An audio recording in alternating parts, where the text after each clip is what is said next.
Welcome back, fam. Meet our MC, currently chilling in a massive apartment left by his pops. But there's a catch. It comes with a mountain of debt from some sketchy loan sharks. While the world is literally ending and every other hero is out there risking their lives, this guy is just vibing at home, eating snacks and sipping milk tea, like nothing is happening. The crazy part. This guy just tosses a water bottle out the window and sends a monster straight to the afterlife. He just waves his hand and boom, thousands of iron weights crush his enemies from the sky. Talk about a broken buff. Anyway, let's dive right into the action. The whole city is basically a sea of fire right now. Total doom vibes everywhere you look. The news is constantly blasting updates about mysterious viruses and infections threatening humanity. Even wilder. The number of young people between 20 and 30 years old who've just given up on life has hit 740, a record high. Fine dust is everywhere. Wars are breaking out. And the casualty count just keeps climbing. The economy is tanking and famine is hitting hard. But even though humanity was already falling apart, the thing that actually ended the world wasn't even their fault. The real culprits behind the apocalypse monsters that only existed in games are now roaming the streets for real, and just like every typical Manhwa plot, awakened people with crazy powers started showing up to save the day. But reality is a nightmare. Even these heroes aren't strong enough to stop the chaos. 3 days later, the fires are mostly out, but the city is nothing but a wasteland. Luckily, the world hasn't completely collapsed yet. At least our MC still has a roof over his head and plenty of snacks to munch on. I'm still alive and kicking, living my best life with 3 chips for every sip of Coke. It feels amazing. But man, it gets a bit lonely. This place is huge, about 100 square meters, and living here all by myself feels kind of empty. My parents and relatives are all out there somewhere. To buy this place, my dad had to borrow 200 million from the bank. On top of the 200 million, they saved their whole lives. That's 400 million in total. I'm not some rich kid. Though, I only live here alone to get a tax break. You have to actually live here for over 2 years to qualify. So I ended up trapped all alone in this house, right when the apocalypse started. Talk about bad luck. Our boy grabs his phone to check the news. But his face goes pale instantly. No way the internet is dead. Connection error screens are everywhere. Being alone with no Wi-Fi is literal torture. But then, a weird noise catches his attention. What the heck is that? He looks up and sees a massive bird monster flying straight at him. This thing has 3 mouths full of razor-sharp teeth, and it clearly wants to eat him alive. Honestly, anyone would be terrified seeing this in real life. That was close. The monster is way too big to fit through the tiny window. MC is screaming his lungs out. But luckily, he's still safe for now. After screaming for a bit and realizing he's still alive, he finally opens his eyes. That's when a blue system window pops up with a cold message. Unauthorized user is trying to enter.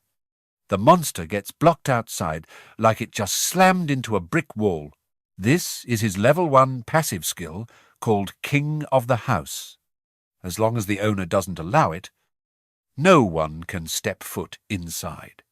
He finally breathes a sigh of relief. At least he won't get eaten in his sleep. It feels like a massive weight has been lifted. Then it hits him.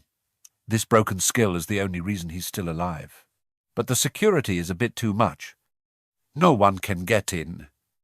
But he can't get out either. He's basically on total lockdown. Being stuck inside is driving him crazy. He starts banging on the door and begging to be let out. But it's no use. This door is like a fortress, even if he broke his leg kicking it. It wouldn't budge. This is a real headache. It's been 3 days since the world ended. And, thanks to this annoying power, I'm still under house arrest. The only sound in the empty house is the system voice, telling him the king of the house can't leave the house. That's enough to make anyone depressed. King, more like a prisoner. Why is it so hard just to be a normal person? I feel totally useless. He looks at the floor and realizes his food stash is running low. He's already sick of junk food. And trash is everywhere. Even worse, the fridge has been dead for a while now. The stuff in the freezer won't last much longer. And with the cup noodles almost gone, he's starting to panic. Suddenly, the system pings. It says he just took down a level 23 monster and earned a massive amount of experience points. His level is skyrocketing and our MC is totally lost. He didn't even do anything confused. He runs to the balcony to see what's going on. Just as he thought. That giant bird from earlier is splattered on the ground. A bunch of smaller monsters are swarming it. Now he's starting to put the pieces together. Since it crashed into his house, the system counted it as his kill. That is so OP. More notifications pop up, he's learned new skills, and there's loot nearby. The system starts vacuuming up items, while the monsters below are losing their minds. Our MC is still trying to process everything. The monsters, near the bird, start acting super weird. Then ding, the total is in 2,203,000. 240 has been transferred directly to the king's wallet. Wait. What? Free money. While he's standing there in shock, the lights suddenly flicker on. It's just one surprise after another. We've got power again. Boys, the system announces that no one can enter without the king's permission to keep up the king's lifestyle. All home functions have been restored. His current balance is 2,203,000. 240. He's still a bit confused. But hey, if the appliances are working, he's not complaining. First things first, he sprints to the fridge. You can't survive on an empty stomach. It's cold. The water is running, and the stove is good to go. No more starving for our boy. He's literally losing it with joy. He's crying and screaming because everything feels like it's back to normal, even in the apocalypse. He wonders if the TV works and grabs the remote, but life isn't that easy. The screen still says, no internet connection. Entertainment is still a huge problem. Dang it. How is he supposed to survive without Wi-Fi? Suddenly, a USB catches his eye, just lying there on the floor. There is no internet, but the PC reads the USB perfectly. He opens it up, and man, it is all precious family footage from back in the day. A massive wave of nostalgia hits him. Photos of him as a tiny baby in his mum's arms. His first day of school. The whole 9 yards. A perfect family of 3. Smiling and laughing in birthday videos. It was the literal definition of a happy home. Seeing it now just makes his heart sink. It hurts like crazy. But that longing turns into pure, cold fury. His eyes are literally burning with one goal. He is going to do whatever it takes to save his family and bring them back here. He grits his teeth, fists clenched tight as he stares out at the absolute chaos outside. This time, failure is not an option. He is going to make it happen. Boom! The system pops up again. Level 1 King of the House shop is now open. And the best part, he can buy registered items at cost price. Talk about a cheat code.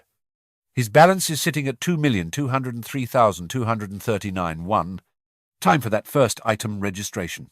Level 1 King of the House shop lets him buy stuff at factory prices. Bro, this deal is actually cracked. He needs to cook up a plan because this is too good to pass up. A shop. Let's see what we got. Oh, the funds are linked straight to the king's wallet skill. Let's try registering the first item, and then maybe take a quick trip outside. But the system shuts him down instantly. The king of the house cannot leave his domain. He cannot even step onto the balcony without getting blocked. Honestly, that is so annoying, he sighs deeply. I guess there is no such thing as a free lunch after all. Man, even if the skill levels up, he is still basically on a leash. But one thing is for sure, killing monsters equals level-ups and new skills, just like when he folded that monster bird earlier. But wait, if he cannot even step out the front door, how is he supposed to hunt? There are plenty of monster birds out there. But it is not like they're all going to just dive-bomb into his room and delete themselves. Relying on pure luck is a one-way ticket to a game over. But as he looks at that bird carcass on the floor, his brain starts working overtime. Hold up. If he uses a little bit of cheese, he might actually be able to take out those goblins. No sooner said than done. He grabs a heavy water bottle to test the theory. He holds it high, takes a massive swing, and yeets it straight down. From this height, the fall damage is going to be insane. He cannot leave. But throwing stuff, that is totally fair game. Let's go. It actually works. If that is the case, he needs to find the heaviest thing in the house to use as ammo. Let's get it. He goes full beast mode and grabs a dumbbell. He's about to drop it when he notices something is off. The whole pack of monsters is hype-calling each other to move out, and then they all start dragging that bird meat away with them. His face drops. If they leave, what is he supposed to hit, damn it? Stay right there, so I can smack you. He has got to act fast before they all vanish. Please, just one hit. And talk about luck.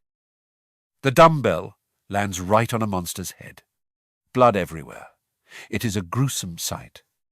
But he is feeling that mix of hype and terror, sweating like crazy. He is the one who started this war. But there is a big problem. He has only got one dumbbell left. Now what? There is nothing else left in the house to chuck. With his current stats, heavy stuff like the TV or the computer is not going to get much distance. Suddenly, a massive roar shakes the air.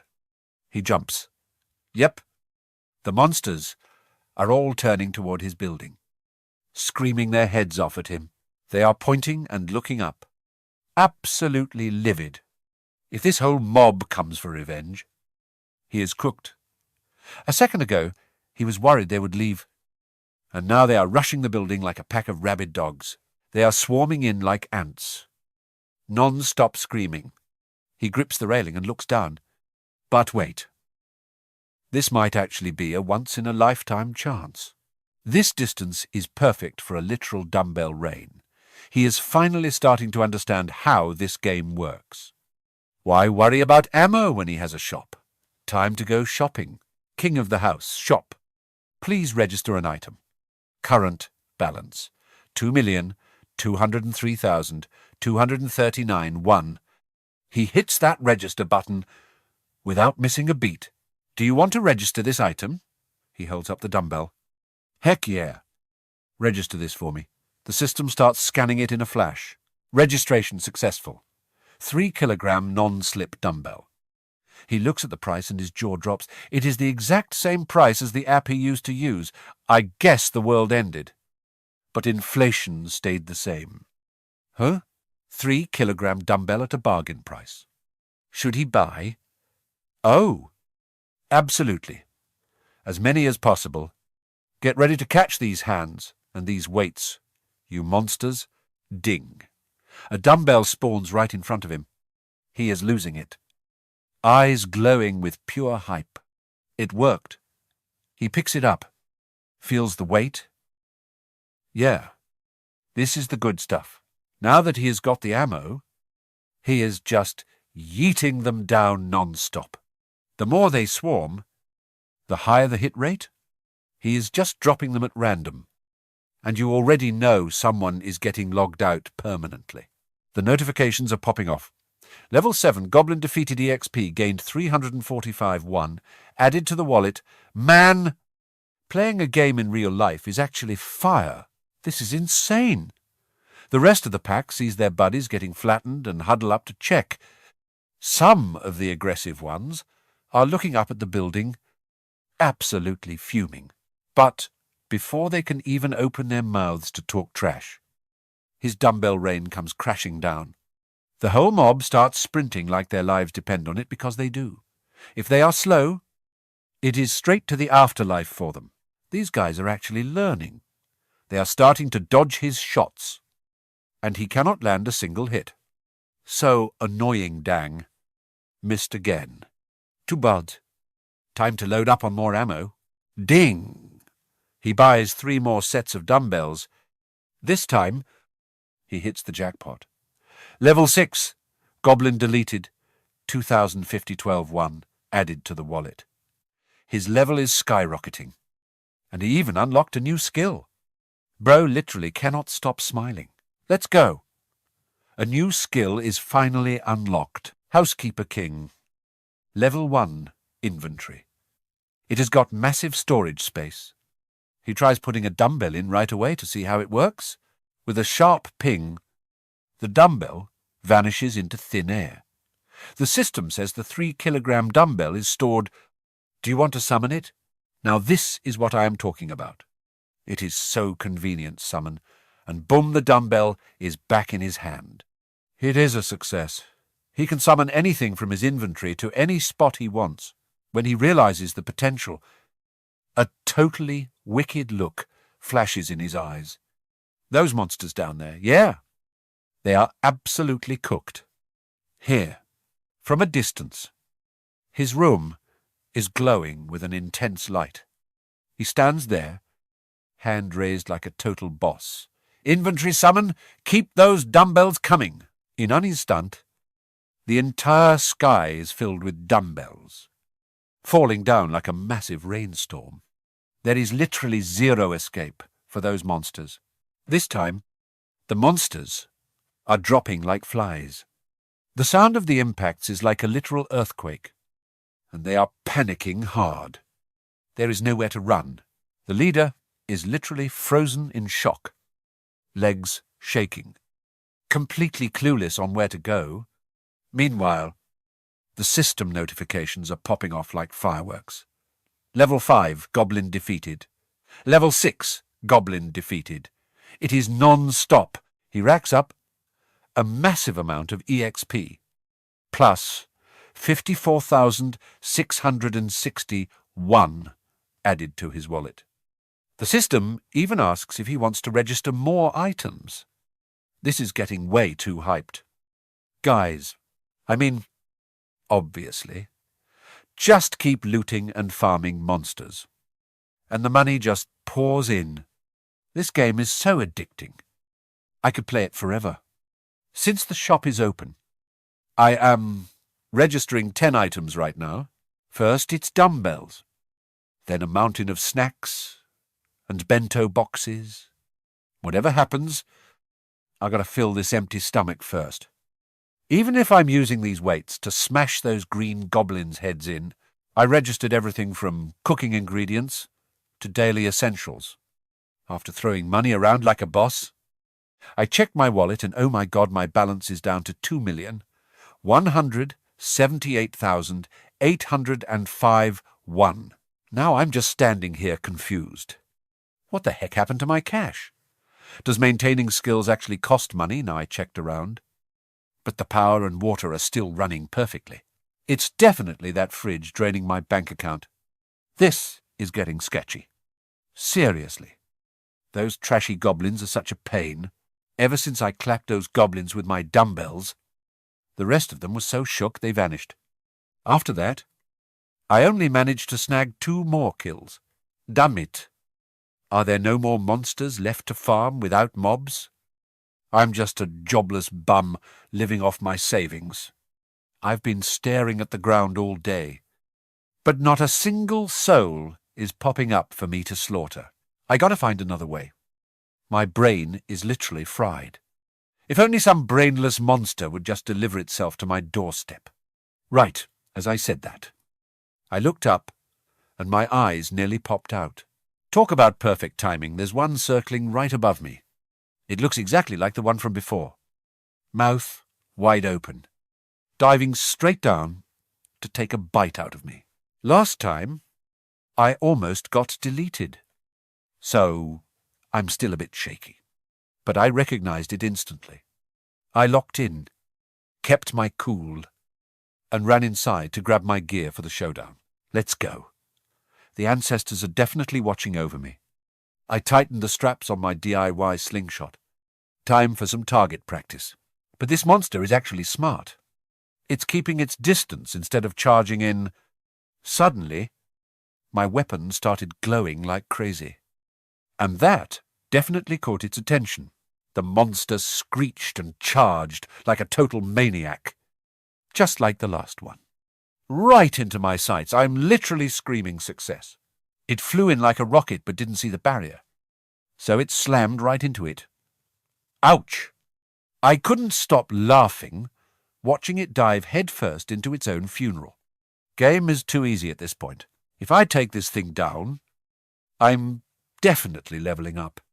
But for real, this monster is built different, even from inside.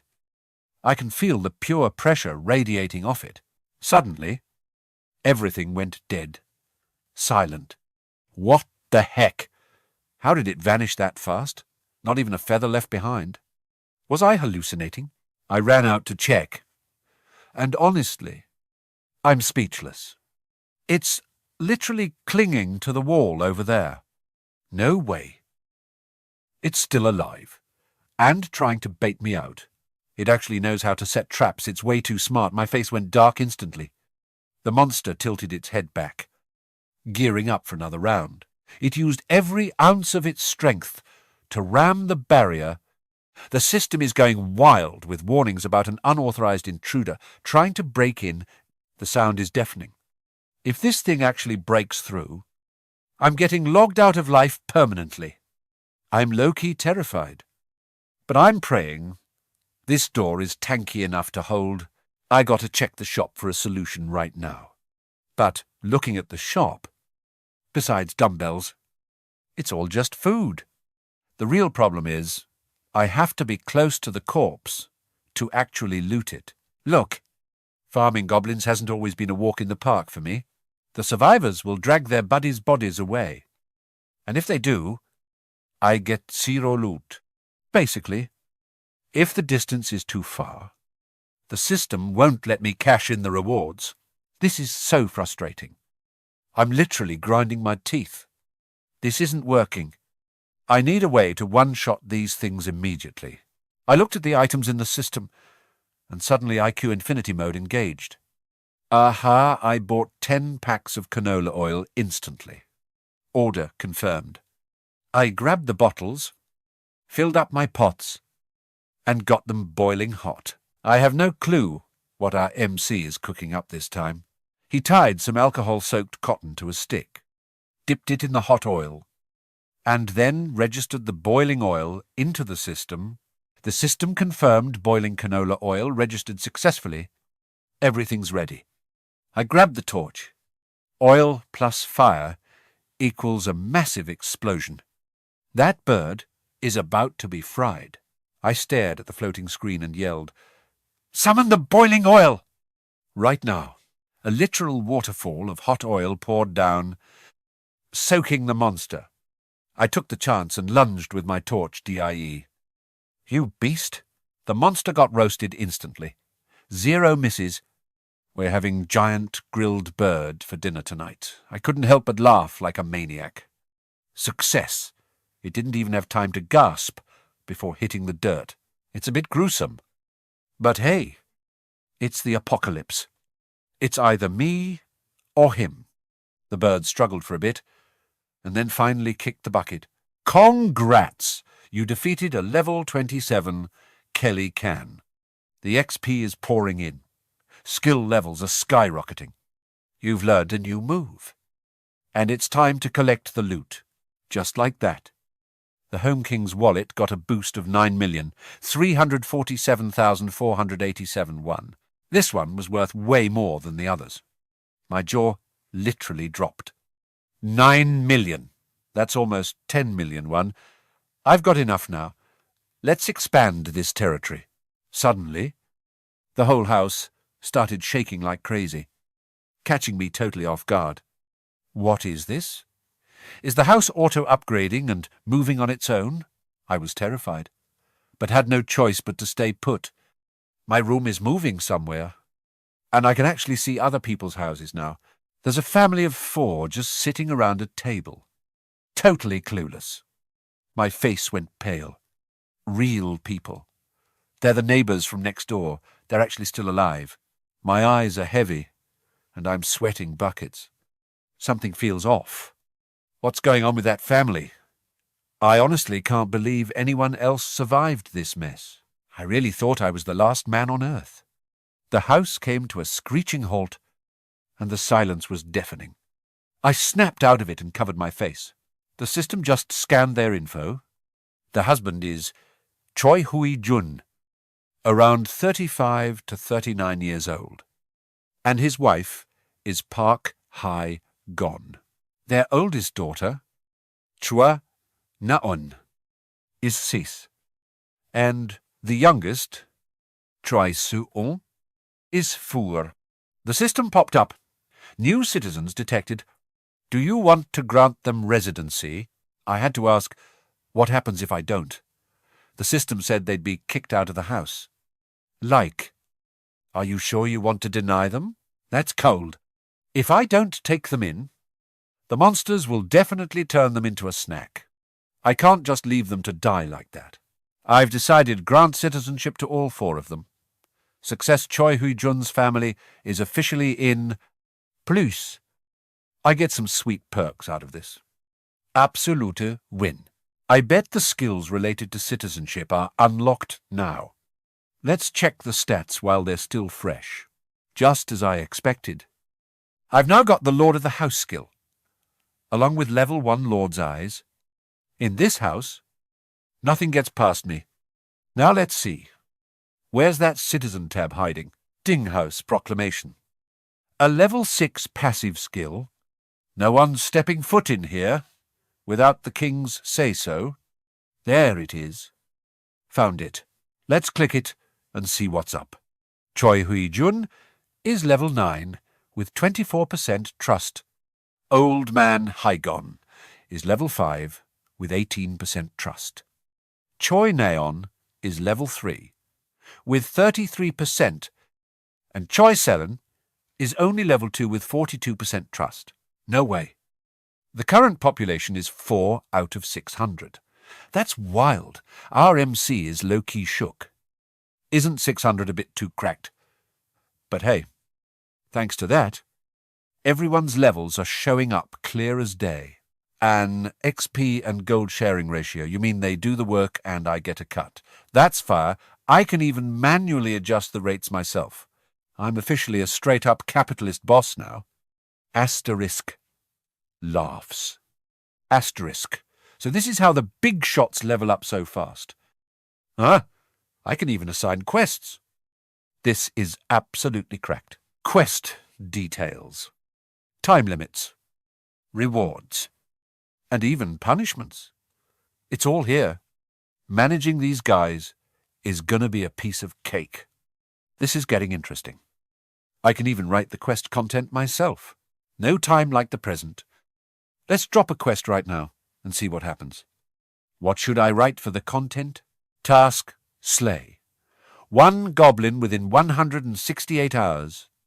Reward: just a bit of XP. But wait! Since there's already a base reward, what happens if I crank the failure penalty to the max? Let's try setting the penalty to death. No way! The system actually allows the maximum level. That's too savage. Our MC shakes his head immediately. Yeah. No. Let's just scrap this quest for now. I literally have the power of life and death in my hands now. I could end these citizens whenever I feel like it. This power is honestly terrifying. So? What's the move? Now, suddenly, he mutters the name. King's eyes. All at once. The whole room spins, and his eyes turn a stone-cold black. So cool. This skill gives him straight-up X-ray vision. On the other side of the wall, the family of 4 is panicking. The wife looks at Hui Jun, totally stressed out, and asks, "Honey, what are we going to do now?" He's scratching his head, totally helpless. What can he even do? He at least needs to find some water to keep them alive. You and the kids stay here and wait for me. Okay. The wife is pale with fear. It's dangerous, but they've got no choice. Hai-Gon's biggest worry is whether there's even a single drop of water left out there. He's got a plan. Hit up the big convenience store nearby. Maybe something's left. Just when things look their bleakest. The 2 daughters start crying, "Mummy, I'm so thirsty." The wife just hugs them tight, while the husband feels the weight of the world on his shoulders. If he doesn't go, they all starve. He grabs his wife's hand and asks, "You trust me?" "Right. I'll find a way to bring water back." "You promise?" "Just wait for me." The wife has no other choice, biting her lip to hold back the tears and the rising anxiety. It is what it is. Our MC feels the heaviness too after watching this and shuts off his king's eyes. Their family is totally drained. Things are way more serious than he thought. Time to check the shop. Basic necessities are still there, but not much. Just enough to get by. Men, it'd be great if I had more options. I wonder if this works. He opens the skill tree and sees he can still buy more. Our MC is hyped, pumping his fist. I knew it. Ding, do you want to upgrade the King's Home Shop? Heck yes. Upgrade to level 2, successful. The number of items I can list just jumped to 20. Plus a 10% discount on everything. Now that's a steal. I've still got 2 skill points left over. Might as well dump them all into the shop. And maintaining dignity. Who knows? I might end up recruiting a whole lot more people later. Ding King's shop hit level 3. Now it holds 40 items and unlocked the item repair function. This is sick, turning old junk into brand new gear. Say less. Level 3 was totally worth it. Let's open the shop. Why? I can buy stuff at cost price. Now that is actually OP. He buys some bottled water and tangerines first. Those people next door are probably parched. After that, he finishes his upgrades. System, level up, maintaining dignity, for me. Maintaining dignity reached level 2. Unlocking the retainer registration. That sounds new. What the heck is a retainer anyway? Next door, Hui Jun is packing his backpack to head out. His wife and kids are saying goodbye with heavy hearts. He pats the kids' heads, giving them one last talk. Daddy has to go now. Stay safe and be good. The 2 little ones cry out, "Daddy, do you really have to go?" He comforts them. "Yeah, I have to go find water and food for us. In the meantime, you guys have to listen to your mother." Okay. One of them is on the verge of a breakdown. Eyes squeezed shut as she screams out in fear. There are monsters out there. Daddy. She still can't forget the day they were playing in the sand at the park when those massive, terrifying monsters came charging out of nowhere. The kids were frozen in fear, faces turning pale. Please don't go. Back then, they ran for their lives. And luckily their parents made it just in time to scoop them up and bolt. Just thinking back gives them goosebumps.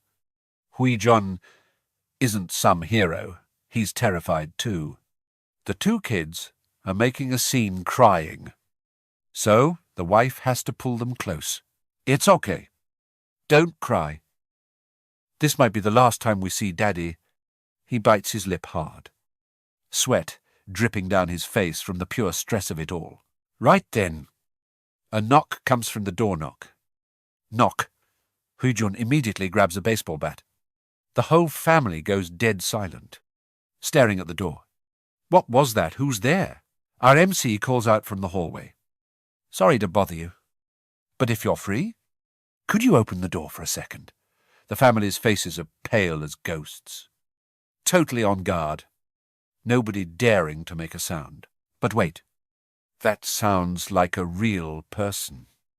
Right. Or is it a monster mimicking a voice that's super dangerous?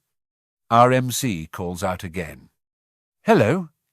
The family stays frozen, not moving an inch. After getting no answer, the MC kicks the door a few times and then goes silent. Hui-jun grips his bat tight. Wondering, did he leave? He decides to risk it. Gathering his courage to peek out, he jumps out of his skin, spinning around to shield his family. No, stay back, please. Please spare. My wife and kids. Nobody's even done anything, and he's already losing it. Our MC says softly. Hey, sorry for scaring you. He's just standing there, holding bags of food and smiling like a total bro. He looks totally baffled and stammers. Who? Who are you? I live right next door. I'm Gia Huynh. I've got some water and tangerines here, and wanted to share some with you guys. After you guys eat? Do you think we could talk for a bit? The family is absolutely stunned, totally frozen in place, not even knowing how to react. All four of them let out a huge sigh of relief. This guy is literally like an angel sent to save them. With water and food on the table, there's zero reason to say no right now. Maybe this guy really is here to help. Hui-jun steps aside, politely inviting our MC inside. The two messy kids are standing frozen in their parents' arms. Their mum is hugging them so tight they're basically about to pass out from lack of oxygen. Gia Huynh can only give them an awkward smile. Like, did I really scare them that much? Looking closely, I see they're using blackout curtains. That's actually pretty smart. It'll definitely lower the chances of monsters spotting them. But our MC, yeah. He's not a fan of sitting in a room that's pitch black. Time to turn the lights on. He looks up at the ceiling, eyes glowing like high beams. Instantly, the whole room lights up. The family is in total shock. They have no clue how the lights are even working right now. First, he grabs a water bottle and hands it to the dad, telling him to let the kids drink. They're literally trembling as they take it. Oh, okay. Thank you so much. Now, what about the two little ones? Neon Seon. Right. The two kids grab the water and start chugging like their lives depend on it. They're drinking so fast, they start choking. The mum's panicking, asking if they're okay. It's honestly heartbreaking to watch. So the MC reaches out and offers them some tangerines. You kids want some tangerines? Here you go. They're still a bit shy, but they reach out to take them. The mum quickly steps in, saying she'll peel the fruit for them first. She peels each segment and feeds it to her kids. Small, open wide. The kid eats it up, and their eyes literally sparkle. Just look at those puffed-up cheeks. You can tell they're in heaven right now.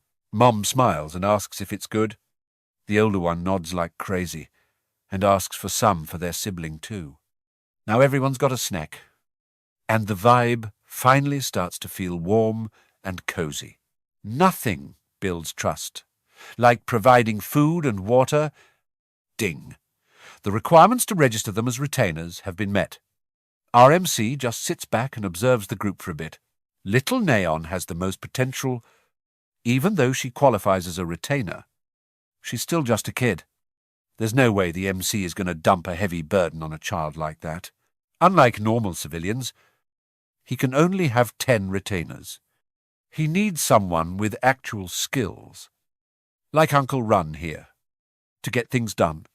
But checking his stats, his trust level is only at 31. Gia Huynh starts wondering how to make the guy trust him more. He's low-key plotting some schemes when the uncle suddenly looks at him. Scaring the soul out of our MC? Is something wrong? I really can't thank you enough. I don't even know how to repay this kind of favour. In that case, let's talk in the hallway for a second. The two of them head outside together. The MC asks, Uncle, did you get your civilian status yet? The uncle looks confused for a second before tapping a virtual screen in the air. Oh, if you mean that notification. My whole family got it, about 30 minutes ago. MC takes the chance to ask if anything weird happened. The uncle admits his whole body just locked up for a while and he couldn't move. Turns out, this family is the very first group of citizens. The MC nods. So, before getting civilian status, humans fall into a temporary state of paralysis. Gia Huynh decides to drop the bait. Uncle, I can help your family get back to how life used to be. The uncle's eyes go wide. He literally can't believe what he's hearing. Wait. What the MC casually throws out the best bait ever. At the very least, he can guarantee that no monster will ever step foot inside this house. The uncle is shook to the core. He stutters, asking if he's for real. The MC gives him a firm nod, and the man finally breathes a sigh of relief.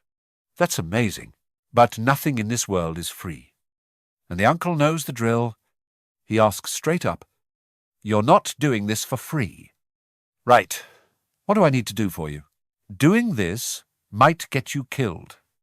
Are you still down? The uncle turns pale from fear. But if the price is his family's safety, he's going all in. I'm ready. If it wasn't for you, I would have had to risk my life searching for food anyway. I've already accepted the risks. Now that's the spirit. The MC is loving this energy. By the way, I saw you holding a golf club earlier. How much did that thing cost? The uncle scratches his head. Confused. I think it was around 500,000. It's a top-tier club. But putting that price in the system store is way too pricey. That's not going to work. He needs to save up on costs for later. Seeing the uncle's confused face, Gia Huynh just waves it off like it's nothing. The main point is, do you remember exactly when the monsters first showed up? The uncle thinks back with a look of terror. Oh, I think it was the weekend. That day was a total nightmare. The MC nods along. Exactly. The people who were at home at that time are probably still alive. A single puny goblin isn't really a threat, since they're smaller and weaker than a grown man. Their real weapon is that they always move in a massive horde. But humans are the same. Numbers win the game. The MC already has a plan. And the top priority is building up his forces. He calls the uncle over, and the man stands ready for orders. Your first mission from now on is to come with me and search for other survivors. Got it. This plan is looking pretty solid. That night, Gia Huynh kicks back on the couch and checks the system. Choi Hui-run's trust level went up again. After a safe meal with the family, their bond is clearly getting stronger. Seeing them all together makes him a bit lonely. But if he keeps gathering people like this, he's bound to find his own family one day. Suddenly, a monster's blood-curdling scream makes the MC jump up like a spring. The noise is coming from downstairs. So he rushes to the balcony to see what's going down. He looks down, and his face turns pale with shock. A group of people is in a crazy fight with a horde of monsters. But at this distance, there's no way he can help them. They're down there, and he's way up here. Plus, he can't even leave the building yet. The monsters are freaking feral. But one guy in that group looks like an absolute beast. He hurls a baseball with insane power, popping a monster's head in a split second. It was fast, clean, and lethal. That performance was straight up top tier. Honestly, even better than the MC. What the heck is going on? It's not just one guy. There's a girl in purple, firing 2 arrows at once, hitting the monsters right in the head. And there's another guy with a baseball bat who looks ready to catch a body. He lets out a massive roar and leaps high into the air. He grips his bat with both hands and delivers a crushing blow that turns a monster's head into mush. This whole team is stacked.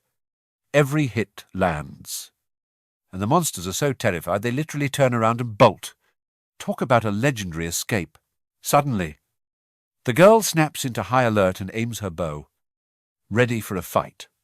But the thing that made the noise was just a pack of instant food. She looks up and sees Gia Huynh waving like a maniac.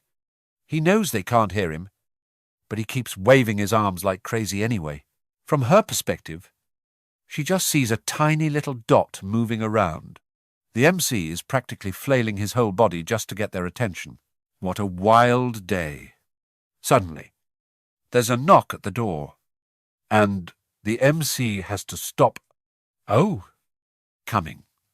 He checks the peephole and sees Uncle Choi Who Run standing there, holding a cardboard box. He opens the door and invites him in. The guy tries to carry the box inside all cautiously. Pardon, me. But even he gets blocked by the system's barrier and can't step a single foot inside. He was totally caught off guard. The reason he couldn't get in was because he didn't meet the requirements. Bro, it's his own house, and it's still this hard to enter. He had no clue what was going on. Just standing there like a lost puppy after being told he wasn't qualified.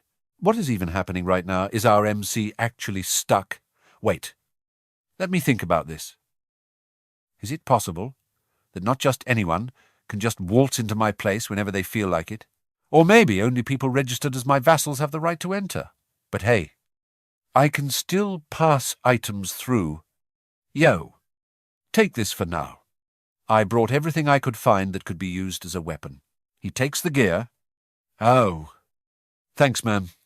Let's check it out right now. There are more toolboxes inside. System.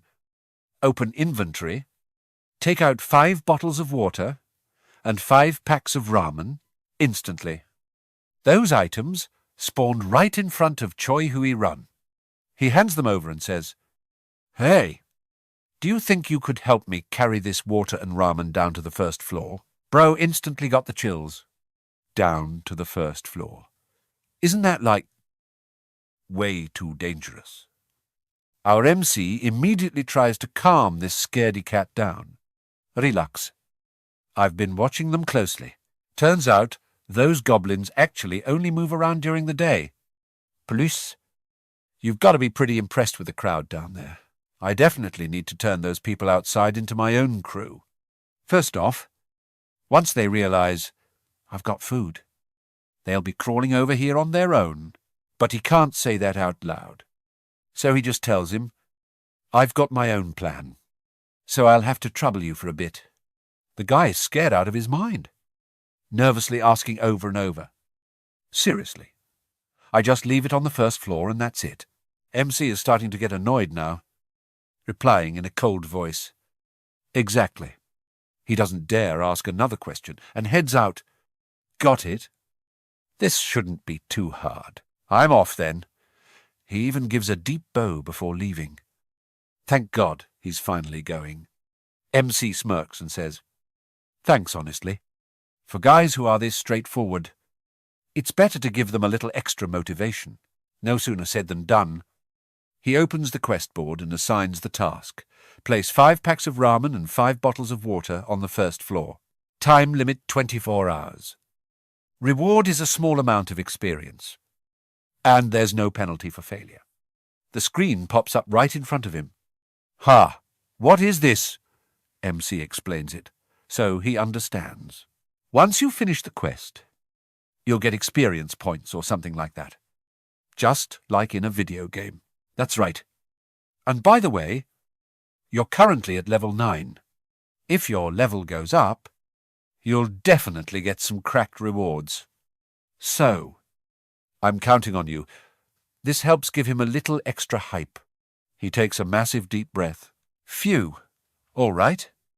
I got this. He goes home to grab a golf club. stands at the door for a second, and finally summons the courage to head down. He makes it to the first floor, one hand hugging the cardboard box, the other gripping the club, sweating bullets. Whoosh! Time to take this out. Suddenly, he freezes, eyes wide as saucers, staring straight ahead. Right near him, a group of people is gathering, and since it's getting dark, he can't see them clearly. His mind is definitely playing tricks on him now. He immediately thinks it's a pack of those terrifying monsters, right as they're not looking.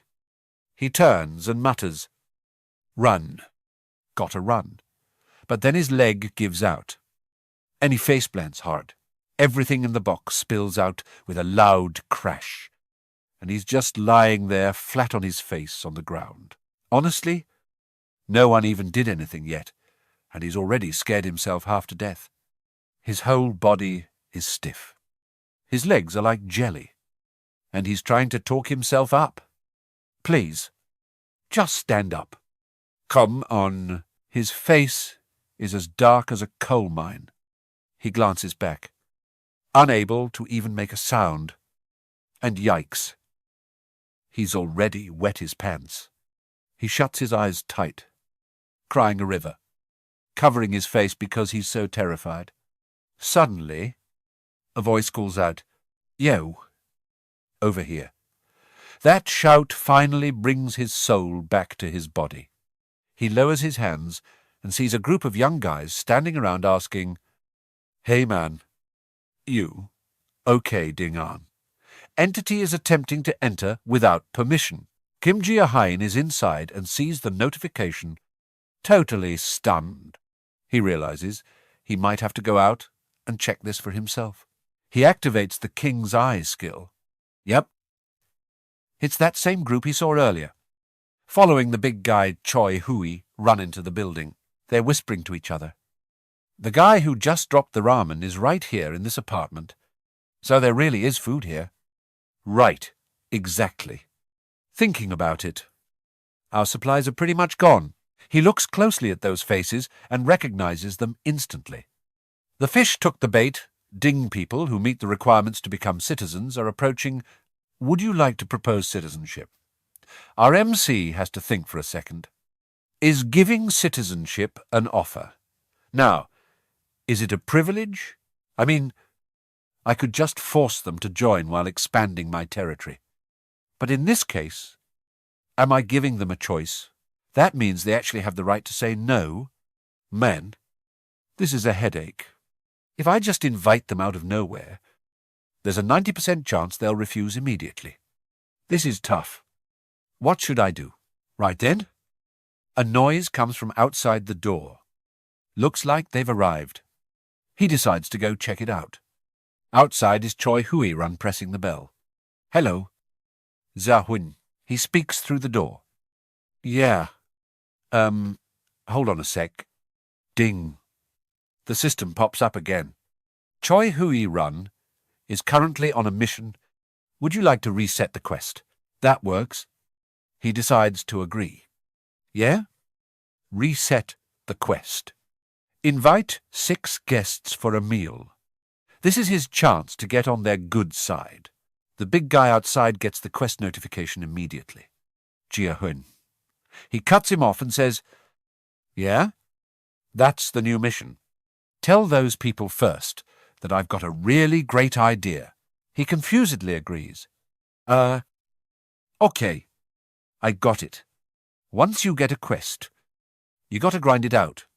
Through the camera, he sees the group talking excitedly. Finally, the big guy smiles and reports back.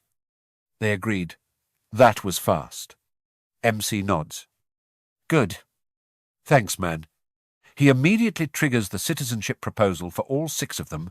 Ding citizenship offered to Ha Dong-gon, Chang Su, Kim Ga-dong, Du Huynh, Kim Gon, and Mun Bung-ho, granting access to the 30th floor for Ha Dong-gon, Chang Su, Kim Ga-dong, Du Huynh, Kim Gon, and Mun Bung Ho.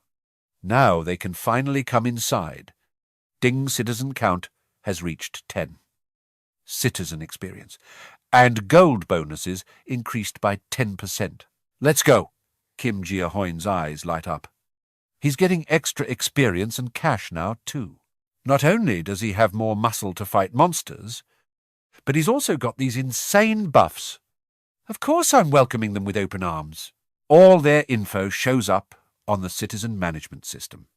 Ha Donggon is level 23. Trust level 19. He knows level 23 is on par with that Kellyan boss he just took out. Awakened ability, baseball throw. Experience, share 0%. Gold, share, 0%. D-rank baseball throw skill. Consumes stamina. To triple the power of the ball. He reads it and gets it instantly. Yep, definitely an awakened, depending on how hard someone throws. A baseball can actually be a lethal weapon. Plus, if he uses the skill to triple the power, it'll be the perfect weapon for sniping monsters. All he needs to do is slowly grind up that trust level, and he's golden. He sets the experience share for the 6 of them at 70%. That'll do for now. The situation is definitely looking up. All right. Stage 1 is done. Now all I got to do is hand out some monster hunting tasks, and I can literally sit back and watch the XP and gold roll in. It's basically an away-from-keyboard auto-farm mode in real life. Talk about being broken. Of course. I still got to play nice and win them over. These guys might be the key to finding my family. While I was calculating my next move, Ting Citizen Haongon's trust level just skyrocketed. Our boy is low-key shocked. He hasn't even done anything yet, but the notifications won't stop. Kim Ga-dong and Du Hain's trust levels are going up and up, and they haven't even seen his face yet. Absolutely cracked. Wait, what's even happening? Over on the other side, Choi Hyang-ran is being the ultimate host, inviting everyone in. Come in. Come in. Sorry for the intrusion. Uncle Huygen's wife sees the crowd and comes running out in a panic. Ming, what's going on? He quickly calms her down. I'll explain everything later. Babu? Sorry, but could you whip up some food for us? She looks at him, totally hesitant. Like, right now, you want me to cook from scratch? He just scratches his head awkwardly. I'm counting on you. This guy is definitely plotting something. Hearing that, she heads into the kitchen to get started. Yep, she trusts him. 100%. I got it. I'll go get things ready. Then she turns to the group. Everyone, please wait. Just a moment. They all give a polite bow. Thank you. Ma'am? But the leader's eyes are scanning the place. He gets straight to the point. So, tell me, what kind of person is this Gia Huynh guy? Anyway, the big guy has only known him for a day, so he's drawing a blank. Actually, I'm not really sure myself. The whole group is like, wait, you don't even know him. Exactly. I only know he's the neighbor from the next room. The leader looks toward the MC's room, curious. Just a neighbor, Choi Hyang-ran just keeps it short, basically. The guy is absolutely insane. Total Gomul, all these resources. Yeah, that's all. Thanks to Gia Huynh, the leader catches on instantly. So, you're saying he's an awakener? Right, no doubt about it. He's still got that snack the MC gave him earlier tucked away. At this level, his abilities must be S rank. Totally OP. I have to get on his good side. A guy who can provide power, water, and even food. In this world, that's a straight-up miracle. He's just built different compared to the rest of us. He starts brainstorming how to approach our MC. Meanwhile, Choi Hyang-ran is being the most extra host ever. Cooking's gonna take a minute. You guys want to go wash up? The two girls' eyes light up like they just found a chest of gold. A shower. Oh my God. Can we really take a shower? It finally clicks for them. Right. If there's power, it means most of the appliances here are actually working. Which means Choi Hyung Run is all smiles. Yup. And there's hot water too. Real luxury stuff. It's like they've stepped into a fantasy world. The girls are shook. Hot. Hot water, he adds. That's also thanks to Gia Huyn's power. There's a bathroom in both the living room and bedroom, so two people can go at once.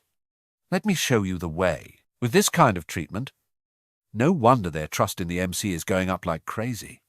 Choi Hyung-run is absolutely killing it with this mission. The other guys are whispering senior.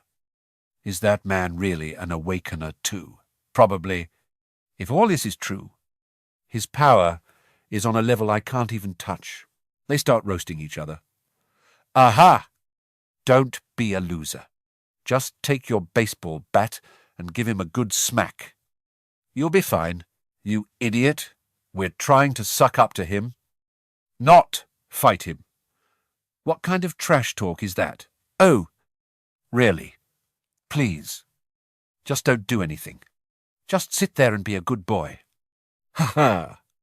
Fine. He just sighs in defeat. Then he leans in to discuss the plan. Our goal is to get as much food as possible. Don't mess this up. We play it by ear. Okay, got it. The group nods. Yes? Sir, everyone's on board. Except for one guy who looks like the shyest person in the world. Staying totally silent. The leader pats him on the shoulder. Bung ho, he snaps out of it. Sorry, bro. I didn't catch that. Me bad. No. I'm the one who should be sorry. Wait. No. It's not your fault. The leader looks dead serious. No. I'm really sorry. I shouldn't have made a big deal out of this housewarming party and dragged you along. Bung ho looks away. It's fine. Bro, I wanted to come. The leader makes a call. Once we get some food here, we are going straight to your grandma's place. Okay, yeah. Thanks. But even saying that, Bung Ho looks like he's seen a ghost. He closes his eyes, face dark, and lets out a heavy sigh. It's already too late. Thinking about the nasty monsters out there, he still wants to hope his grandma is alive. He clenches his teeth, trying his best to keep it together. The others try to hype him up. Hey! It's right nearby anyway. If we work together, we'll definitely make it. Just hang in there a bit longer. All he can do is nod. Yeah, but right then, a sound comes from behind them. Everyone turns to the door. The leader gets on guard, gripping a tennis ball tight. What's that? In that moment, we all felt it. The man of the hour had finally arrived. Kim Gia Huynh walks in and declares, I'm going to help you guys. Everyone is frozen in shock. This is the man who can pull them out of the abyss of despair. They're putting all their hope in him. He's their only lifeline right now. They all sit down at the table, and the vibe is a bit awkward. I'm really sorry about this. Huynh covers her mouth with a little laugh. Sorry the place is so cramped. The guests couldn't care less. Oh no. We're the ones who crashed your place. Sorry for the trouble. Choi Hyung-run starts bringing out the food. All right. Time to eat. We've got rice, soap, and veggies. It's probably been forever since these guys had a real meal like this. Higon is blushing from the attention. I hope this tastes okay. The meal is pretty simple. Mostly just eggs. But the group doesn't care. They're practically drooling already. This smells fire. Even though it's just fried eggs. They're hyping it up to the moon. This is amazing. Sis, Seriously, I can't believe you prepared a feast like this. Huynh quickly waves it off. It's all thanks to the ingredients Gia Huynh gave us. Without him, we'd just be serving you plain rice and some tangerines. Ting even. Our MC is surprised, checking the system. He didn't expect her trust to hit 50 so fast. That's even faster than Choi Hyung Run, everyone starts digging in. I'm diving in, I'm starving. This is the best meal they've had since the world ended. They're eating so fast they can't even talk. These egg rolls are cracked. Are these the sweet ones you get at Japanese restaurants? Huynh smiles. That's right. Eat as much as you want. Suddenly, the little kid walks up. Mommy, I want egg rolls too. She rubs the kid's head. Eyes tearing up. Wait until the guests are done, and I'll make some for you. Okay. The poor kid just starts sobbing right there. The girl from the group waves her over Sion. You want to eat with me? Come here. The kid doesn't hesitate for a second and jumps right into her lap. And just like that, she feeds her a piece of that top-tier egg roll, Seoyeon, open wide. As the kid eats the delicious treat, the whole room finally feels warm and happy again. Ha. The vibe is way more chill now.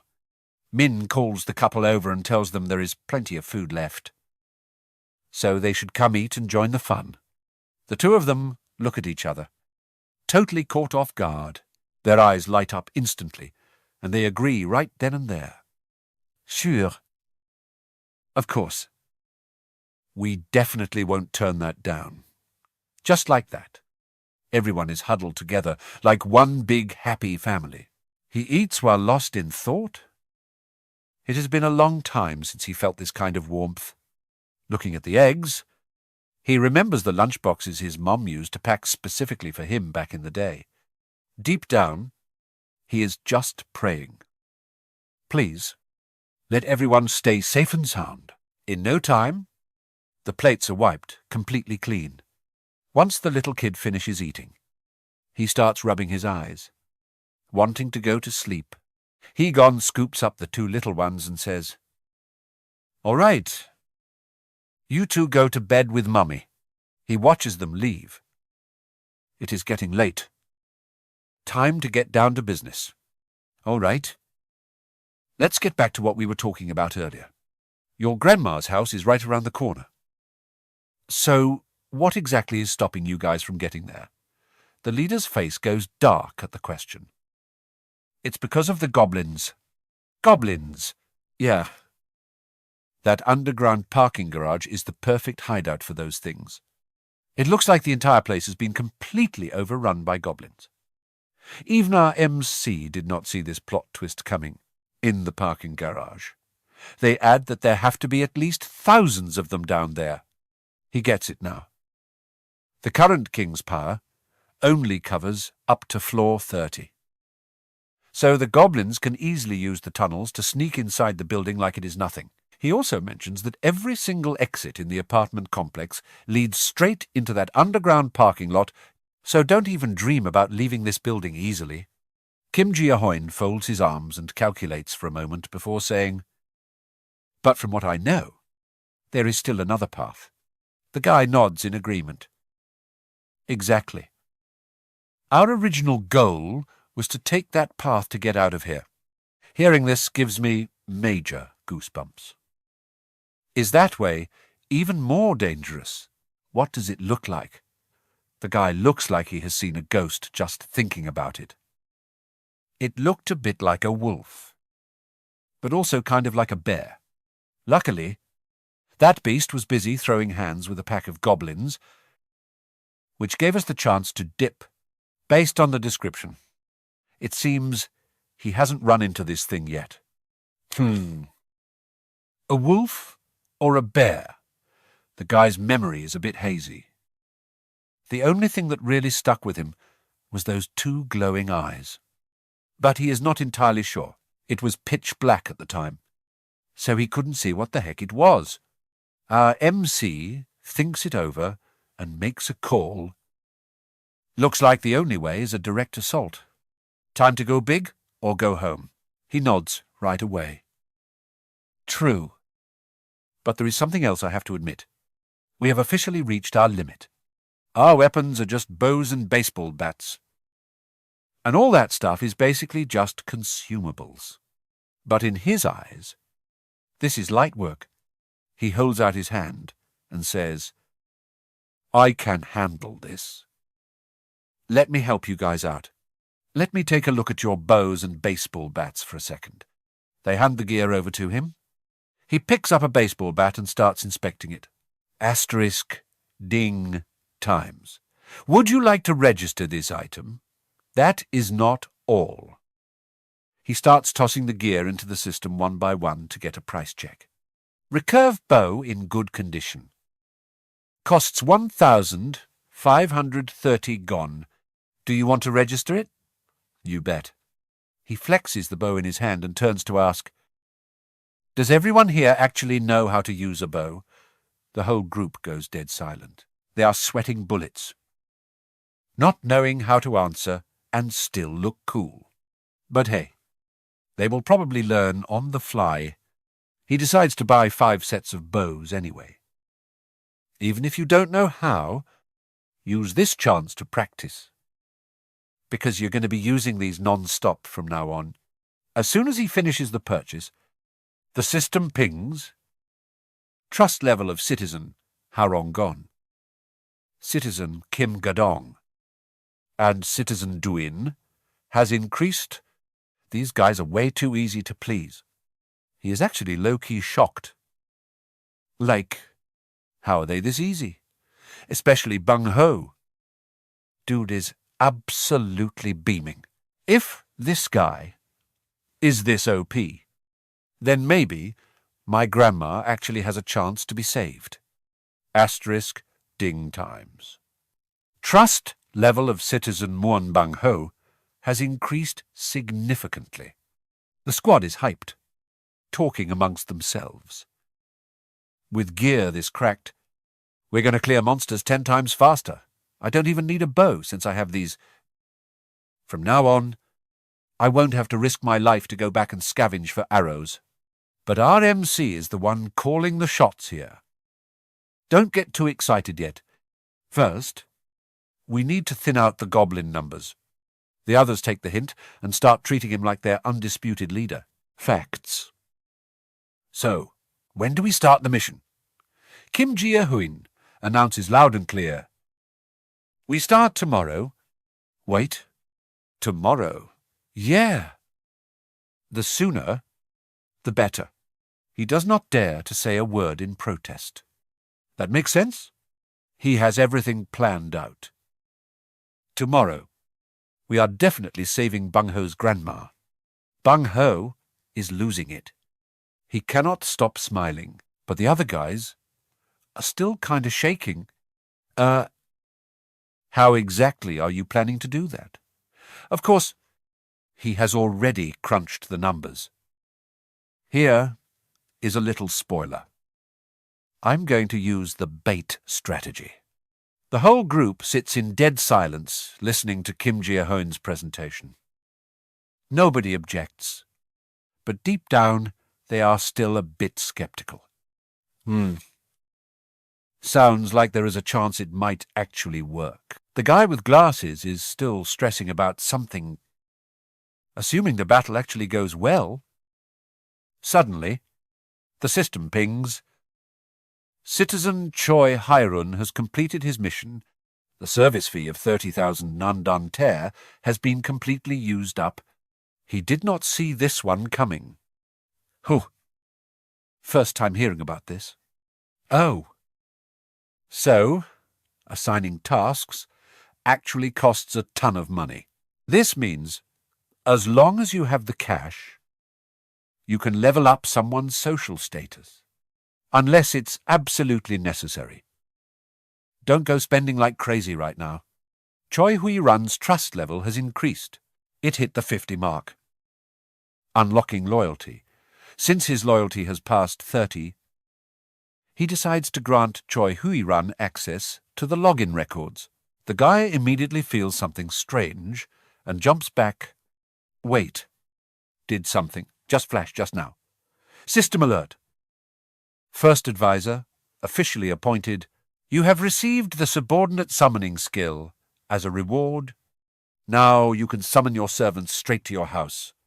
However, you have to wait 2 hours before you can summon a different servant. Gia Huynh. Level 20. Servant number 1. Trust. 51. Loyalty. 62. Has awakened his power. It is the superhuman strength of a gorilla. He has the super strength passive skill. Servant number 1 will get double experience points and gold when taking down monsters. That is absolutely OP. Within a 5-meter radius outside the house. The eye of the house will create a summoning zone. Suddenly, a detail catches his eye. Wait. What the heck is this plus button for? Would you like to spend 100,000 GON to level up servant Choi Hui Runyo? Why is it so expensive? He feels like he just got hit by lightning. Are you kidding me? Talk about a total rip-off. The others see his face change and ask worriedly, Bro, are you okay? I'm fine. Kim Gia Huynh looks over at the big guy and asks, more importantly, how are you feeling? He clenches his muscular fist, feeling the power surging through his body. I feel like I'm bursting with energy. Man, is this because of you? Who else would it be? He is so hyped he just keeps staring at his own hands. I feel like I just got 10 years younger. Perfect. The stronger he gets, the more he can help. So he hands him a bow. This time, we're going to need you to join the operation too. Citizens will receive an extra 10% experience point bonus. The servant's effectiveness can be doubled, allowing them to rack up even more experience points. He gives the orders right away. I need you to take out as many monsters as possible for me. Let's get to grinding. The guy's face turns pale, and he looks like he's about to cry. But he doesn't dare argue, just clutches the bow tight. All right, I got it. Seeing him so obedient, our MC is satisfied. All right then, I'll trust you this once. Scene shifts to the first floor, and the whole squad is strapped with bows and ready for smoke. Donggun, how you going to sweep the first floor? Or what? I just peeked, and it's a total wreck. Broken windows and trash everywhere. But let's double-check just to be safe. The leader scowls and asks, You'll remember what Gia Huynh told us? Right now, the crew is acting as a rescue squad, and Mission 1 is a go. The loot they're looking for is literally scattered all over this entire apartment complex. Any survivors are getting moved to the 30th floor. The real play here is to bait a whole horde of goblins into the building and then one-shot the whole pack into the afterlife. The mission is to find as many survivors as possible. You got that. The guy with the baseball bat starts laughing. Bro looks ready for war and has 0% fear in his eyes. Be it. We're on it. Donggun hypes up the boys for the grind. Let's start the sweep from room 101. Since those goblins could jump out at any second, everyone has to stay on high alert. The team splits up to start the search. Suddenly, the vibe feels off. Donggun grips his bat. Switching into maximum focus mode, the people behind him look like they've seen a ghost. They're dead silent and totally frozen. Especially the two girls. They're staring at a literal bloodbath. Bodies are everywhere. And the scene is just straight up gruesome. The guys are barely holding it together, whispering to each other, Yo, let's get the heck out of here. First, on the other side, even the baseball bat crew is shook. Everywhere they go, it's just more bodies. Dumb. The first floor is cooked. Move to the second floor. No, but the second floor isn't any better. It's the same nightmare all over again. Donggun finally snaps. Screw this. We're heading to the third floor right now. thankfully. The third floor actually looks a bit more chill. They start knocking on every door, calling out, anyone in there. They check every single room, but all they get back is a creepy silence. Yo? Anyone? Still not a sound. The team just looks at each other like, it's no hope. Bro. Donggun bites his lip, looking pale as he continues pushing up the stairs. Even so, those closed doors are their last shot. The guys start shouting. Is anyone there? We're the rescue team. We're here to save you. Suddenly, a deur creaks open. An old guy, with massive dark circles under his eyes, stares them down. Are you guys actually a rescue team? Finally, they found someone alive. Donggun gives him a big grin. You bet we are. Pops. The old man looks absolutely exhausted. Water. Please. I'm dying of thirst here. The boys quickly grab some water for him.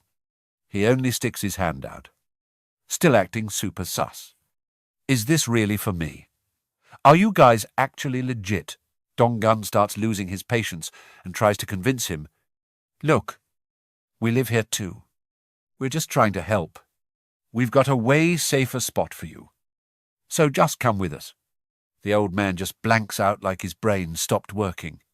Then, without saying a single word, slam.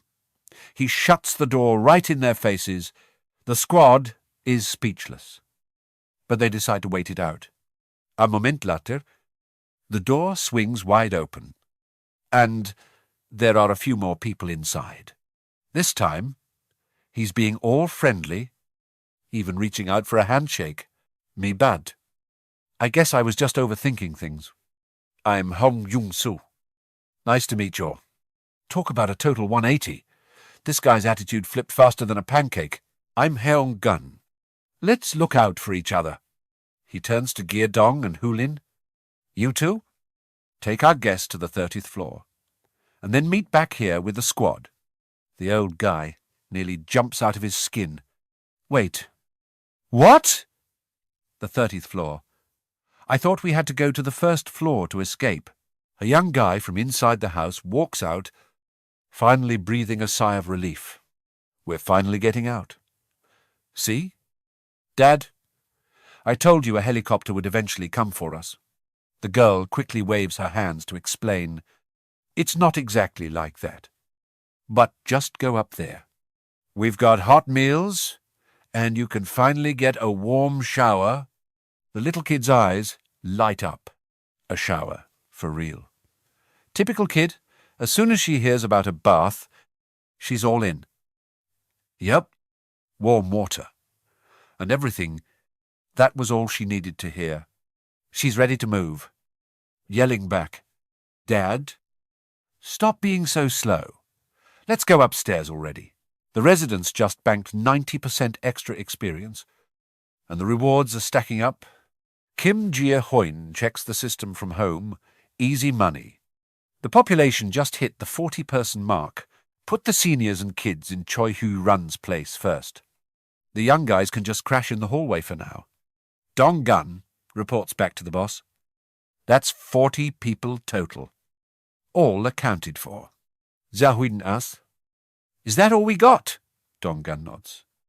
Yeah. We swept every room up to the 29th floor. The rest of them probably dipped a long time ago. Boss. Fair enough. Good work. Guys, Choi Hu Run's place is getting pretty crowded. This should be plenty for a solid farm session. Right? Our MC immediately pops his king's eye skill, using that X-ray vision to see how his boys are handling things.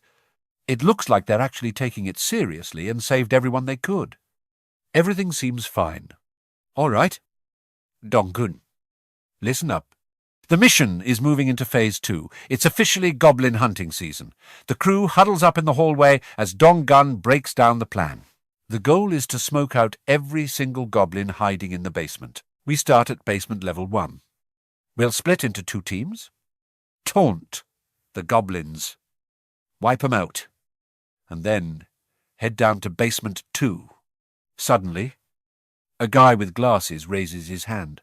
He's got questions. What if the goblin army is way bigger than we think? If we get trapped on the first floor, we're cooked. Right? And what if all those monster corpses get in our way? But the whole team is pure confidence. Relax. Bro, things are different now. With these bows, we'll handle anything. Seeing how hyped they are, he just shuts up. All right? Let's get it. As soon as the words leave his mouth, a savage scream echoes through the halls. Speak of the devil. Hulin starts flexing her archery skills, taking out 2 of them with 1 shot. Absolute aimbot behavior. The baseball bat guy jumps into the fray, swinging whatever he can find. The whole team is vibing and clearing mobs like it's nothing. Their performance is straight up out of this world. Monsters are dropping like flies, and the guys even have time to talk trash. Hey, senior, if you're just going to use the bat, why'd you carry that heavy bow? Who was it that said we definitely need it again? Oh, right. Hulin points out something weird. Yo, look, the bodies are disappearing. Wait, for real. The goblin corpses are literally vanishing into thin air. They figured it must be another one of Gia Huyn's broken abilities.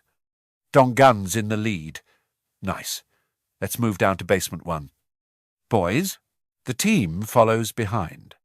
Totally chill, knowing their boss has everything under control. Meanwhile, our MC is back at base, just vibing and watching the whole show through his system screen. Trust levels for Donggun, Hain, and even that Kim Ji-rang guy are skyrocketing. Everything is falling into place. Even though he didn't mean to, it feels like he's low-key stalking them. Kinda awkward. But hey, it works. Dingmun Bungho's reliability just hit 50. Congrats. Loyalty stat unlocked. His loyalty is already over 30. More than enough to register him as an official vassal. Yo, that was fast as heck. Even I didn't see that coming. Only a few hours in and we're already eating good. This is major hype. The more vassals I get, the faster I climb the ranks. But wait, something sus here. Bungho's loyalty is at 88 already. I'm low-key shook. But whatever. It's not like having a ride or die is a bad thing. Time to lock in that vassal registration. While everyone else is still in a massive brawl, Bungho suddenly starts glowing like a literal god. He's even got lightning crackling all around him. Dude looks absolutely cracked. The rest of the squad is just standing there, jaws on the floor. Like, what is even happening? Even the demons are getting blinded by that light. The monsters are straight up terrified now. They won't even take a step forward. Donggun sees the opening and shouts the order. He has no clue what's going on. But who cares? Run for your lives. Boys, everyone's booking it. Not even looking back. Donggun and Heijin are on cover duty, raining down arrows to keep those monsters at bay so the team can get out. Gotta admit, Heijin's skills are top tier. Every shot is a 1-shot, 1-kill. She's firing 3 arrows a second, making monsters drop like flies. But the problem is they're still coming like a literal wave. Everyone's panicking, yelling, Donggun, there's too many of them. Damn it. I didn't think we'd pull this much aggro. It looks like the monsters from the second basement decided to join the party too. Get to the emergency exit. Now, the formation's completely trashed. It's every man for himself at this point. Move it. Or we're all cooked. Donggun tries to hold the door. But the horde is just too much for one guy to carry. A giant monster swings a massive arm at him. But luckily, 2 others stay back to help. The 3 of them are holding the line, but they're starting to gush. It's bad. Everyone, get to the first floor. Right at that life-or-death moment, a massive roar rips through the air. Ding passive skill gorilla strength activated. He's got that King Kong energy now. Choi Hyun-ran is finally tapping into his god mode. Talk about a clutch. Save Big Man is solo tanking the entire doorway, blocking the whole horde. Everyone, just run. He's choosing to stay behind so the squad can escape. Absolute legend behavior. He's sweating buckets and can barely breathe. But he's still flexing. Hyun-ran tells himself he has to do this. This is his moment. His fate. Dong-gun gets some distance and yells back, "Bro, we're safe. Get up here." Now, hearing that, he lets go of the door and turns to book it. But his luck is trash. He trips, right when it matters most. As soon as he hits the ground, the monsters swarm him like ants. He screams out in total despair. Just go. Forget about me.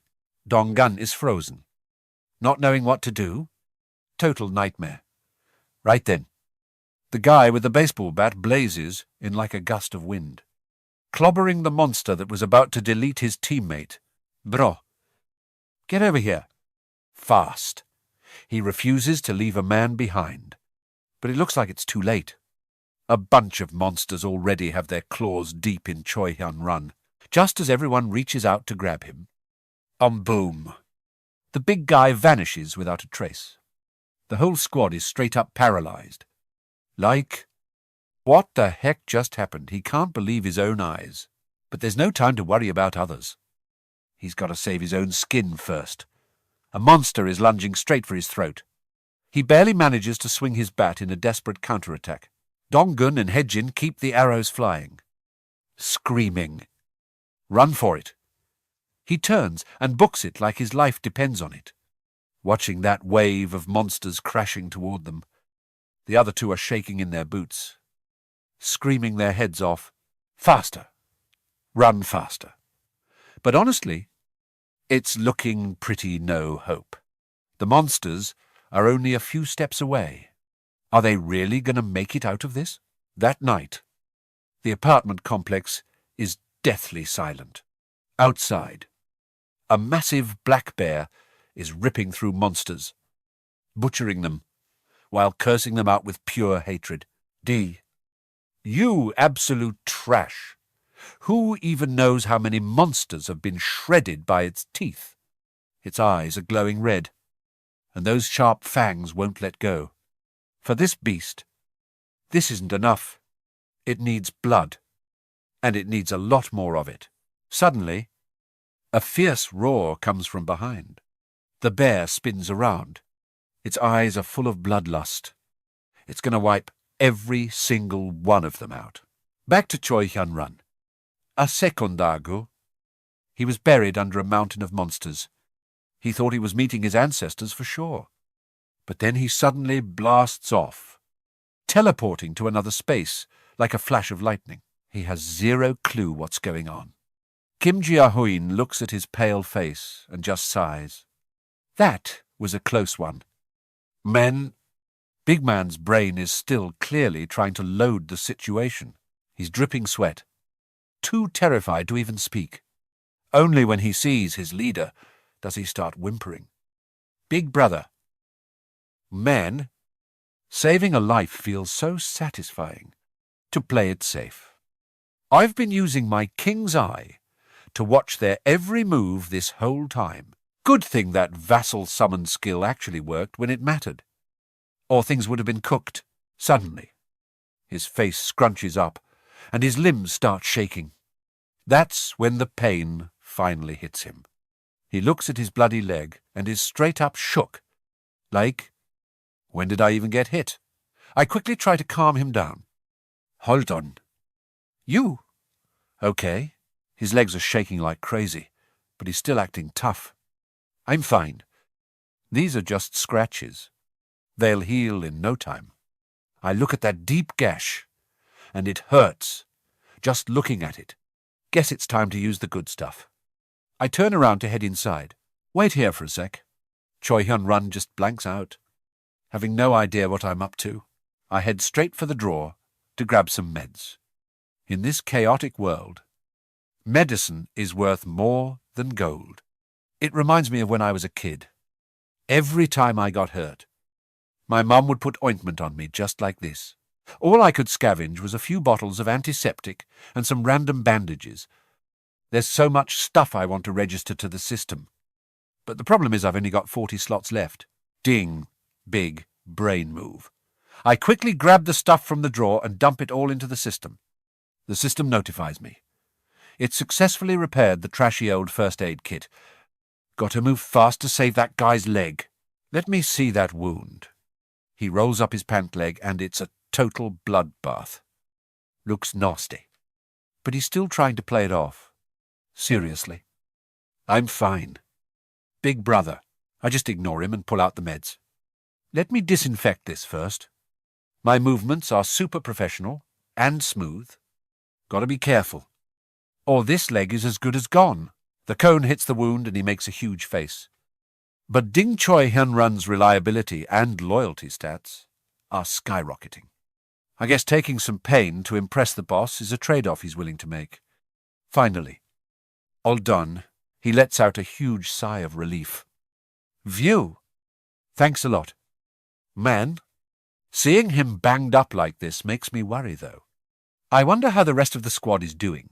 I quickly get up and head back to my room. Just rest here for now.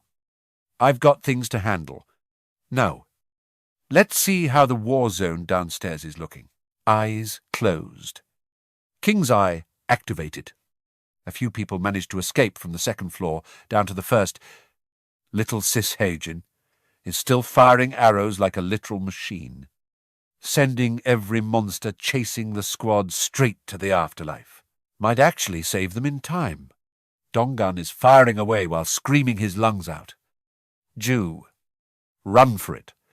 Their situation right now is beyond dangerous. It's a total life-or-death gamble. The monsters chasing them are as big as literal houses. If Rue doesn't pick up the pace, his backside is going to be monster bait in about 2 seconds. The guy is grinding his teeth and running like his life depends on it, not even daring to look back. But the monsters are too fast. Right when things are looking cooked, Bang Ho charges in like a total god, one-shotting 2 monsters and saving the day at the very last second. Everyone's jaw dropped. After the upgrade, Bang Ho is officially him. He's the strongest in the guild now, straight up soloing the whole map. This is a total comeback. The other guys are just standing there watching. They don't even need to lift a finger. Everyone's looking lost. Faces dark, because they can't believe their eyes. What the heck? This is straight-up magic. No one expected Bang Ho to be this cracked. Our MC is finally breathing a sigh of relief, seeing this. Let's go. Great job. MC immediately gives him a promotion. Lim Mun Bung Ho. Title, The Second Attendant. Trust level 55. Loyalty, 88. Skill, Awakened Teleportation. But there's a catch. It only works in open spaces. And the more people or distance involved, the more it drains his mana. MC looks at the stats and can't help but smirk. Registering him as a subordinate was such a W move. The team wipes out the mobs in a heartbeat and gets back to the quest immediately. Sao Jian. Is the wiring ready? What about the water? Everything's looking good on this side. Once the setup is done, Donggu calls out to Bang Ho. Time to get to work. As soon as he hears that, Bang Ho teleports and disappears, over by the stairs. The team has piled up gear and a massive, wobbly water tank. It's a trap, just like they planned when the mobs charge in. The tank tips over. and floods the place. The whole pack gets swept away before they even know what hit them. Donggu screams. Xiao Jian. Now, the guy with glasses hits the switch immediately. Boom! Electricity hits the water. Sparks are flying everywhere, and the mobs are getting fried to a crisp. Talk about fire. 334,464 coins straight into the housekeeping king's wallet. Skill levels are soaring, and even the MC is shocked by how smooth this play was. Honestly, I didn't expect this team to be this cracked. All that effort MC put into training them is finally paying off. His power is skyrocketing too. Especially that penetrating eye skill. Now he can see miles away. System alert. Enemy detected. Commencing extermination. Level 6. Goblin deleted. Level 7. Goblin done. Turns out there's a specific reason why these mobs keep rushing the building non-stop. Suddenly, one of the monsters freezes. It looks back like it sensed something's wrong. Got to hand it to him. His instincts are actually pretty sharp, but it's too late. A massive black bear is already standing right there. The bear charges in like it's lunchtime. One bite to the neck, and that goblin is history. The rest of the pack hears the noise, and they're literally shaking in their boots. They start running like headless chickens while the bear just goes on a rampage. It's catching goblins left and right. Eyes glowing red with pure rage. These low-level mobs don't stand a chance, but the enemy has the numbers, and they start jumping the bear. They're biting and clawing. But the more it hurts, the angrier the bear gets. It's throwing hands even harder now. It's a total bloodbath. Both sides are going all out. But then, suddenly, the goblins' heads just start exploding. Blood everywhere. Even the bear is confused. Wait, I didn't do that. Talk about a plot twist. The system announces her citizenship, and the bear starts shrinking. The fur disappears, and she slowly turns back into a human, and wow.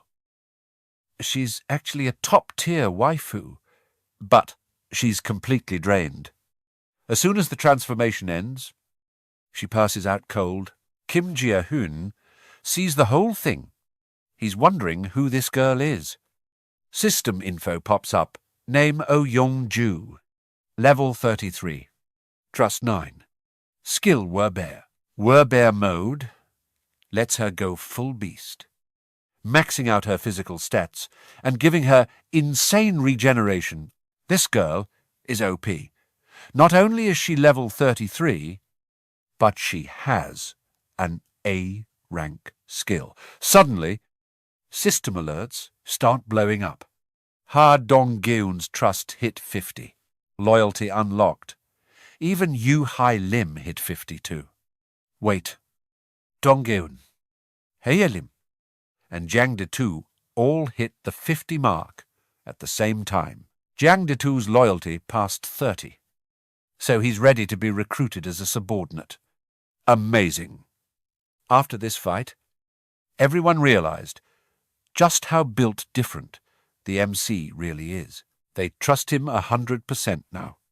While the iron is hot, Gia Huynh registers Kang Reo Shu as his subordinate too. Name Chang Reosu. Title, The Third Attendant. Skill, Steel, Knight. Can summon armor and a battle axe for full protection. MC realizes that subordinate ranks are based on their innate skills. Choi Hoi Jun has a C-rank guerrilla skill at level 20. Kang Shu is B-rank Steel Knight at level 25. And finally, Bung Ho is A-rank teleport at level 30. The moment they're registered, the system locks their level based on their awakening rank just like that. Suddenly, a mystery box appears. MC Mumble. Is the rank just RNG? If Bung Ho got A rank because of loyalty, then Choi should have been B rank since his loyalty was even higher. Right. Why is he only C rank? Meanwhile, Kang Shu got B rank with only 31 loyalty. MC is racking his brain trying to figure out the hidden requirements for high-rank skills. This is a big deal for the future. Since he's limited to only 10 subordinates, he needs to stack the team with as many high-rank members as possible. The problem is, I'm still not sure what happens when I recruit an awakened one. They can move around the stairs and elevators freely. He walks to the elevator and uses his king's eye skill to check on the bear girl. Looks like she's still out of it. The elevator stops at floor 30. And he turns around. "Hey, Choi Hui-jun," answers from behind. "What's up?" "We're at floor 30. As the doors open, MC tells him, "Go to basement B2 and bring that girl up here." Switching scenes. Now, Donggu's team is cleaning up the leftover mobs. They just stumbled upon the goblins with the exploded heads. They're all panicking. Like, what in the world is going on here? Why did a whole pack of goblins just show up? It feels like someone set this up on purpose. Donggu is sweating while looking at the scene. Facing someone with this kind of cheat code power, it sends shivers down his spine. He closes his eyes and bites his lip, trying to stay calm. He remembers what Choi said on day 1. Basically, he's on another level. He was right. Plus, they even have hot water here. Everything is thanks to MC and the supplies he brought. Without him, they'd probably be stuck eating plain rice and a few tangerines to survive. He gulps hard, feeling a chill, just thinking about the MC. This has to be his doing. And Bung Ho, too. That quiet kid is actually a monster. Since Gia Huynh showed up, everything changed. His power is terrifying. No matter what his skill is, he's definitely the boss. Donggu is straight up terrified, but respects him like a god. Cut to the basement. Choi Hin-run is booking it, running for his life. He's got to get that girl to the 30th floor exactly how our MC wants it. In this trash, apocalyptic world, being picked by the MC is the only way to catch a break. Everyone knows the deal. Stay low. Listen to the big boss. And you get fed. It's the only way to keep your life from being completely cooked. Back in the day, at a small park, before everything went south, a little kid is having the time of his life. He's all smiles, calling out. Mom, standing there with a gentle smile, is none other than our girl, Bear O'Du. Suddenly, a massive shadow looms over the kid. Her face instantly drops. She goes from pale to straight-up ghosting in pure panic. Seeing her kid still waving and smiling while a monster is right there, her heart literally skipped a beat. It's those terrifying giant goblins. She charges in like a beast to save him. But she's way too late. She was only a few steps away. But time just ran out. The monsters moved like a flash. All she could do was scream in total despair, crying her eyes out. It's over. The only thing left on the ground was a toy car covered in blood. That's just cold. She snaps awake in a hospital bed. Drenched in sweat, Gia Huynh is standing right there. And seeing her wake up, he gives her a soft call. Ah, Do. He knew she was having a nightmare, so he just wanted to calm her down. Though he didn't really know what else to say. She sits up and starts sobbing her heart out. Our MC is feeling a bit awkward, so he reaches out to break the ice. Nice to meet you. I'm Gia Huynh. After she cries it out, she looks at him and asks, Was it you, MC? He's like, Wait. What? What did I do? Turns out, she was asking about taking down those goblins. He hesitates for a second, but then admits, Yeah, that was me, looking at her shocked face. She probably can't believe this average-looking dude is actually that cracked. His power is seriously broken. He wiped out a whole pack of goblins in a heartbeat. Maybe, just maybe, her face goes dark as she starts doing the math in her head, her hands shaking.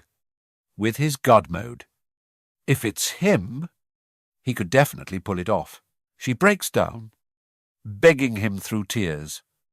My son, please, save my son for just one day. Even one day is enough. I'm begging you. Ding system notification. Oh, Dew's trust level just skyrocketed. She's wiping tears and screaming, I miss my son so much. Our MC finally gets the picture. Those trash goblins must have snatched the kid. Watching her cry like that is actually heartbreaking. Just hearing about the kid hurts. He doesn't even know how to act cool and comfort her right now. Is there really no other way? Time to gamble. He comes up with a crazy plan to create a quest slay 100 goblins. No time limit, no penalty. But the reward, resurrecting her son. This is the only way he can think of, and his heart is pounding, hoping the system backs him up. But life isn't that easy. The cold system voice rings out. Cannot assign quest. Figure? Bringing someone back from the dead was never going to be a walk in the park. He's about to think of something else when plot twist. The reason he can't give the quest is because the resurrection reward costs more cash than he has. The system says, please prepare enough cash and try again. Wait. It's actually possible MC is stunned for 5 seconds. Turns out, he's just broke. But hey, if money can solve it, that's the best-case scenario. His voice is shaking with hype. Seriously, that means... Man, this is insane. This is way beyond what he expected. As long as he has the cash, he can actually bring people back. He looks at the girl, still drowning in sorrow. Even though he doesn't know how much bank he needs to revive the kid yet. Having hope is a total game-changer. He grits his teeth, trying to find the words. Oh, do. She chokes back a sob and asks, What's wrong? He drops a bombshell. I think I can help you. There's definitely a way to bring your son back. There's still hope. This line was like a beam of light hitting her right in the soul. She's stunned, completely forgetting to cry. She stammers, Really? You're saying you can save my son? He gives her a solid yes. Yeah? But I can't do it just yet. She sighs in disappointment. But he quickly adds, But as long as we have enough money, it's possible. I'm 100% sure there's a way. Even a tiny spark of hope is enough for her to grab onto. Right? I'll do anything. Just tell me what I have to do. Our MC starts running the numbers. Right now, Haongu's team has Gu and Munbang Ho awakened. If he adds a level 33 Odu to the mix. Regular monsters are basically fodder. The best move is to recruit all 7 of them as vassals, to keep the hype going. Victory is basically in the bag now. Gia Huynh tells her to stand up because he wants to introduce the team. It's their first time meeting, so everyone is being super chill. I'm Haongu, and I'm Odu. Suddenly, she recognizes him. Wait, you're the guy who was throwing baseballs to kill goblins the other day. Right. Then she looks at Hin, the girl with the firebow skills. Everyone is confused. Wait, you know us. She laughs and does a bear claw pose. Don't you guys remember me? We've met before. That move has the guys like, wait, what she looks like she's tripping or something, and nobody has a clue what's going on. To show them what's up. Oh. Du transforms into a black bear right then and there. Fur starts covering her body. That's when it clicks for everyone. Oh, now, I remember. It's that beast we saw on the path earlier. Odu smirks. Technically, I'm a bear. Haha. I actually helped you guys out a few times. Everyone's jaws hit the floor. Wow. She's actually huge. Looks like this meeting wasn't just a coincidence after all. Anyway, an enemy of the goblins is a friend of mine. Seeing everyone getting along. The MC steps in. Good to see everyone's getting acquainted. He drops the mission brief. I've got something to say. Tomorrow morning, we're moving out to save Moon Bung Ho's grandma. The goblin numbers have dropped big time. So this is the golden chance to save her. Everyone listens up. By the way, Choi Hoon Jun is injured. So he's sitting this one out. That guy is busy groaning in pain right now. So Odu will be taking his spot for tomorrow's plan. She's all in he. I'm glad to be on the team. The plan is set for tomorrow morning, but then he calls out, Mun Bung Ho Chang, Reo Shu. He signals them to head to the hallway for a private chat. Bung Ho and Reo Shu are like, why are you calling just us out here? Both of them look super nervous. This feels exactly like getting called to the principal's office, scary as heck. Neither of them knows what's coming. Is it about this power, smart kids? They figured it out. Kim Gia Huynh smirks. Bingo. You both successfully awakened this time. The power Mun Bung Ho got is teleportation. While Kang Reo Shu scored that Fire Steel Knight class, I've done the math. Before we head out tomorrow, I gotta know exactly what these two are packing. Time for a party quest. Objective, awakening test. Time limit 60 seconds. Reward, massive power buff. Fail, and you're sleeping in the hallway. A party quest. Huh. Let's see what we got. Let's get it. While I'm planning, Kang Reo Shu pipes up, asking if he's awakened just like that. I just give him a nod like, you bet. Dude is losing his mind with excitement. But what's this Steel Knight skill? Anyway, bro is still clueless. Not realizing he can summon full-body armor and a fire battle axe. His face is pure shock. An axe. Just then, a bright blue system pillar spawns right next to him. He jumps back and screams. Huh! These two are just staring each other down in the hallway. Even Bung Ho can feel it. Something massive is waking up inside him. First try. And it's a success. He clenches his fist, full of hope. With this power, Ding civilian trust in Moon Bung Ho just skyrocketed. Bro is so grateful. He's actually being polite. Thanks. Gia Huynh here says. But wait! I stop him right there. What's up? I know exactly what he's thinking. I have to remind him. Rushing to his grandma's place right now is a suicide mission. He's all confused. Like, how do you know?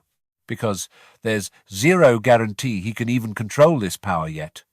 That last move probably just pure luck. He gulps, getting real nervous. I tell him he better check his max range and see what using these skills actually costs him. He nods. Got it. Right then. Something zooms past like a literal tornado. Look over. And Reo Shu is decked out in heavy armor, holding a weapon that's absolutely massive. He's shaking from the hype. No way. Did it actually work? And of course, another notification pops up. Kang Reo Shu's trust just peaked. I mean, after seeing this, how could you not trust the MC, since they're getting the hang of it? I look at Bung Ho. Yo, can you teleport over to that spot? I point to the building across from us. He hesitates for a second, looking worried, but he knows he's got to level up. I'll do it. So I drop the quest in the system. Objective. Use teleport to reach the rooftop of apartment building 113. Time limit, 3 minutes. Reward teleportation mastery. Fail. You're sleeping under the stars tonight. Ju is in the back. Like, let's go, Moon Bung Ho. You got this. Bro stands by the window, takes a deep breath to lock in, and focuses all his energy.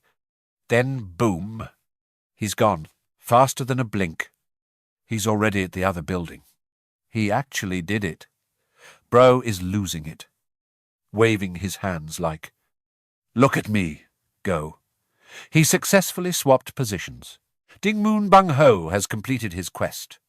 I finally breathe a sigh of relief. But while he's busy waving, his legs give out, and he passes out cold. We're both freaking out. If he's stuck over there, who's going to carry him back? I have to use the summon skill to warp him home, manage to get him back in one piece. Turns out he's just out cold, snoring his head off on the bed. He probably just burnt through all his energy. Ryoshu is hovering over him, asking if he's okay. The system confirms he just needs some solid rest and he'll be fine. He's just sleeping it off. He's not used to high-tier gear yet. So, he's short-circuited. Anyway, forget him. It's your turn. You ever hit the gym? Bro? He's just stood there like, wait. What? But I'm not wasting any more breath. New quest dropped objective armor workout. 100 push-ups and 100 squats. Time limit 10 minutes. Reward power boost. Fail. You're sleeping outside. Obviously. He's got no choice but to start grinding. He's gasping for air, looking like he's about to meet his maker. Doing this normally is hard enough. But in heavy armor. That's pure torture. He finally screams, "I'm done. Ding Kang Reo Shu has completed his quest."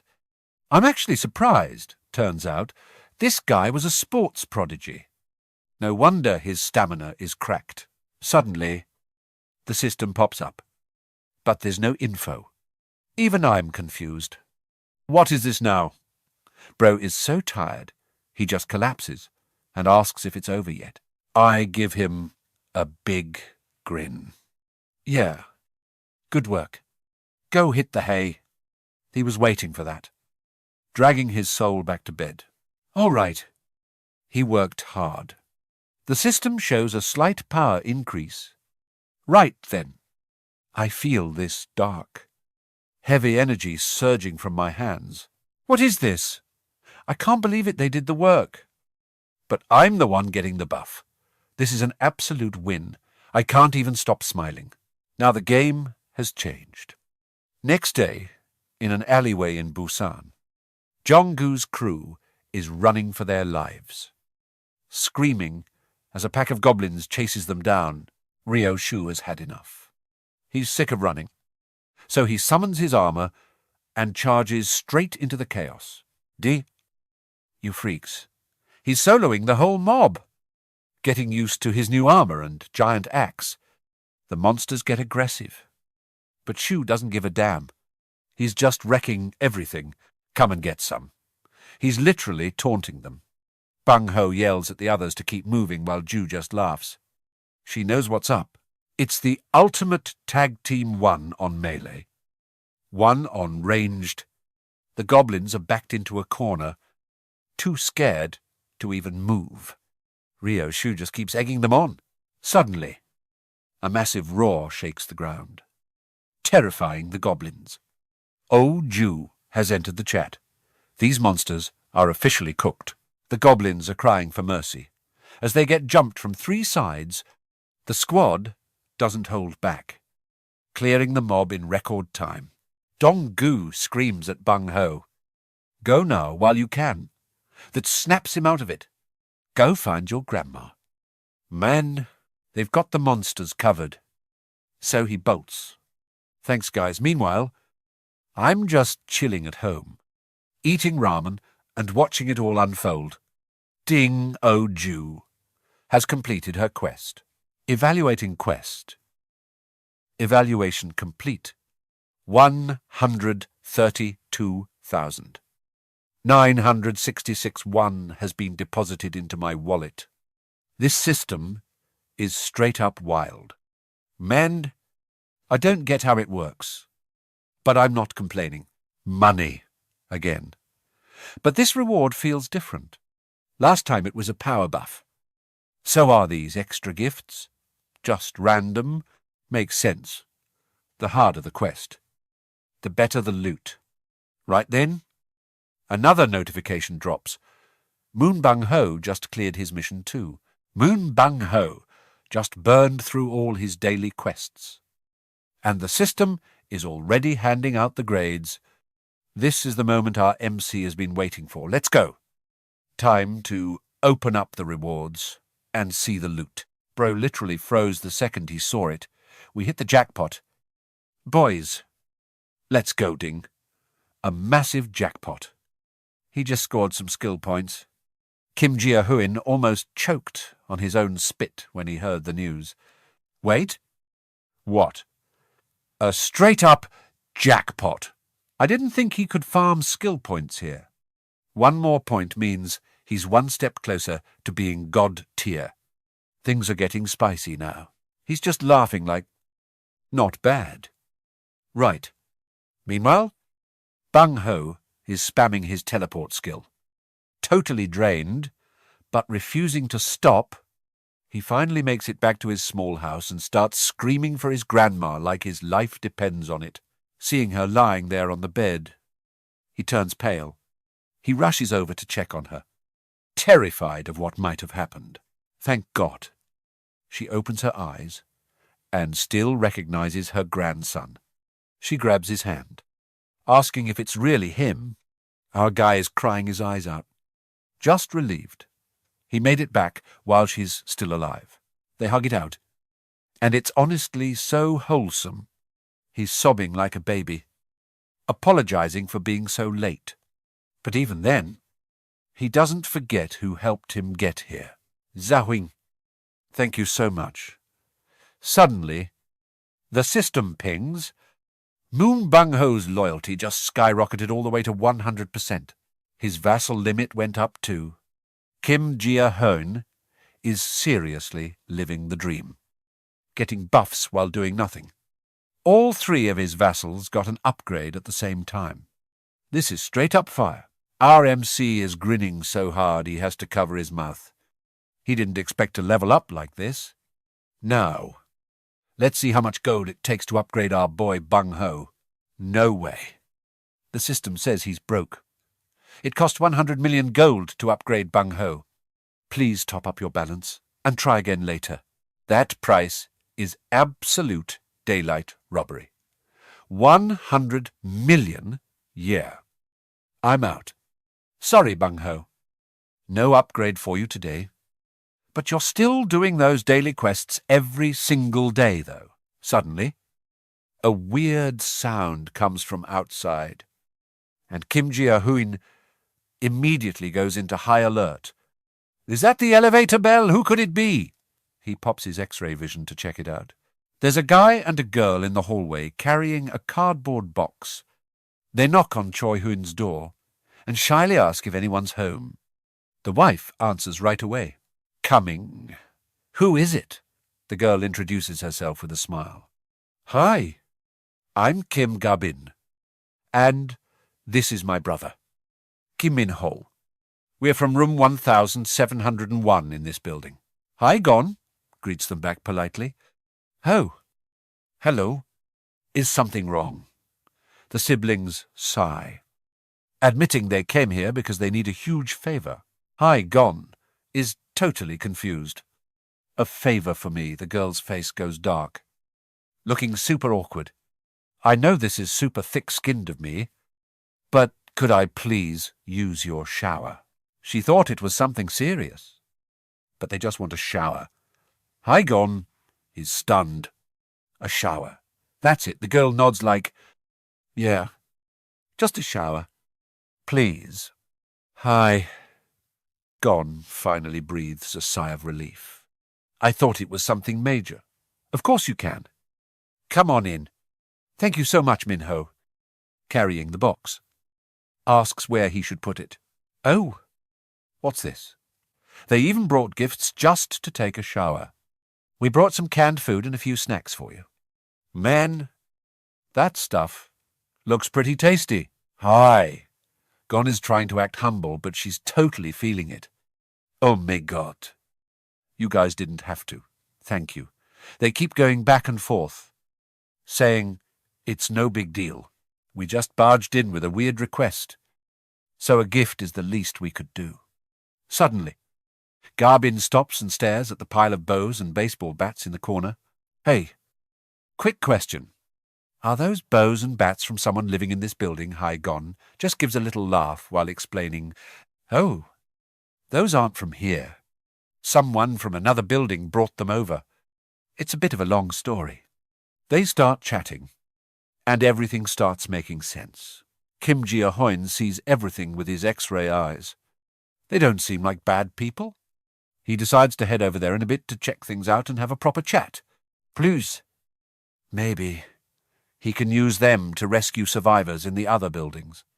Right then, 39,783,200 gold is transferred straight into the House King's wallet. His skill levels are blowing up. That's over 39 million gold, which is basically 736 million Vietnamese dong. He just learned a new skill. It feels like a mountain of cash just fell on his head. Wait. And what's happening? He quickly flips on his X-ray vision. Damn it! He sees Donggun's group covered in blood. Luckily, they're still alive. But it's looking rough. You can tell this fight was absolutely insane. Bear Girl is soloing a tiger. The tiger is cooked. But Bear Girl is heavily injured too. Now he realizes how bad it is. He's low-key panicking. What happened? While he's internally screaming, the system notifies him that it found people who can become citizens. It asks if he wants to grant them citizenship. Since the number of citizens reached a certain point, he unlocked the power of faith skill for all residents. He's still confused. What the heck is power of faith? Oh, right. Who's hurt? He looks around and sees everyone is completely spent. Bung Ho is even carrying his grandma on his back. The whole squad is dragging their bloody bodies back. This is bad. Really bad. Even Ozdu, the strongest one, is looking cooked. What are we going to do now? The monsters behind them aren't letting up. They smell blood and are getting even more aggressive. The rest of the team is trying to carry, but then they notice something weird. Hua. What's happening? I hit it on the first try. Yeah. Me too. What's going on? My body suddenly feels light as a feather. Me too. And I'm not even tired. Turns out that's the power of faith. A passive skill that buffs all stats. Their faith percentage just gave them a massive power boost. That's how it works. Haongun's team's faith stats have all surpassed 50. When stats like stamina, speed, vision, strength, and reflexes all jump by 50%, your combat power is obviously going to skyrocket. Bung Ho shouts out. I knew it. This has to be Big Bro Gia Huyn's power. That one line sent everyone's loyalty through the roof. Our MC immediately registers 2 more of them as vassals. The 2 girls literally freeze for 5 seconds. When they see mana radiating from their bodies, what is this? Kim Garang becomes the 4th vassal and awakens the piercing skill, and Duin is the 5th vassal, getting the toxic bone skill. With these buffs, they're more than enough to stop those monsters in their tracks. Hyen draws her bow, and every single shot is a headshot. The power behind them is insane. Any goblin that gets hit is straight up deleted. The arrows are even piercing through multiple enemies, taking out whole groups at once. The girl is absolutely shook. The piercing skill uses mental energy to fire off these super intense arrows. Gia Huynh puts the 2 of them on the field with a new quest. Goal. Use the piercing skill to send 10 goblins to the afterlife. They've only got 10 minutes. Win, and your mastery goes up. Lose, and you'll literally die of exhaustion. Honestly, just looking at this skill. You can tell it's going to be a tough one. As for the other girl, she's got that bone poison power, using her mental energy to spread a deadly mist everywhere. B-rank skills are fire. But this one is literally a team killer, if he's not careful. Our MC decides to vault it for now and study it later. Safety first. Bam! Just like that. The system pings. Kim Ga-rang finished the mission. Day's over already. Talk about being productive. Time for the loot reveal. The moment he's been waiting for. Wait. What? Empty-handed. Whatever. Let's see what the neighbours downstairs are up to. He pops his eye of the gods and catches some dude acting sus in the hallway. What's he cooking? Oh, he's just filling up water bottles. Smart move. Honestly, gathering resources early is a pro-gamer move. Guess there's no need to join Hardong's squad if everyone already knows how to grind for themselves. Suddenly, he spots a girl passed out on the floor. Quick stat check. Kim Gia Dong. Level 26. Her loyalty is only 18, but she has an ultra-rare healing skill. A real healer. She's definitely S-tier material. Can't let her slip away. Kim Gia Huynh rushes down to save her immediately. He reaches room 2902. It's pitch black and locked tight. While he's trying to figure it out, he gets a massive brain blast. Time to flex the new skill. Ping Skill Lord of the House's Invisible Hand. He can control invisible hands. That's straight up broken. Absolute W. He focuses up, intending to smash through this door and save the girl. It's so versatile. The invisible hand transforms into giant pliers, slips inside, and snaps the lock in 0.1 seconds. Lock's done. He dashes to the balcony, worried she might be toast, seeing her lying there, lifeless. His heart starts racing like crazy. Kim Gia Huynh shakes her, yelling, "Wake up," but she's out cold. His face goes pale. Damn it. It's worse than he thought. She looks like she's literally shriveling up from dehydration. He scans the room for anything to help. Then he just freezes for 5 seconds. This makes 0 sense. What the heck? Seriously, there's plenty of water right there in the room. Why would she let herself get this dehydrated? Whatever. Saving her comes first. He comes up with a life hack, assign her a micro quest. Task, breathe once. Reward, dehydration relief. Bro, that's actually OP. Kim Gia-on completes the quest. It cost 10 points, but it was worth every penny. She's showing signs of life now. As long as she's breathing, there's still hope. Guys. She opens her eyes to see a total stranger and jumps. Who? Who are you? I'm Kim Gia Huynh from the floor above. Shocking. Right, she stammers. How? How did you get in here? Our guy doesn't even bother hiding it. You were dying, so I broke the door down to save you. Instead of a thank you, she starts sobbing like her world ended.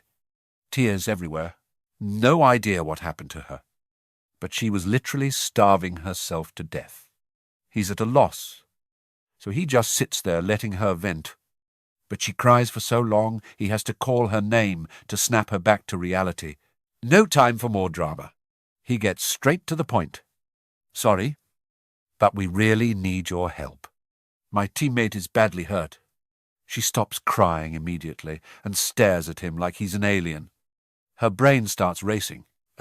She's thinking he says, I have power to help how, and he knows I'm a nurse. Is this guy a god or something? She's shaking with fear. But he seems desperate, so he probably isn't a bad guy. Better to cooperate for now, just to stay alive. Once she's made up her mind, she whispers, I understand. Where do you want me to go? The system pops up again. 1 hour time limit. Reward is increased. Healing proficiency. She sees the window, too. Gia Huynh reassures her. You don't need to go anywhere far. Eat something and rest. They'll bring the patient to you soon, before she can even react.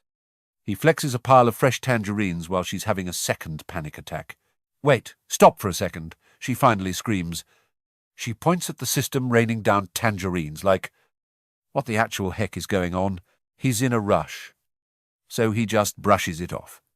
Oh, I'll explain all that later. And he's out. You're weak right now. Just rest.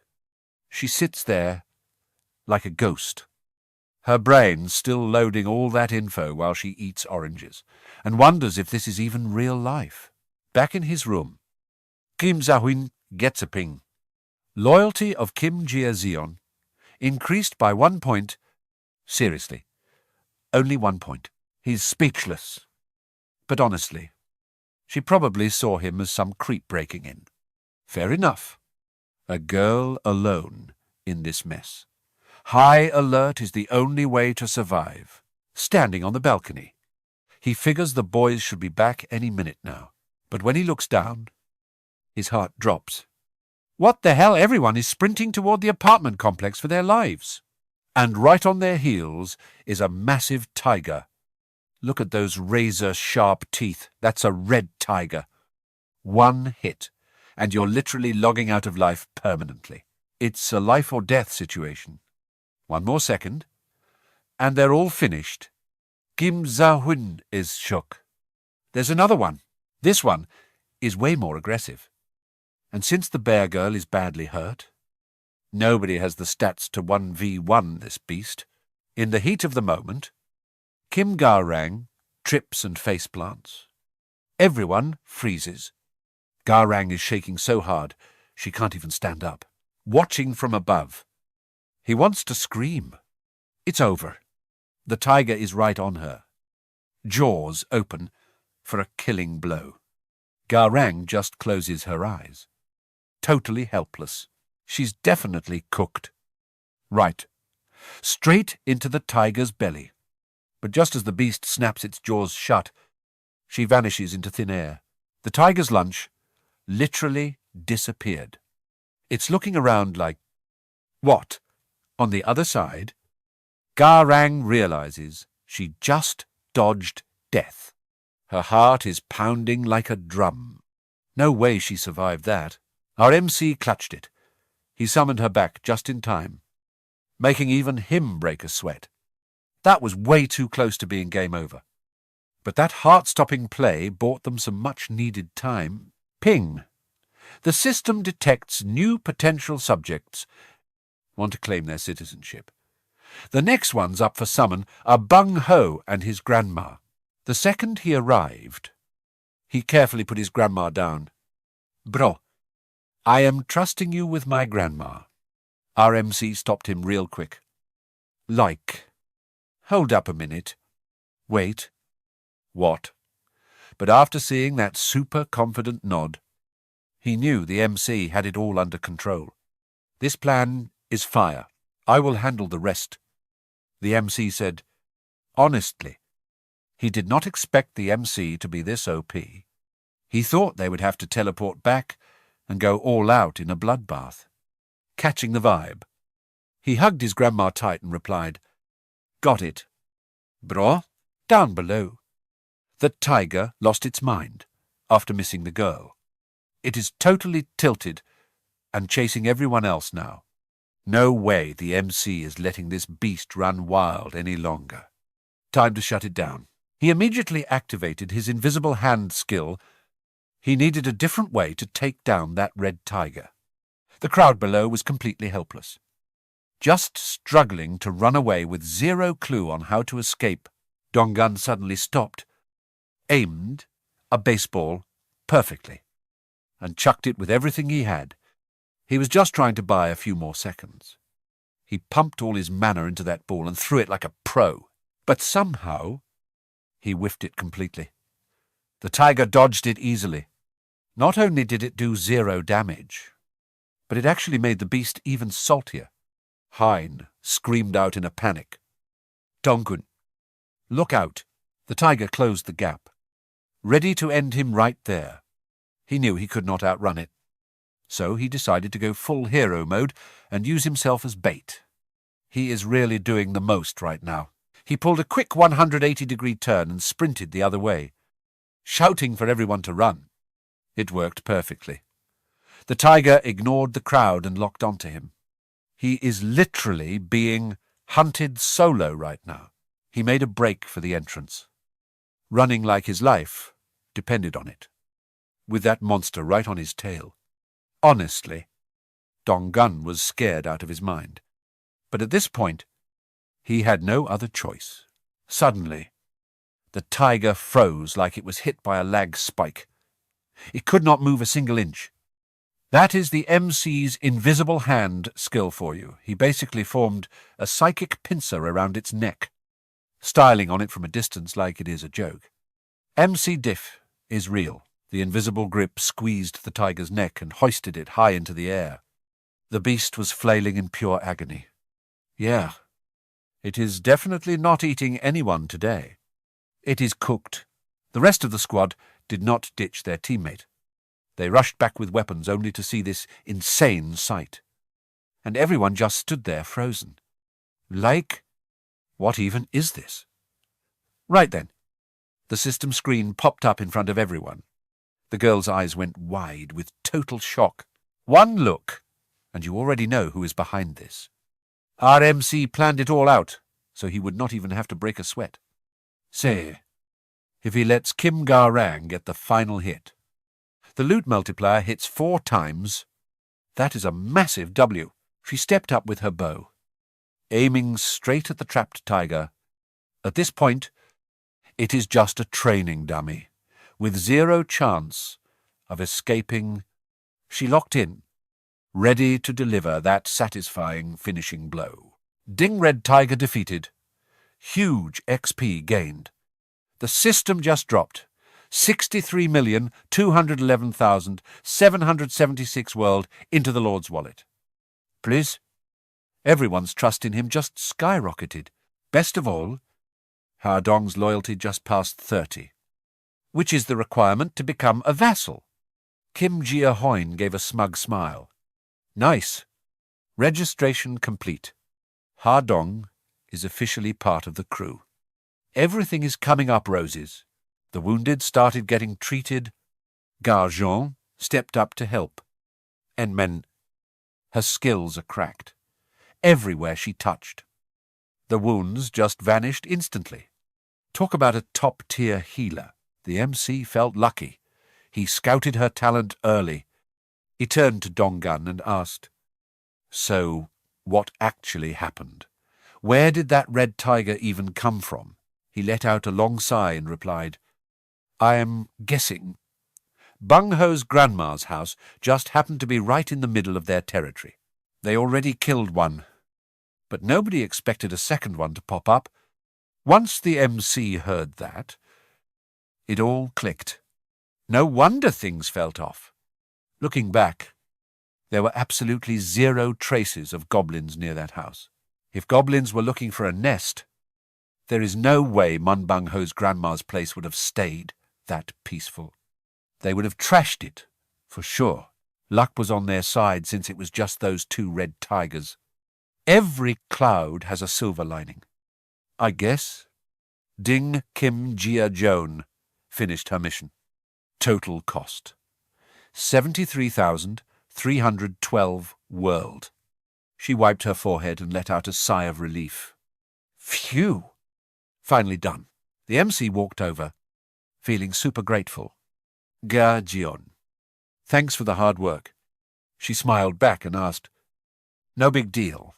So, can I head home now?" Suddenly, big guy Choi Huynh came running up, drenched in sweat. Like, hold on. Wait a second. Oh, it is this guy. Even though he knew it was awkward timing, he had to say it. Bro, you are not planning to have everyone camp out at my house forever? Right, haha. Once he said it, The MC finally realized how crowded it was, looking around. It really was pretty awkward. Haha. Don't even worry about it. I was just about to bring that up. I have got some empty apartments ready with water and electricity all set. I will handle all the supplies you guys need. Everyone can move in there from now on. He called Kim Rain over and told her, rooms 101 and 102 on the 21st floor are wide open. I am getting the power running there too. Can you help me tell the other survivors? Let them know they can go there for basic stuff like showers and using the bathroom. She agreed immediately. Yes. Here I am on it. He also suggested, if you want, you two can share one room and use the other as a hangout spot. That sounds like an absolute win, but wait. They should have known there is no such thing as a free lunch, he added. But I do have one small favour to ask of you. Honestly, who would dare say no to the MC right now? All right, let us hear it. I am hoping you can be the bridge between me and the other survivors. She was a bit shook. Wait. A bridge Kim Gia Huynh had already spotted her top-tier social skills from a mile away. Exactly. Just announce to everyone that from now on, I will grant a house to whichever team slays 100 goblins the fastest. Electricity, water, gas, it is all on the house. I am also promising unlimited food. Plus, if an apartment takes in 10 survivors, everyone in that unit gets the same VIP treatment, but remind them that depending on the floor, it might take a bit more time. The MC is starting to run this place like a boss, showing off that absolute leader energy.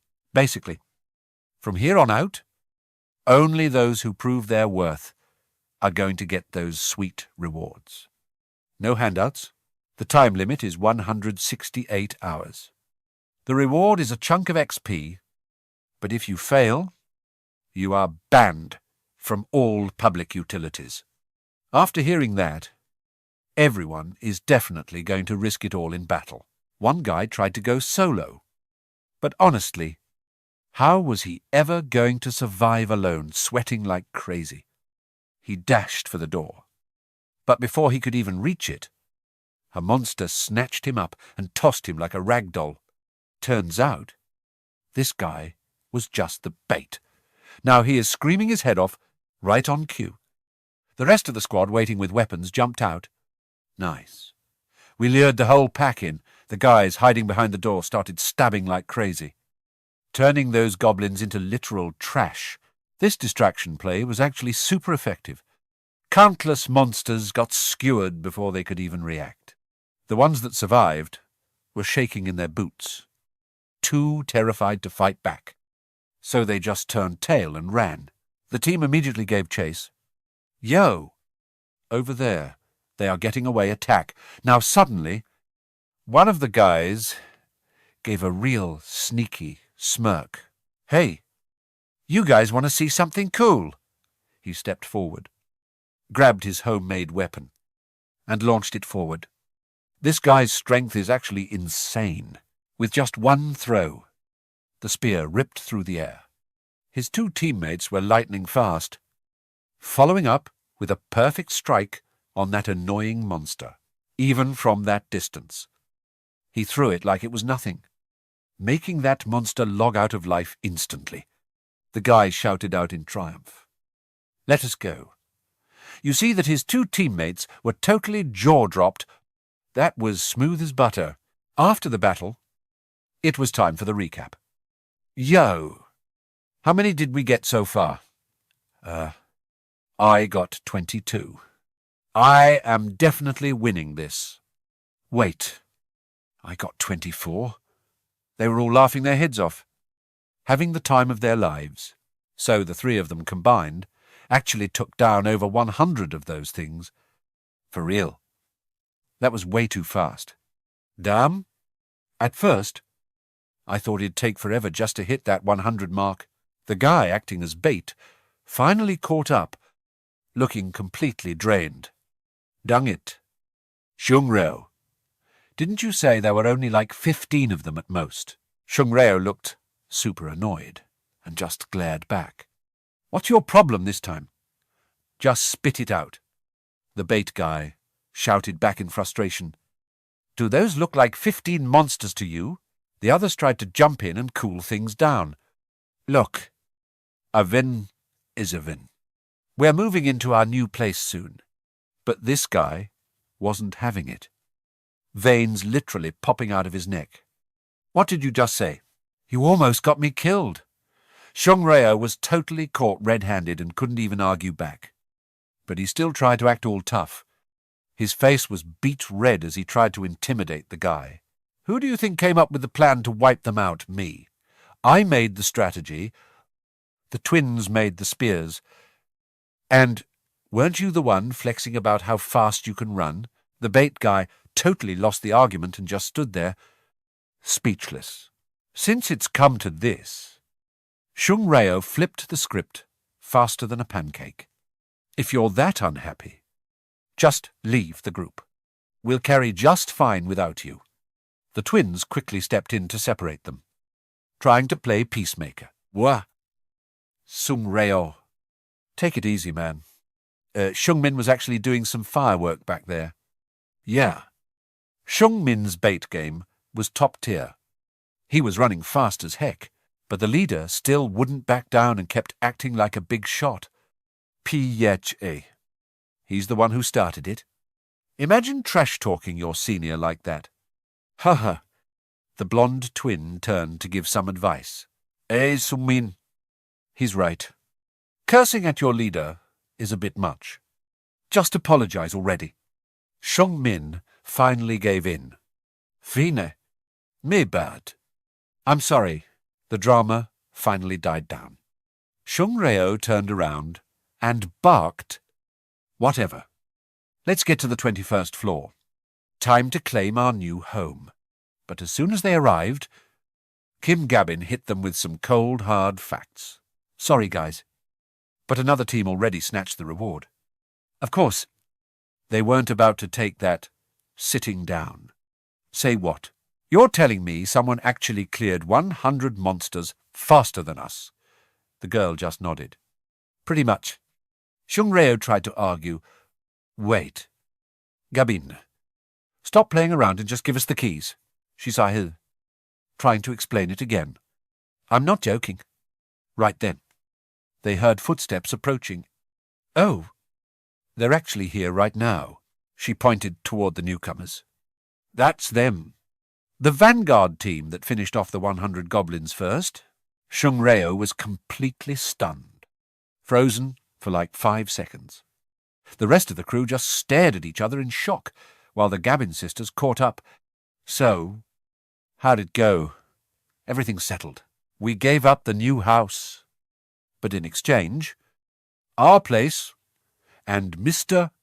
Daiho's house will get electricity, food, and other resources. Plus, the girls won't have to go on missions anymore. But aren't Mr. Daiho's daughters still minors if they're underage? They wouldn't have had to do missions anyway. The parents just grinned and explained, Oh, they're all grown up now. Haha. Our girls just have baby faces like their mum. Since they take after me, their archery skills are actually cracked.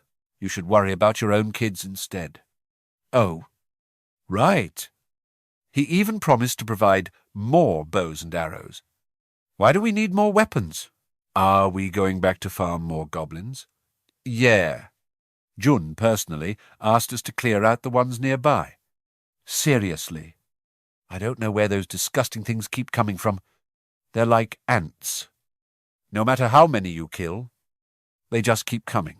They kept chatting away, completely ignoring Shung Reo, who was just standing there like a statue, his face turned dark with rage. After hearing everything, he finally exploded. Isn't this just a massive power trip? They're all just your friends. This is so unfair. Hearing that, Min Ho suddenly remembered something. Oh, right. He figured people might complain about fairness.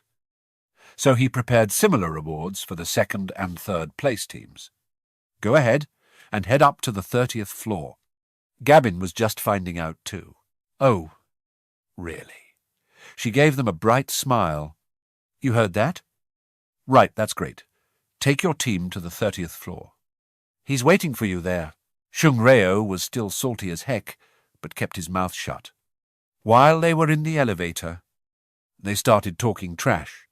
That Gia Huynh guy, I heard he's even younger than us. Isn't it a joke that everyone uses honorifics for him? The twins chimed in. For real. People act like he's some kind of god. God? My foot. He sounds like a multi-level marketing scammer to me. Just a kid who's good at brainwashing people with nonsense. Only Shung Min felt uneasy and muttered, We're only safe because of his powers. Do we really have the right to talk like this, especially since we're literally on our way to get stuff from him? That hit a nerve, and the three of them went silent before glaring at him. Sung Ryo, who was already annoyed, completely lost it. Why, you little... Right then. The elevator dinged at the 30th floor. The doors opened. But Shung Ryo wasn't done. He leaned in and threatened him. I'll deal with you later. They didn't expect Kim Gia Huynh to be standing right there waiting. He greeted them with a bright smile. Hey there. Guys.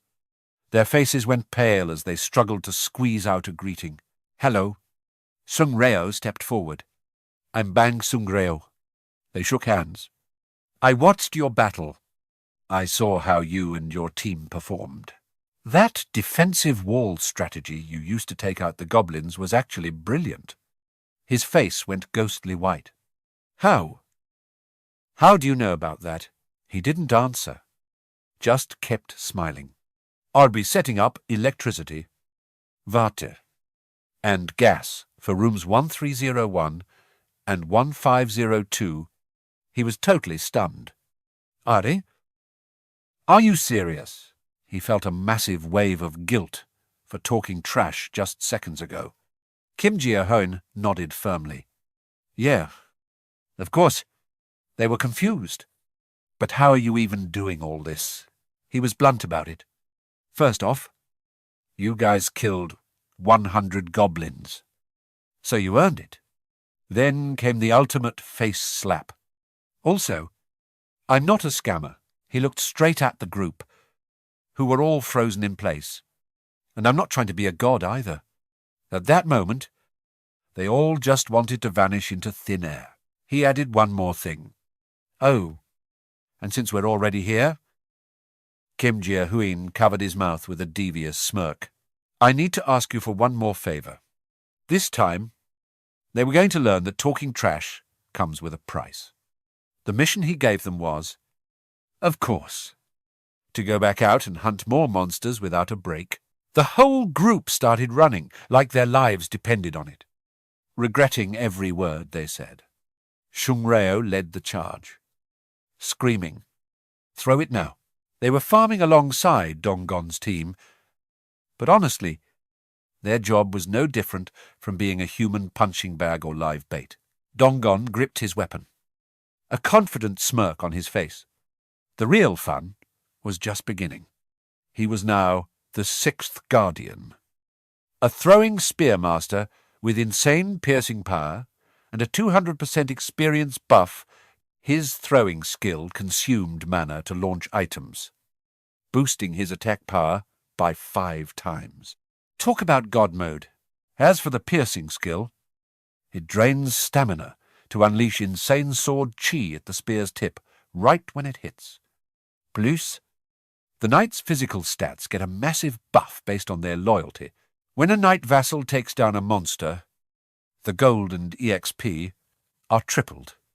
That EXP can be used to fast-track the knight's leveling process, which is honestly cracked. His spear mastery is at 11% right now, and the higher it goes, the more the damage becomes. Absolutely nuts. I gotta admit, his aim is straight-up fire. A perfect strike, right in the chest of that absolute unit of a monster. seeing their buddy go down. The rest of the pack just starts crashing out and charging like lunatics. Just then, a streak of light flies out from behind Dong-gon. An arrow lands right in the monster's dome. It looks like our archer girl finally decided to step up. The team's synergy is looking super smooth. Dong-gon doesn't miss a beat, pulling his spear back out and locking onto the next target. Once the monster finally bites the dust, he looks satisfied. The system pings that an orc was neutralized, awarding some sweet EXP. The king's wallet just got a nice boost of 211,098 world. The party quest to clear 100 orcs is finally done. Everyone watching is totally shook, and they even managed to save another 3 people this time. Dong-gon gives them a big smile to calm them down, since their chance to become residents is right there. The system asks Gia Huynh if he wants to offer them citizenship. 3 newcomers this time. The tax collection skill can grab 10% of the residents' cash, but the best part is their actual balance doesn't even drop. The cooldown is 30 days. This deal is way too good. It's the perfect way to get back all that capital he shared with the residents before. But he can't just take back the stocks whenever he wants. After some quick math, it would take like 10 months just to break even. That's way too slow. We don't have that kind of time. To save his parents, he needs to get Ha Dong's squad to Nambu Mindong as soon as possible. Might as well drop 30% of the settlement money as bait to keep things moving. Ding skill level up. The house declaration skill just hit level 10, and he got 3 skill points. Right then. A sharp pain hits his chest so hard, he almost logged out of life right there. A purple glow wraps around the entire apartment complex. The system congratulates him on applying the house declaration to the whole building. Now that he's dropped a bag of funding, the construction feature is back online. Gia Huynh is constantly shocked by these broken system skills. Let's see. The facility list currently has solar power generators and a grocery store. And even a gym Gia Huynh can't help but lose it. And he only pulls in 30 million world a year. But building a gym costs a whopping 130 million. 5 years to get his money back. That's a massive L. This isn't it. He needs money now. Instead of building this stuff, leveling up Ha Dong-gon would be way more useful. Suddenly, his infinite IQ kicks in. Wait. The funding can only be used for building facilities. Oh. Well, if that's the case, then things just got a whole lot easier. He's literally grinning ear to ear. That changes everything. Since this money and his personal stash are totally separate, why not just go full send? The first thing he picks is the solar generator, which takes 23 hours to finish. Each building can only have one. Now, what about that grocery store? He taps the system to check it out. Wow. It looks way more high-tech and modern than he expected. This place is linked to the king's shop, so he can sell any registered items there. Best part, it's fully automated. So, no need for a cashier. Just pay up front. And the item spawns instantly. Now this is a vibe I can get behind. Lugging supplies downstairs to hand out to everyone has been a huge drag lately. Now that there's a shop, they can just buy it themselves, which is way more professional. He doesn't need delivery people anymore, and he can even set the prices himself to give everyone a little bonus. Time to install this right now. The system asks him to pick a spot for the shop. Gia Huynh goes with room 101. And it'll take about 48 hours to complete. Finally. There's the gym, the spot for residents to grind their strength and stamina. Training here boosts efficiency by 200%. Residents under level 15 even get an extra 300% buff, which is just straight up broken. He was hating on it at first, but now that he's building it, our MC is totally obsessed. He knows working out helps you level up. But this combined with quest rewards is literal god mode, he decides to take over the entire second floor for the gym. Construction time is 71 hours. All right, time to start plotting the next move. He uses 3 skill points to upgrade the king's shop. The number of registered items jumps to 500, and it even added a super handy category feature. Now he can buy stuff in all sorts of sizes and styles. The best part is that things usually sold in bundles can now be bought as single items. First up is bottled water, then some soda. Even he's getting a bit dizzy looking at this massive list. It doesn't have every brand, but the choices are endless. Even the ramen comes in every style and price point. This is peak convenience. Gia Huynh's got to hand it to the system. It's actually goated. Meanwhile, the squad is still going ham against that giant monster. They're wondering what would happen if they just yeeted that thing. Ju finally notices the weapon in his hand and asks why the sudden interest. Donggu asks to borrow it for a little experiment. Without even waiting for an answer, he just snatches the blade. This Jonggu guy, really, is the most shameless one in the group. Even without permission, he grips it and gets ready to throw. It's an absolute power shot. And with the blade's own stats, it flies through the air like a literal lightning bolt. Ru is absolutely stunned and starts yelling about how he could actually just throw it away like that. But Donggu just stands there, with his arms crossed. The absolute king of acting like nothing happened. Nice. Now, try recalling it and then summoning it back. The other guy probably didn't see this coming. This is pretty fresh. Give it a shot right now. Mana starts pouring out of him. Glowing bright. No way. The spear actually flies right back into his hand. Gosu is losing his mind. That's so OP Dong-gu. Are you a literal genius? Or what? The guy just turns away to flex a bit, acting like it's no big deal. Right then. The girl comes sprinting over, screaming at the top of her lungs. We gotta get out to here. I'm almost out of arrows. He just finished his sentence and literally froze for 5 seconds. A brand new quiver of arrows spawned right there. Bro, capitalism really said no rest for the wicked. At this rate, when is this fight even gonna end? This is wild. This girl is straight up hacking. She barely complained, and boom! Instant load. It is like Gia Huynh is watching her every move without missing a single beat. The multitasking skill is cracked. It lets him use other moves right under the Emperor's nose. Now that he has got his gear, it is time to scrap. He took down that demi-human and soaked up all that sweet experience points instantly.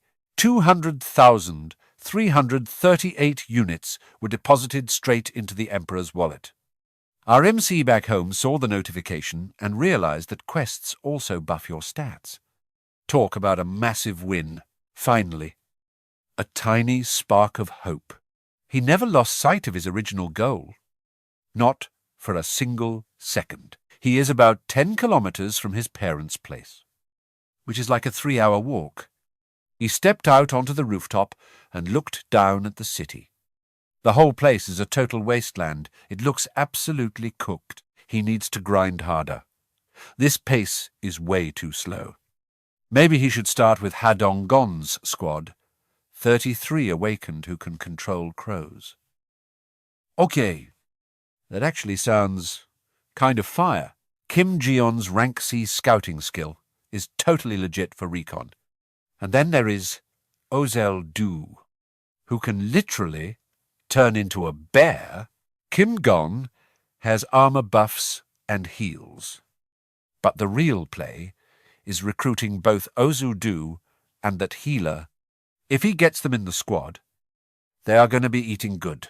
Unlike Kim Jia-dung, who is basically family now, Ozzy's loyalty is still pretty mid.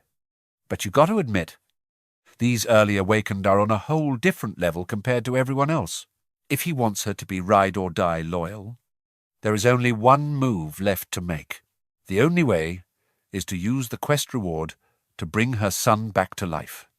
But the system hit him with that insufficient funds message. That is so annoying. It told him to get more bread and try again. Is this not enough? Fine. Let us crank up the difficulty then. The new goal is to hunt monsters level 40 and up. We are going all in. Level 40 monsters are absolute units. But the rewards, those are going to be legendary. He has got 24 hours.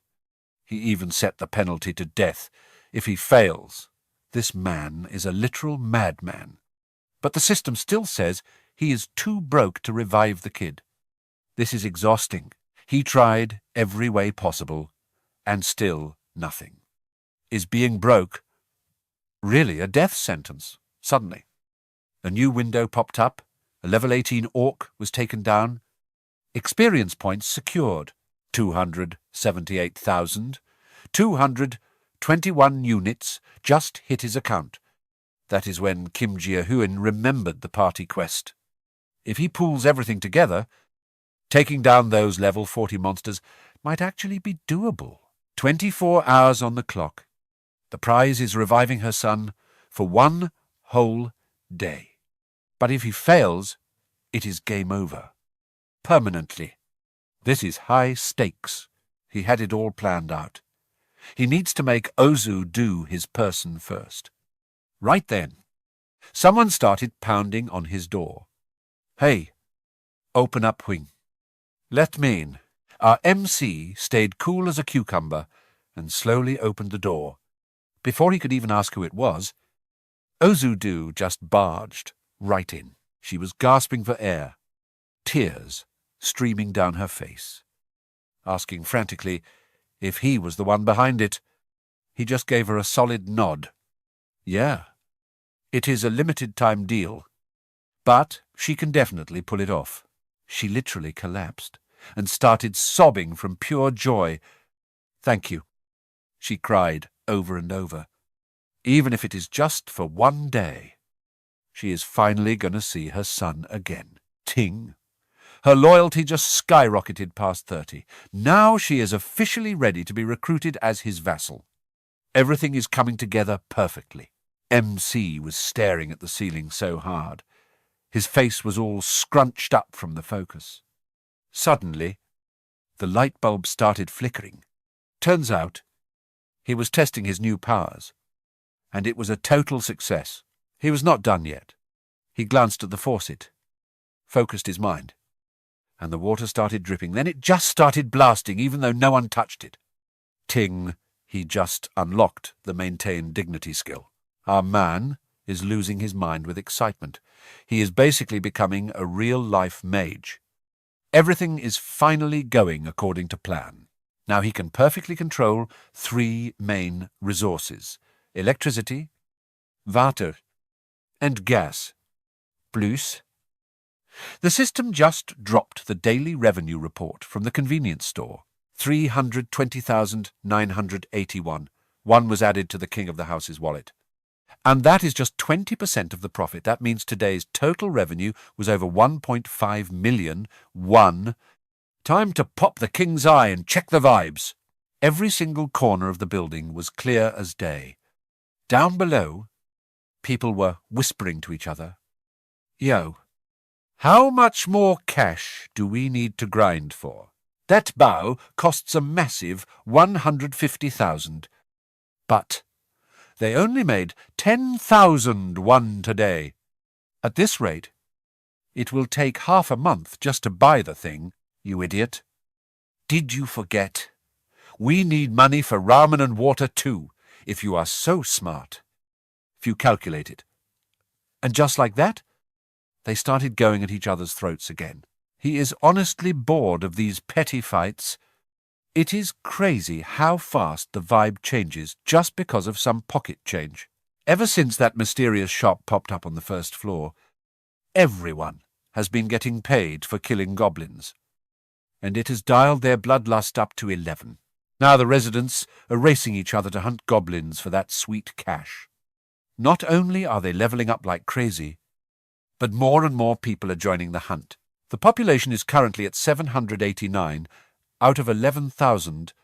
Another 243,817. One just hit his wallet. And look at that. Ozu is starting her killing spree again. Now that she knows her son can come back, she is fighting like an absolute demon. Any monster that runs into her is basically already dead. Her transformation from human to bear is so smooth, she is literally in God mode, right after the battle. The healer girl ran up and asked, "Ozu, are you okay? Are you hurt anywhere?" She just played it cool, like, "I am good. A little scratch like this is nothing." The whole team gathered around like, "Sis, do not overdo it. We literally cannot keep up with you." Ozu actually looked a bit flustered for a second. "I feel like I am hogging all the rewards for myself. Sorry, guys. I am just in a huge rush." "Wait. What Otsu? Why are you even apologizing? With you carrying the team, we are actually safe and can just chill. You are the best." Seeing the squad vibing like this really warmed Kim Gia Huynh heart. Recruiting these two was a galaxy brain move. Honestly, it makes sense. With their skill levels, this was bound to happen. The entire team's power is spiking through the roof. Suddenly, a savage roar ripped through the air, echoing everywhere. The three girls jumped and stared into the pitch-black hallway. They did not even see the monster yet. But that sound alone was enough to give them the chills. Things are about to get real. They immediately backed up, totally on guard. It was a massive, giant-sized goblin holding a weapon like a total pro. This fight is definitely not going to be a walk in the park. The three girls were staring at this thing, absolutely shook. This monster was not just a tank, it actually looked kind of human, which made it even more terrifying. It had actual hair, full armor, and a legit weapon. This was definitely an elite mob. Without wasting a second, Ryo transformed into her bear form and shouted for her teammates to get ready to scrap. At this point, only our bear girl has the stats to solo that monster. The other girls are screaming her name in a panic, but our big sister doesn't care. She's just itching for a fight. They start throwing hands immediately.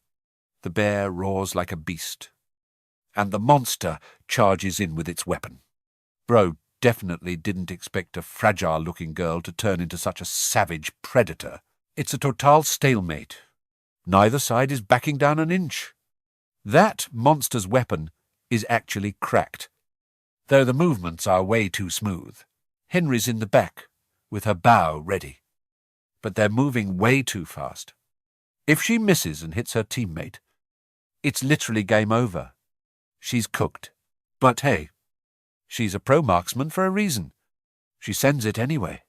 The arrow flies like a bolt of lightning, packed with insane power, right at the target. The monster is fast enough to block it. But that was just the bait. Bear Girl sees the opening and delivers a massive critical hit, slamming him straight into the dirt. Oh, Ryo goes in for a lethal bite. One chomp from those jaws, and you're basically logging out of life. The system pings money in the bag. Boss Gabo is officially deleted. Requirements met. The outpost category is now unlocked in the build menu. Finally, a safe zone outside the main base. Once it's active, it works just like the main territory. But there's a catch. You need a resident with at least a knight title to guard it for activation. If an enemy occupies it for more than 24 hours, the whole thing vanishes. Kim Gia Huynh is back home looking at the screen like, wait, what he's actually stunned. Teng. During construction, You need to gather 3 residents with knight titles or higher. Wait a minute. He just realized something. This means Odu, Kim Gon, and Haung Jun have to camp there for a whole week. The biggest loss here is time. A full week is way too long. We can't be wasting precious time like that. Besides, Ha Dong-run's team already cleared out most of the monsters nearby. Building an outpost now is kind of mid. Guess we'll cancel it. A bit of a waste. But the loot today was fire anyway. If he could build this outpost back in his hometown, that would be goated. Total peace of mind. His family's safety would be 100% guaranteed, realistically. Moving his grandparents here isn't going to happen overnight. Just thinking about his family hurts. He closes his eyes and prays. Please, let them be okay. I just hope they're safe. It's decided tomorrow. Ha Jong-gun's team is heading to the hometown to scout. The scene cuts to a pitch-black tunnel. Kim Gon's eyes go wide. He's staring at the bloody corpses, unable to believe what he's seeing. This is insane. Who rips monsters apart with their bare hands? Watching Odu go bear mode and chew a monster's head off gave him literal chills. Then again, she's probably not even considered human. Right. Yeah. That tracks. She was already a monster even before Gia Huynh buffed her. He's still wondering what kind of Riz Gia Huynh used to recruit this war goddess. Before this, she only cared about wiping out goblins. Did she just unlock some new broken ability or something? A party quest notification pops up. Return. Time limit is 1 hour. Reward is some EXP. And there's no penalty for failing. Right as the quest starts, Dong-gun's group calls him over to head back. He snaps out of it, like, "Oh, yeah, let's get it." He lets out a long whistle, and a black crow immediately flies down to him. Kim Gon lets it perch on his hand, smiling and giving the bird some pets. Good boy. Little Black. Dong-gun taps his shoulder and drops a heavy task. The scouting is all on you. He agrees instantly. Don't worry. Senior. I got this. Kim Gon rubs the bird's beak and tells it to be careful. The crow's eyes glow, like it understands perfectly before it takes off. It starts flying around. Following Kim Gon's mental map, no way. He can see everything through the crow's eyes. This scouting skill is actually OP. Looks like the coast is clear. We can head straight out. Dong-gun finally breathes a sigh of relief. Thanks. Men. Let's move. As the 6 of them head out, a rat scurries by, making a noise that makes Kim Gon spin around. What? What was that? A rat. He literally gets down on the floor to check. But the thing is gone. He has no idea that in the shadows, that rat is staring at him with glowing eyes. Once they're gone, it finally jumps out. This rat is moving way too fast and looks way too smart. It's checking its surroundings just like Kim Gon's crow. Those dark eyes look super suspicious. On the other side, Kim Gia Huynh is bowing deeply. I'm really hoping you guys can lend me a hand this time. The 6 of them share a look. Nobody says a word because they clearly need to talk it over. Our MC continues. I know the chances of this working are pretty low. Dong-gun asks, worried. Does your family in that apartment complex too? I haven't been able to contact that area in forever, so I can't promise anything. Man, Bung Ho. The guy, Gia Huynh, helped to save his grandma. Immediately steps up. Let us help you. Everyone turns to look at him in shock. He doubles down. No, we should be saying, let us pay you back. Dong-gun smiles and nods. Truth. We're only alive right now because of Gia Huynh. Gia Huynh. We're in. Just say the word when you need us. Our MC didn't expect this much support. He's low-key about to cry. Thank you guys so much. The goblins at Garbo are wiped. So, we just need to follow the subway tracks towards Summon Station. Lachi Station is the closest one to my home. Exit 2 is the way out. Once we're outside, I'll give you the specific directions. I'm not expecting us to win in one go. That's asking too much. For now, let's just focus on taking Summon Station first. Donggun nods in agreement. Understood. Glad we got them on board. Our MC bows deeply again, thanking them from the bottom of his heart. Everyone gets some good rest tonight. We move out at dawn. Suddenly, Do steps forward. Wait a second. I've got a question for you. Is there really no way to use your powers to just warp my family here, man?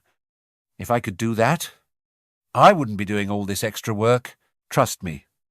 I've tried everything. I even tried using a quest reward to teleport them here instantly. That skill has insane range and speed. If it worked, I could have brought the whole family here in one go. But the system just coldly told me the reward couldn't be used like that. Total dead end. This is just a guess. But it looks like Moon Bung Ho's grandma is currently living outside of my system's signal range. If that's the case, I'm cooked. If my parents run into trouble, I won't be able to do a single thing because they'll literally fade to black outside my zone of influence. Dang it, this is a real headache. I had to keep it 100 with her and admit, look, I'm sorry, but I'm not actually omnipotent. There are things I can pull off and things that are just impossible.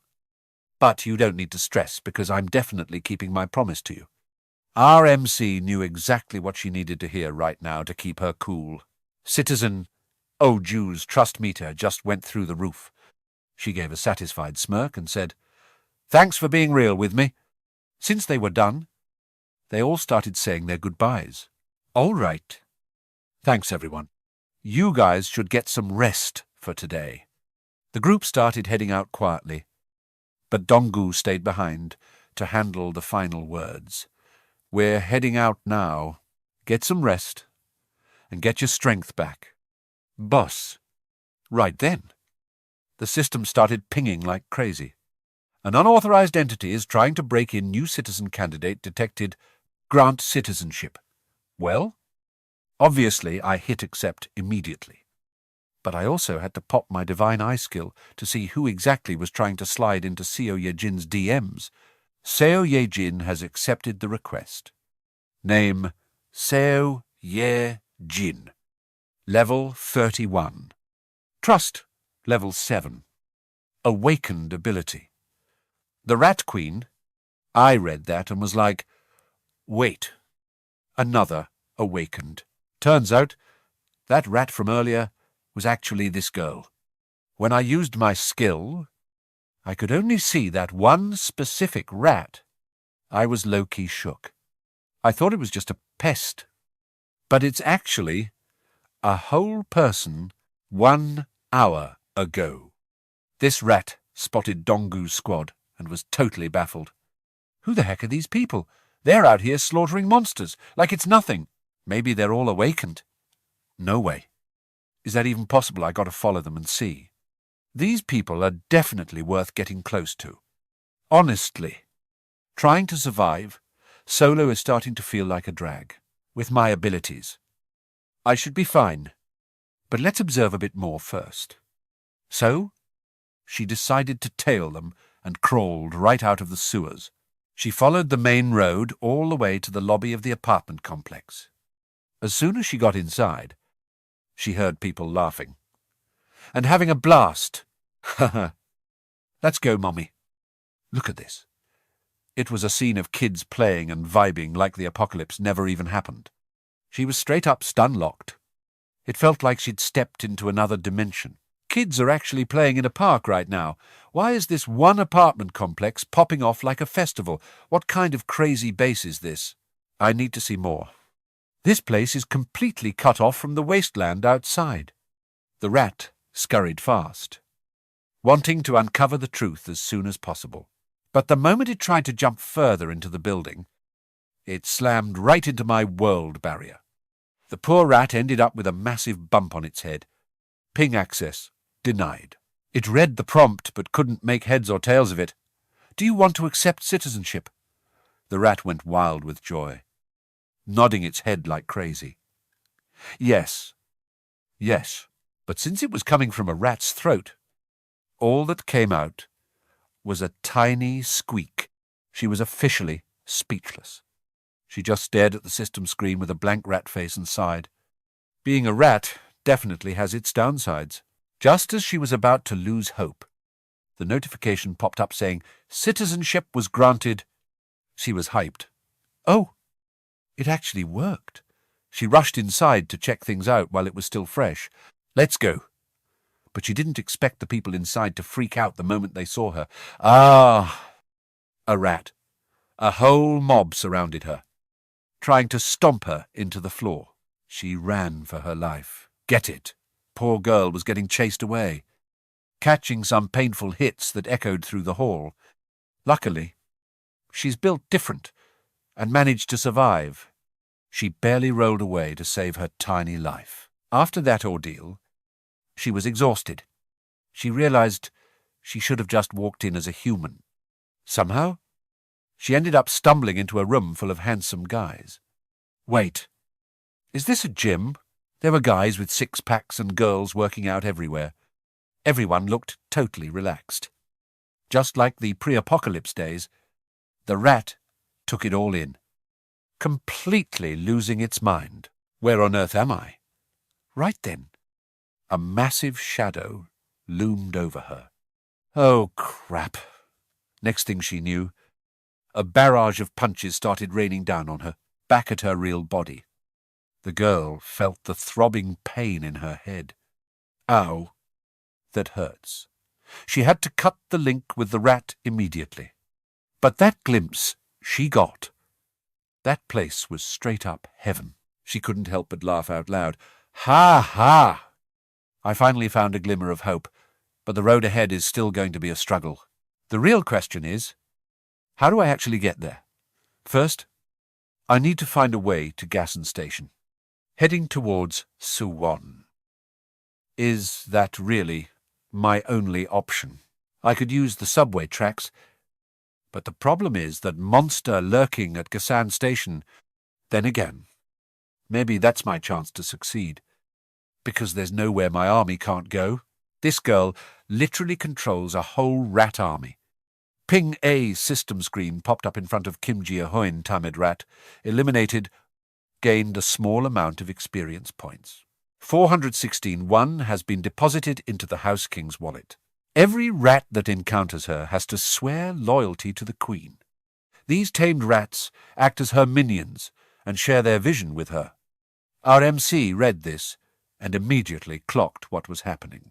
Oh, so she's just controlling the rats. I thought she actually transformed into one. Let's pop the Emperor's Eye skill. An A rank, awakened, literally came to my doorstep. I have to recruit her as my vassal. No questions asked. But even after searching the whole apartment, the rat was nowhere to be found. Where the heck is she hiding? Is she not around here? In that case, I'll just summon her by assigning a quest. Quest content. Reach the apartment. Time limit, 48 hours. Reward, Coca-Cola and a chocolate bar. Penalty for failure is... Wait. He suddenly stopped. Hold on. Oh, Jew's question was still ringing in his head. Is there really no way to use your power to bring my family here? He knew he'd tried a few times and failed miserably. If the reason for that was because they were outside my range, then I'm willing to bet that anyone with citizenship falls under my system's influence no matter where they are. Because no matter how far away they go, every monster they kill is still being tracked and calculated perfectly by the system. So, the MC decided to tweak the quest. Quest content. Reach the apartment. Time limit, 10 seconds. Reward, Coca-Cola and a chocolate bar. Penalty for failure. Forced summon ping setup successful. Now, we just sit back and watch. I can't believe I can actually exploit the failure penalty like this. Let's see if this works. Even if I can only pull this off once. If I can summon someone from that far away, bringing my family home safe is going to be light work. If I remember correctly, once I activate an outpost, I'll have the exact same power as I do in my main base. If that's the case, I'll send Hadonggon's team out there, set up an outpost, grant my family citizenship, and then use the quest system to ship them straight back here. That plan is absolutely fire.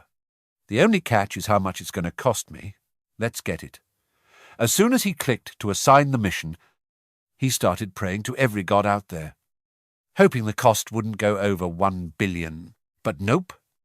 The system says the mission for Sin failed, and he just lost over 31,674,894.30 million points, while he's sitting there sighing. Boom. That girl gets summoned right in front of him, pale as a ghost, and screaming her head off. What the heck? Where am I? Even Gia Huynh jumped. But men, it actually worked. They both just stared at each other in shock, while the girl was shaking like a leaf. I mean, fair enough. Getting teleported out of nowhere would freak anyone out. Our MC walks up and says, "Yo?" Said Jin, but she's still completely spiraling. "Who are you? How do you know my name? He just keeps it chill. I'm the guy who just gave you citizenship." She went from confused to hopeful real quick. Wait. What? So that means where I'm standing right now. He gives a solid nod. Yup. This is that apartment rooftop you saw through the mole. Sorry for pulling you here so fast. You must be terrified. Right. Nice to meet you. I'm Gia Huynh. Then he casually hands her some candy and a soda like he promised. Talk about top-tier Riz. She took the snacks but kept the questions coming. So you're the one who summoned me, and that weird mission from earlier too. MC starts breaking it down for her. You got it. I was the one behind that mission. Hearing that, her fear totally vanished. She's all smiles now, and her eyes are literally glowing like she just hit the jackpot. Oh, wow. Then, I know this is a lot to ask, but I'm looking after a group of people. Can they join us too? Talk about giving someone an inch, and they take a mile. Our MC literally froze for 5 seconds. She kept going, all hyped up. I was actually going to risk it all, since I couldn't bring everyone here. But this is straight-up magic, man. She's way too innocent for this world. He had to ask, how many people are we talking about? 3? That's a decent squad. Making him stop and do the math for a bit. Dang. He didn't expect her to have teammates. This isn't looking good. I'm really sorry, but this is going to be tough. Her face dropped instantly. What? What do you mean? He kept it 100 with my current power. I can't bring them all here right away. She felt totally helpless and started grabbing his sleeve, begging him, please. You can't. My mom and brother are still there. I'll do anything. I'm begging you. This is a tough spot. Especially since he hasn't even saved his own family yet. He only managed to pull her because she'd been here before. Anyone else would be a total gamble. He finally said, hold on. Let me see if there's another way. He realized he didn't even have to touch Sin to give her citizenship. That means the family territory already considers those lab rats as part of her. If this works, it's gonna be huge. And look at that, her trust meter is hitting the roof. I mean, who else is she gonna trust at this point? He switched to his serious voice. Say, Jin, are you really ready to do whatever it takes? She flinched. Suddenly, on high alert. Whatever it takes. Like what? But honestly, what choice does she have? Worst case scenario. She's cooked. if she doesn't. She nodded instantly. Yes, I'll do anything with that. He locked it in. Fine. I've got one more trick, but the deal is, you have to trust me completely. Got it. If you commit to this, I promise I'll save your family. Easier said than done. Right. Trust isn't something you just turn on. She was sweating buckets. But she's a woman of her word. Her trust level started flying up. It hit 50. And boom. Loyalty unlocked. She's officially ready to be a vassal. Even the MC didn't think she'd be that fast. This is fire, with a system this cracked. He had to test it out right away. Vassal registration. Go, instantly. A surge of power wrapped around her. Nam is Se-jin. Title 10th servant. Trust is at 52. Loyalty at 33. She just awakened a new ability, White Rat Queen, Beast Tamer. All her tamed beasts get a massive stat boost based on her loyalty that is broken. The growth speed of her beasts also got a huge buff. And, once they hit a certain level, they can even evolve into something way more dangerous. First, he had to check. Is there a tamed rat with your family right now? She nodded like crazy. He gave the order immediately. Right now. Tell that rat to get to your family. Now. She's listening to every word he says. She sat cross-legged on the ground, eyes closed, focusing all her energy. Our MC turned on his King's Eye skill to scope things out. Found it. A level 2 mouse was sprinting toward her family, like its life depended on it. Her family was freaking out. Look, a mouse! Isn't that Se-jin's rat? The little guy just stood there, squeaking like crazy to get their attention. Using the mouse as a link, the MC used the system to teleport a mountain of food and water over. Everyone was stunned. Oh my God, where did all this food come from? Did Se-jin send this? Just like that. Her trust points went stonks. MC just smirked. Easy money. Exactly like he planned. The Se-jin and King's Eye combo is absolutely cracked. From now on, every single rat in the sewers is going to be his eyes and ears. Just thinking about it is a vibe. He's got the best scouting team on the planet.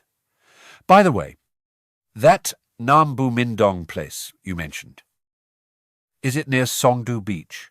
Yes. Exactly. Nice. What a coincidence. Turns out Se-jin used to live in Nam Bu Mindong, which is actually the MC's hometown.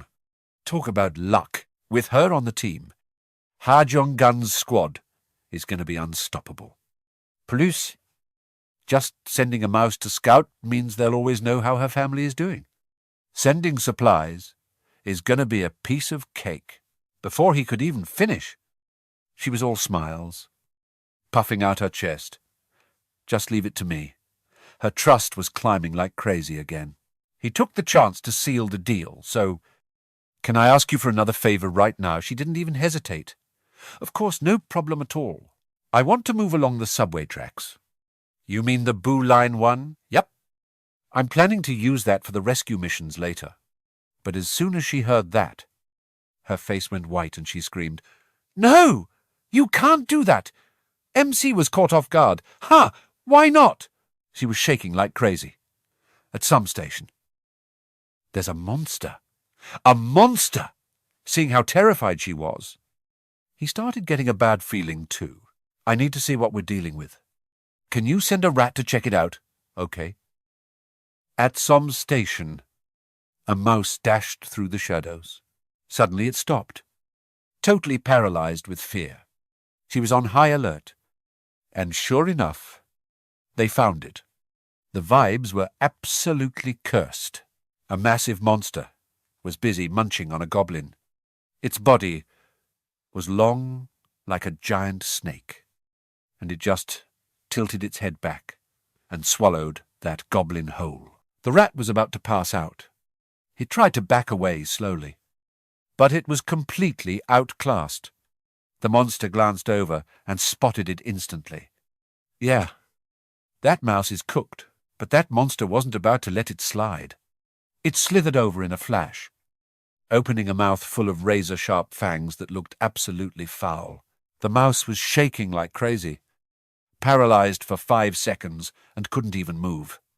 The monster lunged in for the kill, and our little mouse friend was so scared its tail was practically shaking, zigzagging like a pro to dodge those attacks. Thanks to its tiny, agile body, it managed to escape certain death for a moment. But this monster was persistent as hell and wouldn't let go, while the mouse was literally sprinting like its life depended on it. Gia Huynh was watching from home, and even he was feeling the tension. That thing was unrealistically huge. He couldn't even tell what level it was, but it was probably way past level 40. After showing him the footage, she said, "You see that... Right. We can't pass through Sonham Station. How about we just skip it and head straight toward Gonigan to keep the momentum going? I already know your team's strength is no joke. So, clearing the path should be light work." He thought. That made total sense. Seijin was spitting facts. So he gave her a quick nod. "All right, let's lock it in." He suddenly flashed a sly grin and said, "Just head over to room 2701. She got nervous immediately, probably imagining some wild scenario in her head. He added, "Just stay there from now on. I'll clean it up a bit so it's actually livable." She didn't dare say a word and just stood up, feeling a bit shaky. "Yes, thank you so much." After saying that, she scurried out of there. "Well, I'll be going now." "Yeah, go get some rest." He watched her leave, thinking to himself that he'd probably make the same move if he were in her shoes. I mean, back before they were teammates. This solar power plant still has 5 years of construction left. That's a crazy long time. The efficiency is decent, but it's still not enough to carry nearly 800 residents, to raise capital and build more. They need more people grinding. At least 3 shifts a day. The new public projects have to move that fast too. All right, time to get to work. Let's keep farming monsters to pump those numbers up. The very next day, Donggun's team moved out like a whirlwind, everyone screaming their heads off as they ran. "Ah, it's lunging. We're cooked." Man, this is getting out of hand. Why are we getting chased by monsters 24/7? This time, it was a bunch of fanged bats flying around. The group stopped and pulled out their bows since they couldn't exactly punch something in the sky. Whoosh! 3 arrows flew straight at them. The monsters, hit by the arrows, screeched in pain. Some dropped dead instantly, while others kept diving in like total psychos. Hajin quickly checked the vibes. "Is everyone okay?" "Yeah, we're good." "Bro," Garang looked super stressed.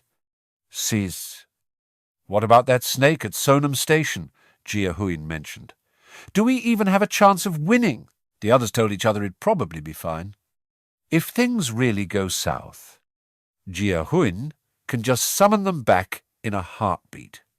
Donggu chuckled. They were clearly just overthinking it. "It's all good. No need to stress. Let's keep moving." Team.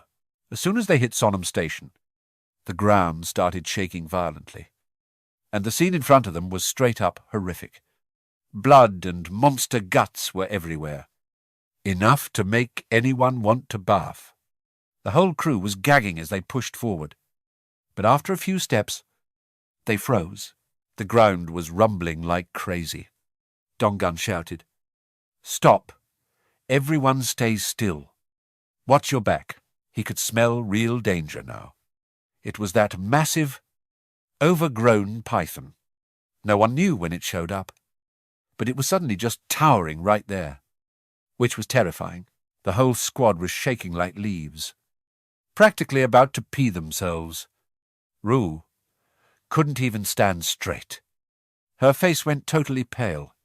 "You're telling us we have to combat this freak of nature." Nobody dared to breathe. They were ready to pull a U-turn and bail. Dong Gun grabbed Henry tight and yelled, "Get down. Everyone, get down, now." Thank God for those fast reflexes. Or the whole squad would have been cooked right then and there. Ding! The system popped up a notification. Party quest. Slay the giant python. 10 minutes on the clock. Massive EXP rewards. But failure means it's game over. The ground was still shaking. And everyone was terrified.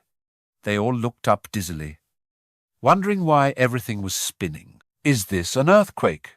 The screen flickered, specifically assigning a mission to Ha Dong Kien and Ngo Nguyen Chao Slay, the giant serpent. Bro was shook after reading that. Like, 12 what? They want us to take down this python. He was barely even breathing because he was so terrified himself.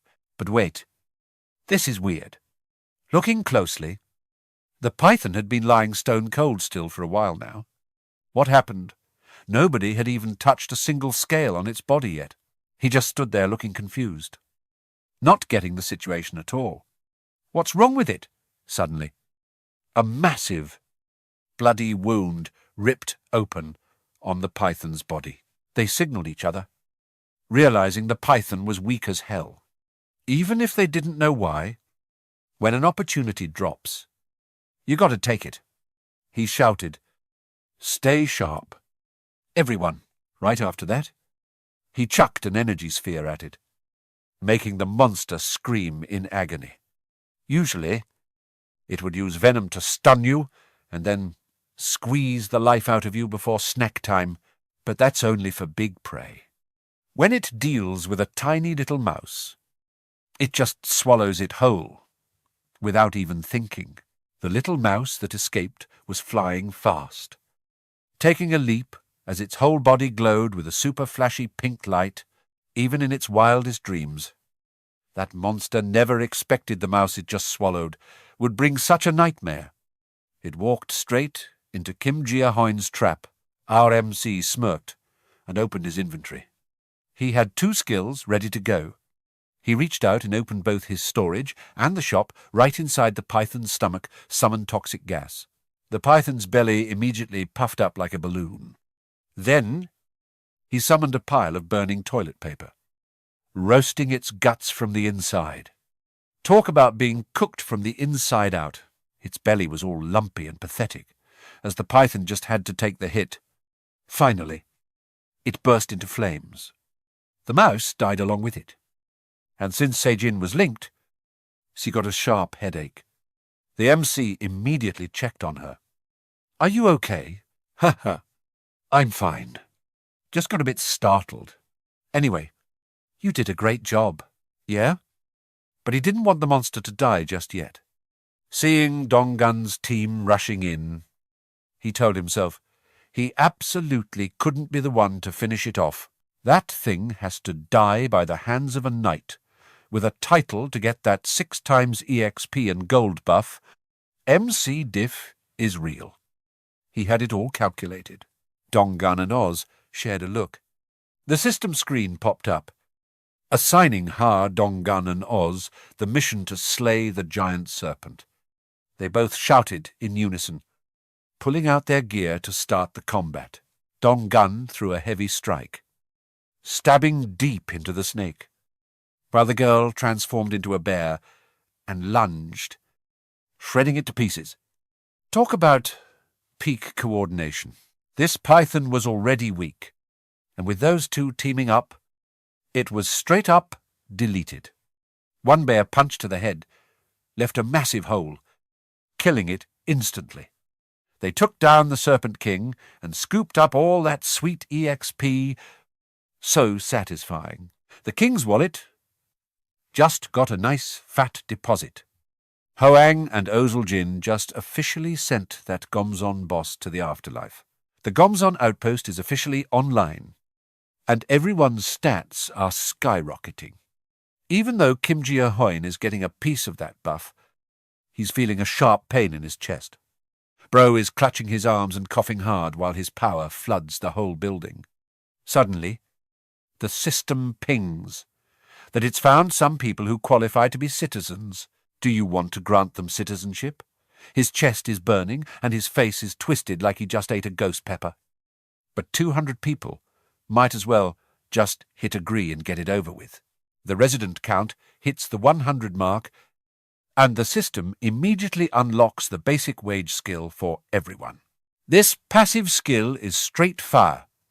Experience points and gold rewards for residents are buffed by 100%. Our MC is just standing there, drenched in sweat, completely lost. Like, what even is the meaning of this? Okay, wait, this is legendary. It means even if I set the tax rate to 0%, they still get a bonus, 100% XP and gold. Talk about a massive W.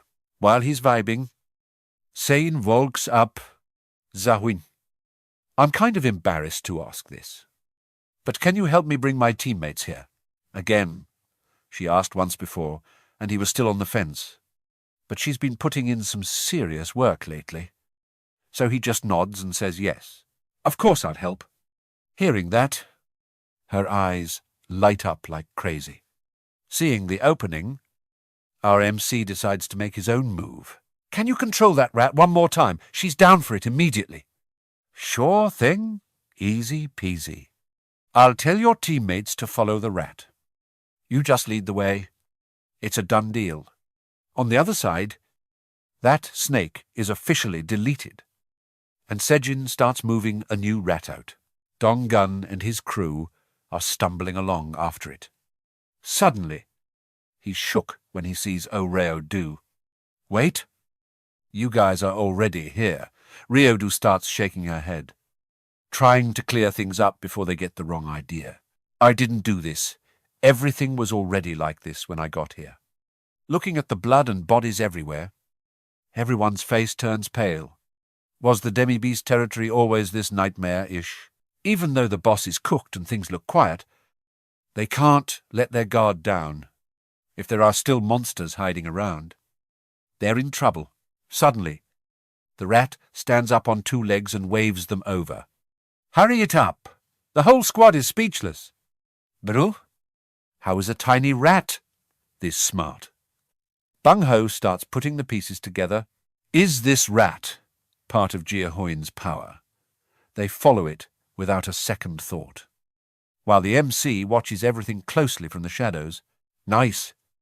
No major drama yet.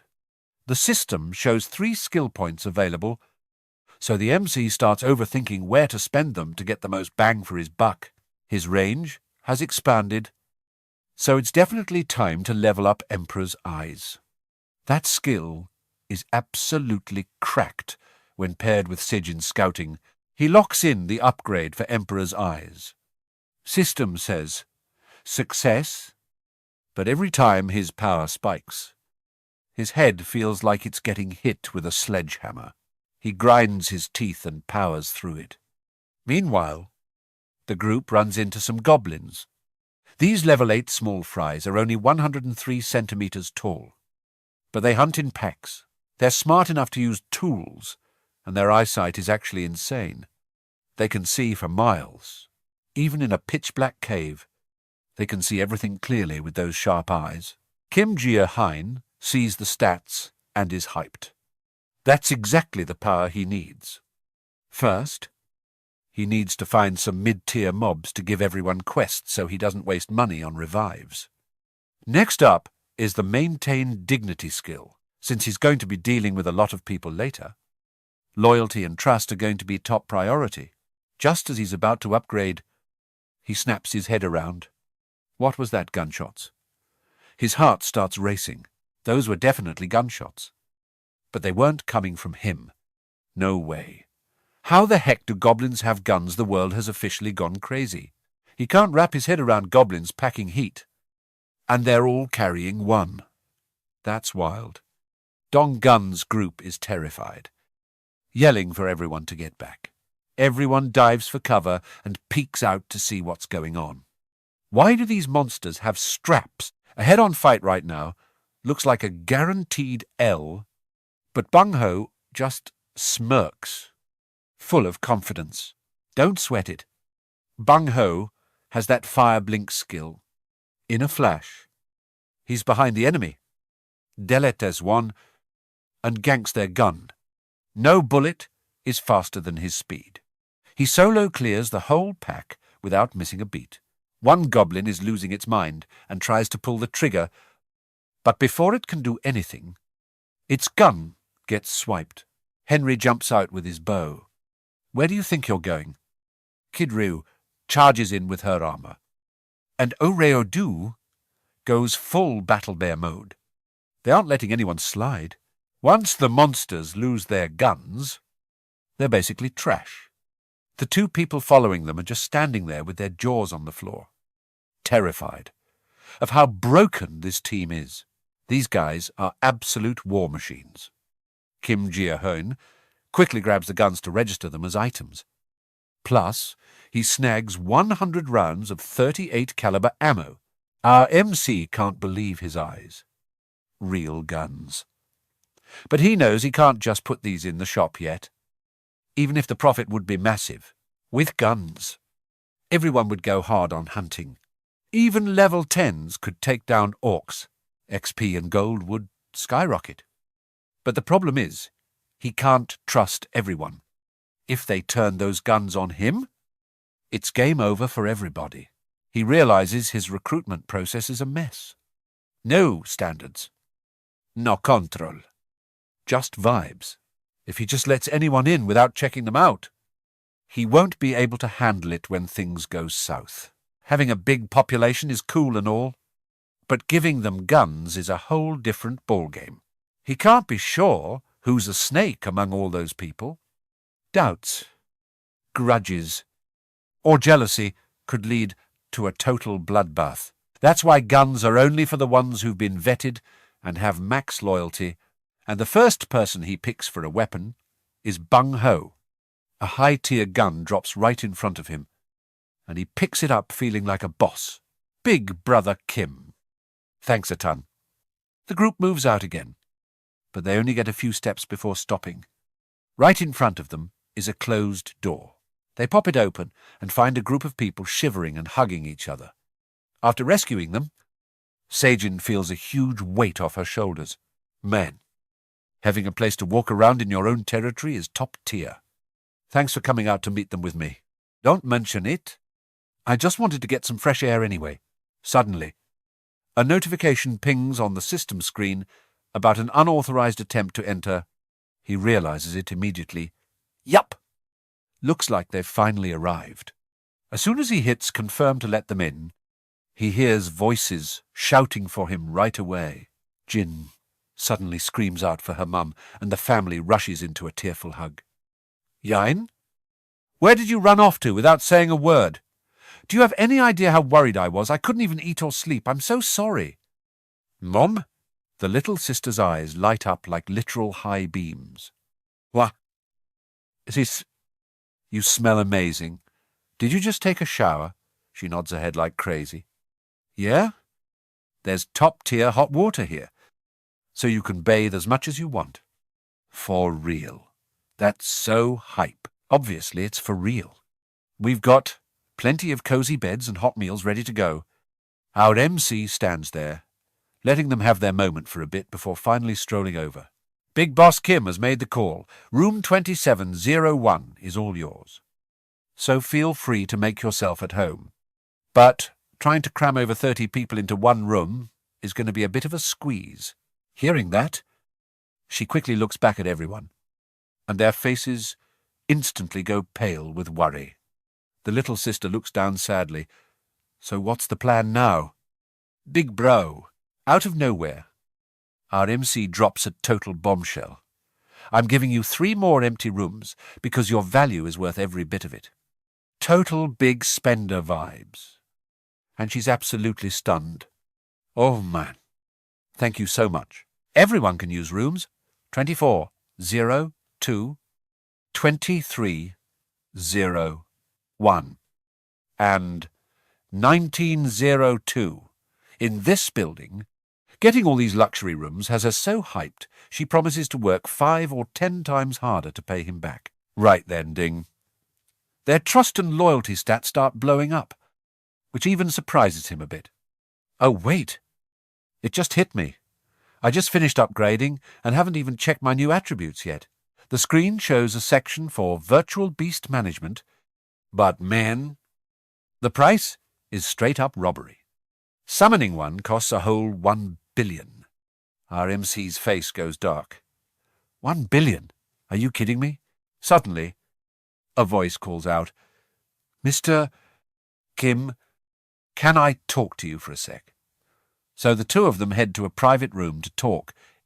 Do you have something urgent to tell me? Kim Ga-rang seems a bit hesitant. I have something important to say.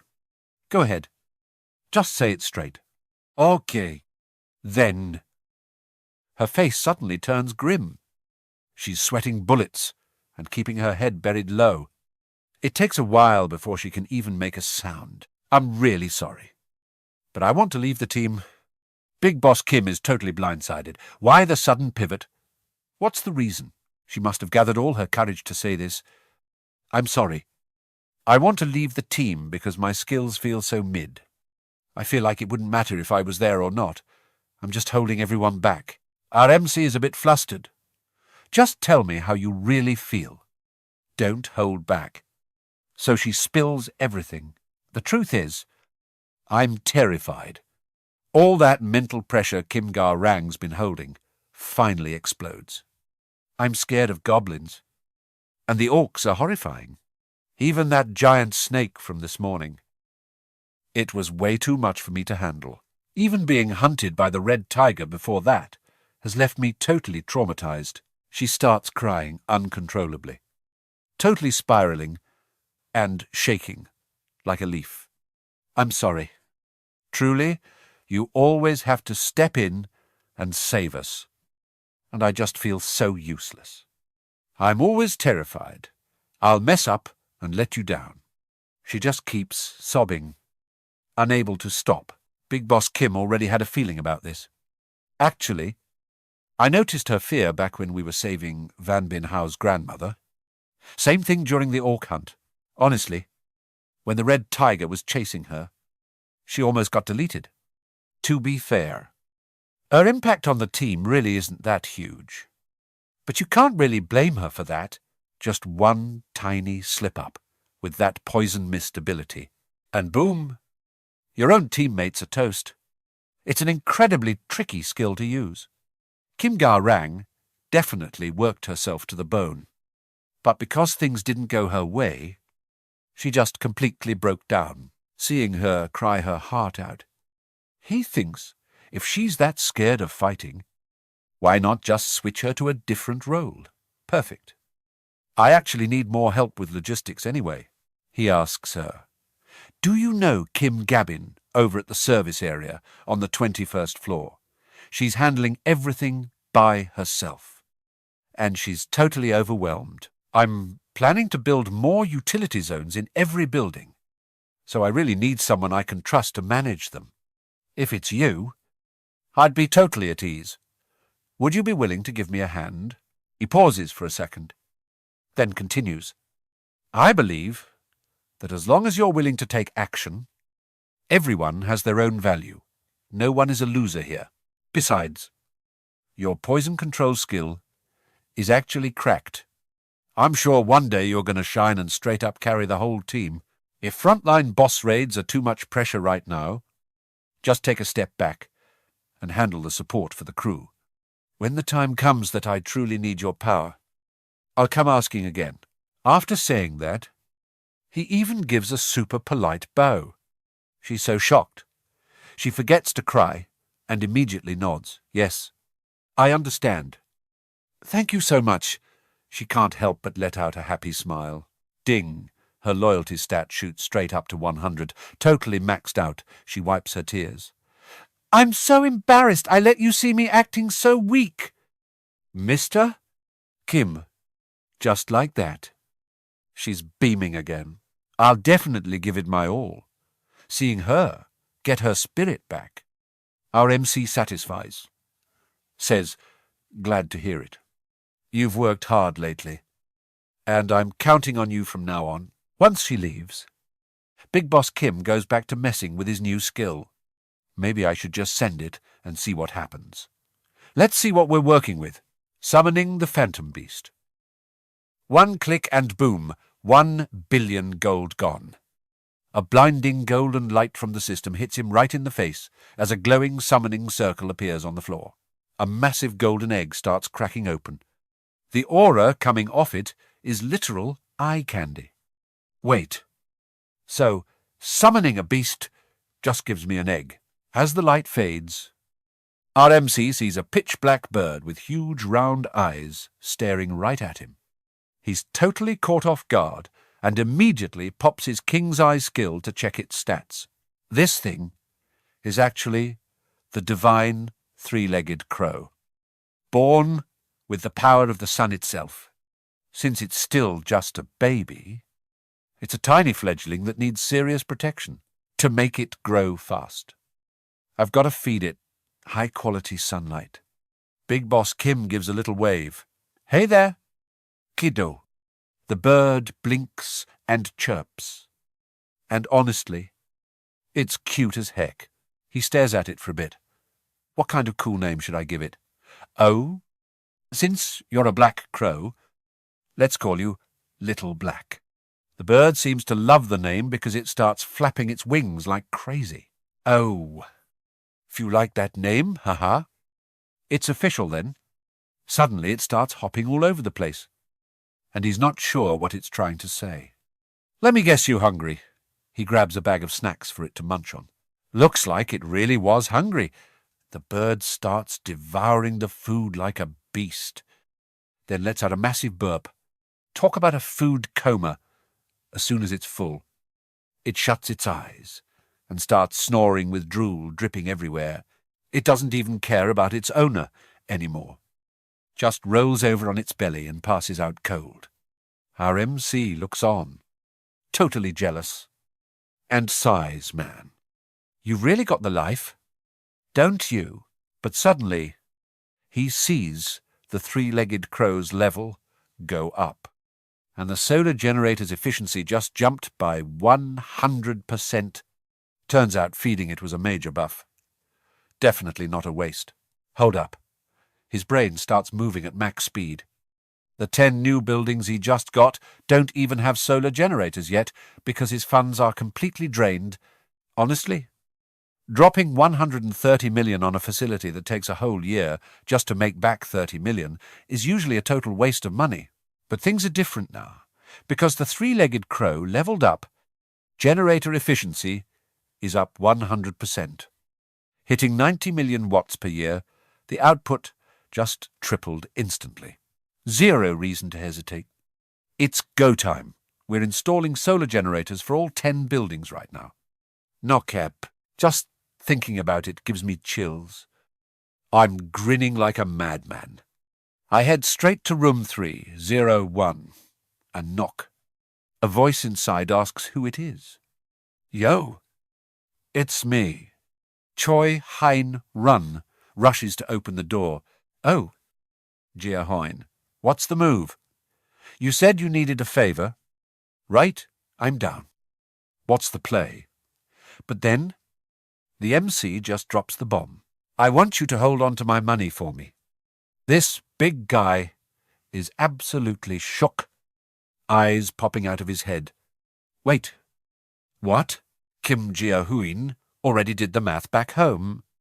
After grinding his tax skills, he figured out that stashing cash with trustworthy people actually prints profit. Sûr. There's a 10% fee up front, but he gets a 10% monthly return after that. So who's the lucky winner? He locks it in immediately. He drops 1 billion on his follower Choi Huynh Run. And the guy is literally shaking looking at the bag. Ding loyalty. and trust just maxed out to 100.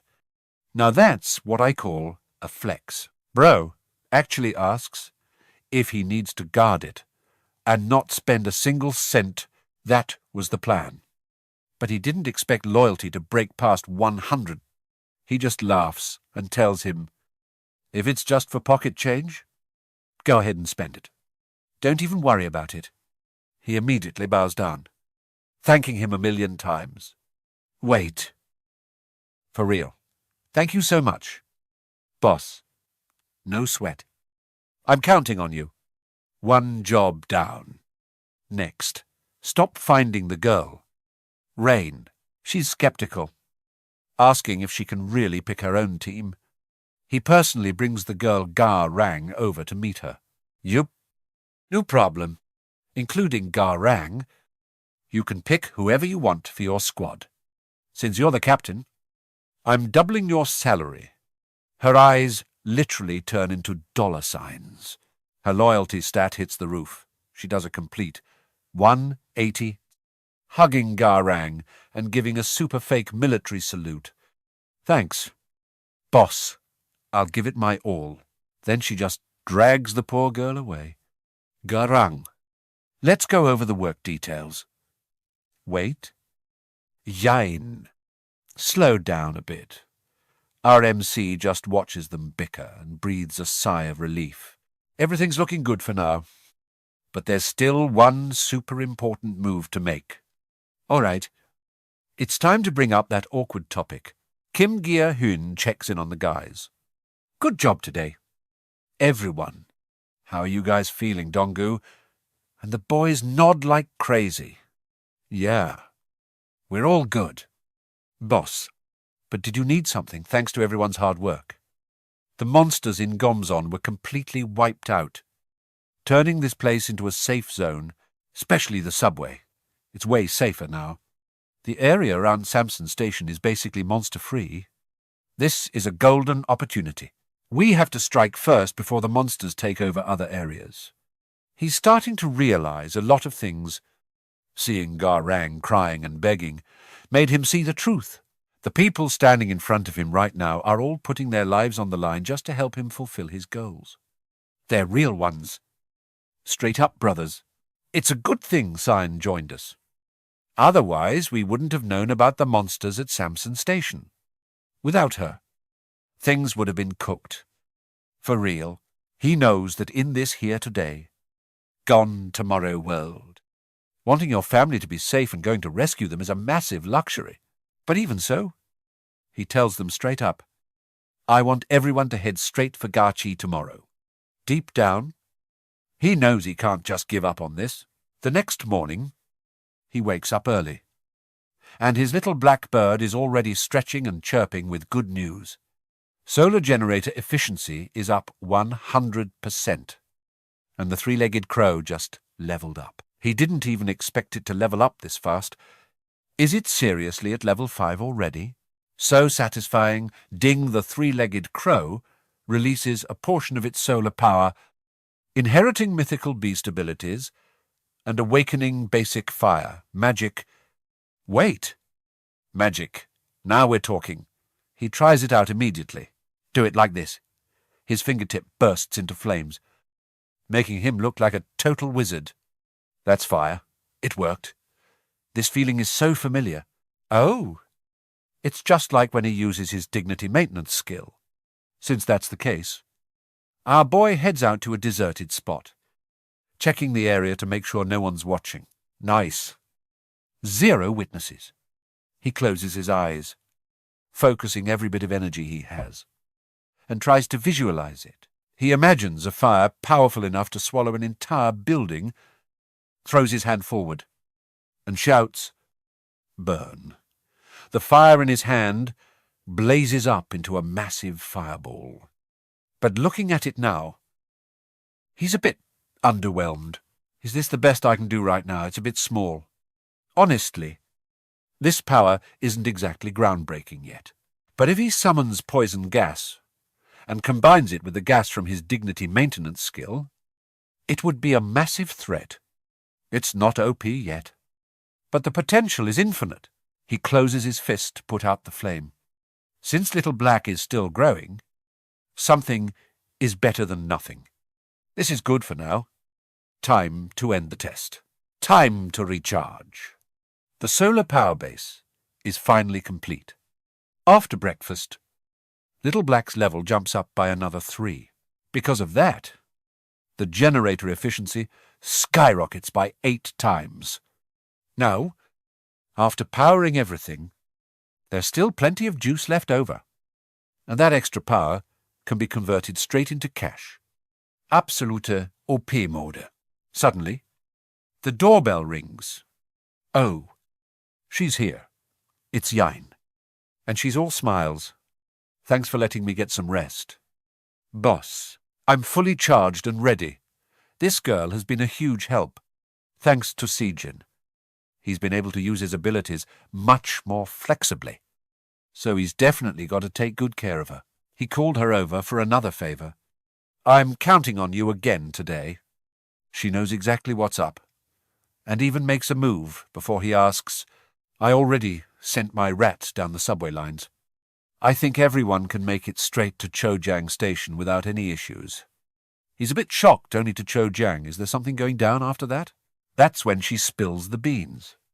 Exactly. Specifically, Edgar Puen. Let me show you what I mean. She sits cross-legged on the floor, her body surging with spiritual energy. He sees the vision, a scorched wasteland, completely flooded, with 0 signs of life left. He gets it immediately. That's why it's impossible. As you can see, the tracks are totally trashed.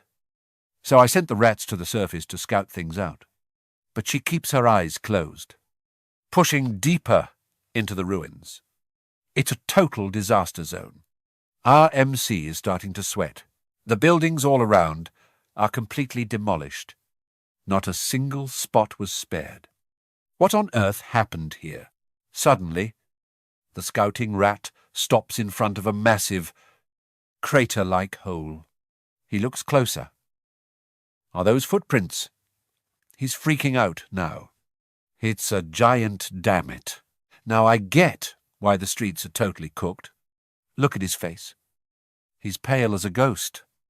Not a single drop of blood left. Suddenly, both of them jumped. The whole place was shaking like a massive earthquake. Sign was so terrified, she held her head and screamed her lungs out. Even the MC's brain felt like it was going to explode from the vibration. The house is going to collapse at this rate. Something was making the ground shake like crazy. Gia Huynh rushed over to check on her Sign. You? Okay. Luckily, she finally started to calm down. Just leave me. What's going on, big bro? He was just as confused. Right then, someone started banging on the door like crazy. Gia Huynh, get out here and look at this. Hurry. They looked at each other in shock and bolted outside. What now? The big guy came running in, looking like he'd just seen a ghost. Gia Huynh. Sorry, man, but you gotta come to my place right now. He had a bad feeling about this. From the old man's house. You could see all of Gaxon, between that earth-shattering noise and him calling so urgently. Could it be? Sure enough, the couple was out on the balcony pointing at something, and when he saw it, his heart almost stopped. Seriously, why do these bad vibes always have to be right? Right in front of him was a massive monster just straight up deleting everything. This is insane. It was huge. Violent. And just kept moving forward, wrecking everything in its path. Gia Huynh yelled, "Summoning Guardians, Team Donggu!" Get out here right now. The whole squad was lost. Huh? What the heck? Why are we here? Must be because of that earthquake earlier. But the second they looked over, their faces went dark, paralyzed with fear. That monster. It had one glowing red eye and razor-sharp fangs, looking absolutely terrifying. Nobody knew what kind of trash mob this was. Suddenly, the beast slammed the ground. the big guy screamed. Ah! It's coming! It's charging right at us! Donggu was panicking too. What is even happening? Gia Huynh knew they had to block it. But the real question was, how, with his current power, could he even survive one hit? His whole body was shaking. His brain was frozen, and he couldn't think of a single move. Suddenly, a voice called out. Gia Huynh Odu stepped forward. Ready for smoke. Give me a shot. Her eyes were burning with battle spirit. Locked onto that giant beast. That's some serious fire right there. Our MC was a bit hesitant. But honestly, she was the strongest one there. He tried to stay calm and asked, You sure you got this? Time limit, 24 seconds. Reward. Bring back her son for 1 day. Penalty for failure. Drowning in pure agony for an entire day. All right? Listen up. I'm going to drop the battle plan quick. Pay attention. After explaining everything, he finished with, Everyone clear on the plan?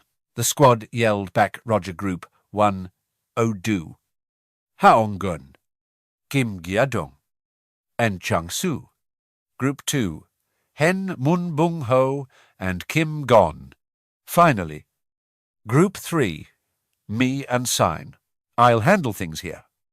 Everyone else move to your positions.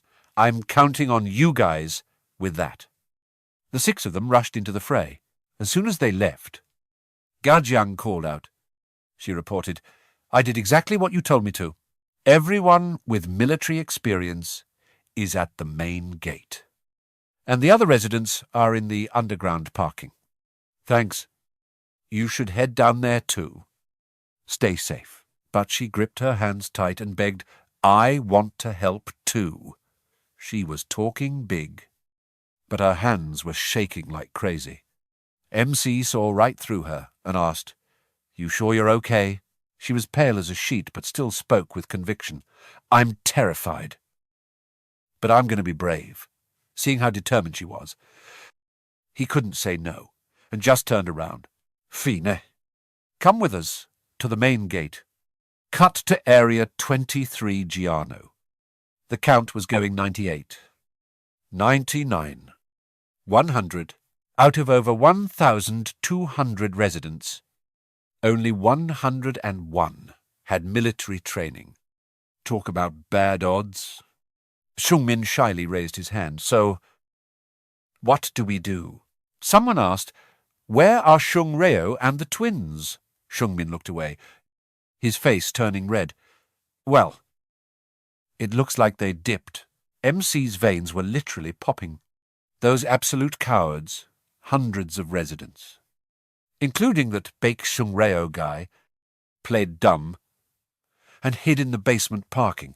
He was fuming, gritting his teeth. What a bunch of trash!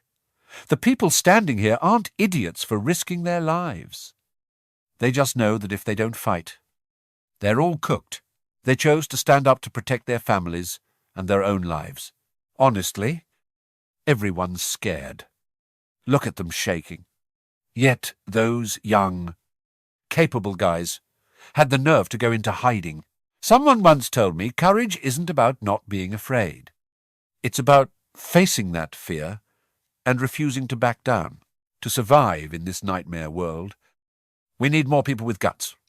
Forget those losers.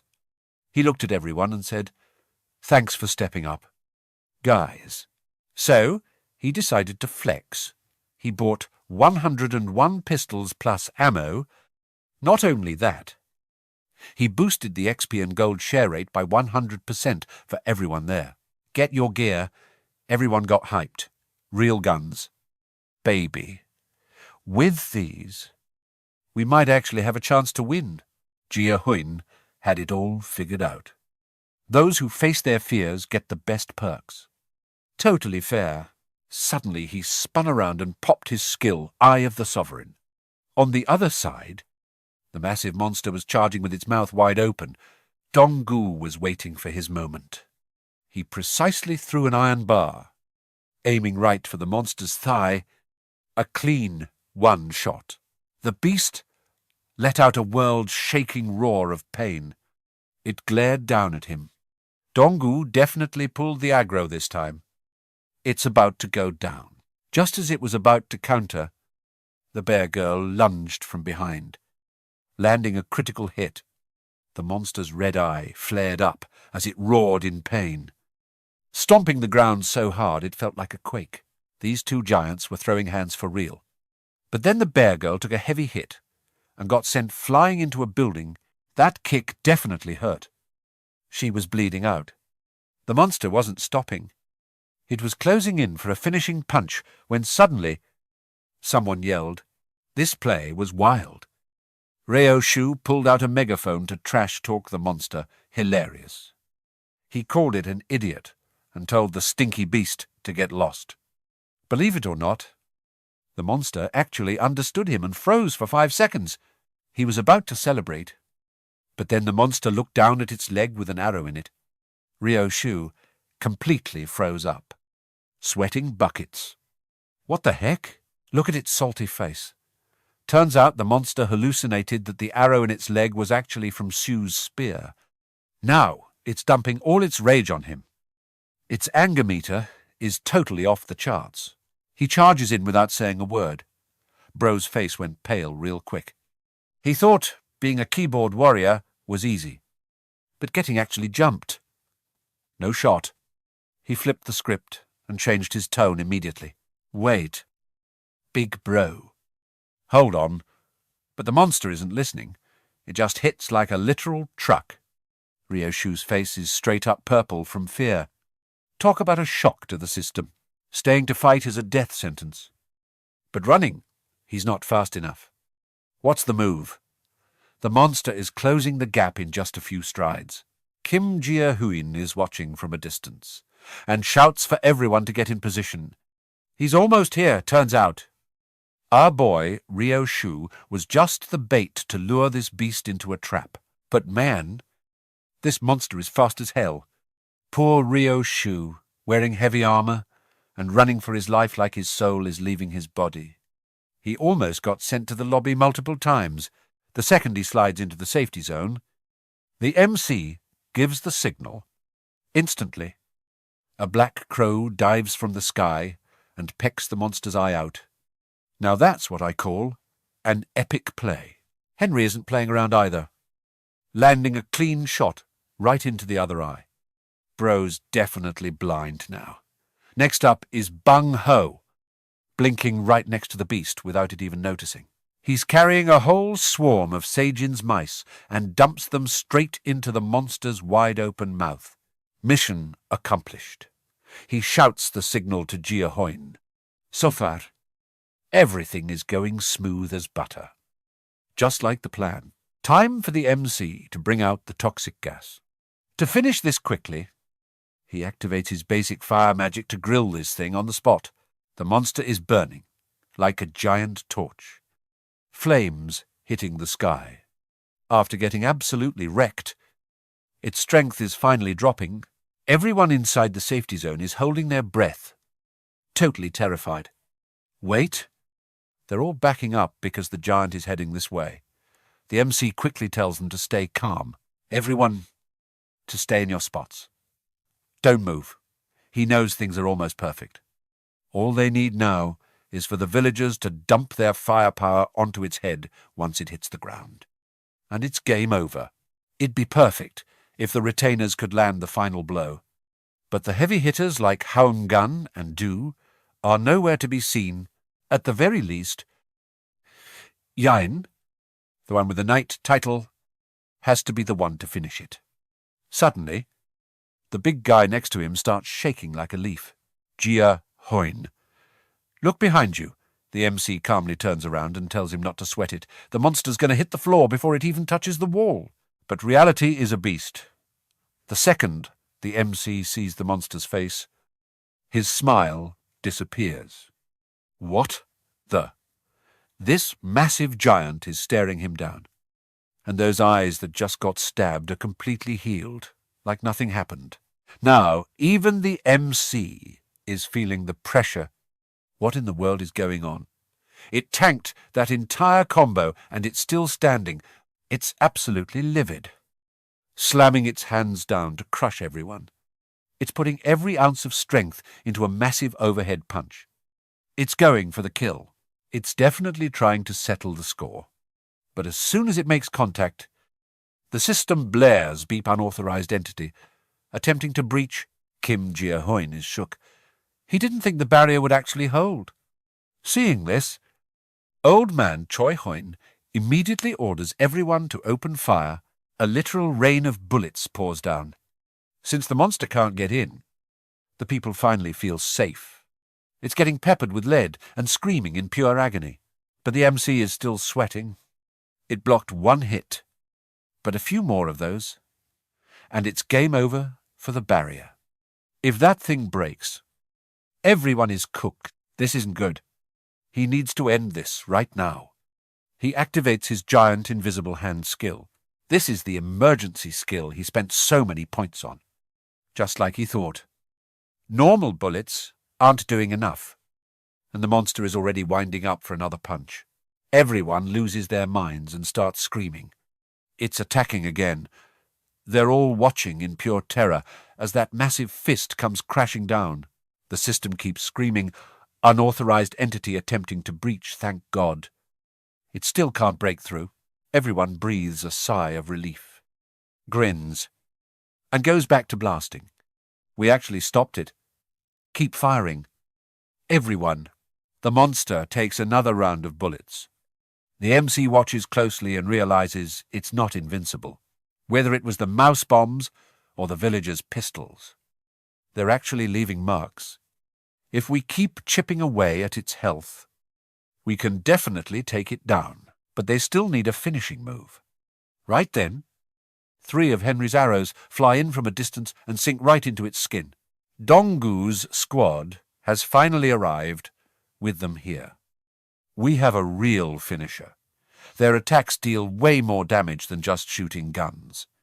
All 3 of them are here, and it looks like Bear Girl isn't too badly hurt.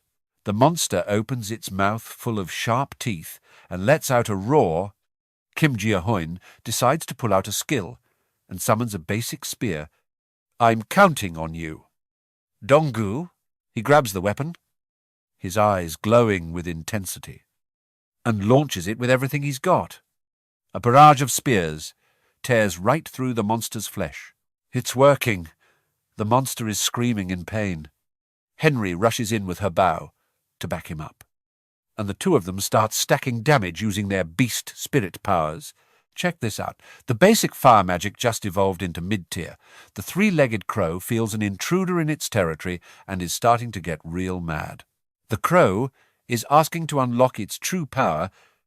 The MC is stunned. He didn't even know this game-breaking feature existed. The intruder must be this one-eyed giant. But what can that tiny little bird actually do? Well, it's now or never. He might as well go all in and see what happens. The MC decides to drop the bag and unlock the bird's power. A brilliant golden light explodes. But man, his wallet is hurting. That cost 3 million gold. If this doesn't work, he's going to be crying real tears. The light is as bright as the sun, and the MC's jaw just drops. Wait, is that headed toward my place? It totally is. Something just blasted out of his room and took off into the sky. Gia Huynh looks up in shock. It's Little Black, but he looks completely different. Now he's massive and overflowing with power, nothing like that lazy bird that just ate and slept all day. Now that is worth every penny. This is the glow-up we needed. This bird is straight up cracked. It charges at the monsters like a lightning bolt. The giant didn't even have time to process what was happening before getting hit with a massive blow. Don't let the size fool you. His power is totally out of this world. One blast of continental-scale fire breath, and the boss hits the dirt in a single second. It actually worked. This is the kind of insane damage the MC was looking for. This is the first time the monster's been hit this hard. It's literally spitting out a fountain of blood, while Donggu's squad is still standing there, frozen. A brown shadow suddenly blurs past. It's none other than our best girl, Beery. She saw the opening and dashed in to finish that monster off while it's still hot. If this hits, her precious son is finally coming back. This monster is straight up cooked. It didn't even have time to blink before getting hit with a bird and bear combo. It's log-out time. Buddy, in a flash. Tin Tin absolutely bodied the Cyclops and soaked up a massive amount of experience. Talk about a level up. His skill levels shot up so fast. Our MC's body went into shock. Lightning started sparking everywhere as he struggled to adapt. He gripped his chest in pain, while a massive wave of spirit energy swallowed the whole building. Ding! Congratulations, domain expansion activated for the entire first section of the apartment complex. The system confirmed the sponsorship payment was a success, but the pain was so bad he just collapsed on the floor. That bird flew over with the most smug face ever, looking way too proud of itself. Our MC was speechless. He's literally in pain, and his own pet is out here trolling him. This bird really just burned through 300 million of my money. He gave it a death stare until it finally wiped that grin off its face. But hey, he knew. Little Black actually clutched up, so he still gave it a head pat for the win. Good job.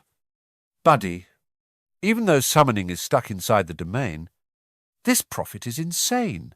I spent 300 million and pulled in 30 billion. Maybe I should just max out all 10 summon slots right now. With a broken feature like this, why even hesitate? Let's get it. But wait. I just checked the system, and the next summon is 10 billion. Why did the price jump that much? Just then, a bunch of system windows started blowing up with notifications. Right. Then, the system chime rang out. Oh, Jew has completed the mission. You love to see it, a perfect ending. She transformed back into a human, waiting for a miracle. And her wish finally came true. She was sobbing, totally speechless, because she'd been waiting for this day forever. Scene shift to the sewers. We meet a guy whose power is literally turning his hands into a clean water tap for everyone else. A girl grabs a bottle and smiles, saying thanks. He's exhausted as he calls the next person in line. Man, he looks completely spent, and their food supplies are hitting zero. We've got water, but nothing to eat. The food we scavenged from monsters is totally gone. I'm hitting my limit here. Even his water production is slowing down because he's so drained. Looks like they'll have to pack up and get out of here sooner or later. Suddenly, boom! The shelter started shaking like crazy, and everyone panicked. Is it an earthquake? Some guy rushed in screaming. Yun-hook, you need to get upstairs and check this out right now. It's bad. A monster. The messenger was shaking so hard he could barely speak. The whole crew rushed to the rooftop, and when they saw what was out there, their jaws hit the floor. They had the exact same look our MC had when he first saw that Cyclops... Damn it! You've got to be kidding me! He quickly told the guy next to him to make sure everyone stayed in the basement. The other guy was literally shaking in his boots. Yunho, what are we even supposed to do? We're cooked. He was pulling his hair out, his face red from exhaustion. What can we even do? There's no way we can handle a monster like that. The other guy kept whining until he finally snapped. Don't you get it? We're powerless. But just then, a beam of golden light shot out and absolutely smacked the monster. These two were still busy arguing, saying their only choice was to pray. Little did they know, our MC had already finished off the monster ages ago. Don't you dare come any closer! At the sound of a voice. They all froze and turned around. Wait, what is that? He couldn't believe his eyes. One look was enough to tell him this was a high tier awakened, an absolute unit from a different league. He quickly called out, Han-chan, I'm 100% sure about this. He was betting everything on his gut feeling. Go and get everyone together. Even though they didn't know who the guy was, Hun Chan was still tripping. Wait. Are you seriously going over there? He had never met Kim Ga-young before, but his brain was working overtime. He knew for a fact that if they wanted to survive in this trash world, they had to stick with that guy. The group was bickering the whole way there. Yunho, are you sure about this? What if that guy is actually a villain? We've got no choice. Food's gone, and staying here just means waiting to die. Yun-hook's move was a total big brain play. Now, it was all up to fate. Yun-hook was too exhausted to even argue. He just quietly led the group toward our MC's building. I think it's around here. Section 2. Hun Chan looked around, totally confused. The world is literally ending. But how is this building still so clean? While they were wondering, smack! They all walked straight into a barrier and got blocked. Oh, that hurt. Why can't we get in Ding? The system popped up right in front of them. Do you wish to accept citizenship? Before they could even process it, the system announced, citizenship accepted. Right after that, they got a quest from our MC Find building, 114, floor 30. Time limit 1 hour. Reward some EXP. Penalty, none. Finally, the crew made it to Kim Ga-hyung's room, and our MC was already there, waiting at the door to greet them. You're Lee Yoon-hook. Right. Nice to meet you. I'm Kim Ga-hyung. As soon as he saw him, Yun-hook started shaking. He knew in his soul. This was the guy. The man who made that absolute giant of a monster kneel was standing right in front of him. His survival instincts were screaming at him. He grabbed the MC's hand, bowed low, and shouted, I am Lee Yun-hook. He made up his mind right then and there. He was not letting go of this gold tier carry. He kept begging for help so intensely that even our MC was speechless. This kind of energy is definitely rare. He just awkwardly replied, yeah, sûr. In another room, Oh-ju was sitting at a table packed with food. She gently asked, Sigu, is it yummy? Her precious son was finally back. The kid was all smiles. Yes, it's so good. Mommy, but Mommy, whose birthday is it today? She paused for a second. It's nobody's birthday. Sweetie. The kid was confused. Then why do we have seaweed soup? She just pulled him into a tight hug. Because my Sigu loves seaweed soup. That's why. The little guy was over the moon, laughing happily. Wow, this is the best. Right then. Our MC pushed the door open and walked in. She turned around. Oh, Ga-hyung. The kid recognized him immediately, too. Look, it's the wizard uncle. They started checking in with each other to see if the new group was settling in okay. Yeah? I've got their food and rooms all sorted out. He scratched his head, looking a bit awkward. But hey, sorry about this. It's a bit weird. She looked puzzled. Wait, what is? He started to explain. I mean the fact that nobody can actually leave my house. I swear, I didn't think it would turn out like this. But at that moment, Oh-ju didn't care about anything else. She just gently stroked her son's head. Being here like this is more than enough for us. She couldn't help but give her little guy a kiss, her heart full of peace. Our MC is the real deal. He actually brought her son back to her. Her loyalty points just hit 100, straight fire. No system alert needed. MC can see the joy on Oh-ju's face and knows it's real. He just stands back, quietly watching the mum and son vibing together. Want to watch Dino Rangers? You got it. Kid, Anything you want. Seeing this, MC's heart is melting. He can totally feel the love radiating from her. The two of them are totally locked into the movie. It's wholesome as heck. But the happier they look, the heavier MC's heart gets. His gaze turns dark with deep thoughts. He's thinking about his own mum now. Is his family back home doing okay? Do they have enough to eat? Is anyone sick? What if... Something terrible already happened. The anxiety is real. Even his battle-hardened crow gets the vibe. It hops over and joins the fam. Seeing that, MC tries to chill himself out. It's fine. Everything's going to be okay. Don't overthink it. It's only been one day. But he knows Jew put in the work. No, Kep. Sin's summon is currently speed-running its way to his parents' place right now. Once that summon arrives, he can instant ship all the supplies his family needs. Even though he's exhausted, his eyes are glowing with hope.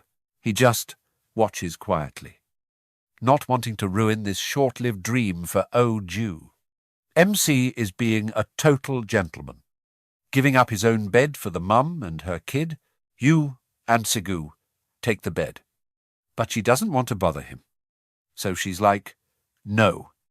No? It's fine. Really? We don't want to trouble you. We can just sleep out here. But MC isn't having it. Nope.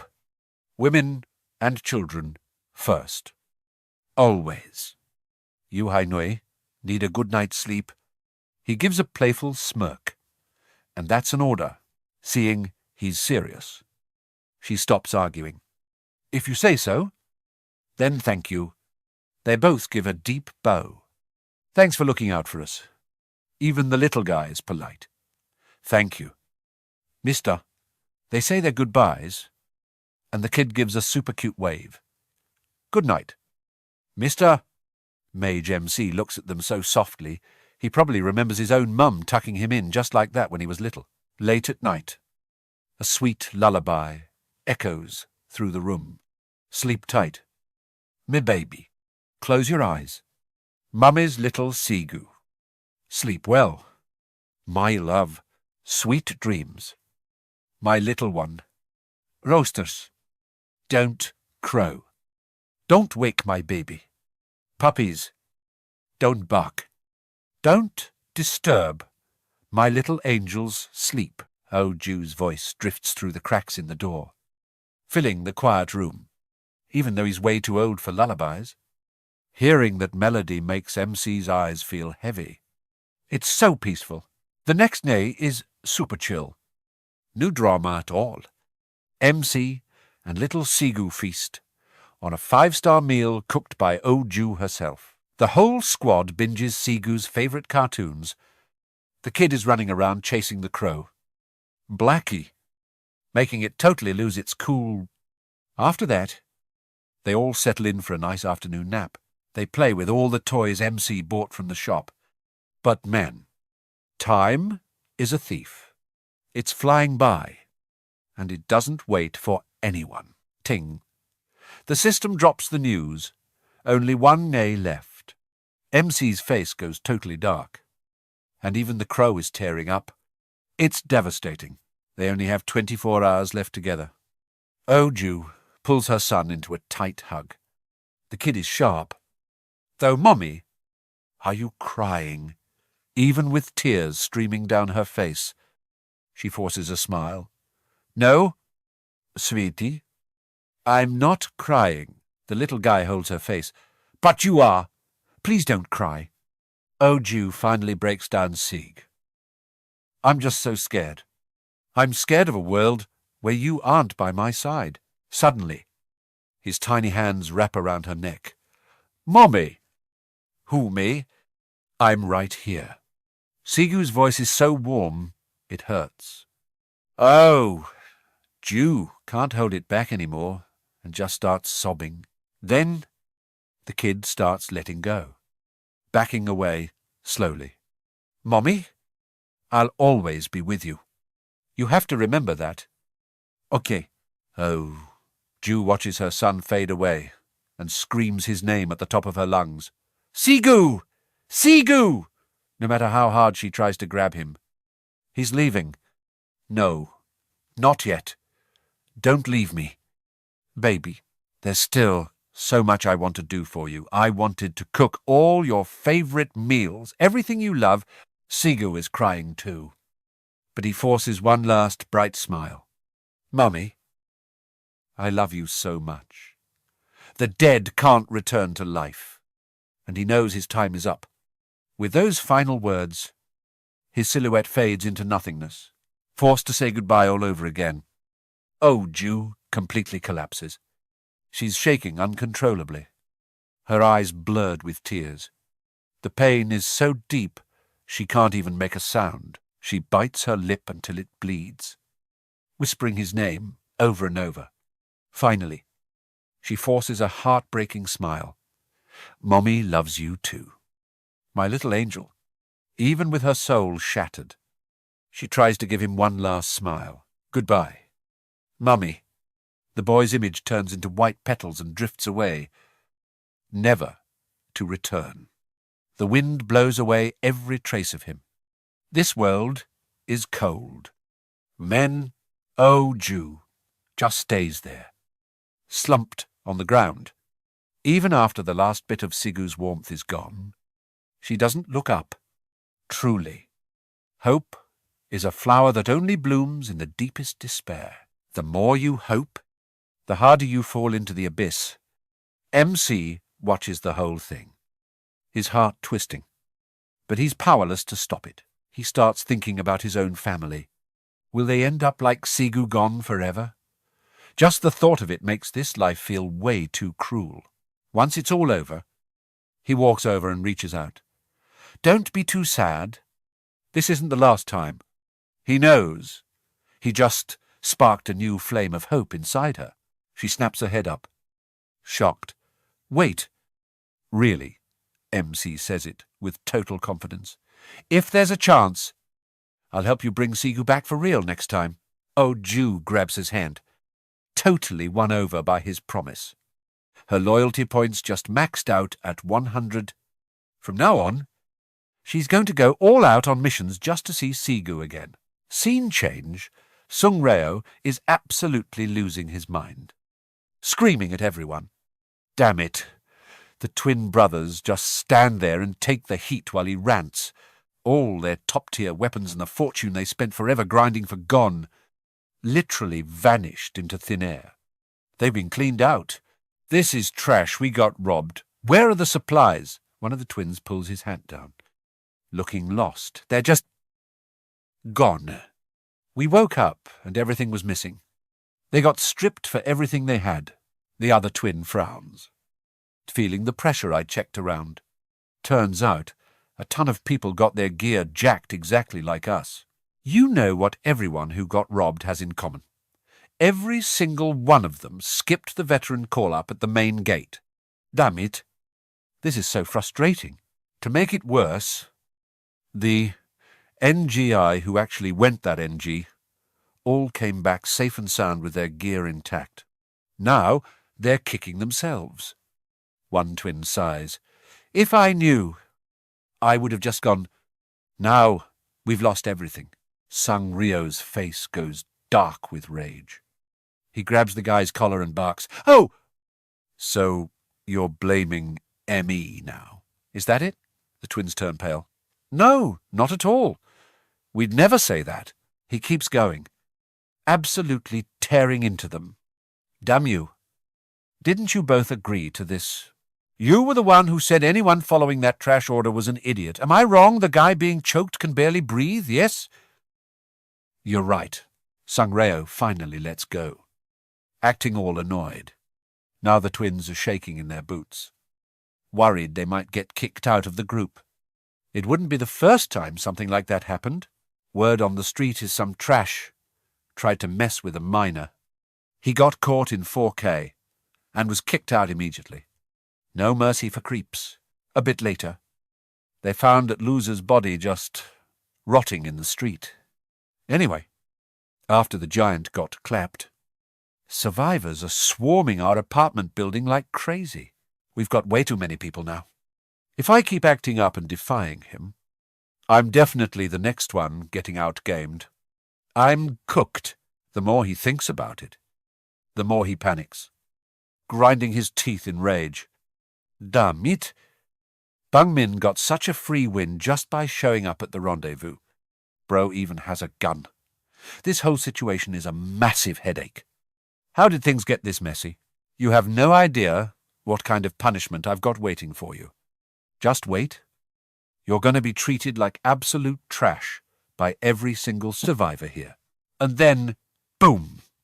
All three of them jumped out of their skins. Asterisk. Ding times. Quest alert. Slay 20 goblins. Time limit 24 hours. Reward. Some EXP. Failure penalty. Absolute agony. For 1 minute, his face went ghost white as he stared at the system. What kind of twisted joke is this? Absolute agony. Now that's what I call sweet revenge from our MC. If you bums want to stay in this safe zone, you better start carrying your own weight. Primordial Vitality. This is one of Ozu's A-rank skills. It basically buffs your regeneration the worse your injuries get. Talk about broken. He's checking the system and realizes that reaching 100 trust lets him snag the target's actual skill. That is a massive W. Honestly, this skill is kind of mid for me right now. I'm not exactly charging onto the front lines. Since I'm stuck at home, it's not like I'm out there getting sliced up anyway. Still, getting skills at 100 trust is a game changer. And Moon Bang Ho is already closing in on that max trust level too. If I can grab Bang Ho's awakening skill, that's teleportation. I'd be able to blink to anywhere I can see. That would be straight up cracked. So, once the outpost is live, what if I combo Emperor's Eye with teleportation? Theoretically, I just need enough spirit power, but there's a catch: it only activates if a resident with a knight title or higher is living there. If some random tries to squat there for more than a day without permission, boom, the whole place self-destructs. Our boy Kim Gia Huynh has it all planned out. He'll be able to warp right there. Guess it's time for a massive spirit power grind. From now on, all quest rewards are going straight into spirit power instead of skill mastery. Suddenly, he hears a voice. It's Ozu. She's cooled off and is asking him to take her over there now. She steps up and makes it official. I'm going to, personally, bring your family back safe and sound. I know we should have started the mission yesterday. She says, totally sincere. You delayed it a whole day just for me. Thank you for giving me that time. I'll definitely pay you back for this. Honestly, that's exactly what our MC wanted to hear. She read his mind perfectly. He awkwardly scratches his face. Was he really that obvious? He's feeling a mix of gratitude and a little bit of please stop looking at me. She's totally chill about it. Though, don't sweat it. If I were you, I'd be a nervous wreck too. At the end of the day, family is everything. I know how much that one day meant. Our MC realizes that even if his methods weren't 100% perfect, letting her see her family was the right move. Her eyes light up. Let me say thank you one more time. All that rage Ozu had before, it's gone. Now, it's nothing but pure, unshakable trust. He's just glad she's on board. Thanks for understanding. In that case, go. Wait in the room with Hadong Gu's squad. I'll come find you guys in a bit. She gives him a deep bow of respect. Got it. Now, it's time for the MC to lock in and plan this rescue mission. For real. There's a reason he didn't just send them to the G Salmon district right away. Thanks to that damn giant. The subway tracks over there are completely trashed. It's not just the tracks. The whole underground area is a wreck. He needs a new route. First, That's why Sejin has been sending her rat swarm out since yesterday to scout the area. Our MC pops his Emperor's Eye skill to see what's going on. But the moment he syncs up with a rat's vision, he's absolutely floored. This rat's stats are insane. Her little rat friend. Yeah, it's a straight-up giant rat now.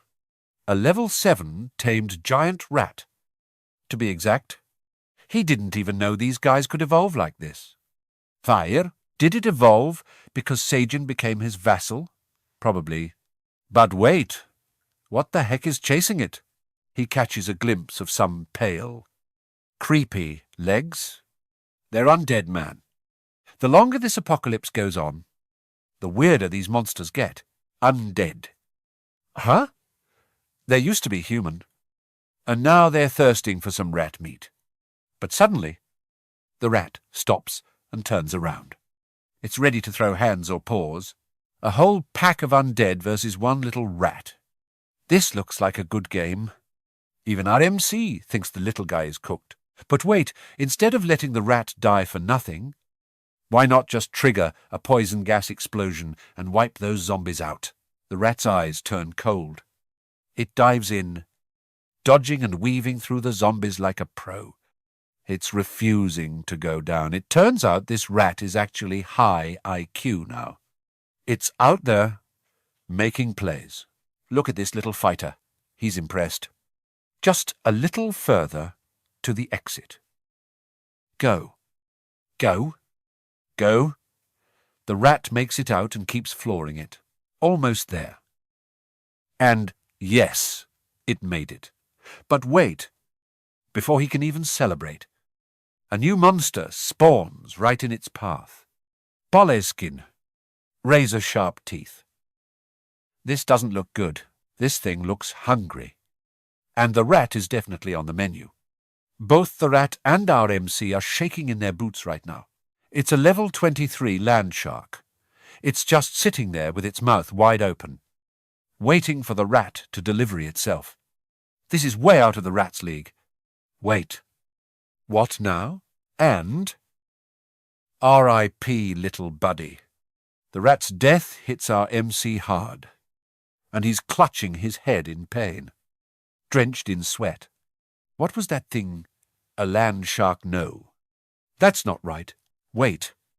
I know that place. It's Garn Namo. His parents' house is only a few kilometers away from there. If that place is crawling with monsters, his family is in deep trouble. He needs to move now. Meanwhile, Gabin is solo carrying the workload, moving a mountain of boxes in the hallway. She's absolutely exhausted, wiping her forehead and just trying to catch her breath. Suddenly, she hears a voice. Team Leader Kim, you're working hard. It's Gia Huynh. The moment she sees her crush, she flips the switch from tired to totally fine, giving him a huge, radiant smile. Oh, it's nothing. Just doing what I'm paid for. You know, she says. So? What's up? Why are you looking for me? Suddenly, our MC gets hit with a wave of awkwardness. He's sweating bullets and can barely get a single word out. Asterisk. Cough, asterisk. Seeing him stumble over his words like that, she's shook. Is this the same super cool Gia Huynh? Why is he acting so awkward all of a sudden? His vibe is making her even more anxious. Her face is literally bright red from the suspense. Just spit it out. Already Gia Huynh feels the pressure. What kind of crazy favor is he about to ask for? He clears his throat to get a grip. I need to borrow Garang for a bit. Gabin just freezes for 5 seconds. Bro? What? You? You mean? Her face goes pale. Total shock. You're leaving me to handle all this work solo, but our MC already saw this coming. He's closing the deal before she can even argue. I'm counting on you for the next 2 days. Team Leader Kim. She's low-key fuming. Her face is dark. But she's not going down without getting some benefits. You're paying for overtime. Right. If money can solve it. Our MC is all in. Done. I'll pay you double. Now that's what I call S-tier management skills. The moment money is mentioned, her eyes light up like high beams. Fatigon. It's a deal. And just like that, Garang heads back to prep her big move. Her specialty is unleashing lethal toxic gas. She wakes up to find herself summoned to a meeting. Gia Huynh looks around. Looks like everyone's here. Right. All right. Let's officially start the briefing. As you guys know, those giants are blocking the G. Samson route. But skipping the underground rails would be a total waste of resources. Jin. She jumps a bit and nervously pulls out a paper.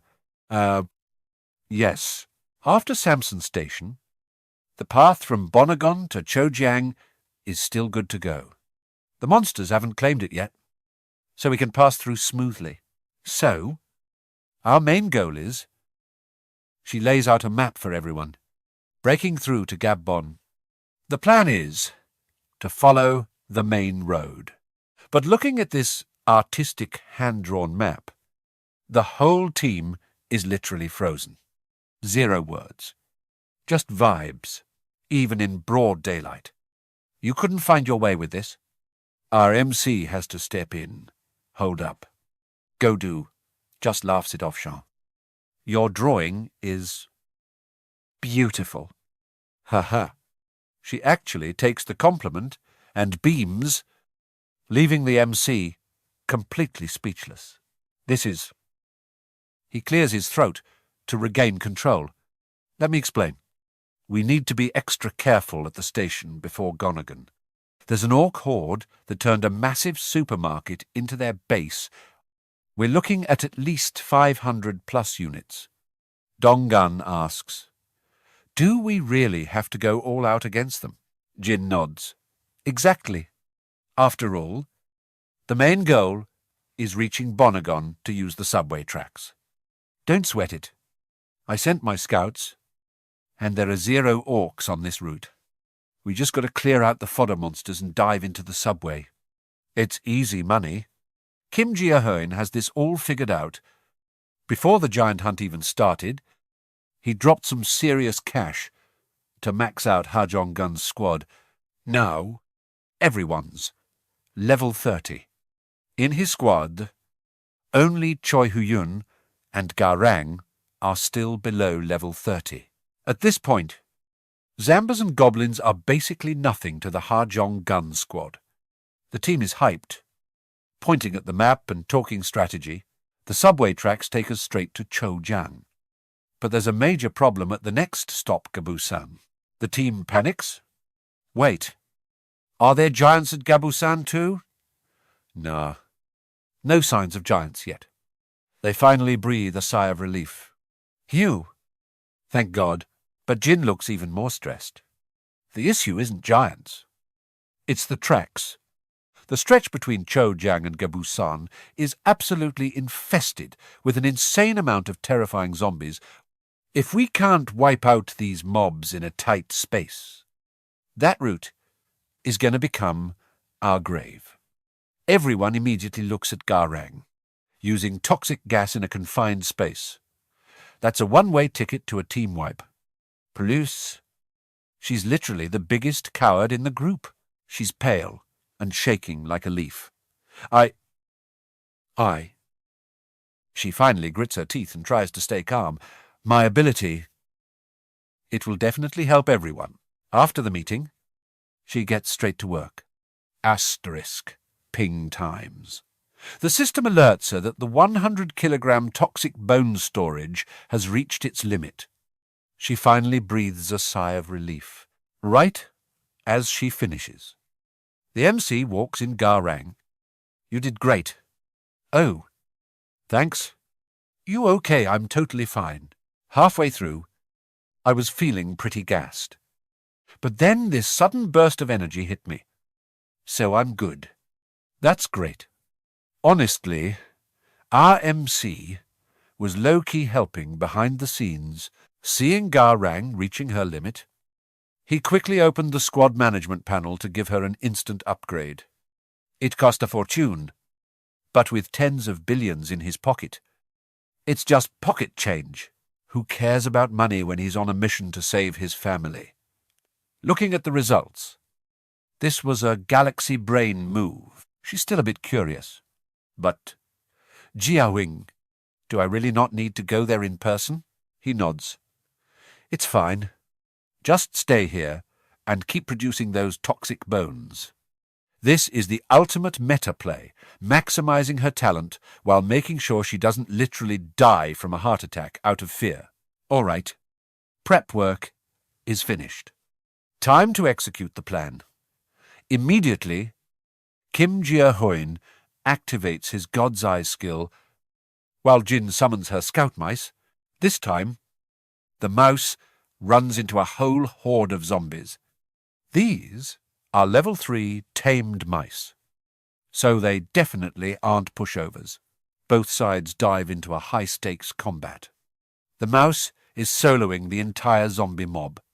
The MC instantly opens his inventory, and Garang's toxic smoke floods the area.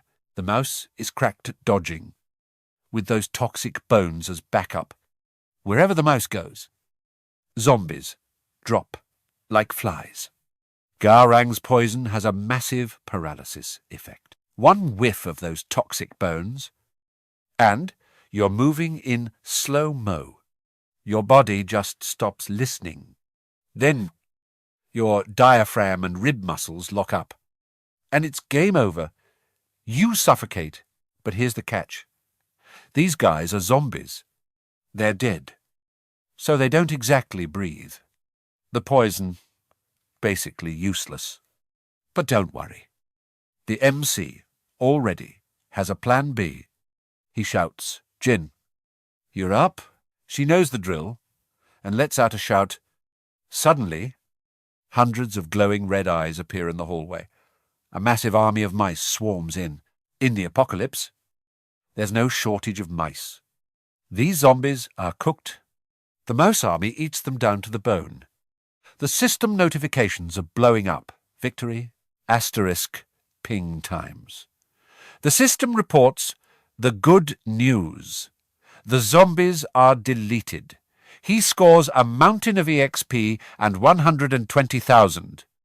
85G, straight into the king's wallet. But then, out of nowhere, Jeanne lets out a scream. Ooh-oh. The mice aren't looking so good. She realizes the horror. The mice have all turned into zombies. They must have eaten too much of that rotten zombie meat. The situation just went from bad to worse. Now we've got level 9 tamed giant zombie mice to deal with. These two definitely didn't see this coming. They almost got deleted for real. Just one drop of zombie blood. And it's game over. You're one of them. One slip up, and he's cooked, because fighting these biting and scratching mobs makes it way too easy to get infected. Our boy lets out a huge sigh of relief. Lucky for him, he dodged a total disaster. Are these mutant rats still down? For the cause Rhine isn't even sure. She's testing it out right now. And even though they look super salty, it seems like they're still following her lead. Queen behavior. Not too shabby. He's relieved that everything is still chill. The plan is moving along perfectly. If they can just make it to Jungang Station in one piece, this time he can actually save everyone in his family. No more losses. Suddenly the system goes off like crazy, alerting him that an unauthorized user is trying to break in. His eyes go wide. What the heck is actually happening? Wait. 157 people. Where did this huge crowd even come from? But he hits accept anyway. Boom! The citizen count has hit 30.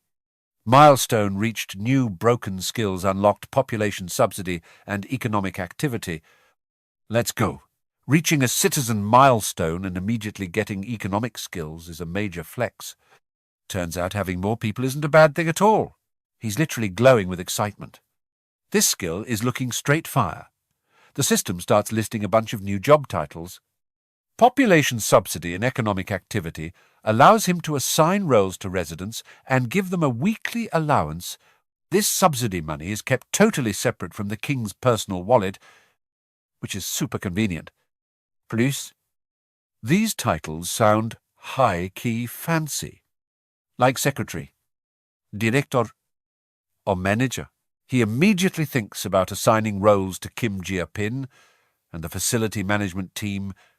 He was already paying them 700 G a week anyway. That works out to exactly 100 G a day for a staff-level position. By paying them this way, he won't get hit with transaction fees anymore. That's just a massive win-win for everyone. At this rate, he's going to need to hire way more facility managers. Since using the population subsidy to pay residents is totally free, it would be a crime not to do it. We're talking about some serious bank here. Even a low-level staffer gets 100 G a day. If he recruits 300 employees, that's 30 million, one daily. If he fills every spot from staff to director, the total payout is going to be absolutely cracked. Department heads get 200. The vice director gets 250, and the director bags a solid 300. He's basically pocketing 50 million won a day. At this rate, he'll be swimming in gold in no time. The cash he makes from his tax skill is about to skyrocket too. Mention money, and our boy's eyes light up like high beams. Plus, residents will spend their cash at the shop, and a chunk of that flows right back into his pockets. Assigning roles is a literal 500 IQ move besides facility management. Are there any other positions he can milk for all they're worth? He could set up roles for managers, cleaners, and even security guards. Is his brain already hitting its limit just thinking about it? For the security guards, he'll prioritize the guys who are hanging out at the main gate. And just like that, the system confirms Kim Gia-pin as the new director. Who else was on Kim Gia-pin's team besides Choi Hai-ran and Garang-oh? Everyone's already been registered as a retainer. He knew it. Give them a pay raise and they start grinding like crazy. So once their loyalty hits 100, they get registered as official retainers. Does that mean once they hit that mark, they also unlock awakened powers? That would be insane. Let's see what Gia-pin's ability is. I'm high-key curious to find out. He's about to tap the screen when he hears some serious snoring nearby. He turns around to see Garang passed out on the sofa, like she's dead. Jain is just speechless, pointing at her. Do we need to wake her up? Gia Huynh just shakes his head. Nah, let her sleep. I know she did an amazing job. Even if she acted like she was fine, she's clearly exhausted. This just proves she totally pushed her limits. So she deserves a reward. Let her sleep. He even uses his invisible hand to tuck her in with a blanket. Seriously? What a goat boss. Jin can tell Garang is totally drained too. Then he remembers to check in on his girl. Are you doing okay? They finally entered the tracks at Nambo Station. Things are looking good. He tells her to keep it up, and she nods back. You got it, boss. But suddenly, her face goes pale as a ghost. She's totally freaking out. Our boy realizes something is way off. What's wrong? She's literally drenched in sweat. I can't connect anymore. She looks down at her hands. Totally devastated. MC's heart skips a beat. What do you mean? Just like that, Jain tries to get a grip on herself and tells him to give her a second. But no matter how many times she tries, it's a fail. It seems like the distance is just too far. But the rats are still there. Right. It was working perfectly just a second ago. Jain explains that staying connected is fine, even if they move. But to reconnect, they have to be near Zhonggang Station. Now what? This is bad. Even our MC is feeling helpless, biting his lip with worry. Why now of all times? They're so close to where his family is. He originally planned to use Giant's rats to scout the house first, just to be safe. He clenches his fists. Absolutely livid. Damn it, Yain. I know it's a lot, but try to find a way to reconnect at Jungang Station again. She agrees instantly. Got it.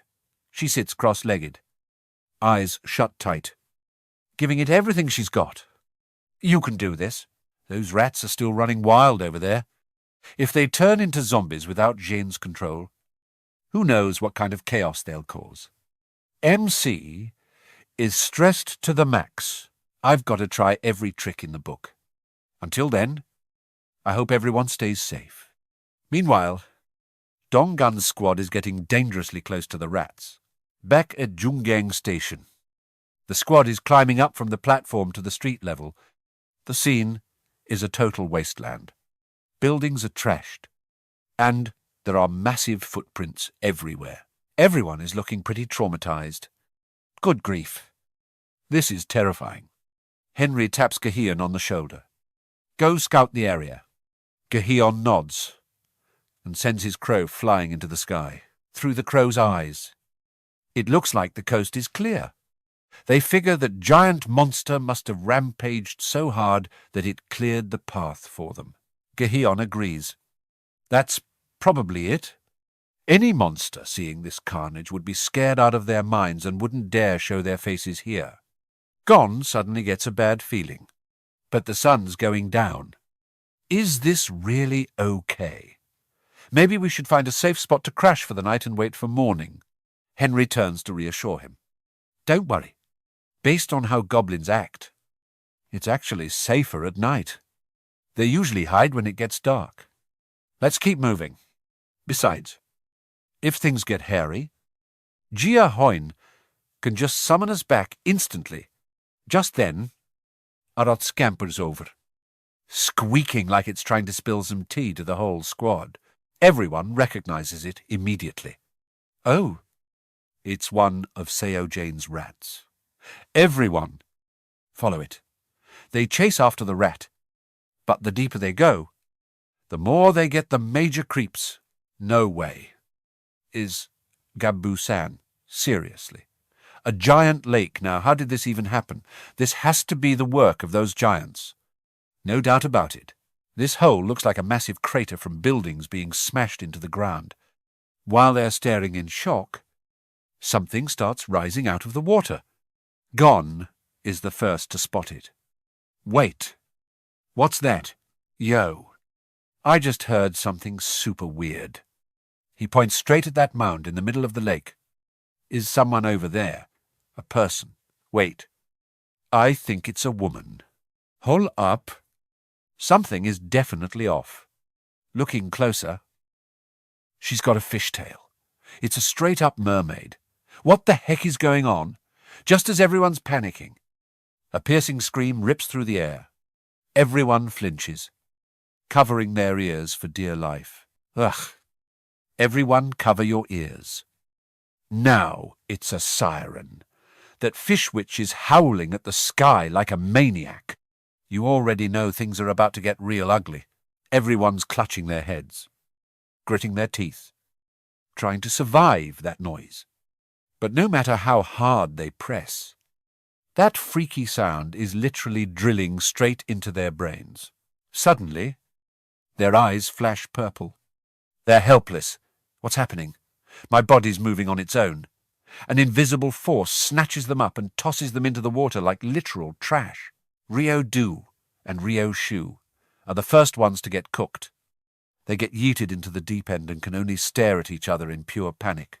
Ryo Shu is already out cold. Ryo Du sees him and tries to swim over. If she doesn't hurry, Ryo Shu is finished.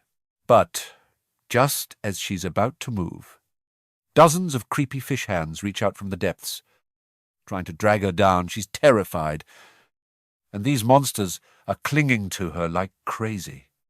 But she can't stop now. It's do or die now. She's got to swim. But these monsters are coming in waves, and they've got the home field advantage underwater. Honestly, it's not looking good for her. Ryo Shu is still unconscious. and everyone on the shore is losing it from the pain. Damn it, Gon fights through it, using his magic to block the headache and throwing up a mana shield for the squad. That move finally blocked that witch's scream. Everyone takes a breather, feeling way better. Finally, they can actually stand on their own high feet again. Gazon used every last bit of mana and collapses. She can barely whisper.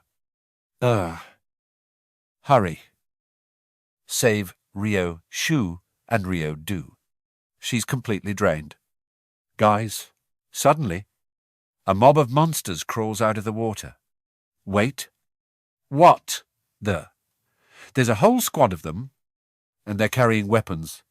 They're charging in like absolute savages. Straight for the group. Donggun whips out his weapon and roars. Get ready. These trash mobs are making the first move. They're here. Come get some. Pale bottom feeders. A merman lunges from the ground, and Donggun's face is red with rage. He's ready to throw down. This merman is cracked. He fights just like a pro. He's got gear and knows how to parry like a boss. The fight is intense. But then an arrow zips through the air and tags him right in the neck. But more of these things are swarming the shore. Henry's arms are about to fall off from all that shooting. Seriously, do Nyang Kerne ever stop spawning in a flash? The whole team is surrounded on all sides. Donggun's face is turning purple from the stress. He's fuming. No time to play around with Nyang Kerne. They gotta go save Ryo Du and Ryo Shu right now. Boom! The lake surface explodes, splashing water everywhere and scaring the life out of the monsters.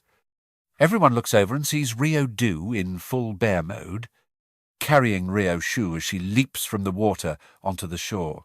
You can tell she is absolutely livid. Once she goes bear mode, it's game over for Nyangkenai. Luckily, Ryo Shu is coughing up water and coming back to life. He mumbles, "Man, I thought I was a goner." The squad is hyped to see them alive. Big sis Ryo Debro, Ryo Shu is still shaking like a leaf. But he manages to give a thumbs up. Ryo Du. Thanks. Seriously.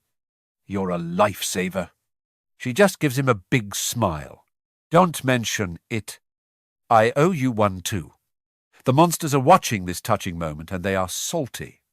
They're staring daggers and screaming their lungs out, seeing them charge again. Everyone is just speechless. Like, Nyang Kerne really won't give them a second to breathe. Oh, fine. You want it. You got it. It's time to pop all the skills and go full aggro. Let's go. Ryo Shu suits up in his armor. His healing power is insane. And he's rocking a combat dagger that looks lethal. Our Bear Queen is soloing the mobs like it's nothing. One slap, and they're history. Seriously. She's completely OP. She is totally outclassing them. She yeets one of them into a wooden pillar. No one noticed there was another monster's corpse tied to it. The impact is so heavy the pillar starts coming down. Watch out! Everyone scrambles, and the pillar hits the ground with a massive thud, kicking up a cloud of dust. Everyone's worried. Donggun, you okay? Yeah, I'm good. But wait. What the heck is this thing that just fell? They take one look and freeze. Is that a goblin? Seeing even Nyang Kerne tied to pillars is super sketchy. Then they start actually looking around. Wait. Guys. To look up. They look up and... Oh, God. That's gruesome. There are countless pillars like this. And every single one has a goblin tied to it. Donggun is speechless. Literally buffering for 5 seconds. He was so busy fighting he didn't even notice this horror show, whether it's monsters or humans. How many lives have these devils taken? It's a literal forest of stakes, looking like a scene straight out of hell. Henry is so shook, she drops her bow. her whole body trembling and her face turning pale. A? Her eyes are wide as saucers, her hands covering her mouth. Is that Dad? While she's totally zoned out, a monster sees an opening and lunges straight for her. Dong-gun is just as shocked to hear about her dad. That monster is closing in, and she's still in a daze, completely oblivious. The whole squad screams. Henry, Dong-gun screams her name in panic. Henry. Thankfully, someone was quick on the trigger. Boom! A clean shot sends that monster to the shadow realm, saved by a hair. Bung-ho asks, Sis, you okay? Dong-gun breathes a sigh of relief. Bung-ho. Nice shot! Henry finally snaps out of it. Wait. What just happened? Henry is not okay. Man, she collapses, burying her face in her hands. Suddenly, Gon calls out, Dong-gun. He looks dead serious. I think I found a way to end this mess. I've been watching through my familiar. That's Siren. She's hiding in the back and calling the shots for Nung Care-ne. Dong-gun finally gets it. Wait! For real. He didn't know what that witch was babbling about. But every time her mouth moves, these fish heads change their moves. If they take out that siren, the mob will lose their leader and definitely bail. It makes total sense. Definitely worth a shot. But that witch is way out in the middle of the lake. They won't just let them walk up to her. Then Ryo Shu speaks up. So we just gotta smoke that siren. Right. Even though he's a total brick in the water. He sounds super confident. No problem at all. I'll handle that witch. I've already got a plan. Meanwhile, the siren is already prepping her next order. The fishmen charge with their weapons. Everyone's fuming. They've changed their formation. It's like they know we're gunning for the siren. Dong-gun looks at the guy and asks, Yo? Ryo Shu, can we actually trust you on this? The guy looks way too confident. It's almost scary. Chill. Just leave it to me. I'll draw their aggro. It'll be easier that way. You guys just clear a path for me meanwhile. Gaon is holding on to Henry, who's still shaking and crying. I've got Henry. You guys start the plan, Dong-gun roars. First things first. They gotta wipe out these fishy trash mobs. It's a total war zone out here. Everyone is throwing hands with whatever they've got. From guns and bows to spears and swords. In the middle of the chaos, Dong-gun spins around and yells, Shu, you still good? This dude is still acting all confident. Decked out in full iron armor, he locks onto his target, winds up, and just hurls his weapon. It's a massive strike flying right through the crowd. Aimed straight for that Sien girl. That snake didn't see it coming at all. She barely tilts her body and dodges by a hair. She almost got her head taken clean off. Man, it missed. Failed to take her out. And that's honestly so frustrating. The whole crowd is just standing there with their jaws on the floor. Everyone thought he was about to drop some insane ultimate move. But instead, it was just a big fat whiff. They're literally frozen in shock. Hey, Kangzhu, didn't you say you'd handle everything?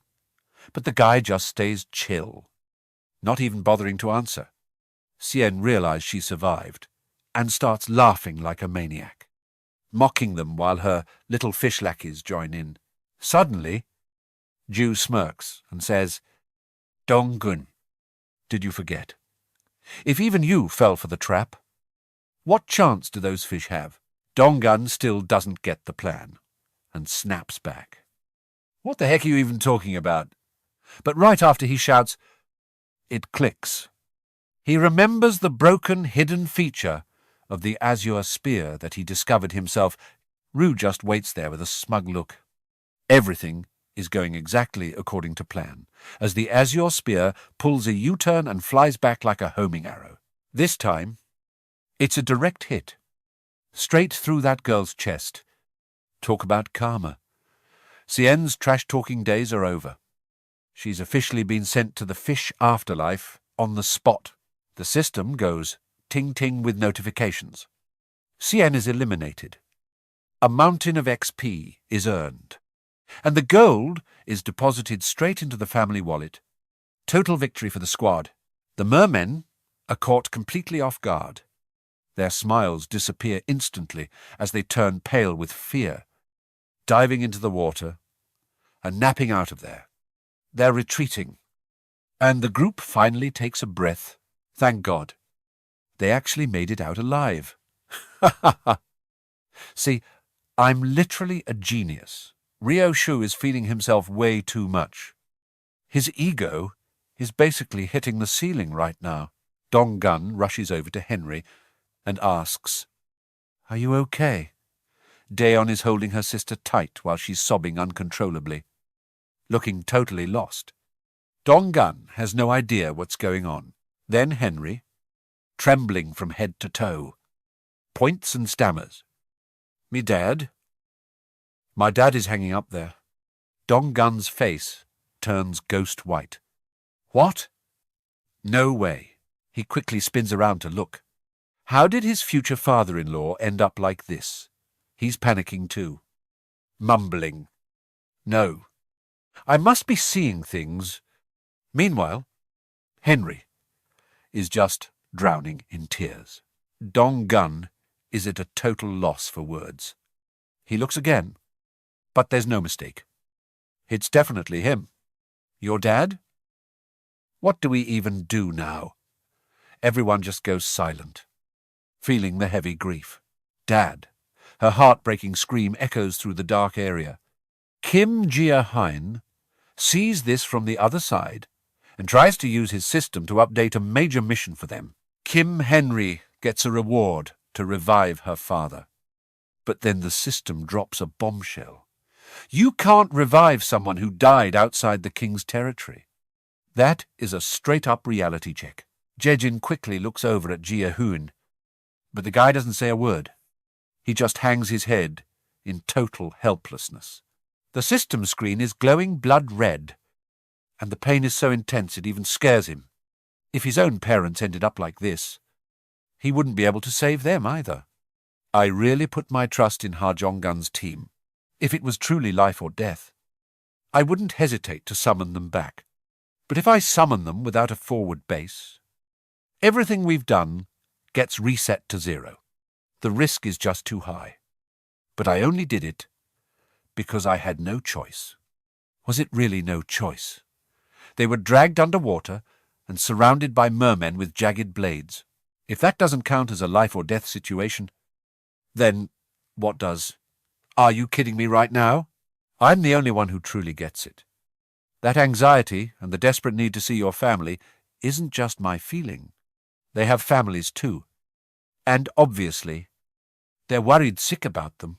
Honestly, I knew all of it. I was just being selfish, putting my own family first and acting like I didn't notice. The team basically gave up their chance for me. I know. I clearly know everything that happened. With a shaking hand, he clicks the team mission. Build a grave for the fallen. Time limit is 60 minutes. Reward is some XP. But failure means a total mental collapse. The system screen pops up in front of Henry. Snapping her back to reality, she looks at the screen and sinks even deeper into despair, biting her lip until it bleeds just to keep it together. Her dad is gone, and the pain is so overwhelming she just collapses and cries. Kim Gia Huynh is struggling too. He grips his head in regret, thinking, damn it, why did I give them that mission right now, of all times? He just wanted them to handle things quickly so they could move on with the plan. Once the graves are finished, Dong-gun asks softly, Henry, are you really going to be okay? She chokes out, Dad would like it here. He was such a workaholic, and he was always so proud of that. He used to say that even when he died, he wanted to be buried near the train tracks. She places his nameplate on the grave, remembering things from when she was just a little kid. Back then, I thought that wish was kind of funny. But who knew I'd be the one actually doing it for him? Every word from Henry feels like a knife to my heart, because I keep thinking that I could be the one facing this kind of tragedy next. I can't let this pain happen ever again. That's why I can't let everyone stay sad. I need people who are even stronger. And the one with the most potential right now is scene change. Junhook is absolutely wiping the floor with monsters. The system announces citizen Lee Junhook's loyalty has passed 30. He's now eligible to become a vassal. Gia Huynh doesn't hesitate for a second. Vassal registration confirmed. While Lee Junhook is mid-fight, the girl behind him points and screams. Junhook, you're literally glowing. He finally notices the manner the MC gave him. A flood of system windows appears. 12th Guardian. Class Mage Knight. Trust level 59. Loyalty 31. Skill Awakening Water Knight. The power to control water. He can now summon heated and condensed water to create massive explosions. Mission Deploy Water Knight and Master Water Control. Time limit is 10 minutes. Reward. A major mental boost. Failure. Extreme mental fatigue. He realizes immediately that Gia Huynh is buffing him. The girl behind him is still worried. Are you okay? What just happened? He cuts her off with a super hyped-up grin. Just give me a second. Gia Huynh, I totally get what you're doing. This is perfect timing. There are plenty of targets around here. Everywhere he looks, there are goblins. It's basically an all-you-can-eat buffet for training. He reaches out his hand, and a massive water orb instantly forms. With the system buff, this thing is absolute God mode. It's huge, and the power level just spiked like crazy. The monsters are just staring, looking totally dumbfounded, and none of them dare to step closer. Then he roars. Water Knight boom! The water orb explodes, blasting the whole pack of goblins away instantly. The damage is absolutely cracked. One-shotting several of them at once. But he's not done yet. He needs to test out the rest of these water skills because this feels incredible.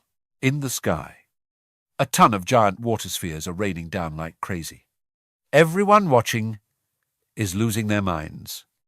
Bro, that's actually fire. Lee Junhook, how did you actually pull this off? He's feeling himself right now. Honestly, he's never been this OP, and he's grinning like a maniac because he knows he looks cool as hell. Ha ha ha! He drops to his knees, laughing his head off at the sky. Then he starts bowing toward Kim Gia Huynh's building like a madman. Thanks, boss. I'll never forget this as long as I live. Everyone else is just standing there, buffering for 5 seconds. Totally lost. What is this guy doing? Did he just lose it? Why is he thanking the air? Oh! It must be because of that light show from earlier.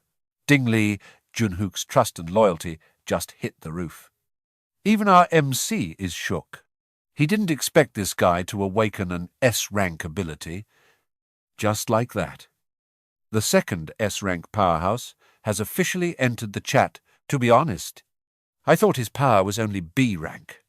Just basic mana-to-water stuff. So, I didn't expect things to go this smoothly. Is it because his rank is higher? It's definitely not just luck. Whatever. A win is a win. But let's look at the facts. How should I use this guy's power effectively? Put him in Ha Jong-un's team? Nah, that's not it. Ha's team is already perfectly balanced. Tossing Lee Junhook in there alone isn't a pro move. His goons have always been super loyal and stuck to him like glue. If I take him away, That group will become a bunch of headless snakes. For now, keeping Lee Junhook's squad together is the best play suddenly. Ding level 6, Goblin defeated. Gained experience points. A whole flood of notifications starts spamming the screen without stopping. Our MC is confused for a sec. Who else is grinding this hard, this late? Besides Lee Junhook's team, someone out there is putting in serious work. Their skill levels are skyrocketing. Notification. The nest has reached level 20. You've gained 3 skill points and a new skill. Also, the territory has officially expanded. The catch is, every time something upgrades, the boss feels like he's dying. He's clutching his neck and screaming in agony. Sei-in jumps up, totally panicked. What's happening? She sees him in so much pain and starts screaming his name. Gia Huynh has no idea his inner power is going berserk on the outside. His vision goes dark from the pain. When he finally opens his eyes, he sees her hovering over him. Gia Huynh, Gia Huynh, are you okay? He's completely drained. This pain is on a whole different level. Way worse than before. It feels like thousands of needles are stabbing his entire body. The girl looks like she's seen a ghost. Gia Huynh, breathe. Just breathe. What's wrong with you? He manages to choke out a few words. What is this? Did I black out? Just as he comes to, he sees a pair of lips closing in. He wide-eyes in shock. She's leaning in for a kiss, probably trying to give him mouth-to-mouth. Gia Huynh is terrified. He's not in the mood for romance, so he just shoves her away. Sei-in, what the hell are you doing? She jumps back, her face turning red as a beet from embarrassment. Ah. Sorry. Talk about awkward. She stammers. I thought you stopped breathing, so I was just trying to help. The pain finally backs off a bit, and he sits up. He looks over and sees little Black crying his eyes out too. He pats the little guy's head to calm him down. Good boy. I'm okay. He quickly activates his skill, using Emperor's Eye, to check the whole territory. Holy crap. The scale this time is insane. It's huge. Not just Gabo Station, but even Somsen and Buon Station have been taken over, with the apartment complex at the center. Everything within a 1-kilometer radius now belongs to him. No wonder that hurt like hell. This is the biggest expansion yet. For real, I'm exhausted. I really want to sleep for 5 more minutes. But time is running out. First, I've got to handle those 3 skill points from hitting level 20. I've already decided which skill to buff. This is the literal key to my entire plan right now. Let's max out Emperor's Eye. It's level 4 now. Unlocked. Multivision. Now he's got eyes like a hawk. His vision expands so much, it's like he's in a control room with 1 million security monitors. But keeping this wide vision up makes his focus drop pretty fast. Looks like 3 views at once is his current limit. Next, I've got 2 points left, so I'm dumping them into dignity. Upgrade successful unlocked the magic gacha feature. He gets 300 sponsored crystals and just freezes. Crystals. 300 of them. But he figures it out pretty quickly. The system probably wants me to test out the gacha, so it gave me 300 crystals for free. I'm not an idiot. I'm definitely taking that. He hits agree immediately. A golden magic circle erupts under his feet. The light is so blinding that Sei-in and Little Black have to cover their eyes. Gia Huynh. What is this light? Even he's stunned, having no clue what's happening. The room is flooded with gold, like the sun just rose right next to the window. A ring appears. It's smaller than a regular communication ring, but bigger than the ones the royal family uses to talk to their followers. Gia Huynh slides it on, and it fits like a glove. A communication ring. One that transmits voice, not bad at all. This is going to be cracked when I pair it with Kim Ra-bin. Oh, right. Kim Ra-bin is already registered as a follower. Time to check the stats. Follower management, Kim Ra-bin. Title, 11th attendant. Trust is 77. But loyalty is a full 100. Awakened ability telepathy. Let's go. This is a total W. This power is literally the perfect match for her job. Right then, a huge argument breaks out outside. You're telling me 50 of us have to cram into one apartment? The shouting is so loud our MC can hear every word from inside his room. And these guys won't even negotiate. You think we're just chickens in a cage? I just looked around. There are plenty of empty rooms. Who are you trying to play? Whatever you do, give us a place to crash. At least give the kids a decent place to sleep. For real, the whole crowd starts ganging up on Ra-bin. Don't be like that. Just give us a few more rooms. All we need is a place to tuck ourselves in at night. She's just standing there helpless. I'm really sorry. But according to our rules, MC's face goes dark with rage. These entitled brats. If I don't teach them a lesson, they'll never learn. Ding the Royal Gate can now connect every path within the territory. House announcement confirmed. This is the new skill I got for hitting level 20. I didn't think I'd be testing it out in a place like this. As soon as he says that, he throws open a door right behind Ra-bin. That old fat guy is still pointing fingers and yelling his head off. After all, you guys are just a bunch of people who illegally took over someone else's house. Aren't you? In a crazy situation like this, you should be helping each other out. Do you really think you're the center of the universe? Gia Huynh cuts him off coldly. It's me, the squatter you were talking about. Gia Bin jumped in surprise as Gia Huynh slowly stepped out. His gaze sharp as a literal bullet, aimed right at the old man. You got a problem with my policies. His expression went dark, radiating a murderous aura that screamed at the geezer to back off. How about you just get the hell out of my house right now? Seriously.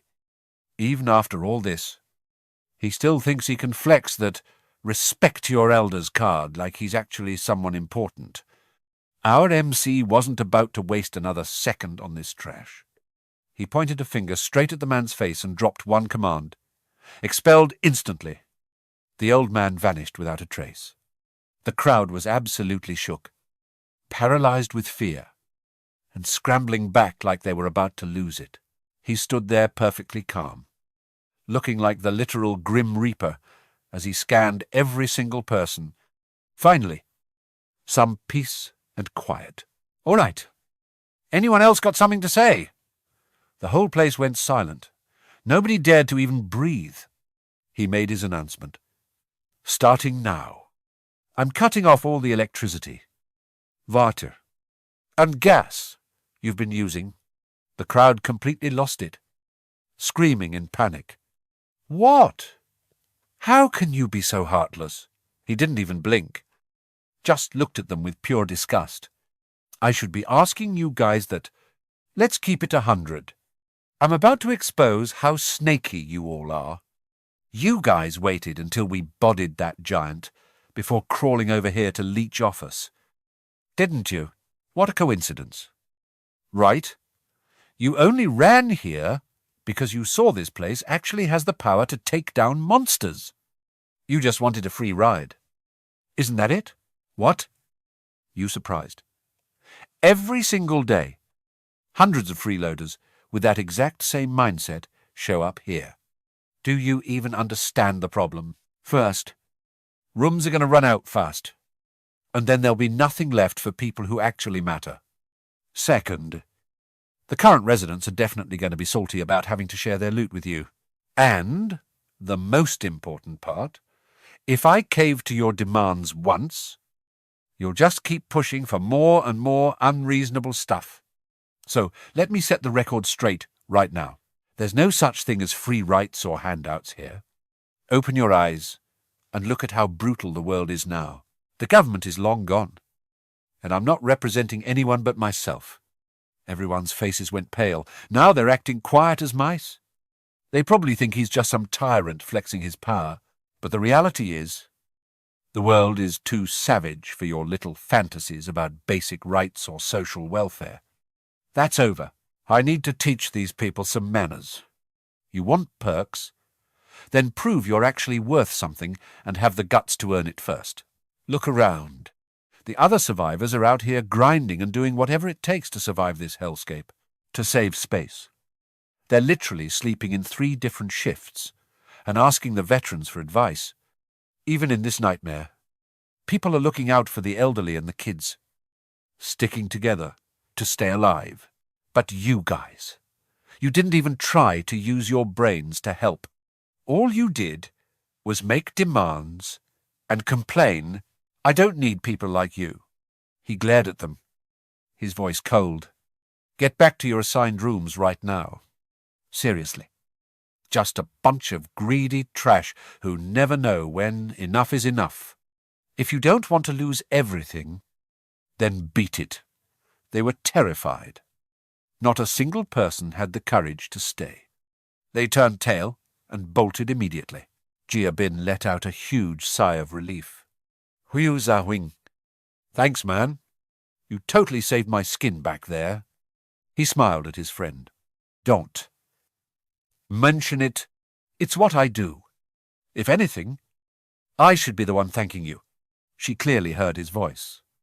But she realized his mouth didn't move at all, which totally freaked her out. Wait. What was that? Seeing her reaction, he decided to troll her a bit more. Pretty cracked. Right. Yeah. It's a thing. He started explaining. You can use this skill too. It's like telepathy. Just think of the person and talk in your head. Gia Huynh tried it right away, closing her eyes to focus. What? I think I got it, talking, without even opening my mouth. Okay. This is insane. Like this. Right? You're a natural.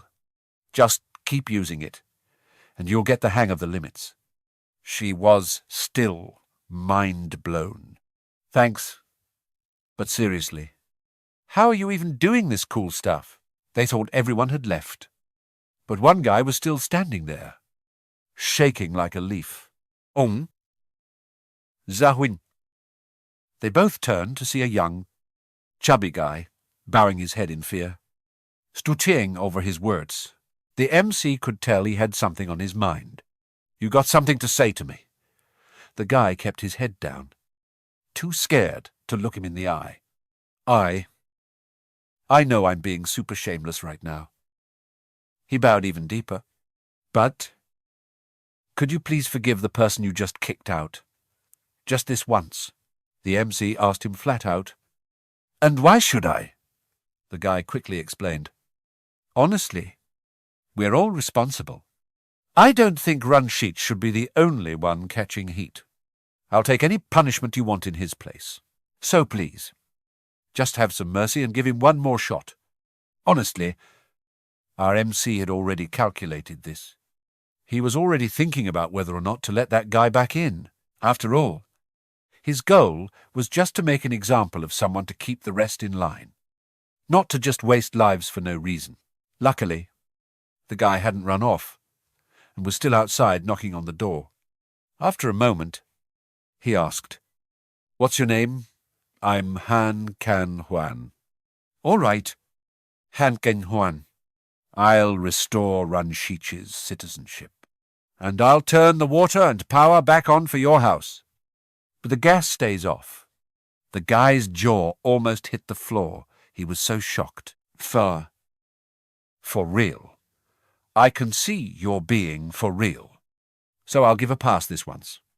But remember, there's no second chance. Go tell the others exactly what I said. The chubby guy bowed deeply, full of respect. Thank you so much. The system pinged. Citizenship successfully restored. Han Can Huan's trust level just skyrocketed. This was probably the lightest slap on the wrist he could give them. He did consider the kids and wanted to give them gas too, but if he did that, it wouldn't be a punishment anymore. They need to taste some struggle taking cold showers and shivering on a freezing floor before they actually wake up.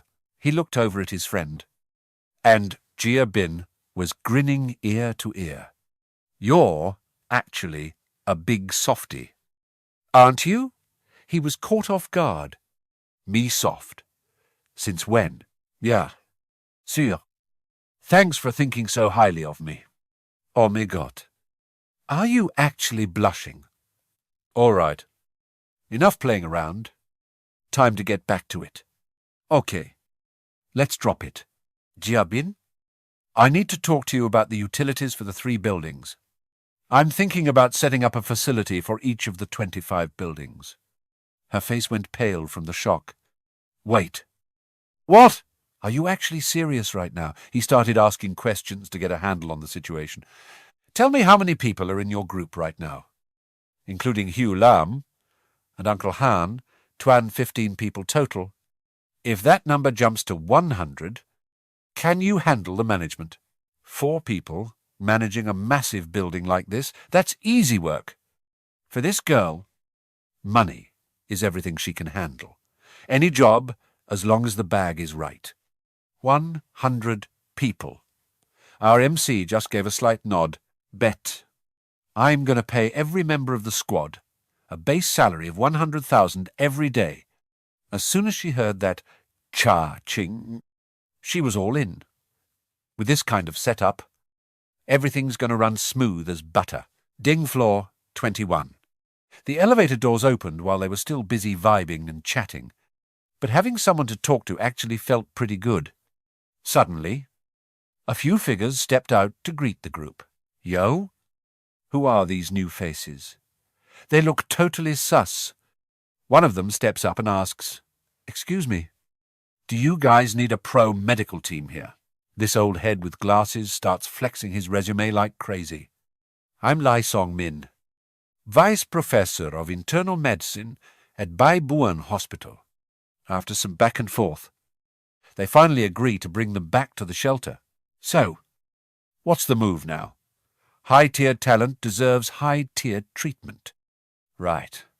Once they're settled in their rooms, we're turning this place into a full-on hospital. What do you think?"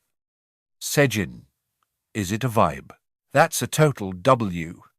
Bro," she says.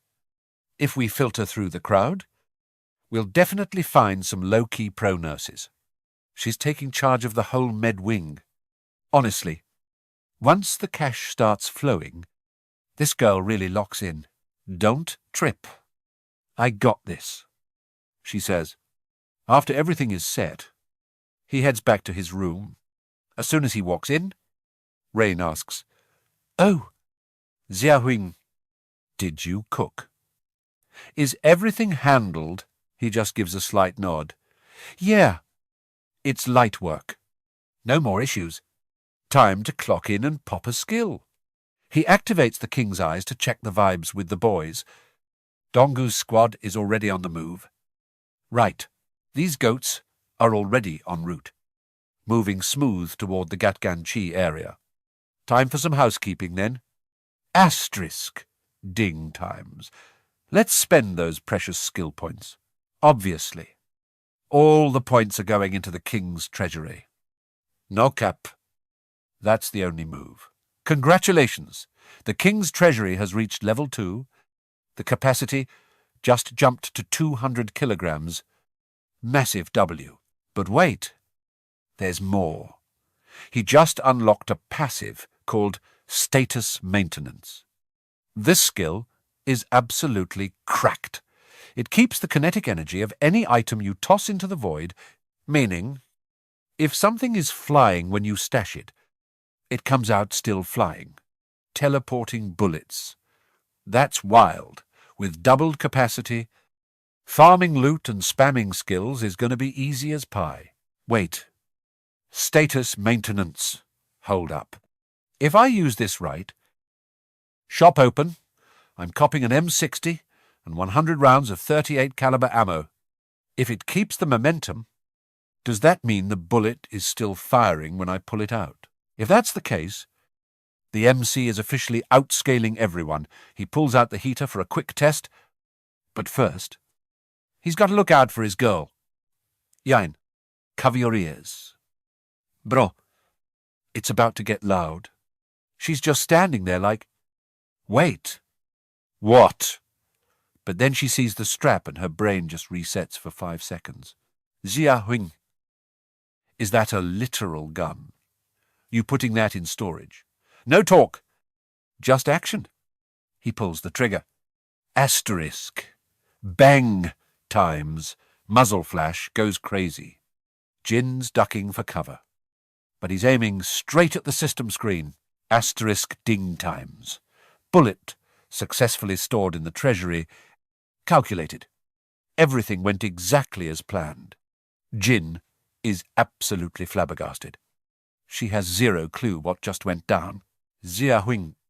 What? Are you even cooking right now? Our guy just casually walks out to the balcony, points his hand, and yells, "Summon bullet!" instantly. Of the bullet. He just shot. Zooms out at max speed. Perfection. He's smirking now. This is exactly what he needs. A cracked support method for Donggun's squad.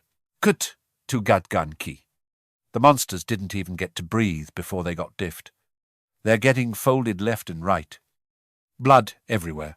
The whole tunnel is just monsters screaming in pain. They realized they're not built for this, and started dipping.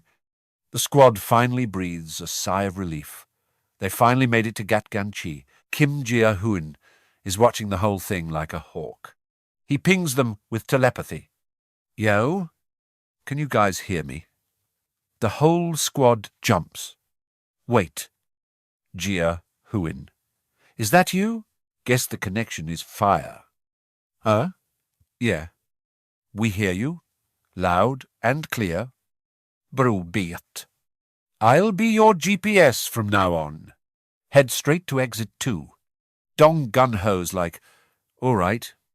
I guess we got to get used to this. Seriously. How many hidden cards does this man have? He's literally him. They crawl out of exit 2 of the station. Every time they leave a tunnel, it's a jump scare. The scenery changes. But it's all the same. Total ruin. Everything's cooked. And it's honestly depressing to look at. MC knows it's about to get real dangerous from here on out. Sejin's been trying to ping that shrew since the main station. But it's just total radio silence. Basically, unlike the paths we scouted before, we're going in blind this time. Zero intel and zero prep for this area. It's a complete mystery. Donggu hits up Gia Huynh via telepathy. Which way? Boss. He starts giving directions. Go left down the main road for about 1 kilometer. We're almost there. Suddenly, a massive times, thud times, shakes the ground. The squad instantly goes into combat mode. Wait. Is that a Giga monster? Everyone froze for a second. It's that same land shark from before. It's back for the smoke. Donggu yells. Fall back. Now, bro. We just survived those fishmen. And now we got to box a shark. Our luck is actually trash. This one looks way more aggro than the others. And it's literally the size of a building. Donggu is fuming, gripping his weapon and ready to scrap. The shark's eyes are glowing red as it charges with its mouth wide open. Gion doesn't miss a beat and pulls the strap. It's a full-on raid now. Everyone's jumping in to jump this monster. Donggu lands a literal thunder punch.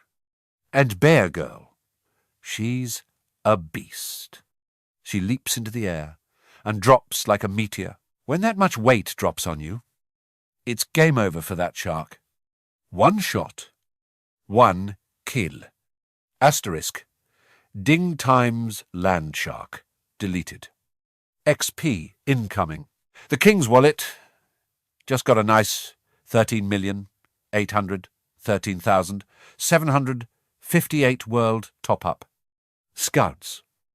Get on it. On it. Boss.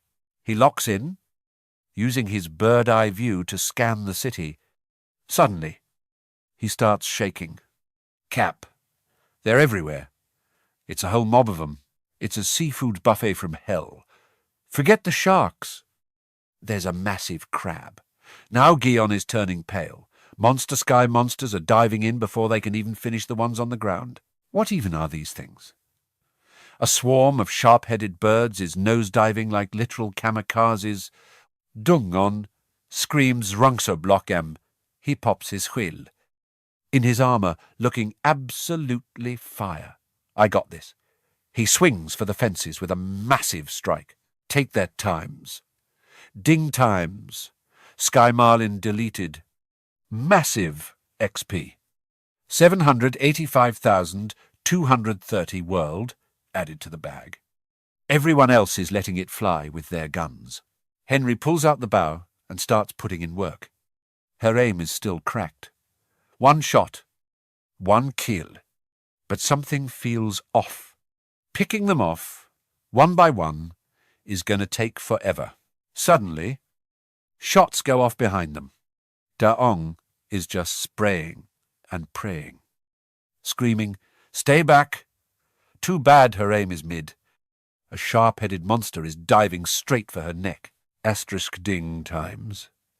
The system screen pops up. MC is officially opening the treasury.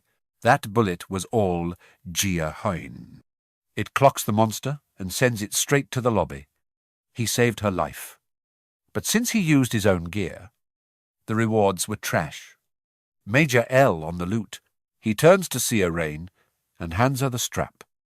Stop the comms and just start blasting.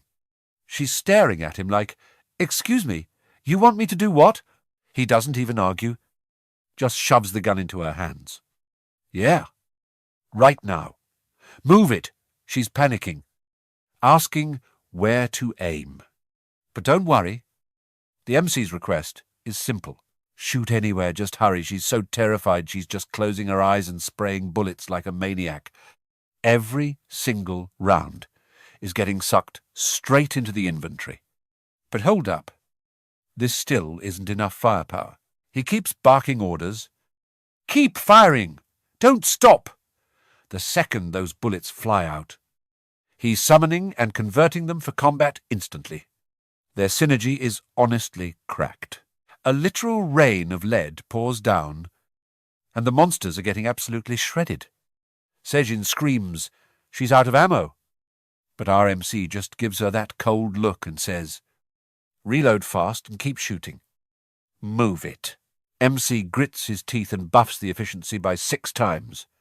He feels a bit bad for pushing Sejin this hard. But they've got no choice. The sound of constant gunfire is honestly music to my ears. Garang finally wakes up and rushes in to see the chaos. Oh, what's going on? Why am I hearing gunshots? She sees the two of them and just stands there, frozen. Like, what the actual heck is happening right now? She thinks it's just some crazy fever dream she can't wake up from. Meanwhile, the rest of the squad is jumping the giant red crab. But they can't even leave a scratch on it.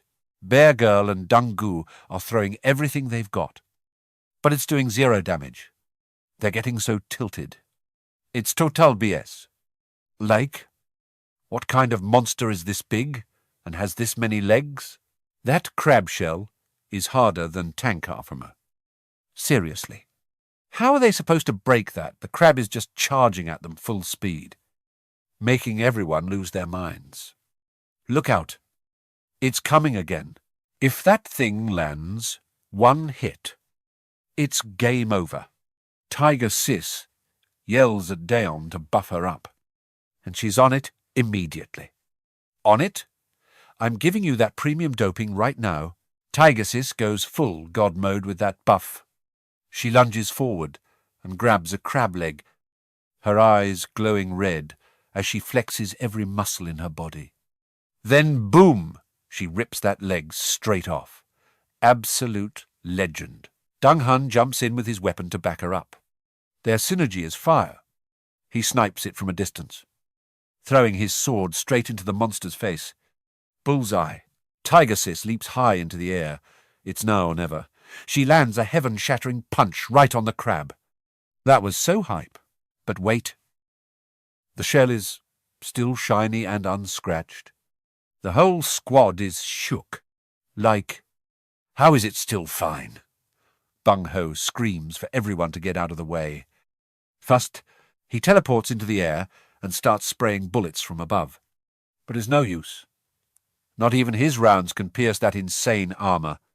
Talk about bad luck. It's over. If its defense is this broken, how are they supposed to fight? Dong Gun is gritting his teeth, totally stressed. This is bad. What do we even do now? Is there really no way our MC starts using that big brain of his to find a solution? This shell is no joke. Looks like they need a massive, heavy-hitting blow, like a sledgehammer, to actually crack it. Suddenly, his brain goes into overdrive. If that's the case, he's going all in on this next move. He searches around for a bit. Where is it? I know. I saw it somewhere. Ah, there we go. It's in the inventory. He calls out, Ozdu, wait for my signal. Then jump on that giant crab's back immediately. She's locked and loaded. Understood. Our guy reaches out. I found the thing that'll crush its shell. Summon barbell. This is the one, remembering this is Min Ho's favorite barbell. He silently apologizes. Sorry, bro. After I register this, I'll buy you a way better one. I promise.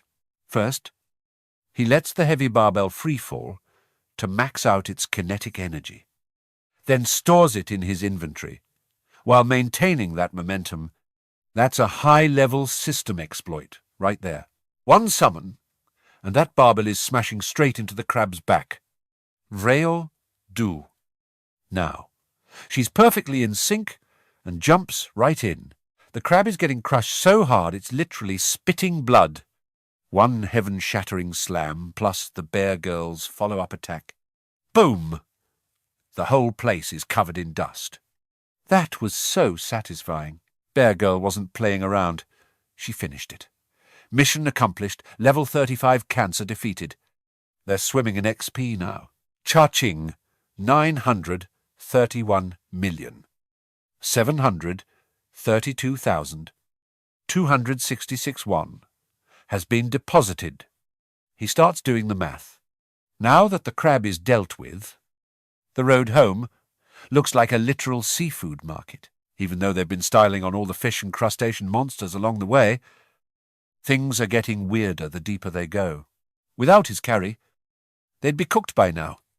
Honestly, I can feel it too. This place is way too high level for the Ha Dong team to handle, even with a team of awakened and full gear. They're already gassed after just 1 kilometer. I have to admit, his family's survival rate is looking like 0 right now. The closer we get to my old house, the more anxious I feel. He's shaking like a leaf from fear. But even if there's only a 1% chance, he's not giving up. Everything is in ruins. But these streets are familiar. Just one more. Turn into that alley, and we're at my house. Suddenly, something feels off. Wait a second. Where did this massive tree come from? He quickly tells the group. Hold up. Everyone stop right now. This is where I grew up. I know. Every single corner of this place. There was never a tree this big on the sidewalk. There's no way a tree like this could just be in the middle of the city. He realizes the problem immediately. So that tree showed up after the world ended. Just as I thought. The more he looks, the sketchier it gets. He shouts, Do you guys see that big tree? They're right in front of it. He confirms it. That thing is definitely a monster. Time to move. The squad gets into formation, ready to scrap. Just as he guessed, a blood-red eye opens on the trunk. And it even has a mouth? So freaky. Henry's sister makes the first move, and her slash almost cuts the whole thing in half. Its roots dig into the ground instantly. This tree monster even has arms. It uproots itself and crawls toward them. Dong Gun starts throwing hands like crazy. Honestly, the monster didn't even get a chance to move before they started beating it to a pulp. After a few rounds, they hit a standoff, while everyone else is struggling to finish it. Bung Ho fast travels behind the monster. Gun ready to end this. He just starts blasting, not giving the monster a single second to breathe. Tiger Sis jumps in too, and they just start jumping the thing. The monster tries to defend with its long roots, but even though Bear Girl is huge, her movement is cracked. She dodges everything and smashes through its defense. This tree hasn't done much damage yet, but its roots grow insanely fast, popping up from the ground everywhere. Bear Girl kept dodging, but she finally got snagged. The roots wrap around her tight, and everyone panics, screaming her name. It lifts her high into the air, while another sharp root gears up for a deadly stab. It's game over for my girl. How is she supposed to dodge this? She's literally about to lose it from pure terror. One look back, and she's petrified. But suddenly, our boy teleports right in front of her to block it. Hero mode on. Get out of the way. He's shaking like a leaf from fear. But he's standing his ground, determined to save her. Suddenly, the massive root just stops right in front of him. Donggun doesn't waste a second and seizes the chance. It's now or never. He teleports out of there in the nick of time, taking the Bear Girl with him. MC senses something's off. The big monster tree suddenly stopped swinging out of nowhere. After a second, it finally clicks, and he drops a high-stakes command. Dong-kun, get Oryu back. Now, everyone else is still going ham. And Donggun's like, wait, Oryu. But MC is 100% certain he's him got it. Donggun relays the order immediately. Oryu retreats to tank for the backline while Ju steps up to the front like a boss. That's not a problem. But can I actually take this thing? Bro is the ultimate tank. After all, he's left speechless. Just grips his weapon and gets ready. Wait. What? The tree suddenly drops its guard. It's not even trying to catch bodies. Everyone's buffering for 5 seconds straight. What kind of plot twist is this? Donggun is totally lost. Boss. What gives? The tree monster just went back to its spot. It even closed its eyes, pretending to be a regular tree. Now MC's thinking, does it just not care about us? MC notices the pattern. The tree only went berserk when Oryu went beast mode. It was laser-focused on her the whole time, so Oryu's beast form was the trigger. Now that she's back to being a human, it's totally chill. This monster is... Boom! It snaps its eyes open, scaring everyone half to death. It's moving again. Just then, a massive shark monster lunges in, ready to feast on the whole squad. The tree literally face slaps the shark. They're brawling, and the tree wraps it up in seconds. One shot. Done. MC's sure. Now this thing is harmless to us. If it's not hostile, we might as well just walk right past it and keep moving. They actually start walking past the tree, but then they freeze. Donggun's face says it all. And MC sees it too. Wait. Is this where MC's house used to be? He's losing it. Did we take a wrong turn or something? But deep down, he knows. This was his home. His parents and grandparents should be here. Not some cracked-out monster tree. His hands are literally shaking. MC is losing it. He forgets the tree is chill and just wants revenge. He's gone full rage mode with his orders. I'm going to end this thing right now. I'll pump it full of toxic gas and blow it to kingdom come. Time to summon the squad and delete this monster tree. It's on sight. Suddenly, asterisk, ding times.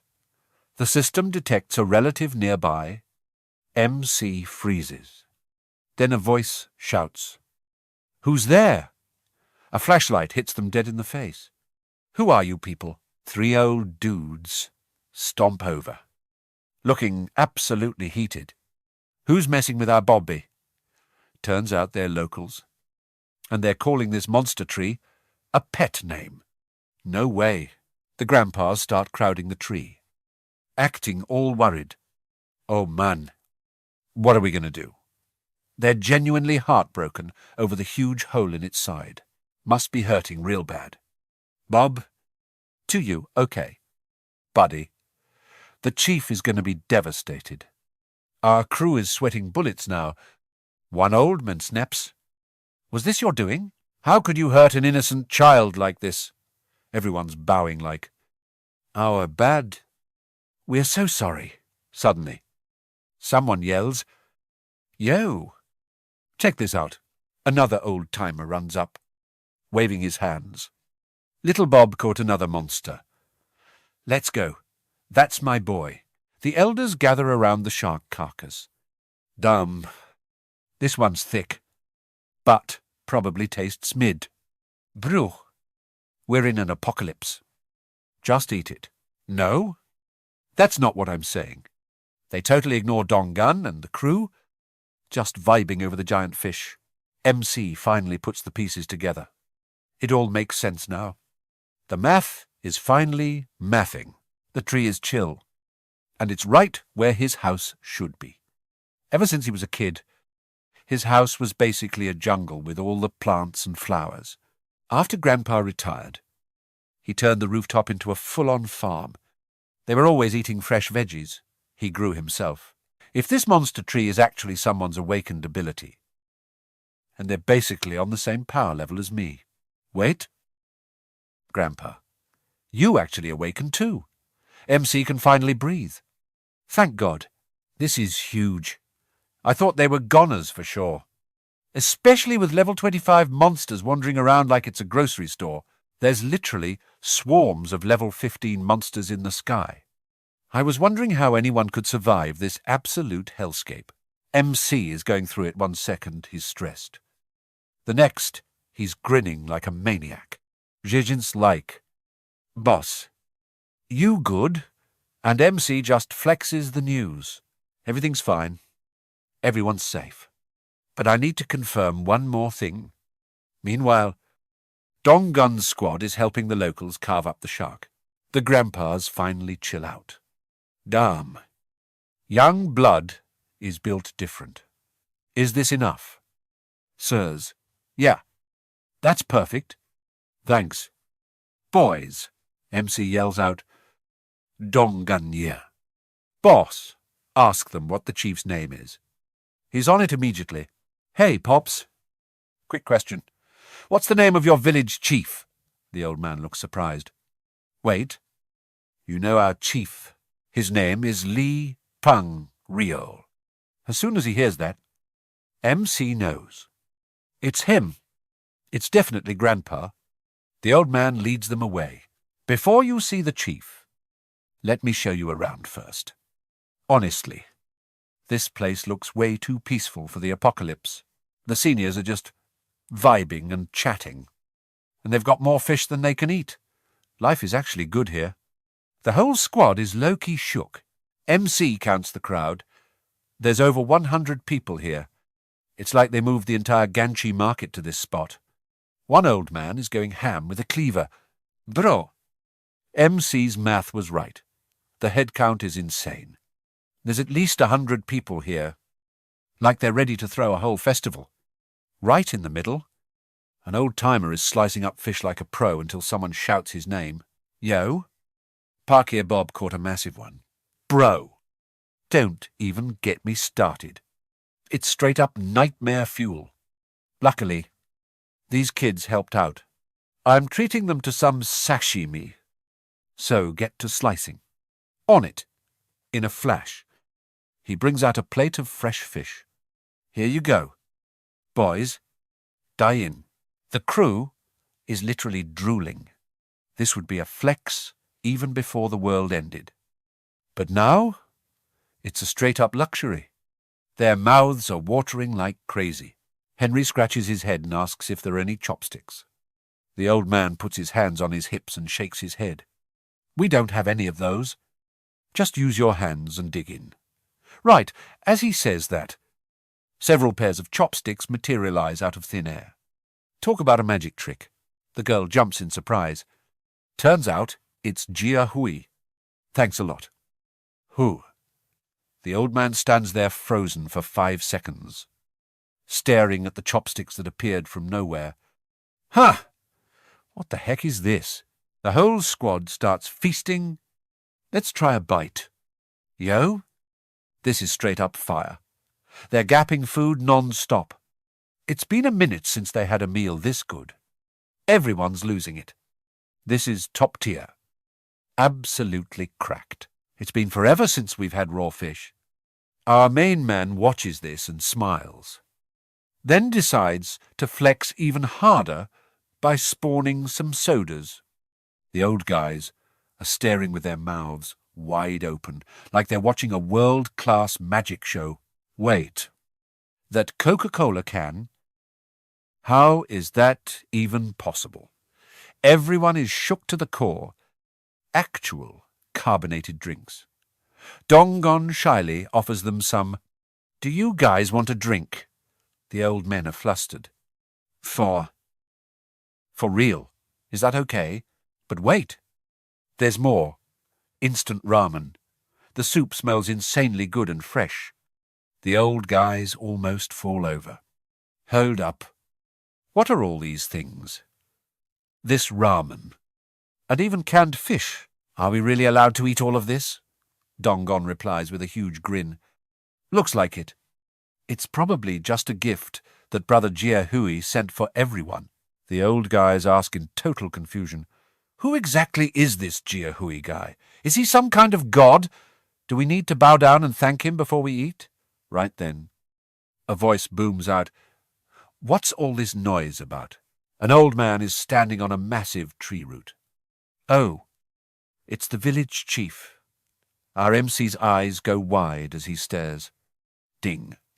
The system pops up a notification. The Guardian of the World Tree. Passive skill. Mythical. He's the one chosen by the World Tree. Overflowing with life force. Plus, a ton of buffs and protection from the World Tree itself. He's absolutely OP. The old man looks down sternly at the group. Then in a flash, he slides down the tree trunk and sticks a perfectly smooth landing. Respect experience really does count. Gia Huynh is shocked. Grandpa looks incredibly healthy. Doesn't he? There's no mistaking it. I'd know that walk anywhere. He used to be frail, and his mind was fading. So his hands and feet would always shake.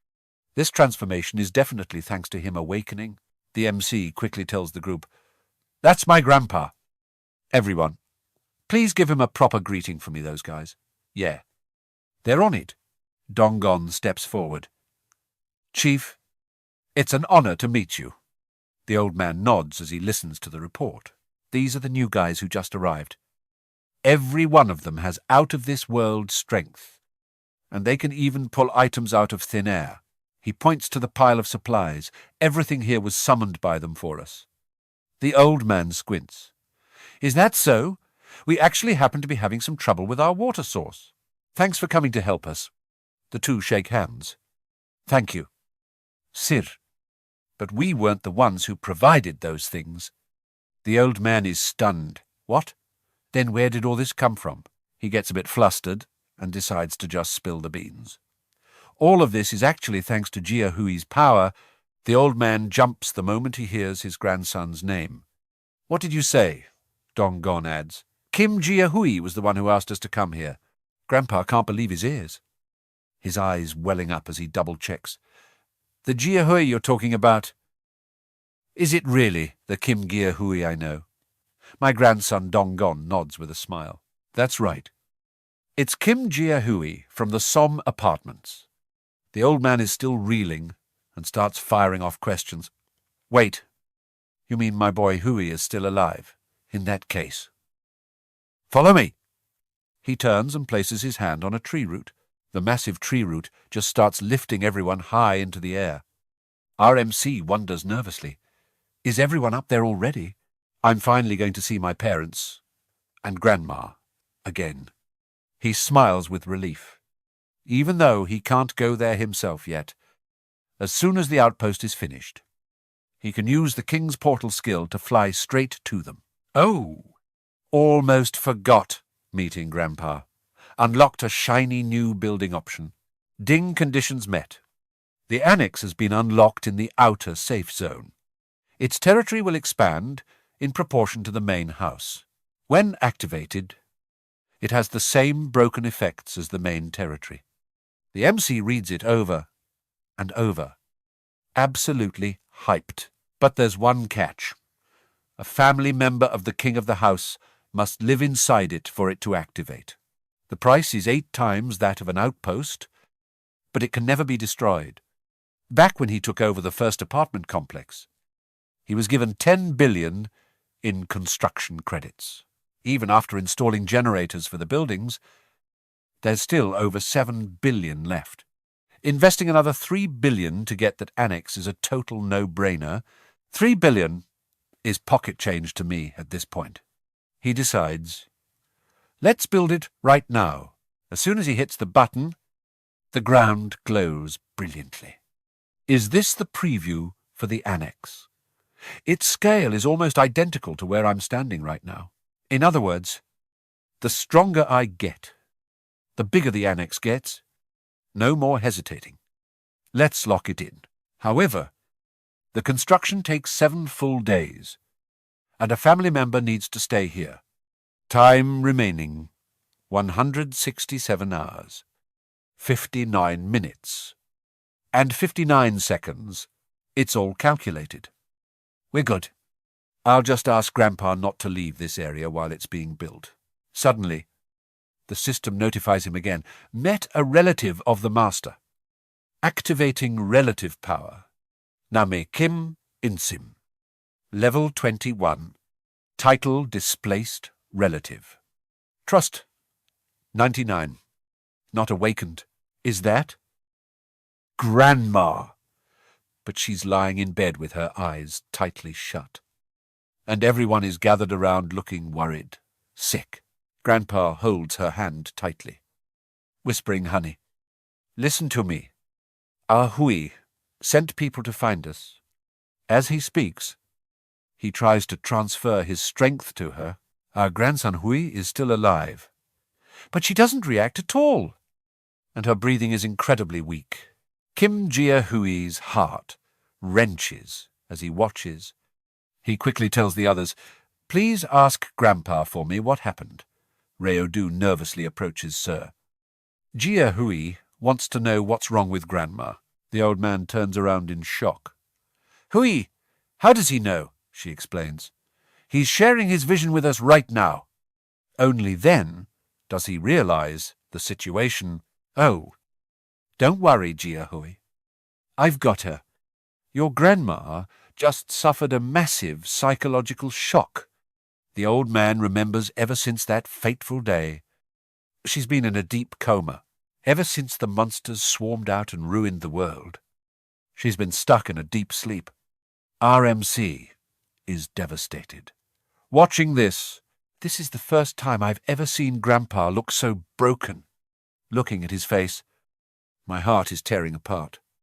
Gia Hui quickly wipes his tears, trying to suppress the pain, but at least she's still alive. That's what matters. Even though she's been in a coma for nearly a month, she looks like she's just sleeping, and her body is still quite healthy. It must be because Grandpa used his awakened powers to carry the team and take care of her all this time. He's already planned it out. He'd spend any amount of money to help her recover if he could issue a task. But the bitter reality is, the system won't let him give quests to family members. Just as he's racking his brain for a solution, Ra-on unexpectedly steps up, offering to try and heal the grandmother herself. But the results are still looking grim, and she eventually has to admit defeat. "Grandpa, I'm so sorry. With my current power, there's nothing more I can do." The old man just let out a heavy sigh. But he totally gets it, and doesn't blame her at all. It's okay. It must be fate. Our MC is standing there, losing his mind with worry. Why is it so terrifyingly quiet? 7 people went in at the same time, but not a single soul has come out to check on anything. Sensing something is dead wrong. He quickly tells Go-Do to ask the old man for him. "Where are my parents?" she asks immediately. "Grandpa, where are Gia Huynh parents right now?" The old man freezes. He definitely knows Gia Huynh is watching everything through her. So he decides to speak, as if he's talking directly to Gia Huynh, with a heavy, sad voice. The old man begins. "Gia Huynh, listen. That day, your mum went to work, and your dad was out there struggling to earn some cash. And so, I truly believe they're just hiding somewhere safe. Your dad has never been the type to leave your mum alone when things get dangerous." Hearing this, our guy pretty much gets the picture. Gramps basically doesn't believe they're alive either, and he's starting to realize it too. He just covers his face in pure despair, his heart feeling heavy as lead. Unless one of them awakened some broken OP powers like Grandpa, their chances of survival are literally 0. Basically, they're cooked, but he can't just give up that easily. If Grandpa could awaken, then why not them? What if his parents have that main character energy too? He quickly starts barking out orders. Next destination, Wai Hoang Nursing Home. Even if there's only a tiny shred of hope left, he's determined to go. Everyone worked hard today. It's late, so go get some rest. We move out tomorrow, no matter how small the chance is. Suddenly, Aziz Tim Aladdin's, he senses a family member of the clan king is right nearby. Wait, what, he hasn't even left yet. Did they show up? And which relative is it this time? Gia Huynh quickly gives an order. "Zhen, get those little spies moving right now." The girl is totally caught off guard. "Wait, why are we ordering them all of a sudden?" He growls back. "It's them. They're right here. I can't let this chance slip away. Find every single survivor in this area. Right now, the location the system is flagging isn't where Ha Dong-gon is. His family is heading right this way, and he doesn't even need to guess who it is. It's my parents. It's definitely them." And he's right. Outside the building, a group of people is approaching on the streets. The locals are still busy working hard. A few older guys wipe their sweat and ask each other, "Phew, it's this late, and we still aren't done. Haha. But with all this food we've got, we should be happy. The hard work is totally worth it." True enough. But suddenly everyone freezes. Huh? What's that? The whole crowd looks up at the sky and goes silent. What the hell? A swarm of massive, giant monsters is raining down from the sky. The gatekeeper immediately slams the alarm bell. "Monsters, we're under attack. Get all the supplies into the warehouse and get the shutters down. Fast." Everyone coordinates perfectly. Clearly, this isn't their first rodeo with these things. Someone rushes into the office to report. "Chief, it's bad. You need to see this right now." The people in the room turn around. What's the panic about? The messenger could only gasp out, "Monsters. Countless monsters are surrounding us. There's so many. They're literally blocking out the sky and the ground. Grandpa isn't scared at all, with his hands behind his back, looking totally chill. He leads the group outside. Dwongon and the others are straight up panicking. Are all of those things monsters? The old man just raises his hand, signaling them to stay back. Back up. Kids, I'm going to solo these tree monsters myself and show you how it's done. That's when he notices little Bob Bye. How did you get beat up? This bad Dongon's crew feels a sting of guilt and quickly steps forward. We want to help too. But the old man shuts them down instantly. No need. It doesn't look like we're even their target. Look closely. Does it look like they're trying to attack us? From his experience, it looks more like they're running away. But even if they're just passing through, the collateral damage is going to be insane. That's why we still have to be ready, whether we fight or not. My number one priority is keeping this place safe. These monsters are both giant and as numerous as ants. But just like Grandpa said, the swarm flies right over their heads, though they still end up crashing into the monsters on the ground. It looks like it's going to be tough for one old man to hold off that many. Dongon speaks up again. Let us help out. But the old man still stubbornly refuses. I said, I don't need help. Get inside that building and stay out of my way. The others are worried sick. How is he supposed to solo that many monsters all by himself? He just sighs helplessly. Look at these trees. They're absolutely cracked at fighting. No monster is getting anywhere near us. Then he loses his temper and yells, Get inside! I told you to get inside. The young guys are stunned, looking at the scene in front of them like they've been hit by lightning. They're literally speechless. In the blink of an eye, his tree monsters deleted the entire swarm. Not a single one got away. The old man even used a few hidden skills. He's literally carrying the whole map solo. A system alert dings land shark eliminated. Level 24. Experience points received. Sawtooth ray eliminated. Level 23. Experience points received. Relative effect activated. All stats increased by 10%. When a family member title holder kills monsters, the experience points are multiplied by 10 and shared. However, that person keeps all the gold for themselves. Our MC is absolutely shook watching his grandpa's power. Is this the power of level 55?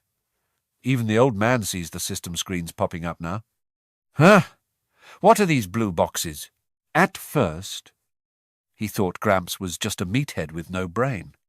But the man just stomped his foot and deleted 100 monsters. He's him, completely outclassed. Thinking back to how I wanted to help. What a joke. I'm just glad I didn't get in his way. Gramps is basically a monster in human form right now. The system notifications are exploding, and the old man's skills are leveling up like crazy. Our guy jumps in surprise. What? Leveling up this fast? Wait. I'm not ready for the pain yet. Every time he levels up, he has to endure a soul-crushing pain. Right now, the whole city is rocking with thunder and lightning like it's the apocalypse. His territory is expanding at a crazy speed. He's exhausted. Damn it. I feel like I'm going to explode, and I have to feel this pain so slowly. No matter how many times this happens, I just can't get used to this feeling. Ding. The system detects individuals who meet the criteria for citizenship. Grant citizenship. He quickly swipes through the list. But he can't find his parents' names anywhere. There are way too many new citizens registering at once. So the system can't verify everyone instantly. The suspense is killing him. But based on how these things work, if his parents were among the citizens, the system wouldn't just give a normal alert. It would be a specific notification about his relatives. If that's the case, it proves his parents are currently out of range. Sejin is grinding through the map to find their location right now.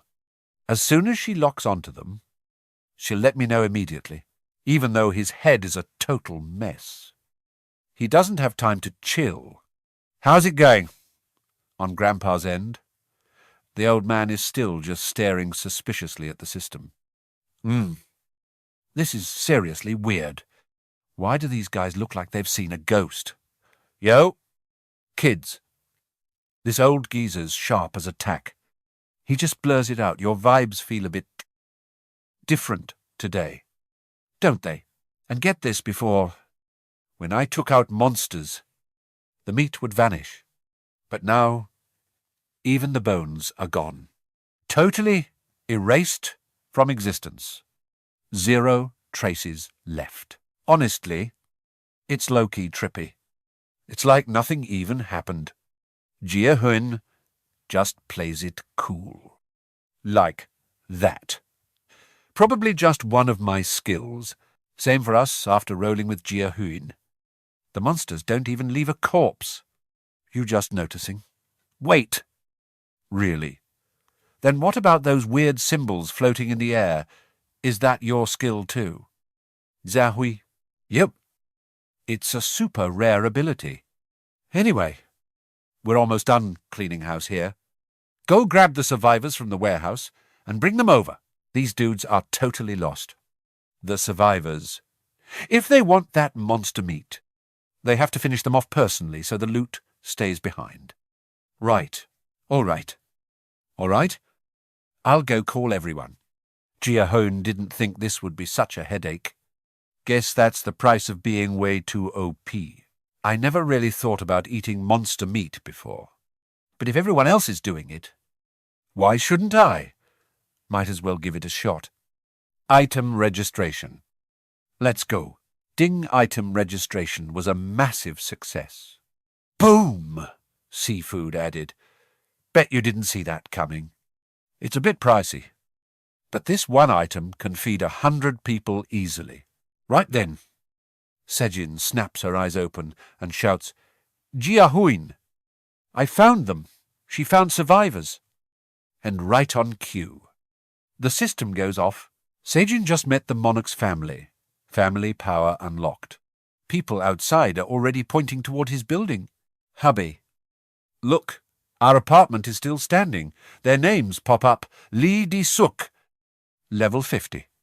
Title, First Degree Relative. Trust, level 97%. Awakened ability, the Sovereign. And here's Kim Dong-hook, level 42.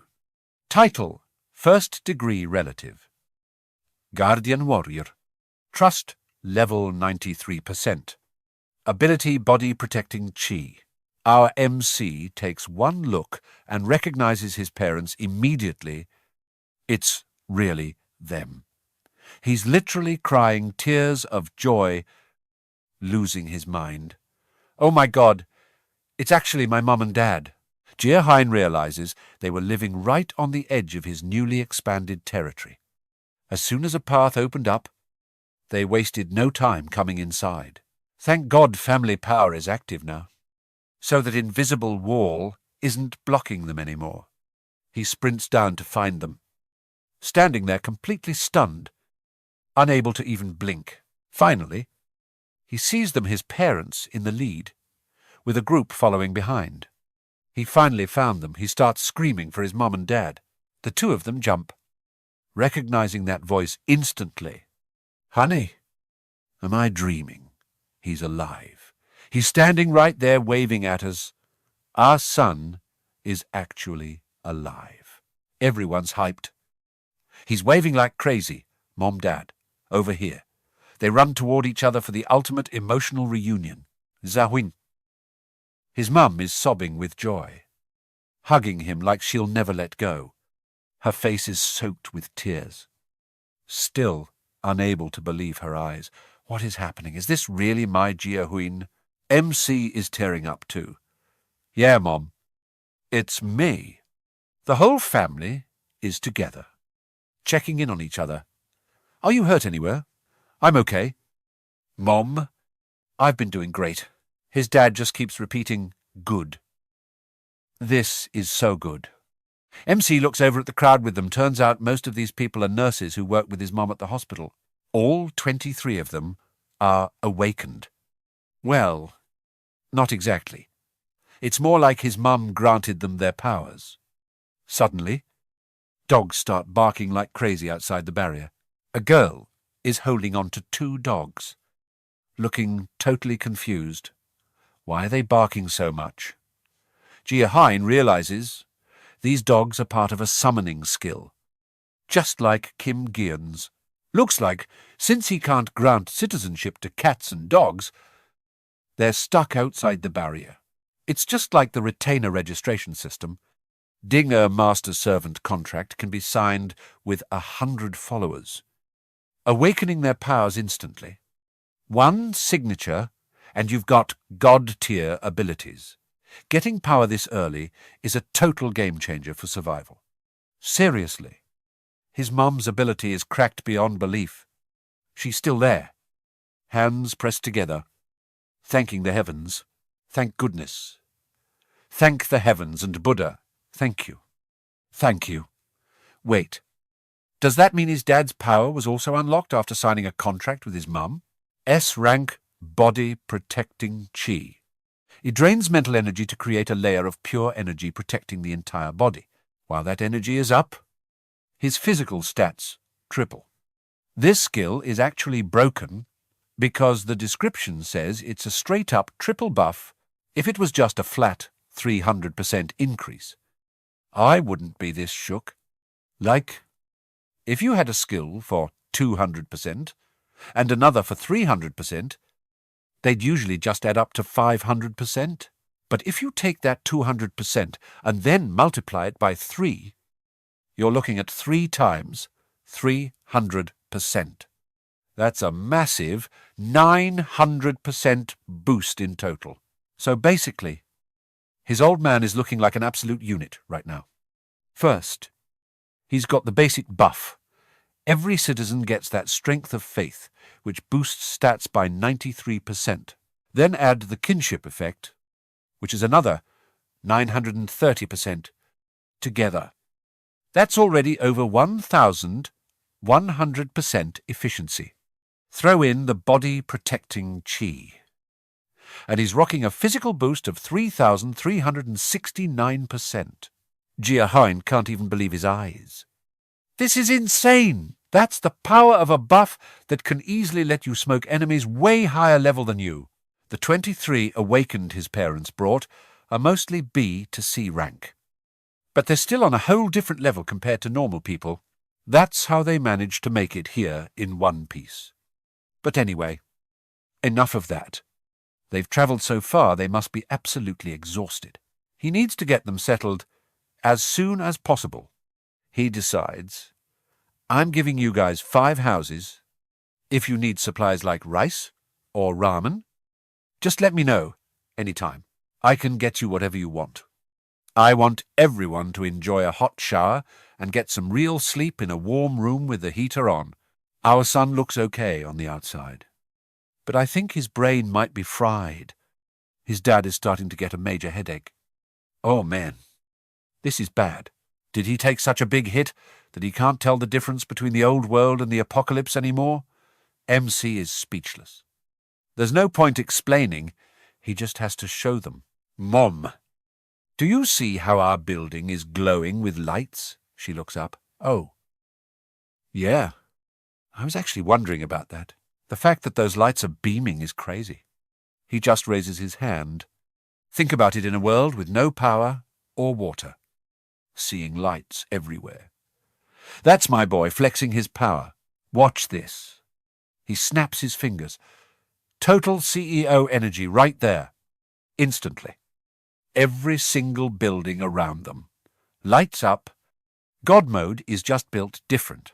Everyone's jaw just drops. What is even happening right now? Before they can even process it, he pulls out a whole pack of Coca-Cola. Anyone thirsty? Grab a cold one. These are super rare now. Now the whole squad has no choice but to believe it. Wait. Real Coke. He just hands one to a lady, and her jaw literally hits the floor. Like, who actually has stuffed this fire in the middle of an apocalypse. She's like, is this actually drinkable? Our guy just nods like it's nothing. Go for it. Sis, that was enough to shut down any doubts. The whole crowd starts chanting, "Thank you for the blessing. Oh, generous one, 1 bottle for everyone." Then follow me home. After using his King's Gate to walk back to the apartment, he leads his mum's crew to their rooms. We're talking instant noodles, orice, eggs, milk. The supplies are absolutely cracked. They're eating good tonight. His parents are trailing behind, totally confused. His mum looks a bit stressed, though. She's like, "Hey, Gia Huynh, I'm getting a bad vibe here. This is someone else's home." Right. Is it really okay for us to just make ourselves at home like this? MC just laughs it off. Don't sweat it. Mom, if they ever come back, we'll just hand it back then. But honestly, it's not like anyone's actually coming back anyway. Long story short, stop worrying about the small stuff and just go get some rest. The second the door opens, Ga, Rang, and Jain are already there waiting. They both bow and shout. "Hello, Uncle." "Hello, Auntie." His parents are hyped to see them. But then it hits them. They literally freeze like they've been hit with a stun grenade. So? Don't tell me. Both of these girls are your girlfriends. And he's got 2 of them. The girls start waving their hands like crazy, explaining that it's not what they think. They're just here to serve the 2 of them from A to Z. They even start flipping their hair and acting all dramatic like they're in a K-drama. Gia Huynh is standing there catching literal brain damage from the cringe. All right, that's enough. Why would you even need to serve my parents? You guys worked hard. Just go get some sleep. The girls look totally dejected, while the parents are in the back, whispering like, "Yeah, something is definitely up." Once they finally head out, it's just the 3 of them. After his parents get cleaned up, MC sits them down to ask what exactly they've been through this whole time. Say, his dad was a taxi driver who always picked up Mom from work right on time. That day was no different. When the monsters spawned, they stayed glued to each other's side to survive the chaos. In the end, they both made it out safe. And just like he thought, his mum was the one who actually awakened. MC then catches them up on everything that's been going down lately. He tells them about his absolutely broken abilities, his survival journey, and the fact that his grandparents are tucked away safely on the other side. And just like that, the family spends the entire night just talking and catching up, even though there's still a mountain of problems to deal with. Having his family back makes everything feel lighter. It's been forever since he felt this kind of genuine warmth. This is what family is all about. Cut to Nagasaki, Japan, down by the beach. It's absolutely pouring. People in raincoats are freaking out, asking, "What the hell is that thing?" Their faces are literally pale from pure terror. Oh, God. It looks like a legendary monster straight out of a myth. It's horrifying. This massive, dragon-like creature rises out of the water, but instead of hitting the shore, it just glides right past them. The locals have no clue what it is or what it's planning to do next. It's gone now. So, hey, just being alive is a massive W. Nobody knows where that monster is heading. But one thing's for sure.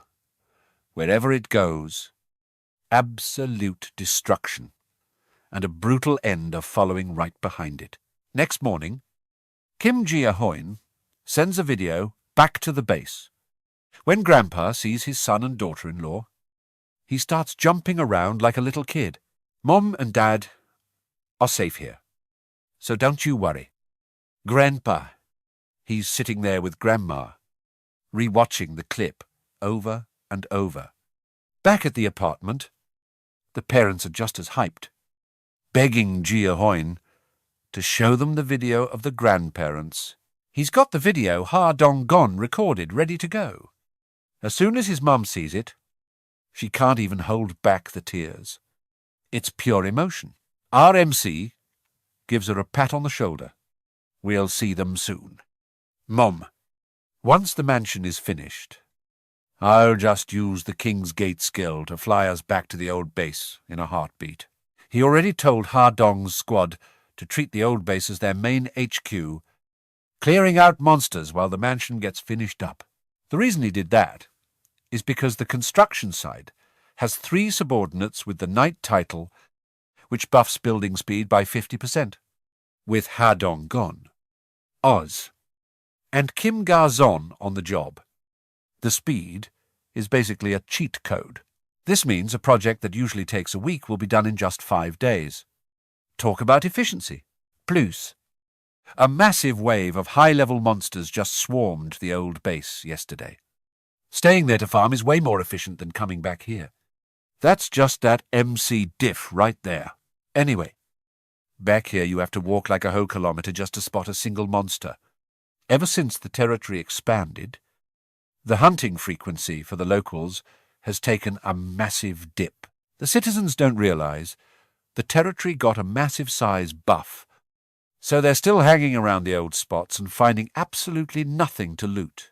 That place is our land now. Any goblins left were wiped out during yesterday's upgrade. MC then uses his telepathy ring to buzz Bin. She picks up instantly. Yes. Gia Huynh, I'm listening. I've got something big to tell the people. So, make sure you spread the word. First, explain to them that the territory has expanded. If they want to hunt, they need to head past Station X to find any action. Copy that. Also, I need you to set up a rescue team immediately. I need people to save the survivors trapped inside the territory. Get those people who asked for a medical team yesterday to join the rescue squad. They'll be a huge help. Got it? I'll get on that right away. With that settled, he starts planning his next move. There are still thousands of people barely hanging on in the new area. Most of them are in critical condition. Even in the designated safe zones, over 10 people have already passed away. The main issue, a massive lack of drinking water, probably because they were surrounded by monsters and couldn't even step out to find water. Men, that's rough. Even though he hands out supplies whenever he finds someone, he can't carry everyone on his back. He wants to save as many people as possible while they still have a spark of hope left. I've got to save more of them. If I have to, I'll use the King's Gate to search for them personally, or find another way to heal them up. While he's deep in thought, his parents call out to him. What's up? Son, you look super serious. MC gets a little flustered. Oh, it's just... Well, he tells them everything. Turns out, his parents have a secret weapon. Mom's like, is that all I can actually help with that? He's stunned. He didn't even think to ask them, for real. Mom, among the people she brought along, a bunch of them, have legit healing and nursing skills. These nursing skills are fire when it comes to dealing with dehydration. Comas. Or even poison. His mum is playing 4D chess. All they got to do is sign a master-servant contract with the rescue team, and the whole squad gets some top-tier awakened abilities, and boom. It went exactly how she predicted. Over 80% of the guys in the squad ended up with healing-related awakened skills. Even though most are just D or C rank and their overall level isn't crazy high, once the rescue team gets to work, everything stabilizes instantly. It's a total game changer, just like that. After 3 days of grinding through the night, the rescue team cleared all the areas and saved so many people. Since my pops was carrying the team, I could finally relax and crashed hard on my bed for some well-deserved sleep. Whew! Finally done. I've been busy as heck every single day. Asterisk ding times. The system notification rings out. The criteria for accepting citizens are almost met. Do you want to grant citizenship? I locked that deal in immediately. After expanding the territory, I kept adding new members, and thanks to that, our population has hit nearly 10,000 people. I was just chilling when I noticed it was pouring rain outside, standing by the window. I wondered, "Yo, why is it raining so hard?" All of a sudden, then I heard a voice calling me, "Gia Huynh. Is that you?" "Gabin, what's the move?" "The rescue team is demanding to go outside the territory to save more survivors. But it doesn't look good at all. It's dangerous as heck outside the territory right now. I tried to stop them too, but they said, this is the golden hour for rescue, and they absolutely have to go. I mean, they're right about it being prime time. But those goblins outside are on a whole different level now, because those sea monsters that were supposed to be deep underwater have now completely flooded the land. With the way things are over there now, have a normal person even leaving their house is a straight-up miracle. I gotta admit, they're legends. Most of them were firefighters, so they've got nerves of steel. Total respect for them. Seriously, if that's the case, let's do it. Gabin, I'll send a hunting team along to cover them. Tell the rescue squad to wait a sec. Suddenly times ding, times the system, shows a notification giant crab defeated. Experience points received. Wait. No gold reward. That means this monster was sent packing by someone in my own family. I'm actually speechless. It's pouring buckets, and my old man is still out there dragging himself around to hunt monsters, ever since he realized his physical stats got a massive buff. He's been hyped as heck to go hunting. Well, the Pops was already strong to begin with, so I'm not too worried. But he might be overdoing it just a bit. He just took down a hammerhead shark, and my experience points are skyrocketing. Next up, a level 22 swordfish just got erased. The notification sound won't stop. It's giving me a straight-up headache. Something feels off. This speed... It can't be. I quickly activate my Monarch's eye skill to check it out. No way. On the other side, Grandpa is literally soloing the entire map. I hurriedly ask, "Zongon, what's the situation over there?" He reports back, "Gia Huynh, a massive wave of monsters is flooding this place right now. This is getting intense. Another wave of monsters is flooding in. At this rate, the land will be crawling with sea monsters. This time the numbers are even crazier than usual. Why does this keep happening? Even the old man realizes something is off after fighting for a bit, no matter how you look at it. This isn't right. Wait. Why do they look like they're terrified and running for their lives just like last time? I noticed the anomaly at the same time. Those monsters are literally trembling with fear. What on earth could be scary enough to make them act like that? And here's the answer.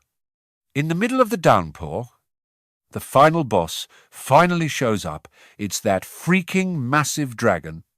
My old man is completely frozen, jaw-dropping in pure terror. I'm panicking too. What even is that? Nobody's ever seen this thing before. And it looks terrifying just by glancing at it. The massive dragon roars right in their faces, making even Grandpa feel shook as he takes a few steps back. If that thing isn't a dragon, then I don't know what is. It's got that straight-up, legendary look. Gia Huynh is stuck. If I use the familiar summon now, I could save Donggon's squad, but Grandpa is the guardian of the World Tree and can't leave his post. Doing that would basically be leaving him to die alone. I can't do that. But I also can't just let them face the White Dragon.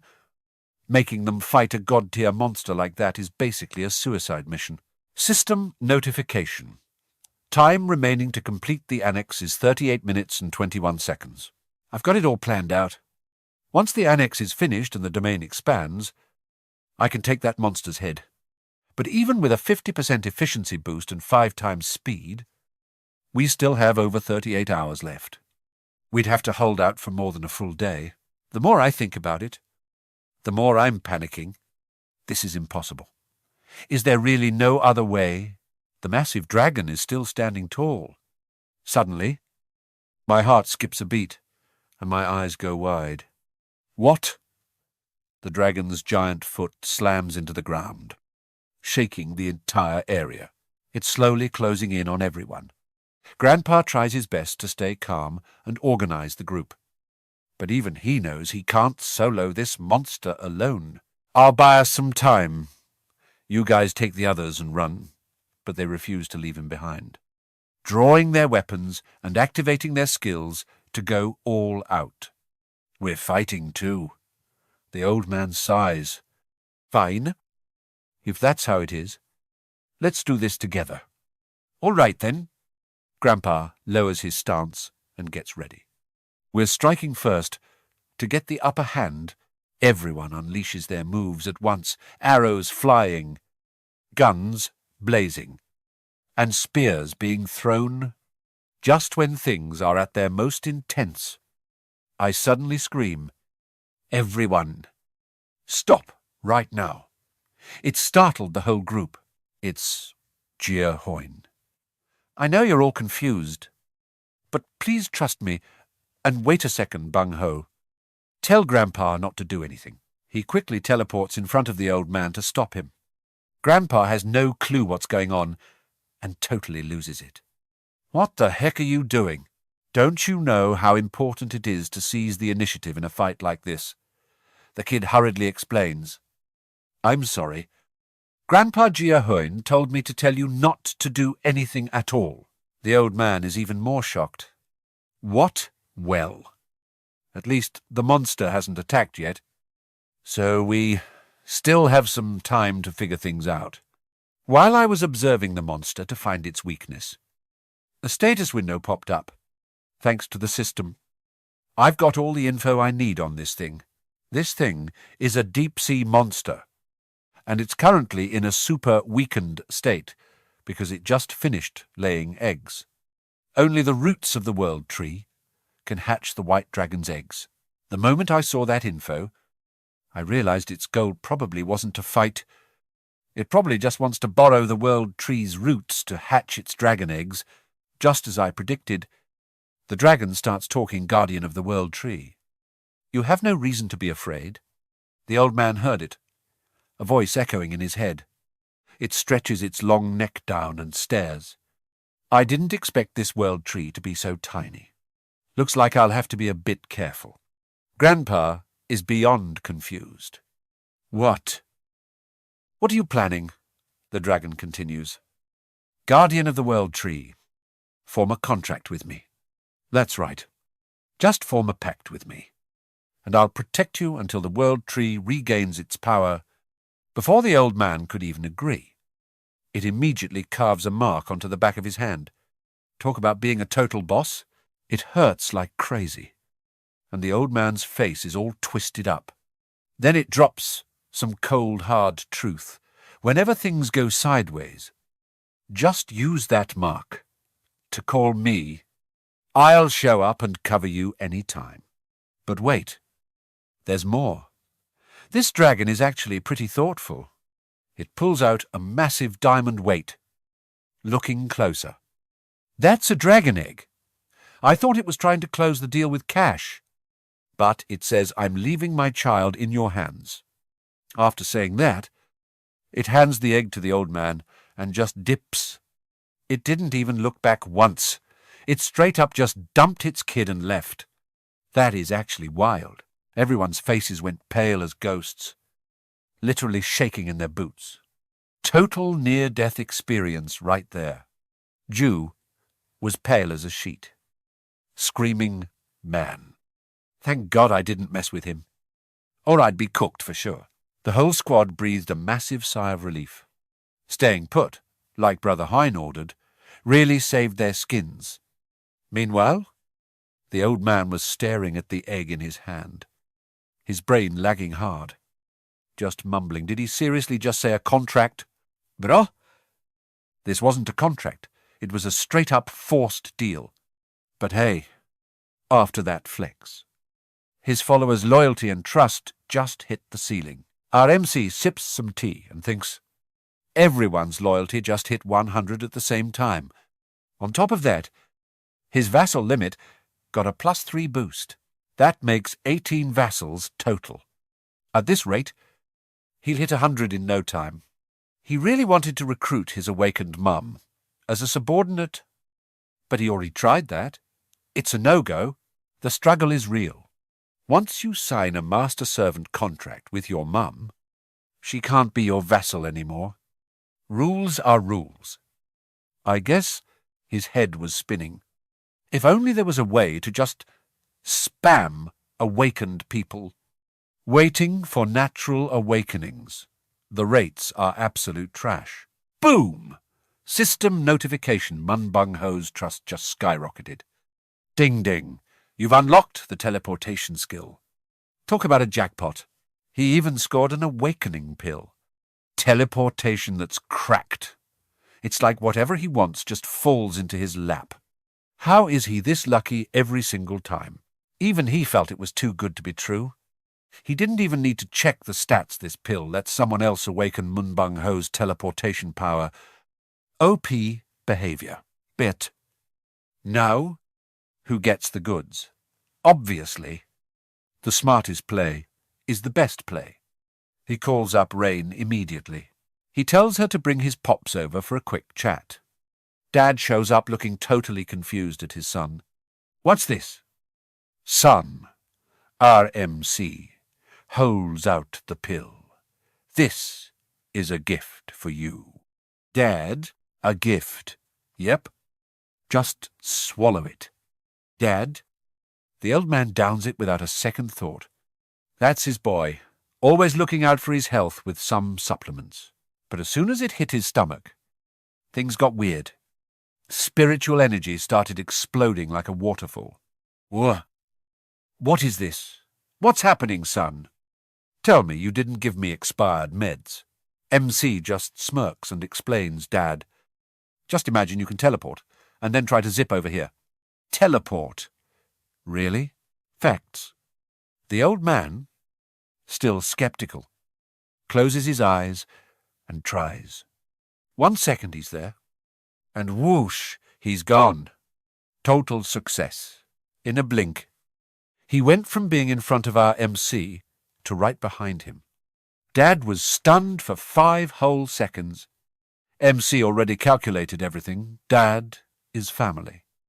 So he's going straight to the front lines. Buffing the old man with teleportation is basically giving a tiger wings. Pops was losing his mind with joy.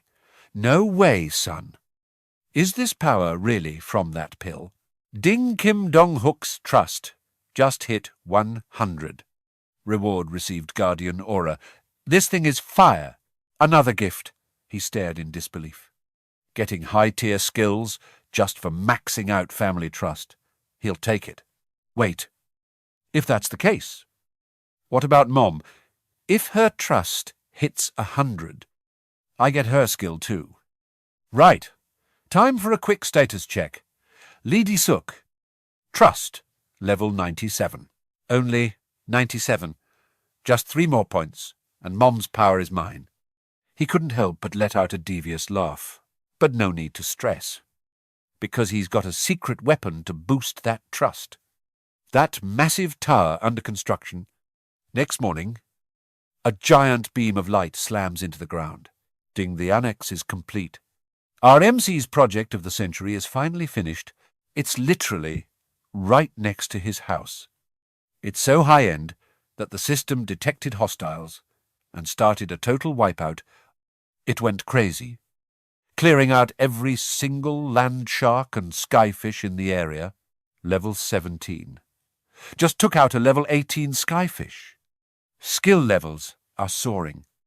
And the territory is expanding every time this happens. Gia Huynh feels a sharp pain in his chest. He's exhausted and gasping for air. not expecting to level up this fast so early in the morning. The second the annex was done, the monsters in the new zone were deleted. "I'm fine. Don't worry about me," he said. Since the system counts it as his solo kills, the XP per mob isn't much. But the sheer numbers are insane. Ding-suitable citizens detected granting rights immediately. Population count has officially reached 10 people. Once you hit the citizen cap, you can spend XPED to unlock jobs for them. Requirements met new feature unlocked career research lab. Everything is going according to plan. Notifications are cool and all. But there's something way more urgent. He needs to find his mum and finish yesterday's plan. "Mum." "Yeah." "Son." Something up. He gives her a confident smile. "Sorry to keep you waiting. Let's go." "Mum, I'm taking you to see Grandma and Grandpa. I found a way to see them. Let's move." Mum was shocked, her eyes tearing up instantly. "Ari? Are you for real? Our MC's got the time gate." So the trip was instant. As soon as the door opened, his grandparents were right there. Seeing the old man, he shouts, "Grandpa, I'm back." The old man jumped out of his skin. "Who's there?" When he saw the two of them, he froze. "Wait. Is that you? Gia Huynh, how did you just pop out of that hole?" The two of them were grinning ear to ear. "Yeah. Sorry for the jump scare." "Grandpa, Mum!" screamed Dad. The old man was even more shook, unable to believe his eyes as he stood up. Oh my God! Father and daughter finally hugged it out. Disuds burst into tears. "Dad, I'm so sorry. I finally found you. I'm sorry it took me this long. I should have come sooner." Grandpa was also crying. "Don't say that. You and your husband have been through enough. Thank God you're still alive. And thanks to that play, Dinglidi Sook's trust just hit the absolute ceiling at 100. System alert. Master servant contract acquired. Everything went exactly according to plan. Satisfaction level, 100%. Since Dad is busy with rescue work and couldn't come, he brought Mom over. First in this emergency. It's okay. Being reunited like this is all I wanted. The family sat down to talk in the garden. But something felt off. Wait. Why is the world tree growing all around our house? Nokep. The first time the old man saw this, he just froze for a good few seconds. This is definitely not a joke. And what about the electricity and water with architecture like this? Regular utilities are basically no hope. Right now, they're just surviving on a generator and some leftover water in the tank. Resources are drained, and the gas has been gone for ages. Hearing his grandpa vent like this, there's no way our MC is just going to sit back and watch. "Grandpa, are you sure about this? 'Cause I'm about to cook. I think I've got a fix for this whole situation." The old man was stunned, asking, "How exactly are you going to do that?" Our MC just looked straight at the high-up water tank and said, "Just watch me work." This wasn't just a fix. It was straight-up magic. That water tank was bone dry. But in literally 1 second, our MC buffed it until it was overflowing. The old man almost fell over, totally speechless. Like, what even? Where did all that water come from? He knew for a fact the tank was empty. But Gia Huynh started flexing hard. "That was all me. Grandpa, I even topped off the electricity and gas for the whole house while I was at it." And he didn't stop there. He told him they could live chill lives like before, and that monsters wouldn't even dare to show their faces around here. Grandpa heard that and was just like, "No way. Is this for real?" He couldn't believe his ears. "Is this all your power?" "You bet." "Grandpa." The old man was vibing with how insane this power was. But our MC just smiled to himself, because this was barely the tip of the iceberg. Honestly, he wanted to explain the whole system and how the vassal mechanic worked. But all those concepts would have definitely fried the old man's brain. It was way too complicated for him right now. So, he decided to update him on the details later. "All right, I'm heading down first." The old man nodded and followed behind. "Yeah, be careful on the stairs."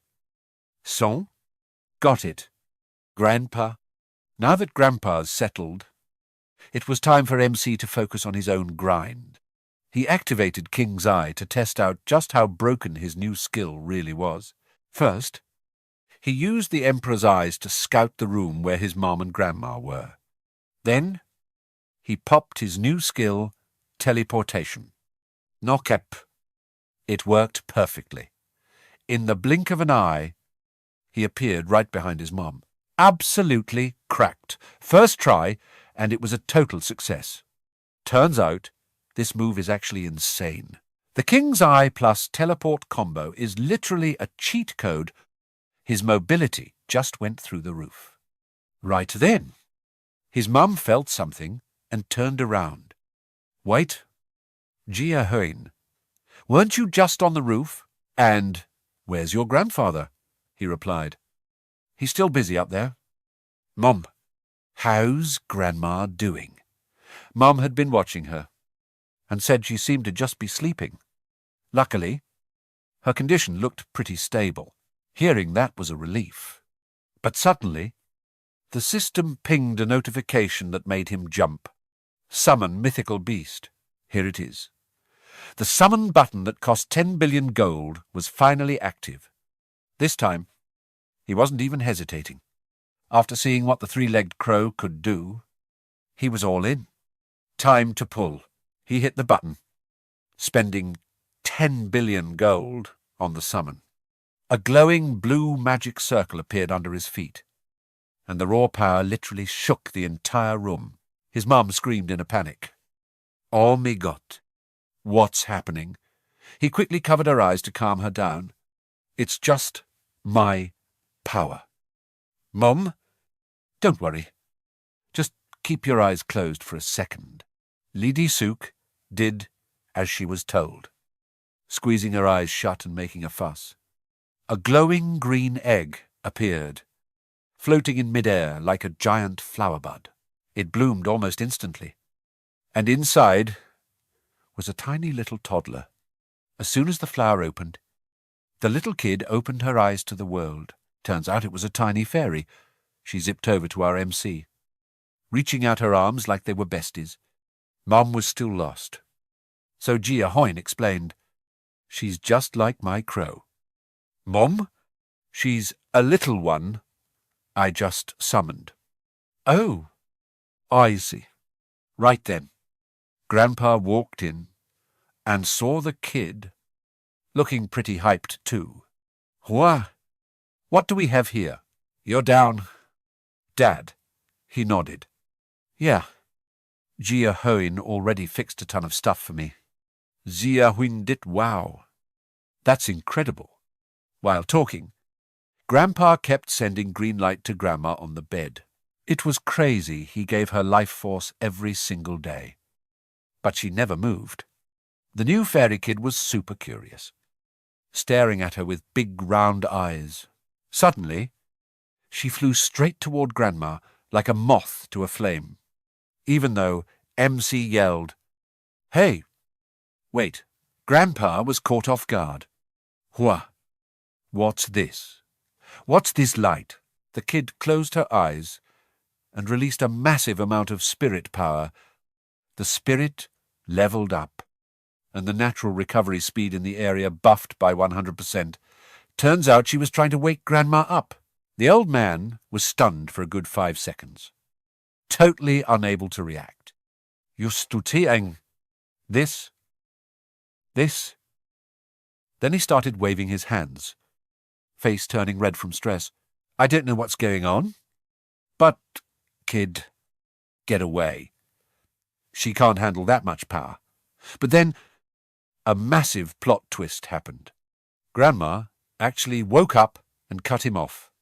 "You old man. I told you already. How many times do I have to tell you to wash your hands?" After coming down from the roof, Grandpa's face went blank. "Wait. Why are you looking at me like you've seen a ghost?" She sat there, acting like she hadn't just been in a long sleep. Everyone was shook. Grandma. Only the little fairy was smiling ear to ear. It was definitely her doing. After speaking, Grandma started yawning like she was exhausted. Her eyes were drooping, and she couldn't keep them open. "Why am I so sleepy?" Just like that. She knocked out and started snoring. Grandpa panicked again, his mouth hanging wide open. "Wah!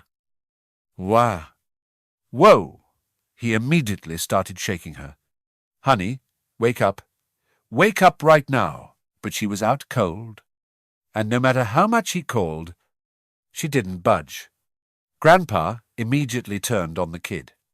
"Was it you? You're the one who woke her up?" "Right. Do it again now." The girl making was scared half to death by his shouting. The old man was sweating bullets, totally losing his cool. "I told you to do it again." MC had to step in and stop his grandfather. The old man looked at Gia Huynh, frantic. "Your grandmother just—" She just... MC tried to calm him down. "Grandpa, please, just breathe." His face went dark, and he lowered his head in silence, telling himself not to get too hyped up. He finally let the kid go. "I'm sorry. I just got way too excited for a moment. I'm sorry." As he said it, tears started falling. He'd been carrying everything on his own for so long. And more than anyone, he wanted her to wake up. What just happened felt like a fleeting dream, and he couldn't handle the reality of it ending. MC understood. But the problem was, the fairies' level was still too low. However, there was a way. Gia Huynh told him, "Grandpa, you should give your life force to this little one regularly. That way, as she levels up, Grandma will be able to stay awake for longer and longer. I've found a way to help her wake up for good." Just that bit of hope made the old man super hyped. "Are you for real?" "Yes, of course." Grandpa, he finally let out a sigh of relief. "Oh, that's great. That's truly great." The little kid was so tired she also fell fast asleep, and MC looked at her, deep in thought. It seemed like summoning these mythical beasts wasn't just random. This little one seemed to have a deep connection with the world tree. If that's true, then summoning other beasts probably has some hidden requirements too. Right. Even though it's not clear what they are yet. It's fine.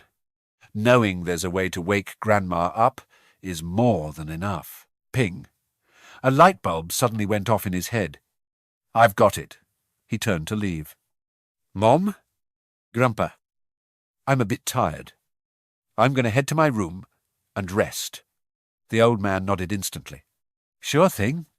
Let us know if anything goes down."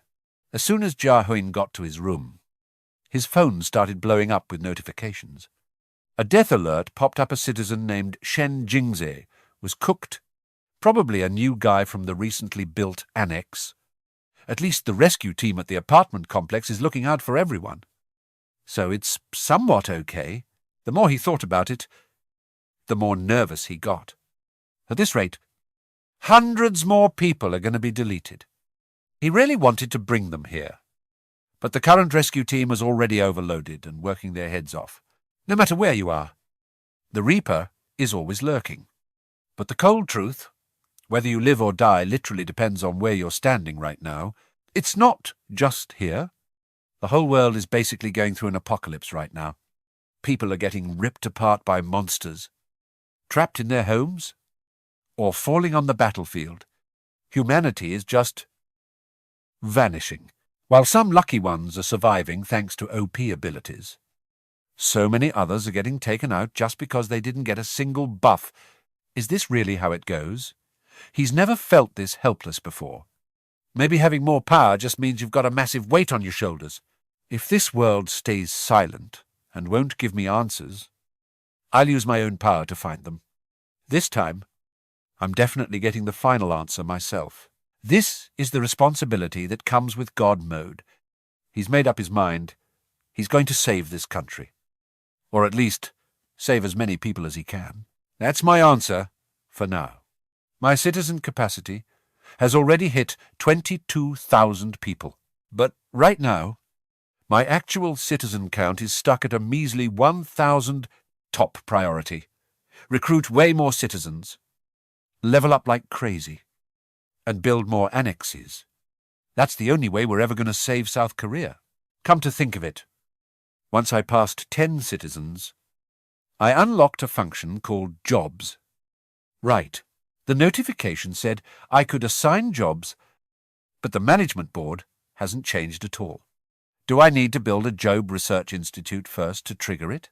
Once the research is done, citizens can choose whatever job they want. The first job I can research is Hunter, which helps get drops from monsters. Turns out, this was a new building update in the system. This research institute is going to need some serious space. Oh, I know the perfect spot, that area. The giant flattened last time. Let's build it right in the center. Building the Job Research Institute takes 7 days and needs 30 citizens. Easy work. Let's go. I'll have Kim Gia Bin find those 30 people. I need to get my own house in order before I can even think about saving the world. I know the drill. So, the first thing on my checklist to save the country is finding the families of my loyal vassals. They've given me everything. So, it's time for me to step up for them. Let's pop the King's Eye skill and see how the squad is doing. Meanwhile, Haong's squad is pushing toward Gaza Ganchi. They're on the hunt for Henry's mum in Jindong. Even while building the annex, they tried to push toward Xiaxindong, but with monsters spawning non-stop, the situation is insane. Moving even 1 kilometer feels like a death mission. He's still stuck here because of the protective barrier. Just watching from the inside, feeling totally helpless. Is this really as far as I can go? All right. Time to ping them. Everyone. Fall back to me for a second. Summoning Bung Ho is the fastest move since he's got super speed. He looks like he's panicking. Though, big bro, I came as soon as you called. But why are you here? Let's catch up. Bung Ho, long time no see. Looking at all these monster corpses. Your power level has definitely hit a new peak. Yeah, you're not wrong. Where's everyone else? They're on their way. Almost here. Dongong gets it immediately. So, your territory has expanded all the way here now. RMC nods. With the safe zone reaching this far, the battle plan just got a lot more breathable. But that's not all. Everyone's stunned. Our boy had this all planned out. Leaving Hoang's squad here wasn't just about building speed. The monster wave turned the road to Jiashindong into a total suicide mission. Even taking the subway to her parents' place was basically a death wish. But now that the annex is done, the tables have completely turned. He drops a bombshell on them. Today, you guys are definitely reaching Jiashindong to find Henry's family. The girl is completely frozen. She can't believe her ears. Wait. Is that even possible? Even with the safe zone? She's skeptical. He tells them to chill. He's got a plan, and they're doing it right now. Also, I've got a proposal. Now that the annex is up, and our territory hits Gazagochi, we can finally take over the subway system. Please, if we bring Sai in here, we can use the rats to pull off that legendary poison gas strategy again. He already pinged Kim Darbin about the Job Research Institute. The team is full, and everything is set. Now, all that's left. He looks at his teammate. Sin, I'm counting on you. Sin, she nods with total confidence. On it. Let's move. She closes her eyes, focusing hard to scout the route from Gazgachi to Gia Huynh, but if they just charged in blindly, they'd be absolutely cooked. Watching through the rats' cameras, the monsters are packed in there like sardines. Even our MC didn't think it'd be this rough. He figured they'd all be on the surface. But the subways are crawling with them. But hey, our boy is OP now. So, why worry? He just smirks. Hey, doesn't matter. An enclosed space is the perfect playground for Garang's skills. Using a two-dimensional connection through the rats, he unleashes Garang's poison bones and wipes everything out in a heartbeat. Asterisk, ping times, armored eels eliminated. Experience points and gold are literally raining down. Our MC is grinning ear to ear. Talk about a sweet deal. The rewards for using poison bones to clear monsters have absolutely skyrocketed. He realizes this is the power he inherited from his mum. The moment they signed the contract, Garang got the knight title and a massive gold drop buff. It wasn't just Garang either. Seijin evolved from a knight all the way to a baron. Even though the split ratio is the same, when a baron rank vassal kills a monster, the EXP and gold are tripled. He's straight up out of their league now. But that loyalty buff is the real MVP. It doesn't just boost physical strength anymore. It boosts every single stat and then doubles the increase. That's straight fire. And that's not all. Sin got a crazy new ability too. After the upgrade, she's fast as lightning. In a normal fight, there's no way she's getting cooked. In no time at all. She finished the mission and completely cleared out the subway line. Gia Huynh nods, looking pretty satisfied. All right. Obviously, I didn't just sign a contract with them. I've got a fire deal for all of you. Donggu and the crew ask curiously, what kind of deal is it? Bro, our MC looks at them dead serious. Yeah, it's nothing too crazy. Me and everyone in Hadong's squad signed the contract and got our stats maxed out. Only problem is, I can't head out there right now. Acting as the commander-in-chief, he shouts through telepathy. Is everyone ready? Let's move out. Just like Seijin, Haungan and Kim Gong both received the badass title of Baron. But Oz is on another level entirely, since he grabbed the title of Viscount. Basically, it's similar to a Baron. But the vibe, totally different league. Once a Viscount vassal takes down a monster, the rewards get tripled. That's insane. As for Barons, they can split and grow their own forces. Long story short, there's one key difference. A Viscount vassal gets 3 extra registration slots, meaning they can summon even more minions to do their dirty work. Thanks to that, my max army count jumped to 21. Goshu puts on his armor, looking absolutely drippy. Nice. Let's go. His stats are mooning right now too. Trust is at 93. And loyalty hit a perfect 100. He grabs his sword with a smirk and heads out. Awakened skill, Iron Knight Core. That's the new buff Kang Shu got after ranking up to a knight. Now, besides his cool armor, he can even summon an entire squad of armored golems. Bro is literally playing with cheats on. Now, he doesn't even need to lift a finger. He just summons his goons to handle the business. The monsters are huge and coming in waves, and the combat is getting intense. These summoned knights are totally OP, and they aren't backing down. Ju stands back with a huge grin, taking this chance to end things quickly, while everyone else charges in too.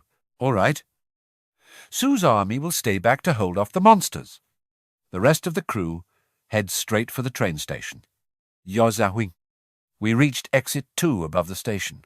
He tells them he already cleared the path, so they can just cruise straight to Seoji Station without having to fight.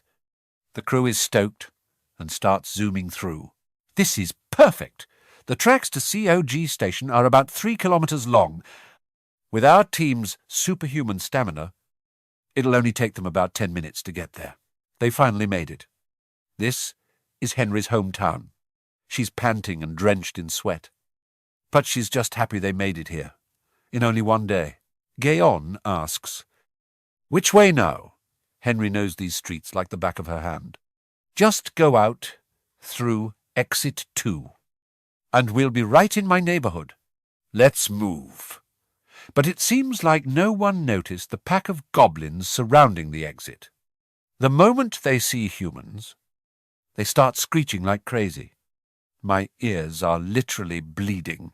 Donggu shouts a warning. "Watch out. There's a pack of monsters up ahead. Henry is dying to see her family." So she pulls out her bow. "We're busy right now, so get lost if you know what's good for you." I've never seen her this mad before. She's screaming at them to get out of her way. A lightning arrow rips through the air. The goblin is like, "Why so serious?" "Lady, it definitely didn't expect to get deleted that fast. Just one arrow, and the whole pack is history. Not a single one left. The system confirms the goblin squad has been wiped out. This is Henry's new skill, Arrow of Light. Before it even hits, the light explodes into dozens of tiny beams. Each one can pierce through enemies. This weapon is straight up cracked. Even our MC is impressed. While he's watching the group, he suddenly pauses. What's that over there?" A bunch of wooden planks are nailed across the apartment entrance. Gia Huynh is shocked, but he realizes right away that there must be survivors inside. Donggu tells the group, "Henry and I will head up first. Everyone else, stay here and keep watch." Ju summons his soldiers. Arise. Having these guys on guard duty is the perfect play. The two of them bolt upstairs to find their family. Is it going to be a happy ending or a total disaster? They finally reach the right room. Henry is running so fast she almost trips, banging on the door and calling for her mum. "Mom, are you in there?" But there's no answer. Wait. She freezes for 5 seconds, her heart sinking. What's going on? Why isn't anyone opening the door? Henry turns pale as a ghost. No, this can't be happening. Dad is already gone. Mom is all I have left. She collapses in despair, begging the heavens not to take anyone else.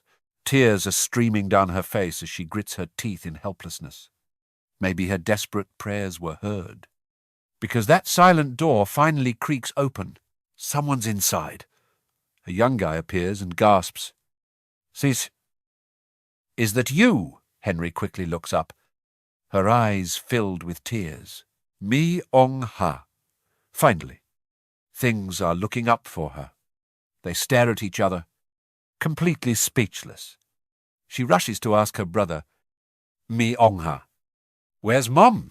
The kid didn't expect his sister to be crying this hard. He quickly replies, "Mom's inside." "Oh, brother-in-law is here too." Just then, a woman's voice calls out from inside the house. "Henry, is that you?" The two of them share a massive hug. "Oh, my sweet girl. Thank God you're safe." They're all beyond happy to see each other. "Mom, are you okay? Are you hurt? Are you hungry?" Her mum looks at her lovingly. "Oh, my dear. It's such a happy day.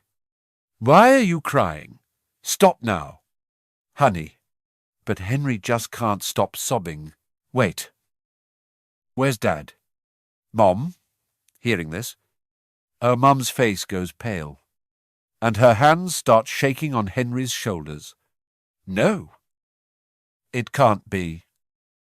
Before Henry can even finish her sentence, she breaks down in tears again. The joy of the reunion was cut short by the pain of losing a loved one. This is just brutal. Just seeing that reaction was enough for the family to know what happened. They all huddled together, sobbing as their cries echo through the room. My dear husband. Oh, no. It's a heartbreaking reunion without the head of the house. The whole family is drowning in tears. Once Henry's situation is settled, it's time for the other guys to step up. The next goal is the families of Ha Jong-on, Gang-woo, and Kim Ji-yeon. They're all over in the Jandong area. Our MC clenches his fist, telling himself he needs to hurry. He's got to do his best so nobody else has to go through this kind of heartbreak again. After getting Henry's family to safety, I used my vassal summon skill to regroup everyone, then moved the whole squad from the west toward Jandong. That's the situation for now. But then I get a report from Kim Gabin. So basically, the shelters are all at max capacity, right? She nods immediately. Yep. It's just one thing after another. Our MC starts thinking deeply. He's got to find a way to upgrade and expand these facilities. Sending new residents back to their old homes, totally doable. Gia Huynh has it all figured out. I'm planning to build some public utilities outside the apartments, like a community centre or an office, while I'm at it. I'll toss in some convenience stores everywhere, so it's a full-service setup. That's the only way people can live out there. This place is going to get crowded sooner or later. So, it's lucky that the new guys have houses nearby. Plus, the territory just expanded by 1 kilometre.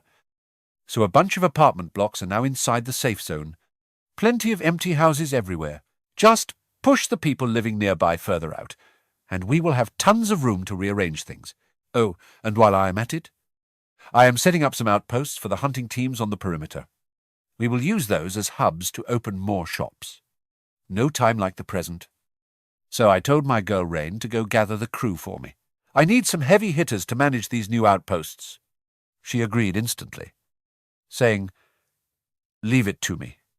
Right after she finished, the system pinged, and construction mode activated. The system asked, "Do you want to build a new grocery store at the selected location and provide electricity, water, and gas?" Obviously, yes. Why even ask? Chores are done. Now let us see how Ha Dong-gon's team is doing.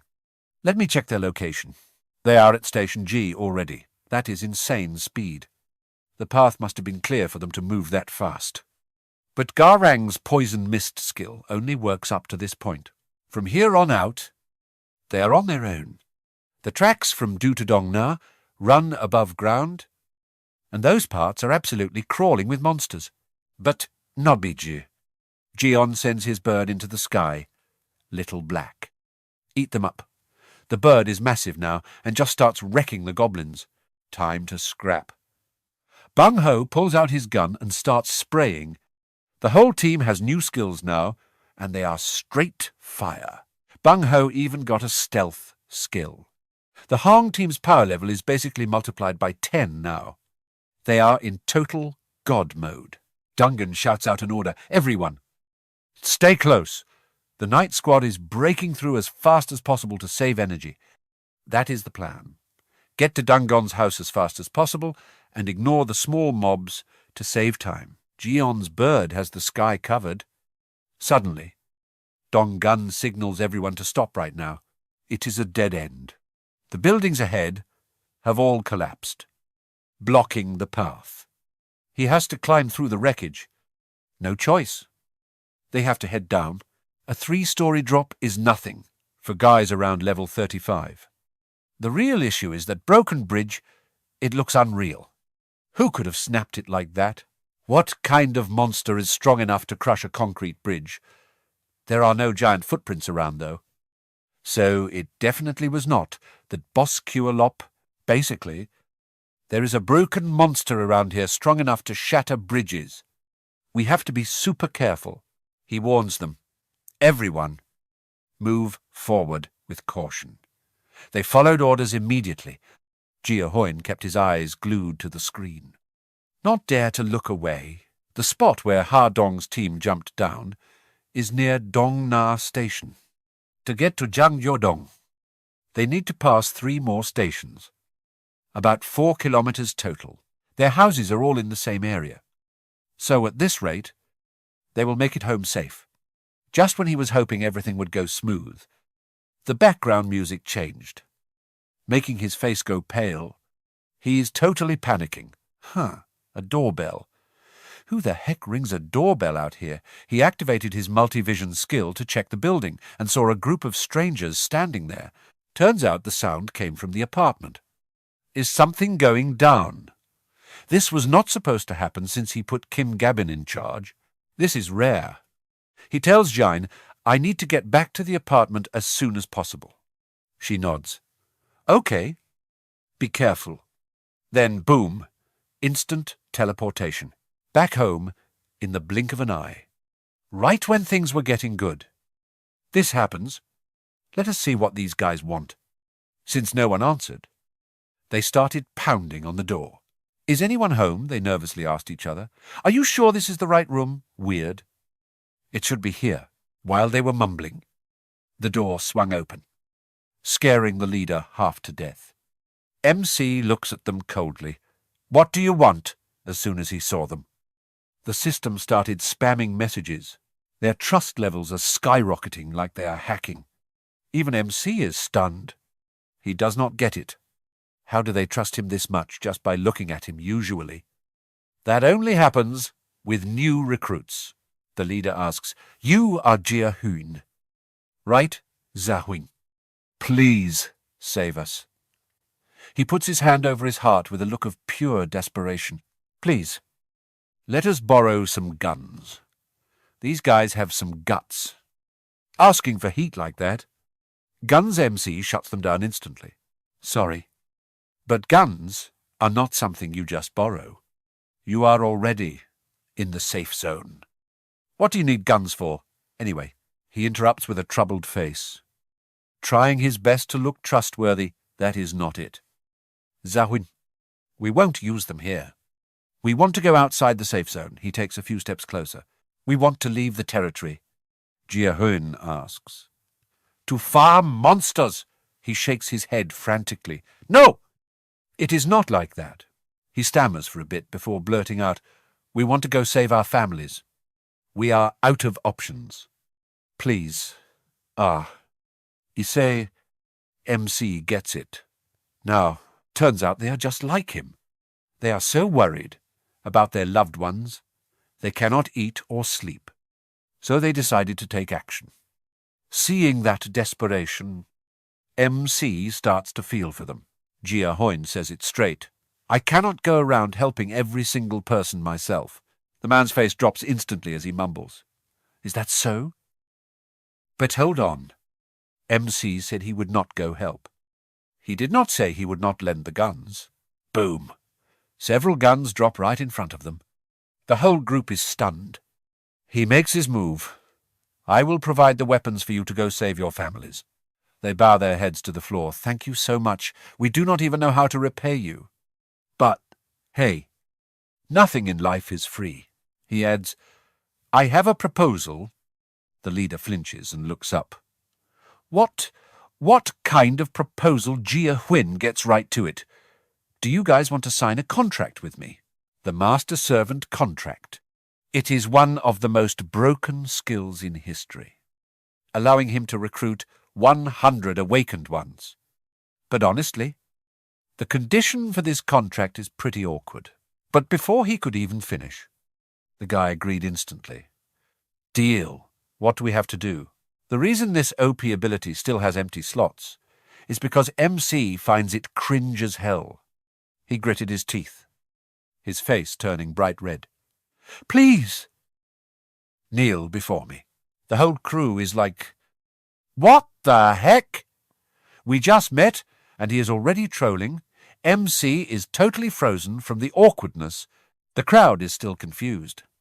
Is he for real, or just joking? Is he more power-hungry than he looks? The old leader kneels on one knee like he is proposing, stuttering out. Oh, is that how it is? RMC can only manage to say thanks. Then I will take the liberty. He says this while placing his hand on the old man's head like he is giving a blessing. Now MC finally understands how his mum feels. This is beyond embarrassing. I swear, I'm never doing that cringe stuff again. It took everything for our boy to spit it out. From now on, you will serve me. The old man is straight up frozen, like to Gia Huynh. Don't riz him up that fast. All you had to say was, I'm ready to serve you, and it would have been fine. Well, might as well do it to keep him happy. Plus a gun can make anyone act a little wild. He shouts it out immediately. I am ready to serve you, and that's that. Ting nem gyang sung run. Trust level 48. Awakened ability. Telekinesis. The old man is literally glowing with mana. He can't believe his eyes. What is this? My body is glowing. And wait. An A-rank skill. No way. Our MC just hit the jackpot. A super strong awakener that was totally off his radar just showed up. He hits the shop and buys an orange to test the old man's power. Mission content used telekinesis to make the orange float. Time limit 10 minutes. Reward. Mental power boost. Penalty for failure. 0. The old man takes the quest and is totally shook. Wait. Telekinesis. For real, Kim Gia Huynh holds the orange out. Zhang Sung Run. Try making this thing fly without touching it. The old man is hyped. He tries it immediately, gritting his teeth while sweating buckets. Watch closely now. At first, he's straining with 0 results. But then the orange slowly starts to lift. Everyone's jaw drops. Whoa. It's actually going up. Oh, man. Even the old man is stunned. It worked. It's actually flying. He's screaming with joy. I did it. Gia Huynh. It's a success. The orange shoots way up. But because the old man is too hyped, he loses control. And boom! It explodes like a firework. MC's face gets absolutely soaked in orange juice. The old man panics and starts rambling excuses. I'm so sorry. I lost control of the power. MC doesn't even trip. He just brushes it off. It's fine. That power you just used, you got it from making a contract with me. And Ting Jiang Sungran's trust has hit 50, loyalty unlocked. And he's officially eligible to be a vassal. He glances at the rest of the group. Anyone else want a contract? Obviously. They all say yes, instantly. After that, MC registers Jiang Sungran as his vassal and signs the rest of them too, even though the other 5 only have rank D to rank C abilities. It's all good. With new gear and powers, they're all hyped and ready to head out. We're heading out then. He watches them go with a smirk. Because having Jiang Sungran alone is enough to make the MC feel like a boss. Since he's a vassal now, MC can give him a little assist. He double-checks. You said that apartment is in Jodidong. Right, that's right. He sees them off and wishes them luck. One job handled smoothly. All right, time to head home. He pops his teleport skill and poof, he's back in the room, scaring the girl half to death. Gia Huynh, he just grins. I'm back. Anything happen while I was gone? She panics immediately. Gia Huynh, it's bad. Hadong Gun's team is being attacked by a giant monster. This thing is an absolute unit. 2 heads. Bull horns. It looks terrifying. Even MC is shocked. It's as big as a whole house. No joke. Now he gets it. This was the thing that trashed the bridge. The monsters are going feral. And even Jeon's bird is jumping into the fight. It's diving and distracting it, pecking non-stop. and it even manages to poke one of the monster's eyes out. Pure fire. Bung-ho takes the opening and teleports right above its head. He dual-wields snipers and blasts its face. Reshu is also popping off, summoning soldiers to go all out. But these soldiers are tiny. They're basically just scratching the monster's ankles. The monster gets triggered and stomps the ground, causing a literal earthquake. One smash is all it takes to wipe out Shu's entire army. He's cursing in frustration. Damn it. And this isn't doing anything. We need to find a weak spot to end this. Gia Huynh jumps in for the save. He summons a literal dumbbell through the system and drops it right on the monster's head. That's gotta hurt. Sorry, everyone. I'm a bit late. The team is hyped. They can't stop smiling. Having the MC here is a total game changer. He declares, "I've got your backs from now on." Everyone breathes a sigh of relief. They're all cheering for Gia Huynh as the monster takes the hit and collapses. That was fast. But Ru is still confused. Is it over? Donggu warns them to stay alert. MC knows better the weight hit the target. But the kill notification hasn't popped up yet. That means we're cooked. This isn't good. He shouts at the top of his lungs, "Everyone! Watch out." Right then, a terrifying roar echoes out. It's not over yet. That monster is still alive. And it looks way more triggered than before. He calls out to Bear Girl, "Oh, run! Can you slow this thing down?" She stares it down. "Slow it? I'll give it a shot." MC knows she has to pull it off. "I'm counting on you," Tiger Girl charges in, calling for a mana transfer, fully buffed. The other girl gets the plan and moves instantly.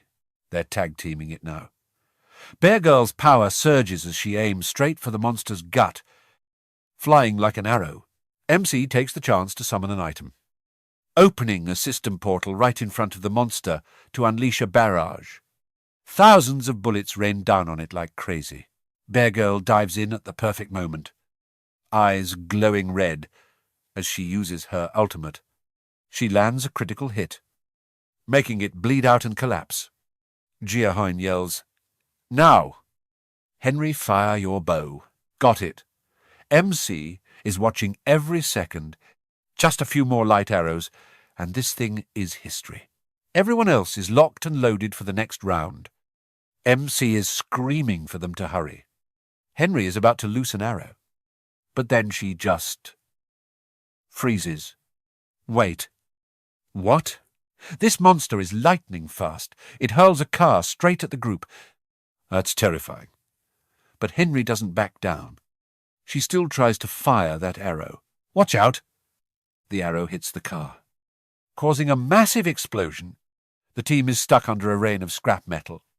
If that hits them, they're literally logging out of life. Gia Huynh is panicking, looking for O-Run. She tries to sneak an attack from behind. But this two-headed beast is both fast and smart before she can even touch it. She takes a massive hit to the gut. Ryo-do gets slammed hard. The monster isn't done. It launches another car at her. Henry is losing it, screaming, "Ryo-do, wake up! Please," before she can even help. The monster aims a car right at her face, too. No way Gia Huynh is watching, in total horror. His eyes wide with fear. No, this can't be happening. Am I really about to lose someone important to me? Again, I've got to think of something. Anything. I have to move fast and save Henry. There's no way I'm letting her get cooked like this, while he's losing his mind trying to find a way. A streak of purple light suddenly blasts through the air. My prayers were actually answered. That light absolutely obliterated the car in an instant. Henry barely cheated death. She's safe, but completely stunned as she stares at the black sparks. Like, what even is that? Everyone is frozen in place. Just staring back in total shock. Those mysterious black-purple flames are still flickering on his hands. It's him, her husband. Donggun came in clutch to save her, he growls, his face red with pure killing, intent get lost. All of you, I'm going to end this guy myself. First, you block him from finding his family, then you almost send his wife to the afterlife. No wonder Bro is absolutely tilted. Gia Huynh finally catches his breath and collapses to the ground. His heart almost stopped from the stress. Everything happened so fast he couldn't even process it. Jin rushes over. Worried, sick. Gia Huynh, are you okay? Even though he's still shaken, he just brushes it off. Yeah, I'm fine. Just a massive weight off my chest. Look, just watch what happens next. He knows for a fact that wasn't Donggun's usual skill. Seriously. What the hell was that black energy? The two-headed freak picks up another car and hurls it at Donggun. He's beyond livid now, face dark as a coal, gripping his weapon tight. You think I'm letting you get away with that a second time? Not a chance. With that, he launches his spear with insane power like we've never seen before. It rips through the air, and boom! One shot, straight through the monster. It's actually over. The giant beast ends up with a massive hole in its chest before it just disintegrates. The system notifies them that the two-headed boss is defeated, and they rake in a massive amount of experience. Now it's truly game over for the boss. And Donggun soloed the whole thing. The crowd erupts. We actually beat it. Henry immediately calls out for her friend, Reodu. Are you okay? A giant bear paw gives a shaky thumbs up from the rubble. At least they're still alive. Bang Ho asks, right away, Donggun. What was that skill just now? Even the man himself is clueless, staring at his hands in confusion. He just assumes Gia Huynh must have been helping him from the shadows. But our MC didn't do a single thing. Gia Huynh starts thinking, maybe those black sparks only trigger in specific life-or-death situations. Wait, is that actually my power, or is it his? It's still a total mystery. But the biggest problem right now is that soul-crushing pain hitting him all over again. Ding's skill level has increased. His screams of agony echo through the building once more. Seriously. It sounds so brutal. You can't help but feel for the guy. After surviving that absolute torture, things finally return to normal. Jin is literally in tears hearing him scream, Gia Huynh. He clutches his chest to reassure her, I'm okay. I'm getting used to the pain by now. He knows every monster in this territory has been turned into EXP. And everyone here has finally been granted citizenship. But this time, there's a plot twist. While he's still wincing in pain, the system pops up. Dungeon detected. First dungeon discovery. Reward 100 crystals. Gia Huynh is shook. A dungeon, and wait. Crystals as a reward. This changes everything. This means this dungeon is a gold mine for crystals. It's located near Hoanglin Mountain, behind the apartments. I'll have to send Lee Jun-hyuk's squad there. If I set up a master-servant contract with him and his team, they'll definitely have the power to clear it. Now, I just need to find where Lee Jun-hyuk is hiding. He finds him instantly, looking like he's seen a ghost and stuttering. What is happening? The monsters are all just dropping dead for no reason. Looking at those dead goblins, Gia Huynh knows his territory expansion just auto-deleted them. He decides to give Lee Jun-hyuk a call. The guy recognizes him immediately. Gia Huynh. Is that your voice? Gia tells him through telepathy. Bring your team to my place. I've got something important for you to handle. After sending him back to the apartments, me and Jin head through the Emperor's Gate to get back. Since Hong is almost at the goal, Jin's work is basically finished. He tells her, you've worked hard. Go home and get some rest. She looks up, a bit flustered. Wait, Gia Huynh, can I really just go? You don't need my help with anything else. She's a total workaholic. Man, he chuckles. You've done enough. If I need you, I'll let you know. Just go. Enjoy some time with your family today. She's low-key stoked to hear that. Well, if you say so, I'm heading out. She gives a bright smile and waves as she leaves. Yeah, see ya. Thanks for everything. After she leaves, he finally heads inside.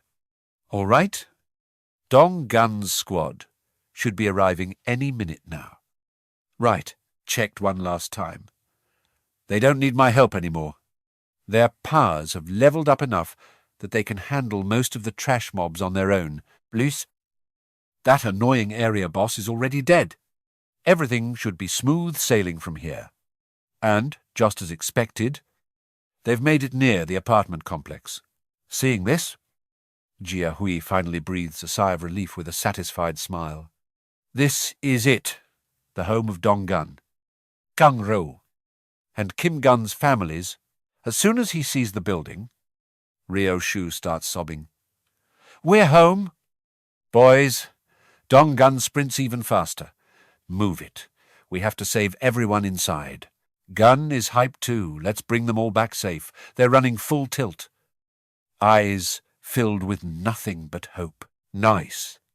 Just a little further. Gia Huynh is smiling along with them.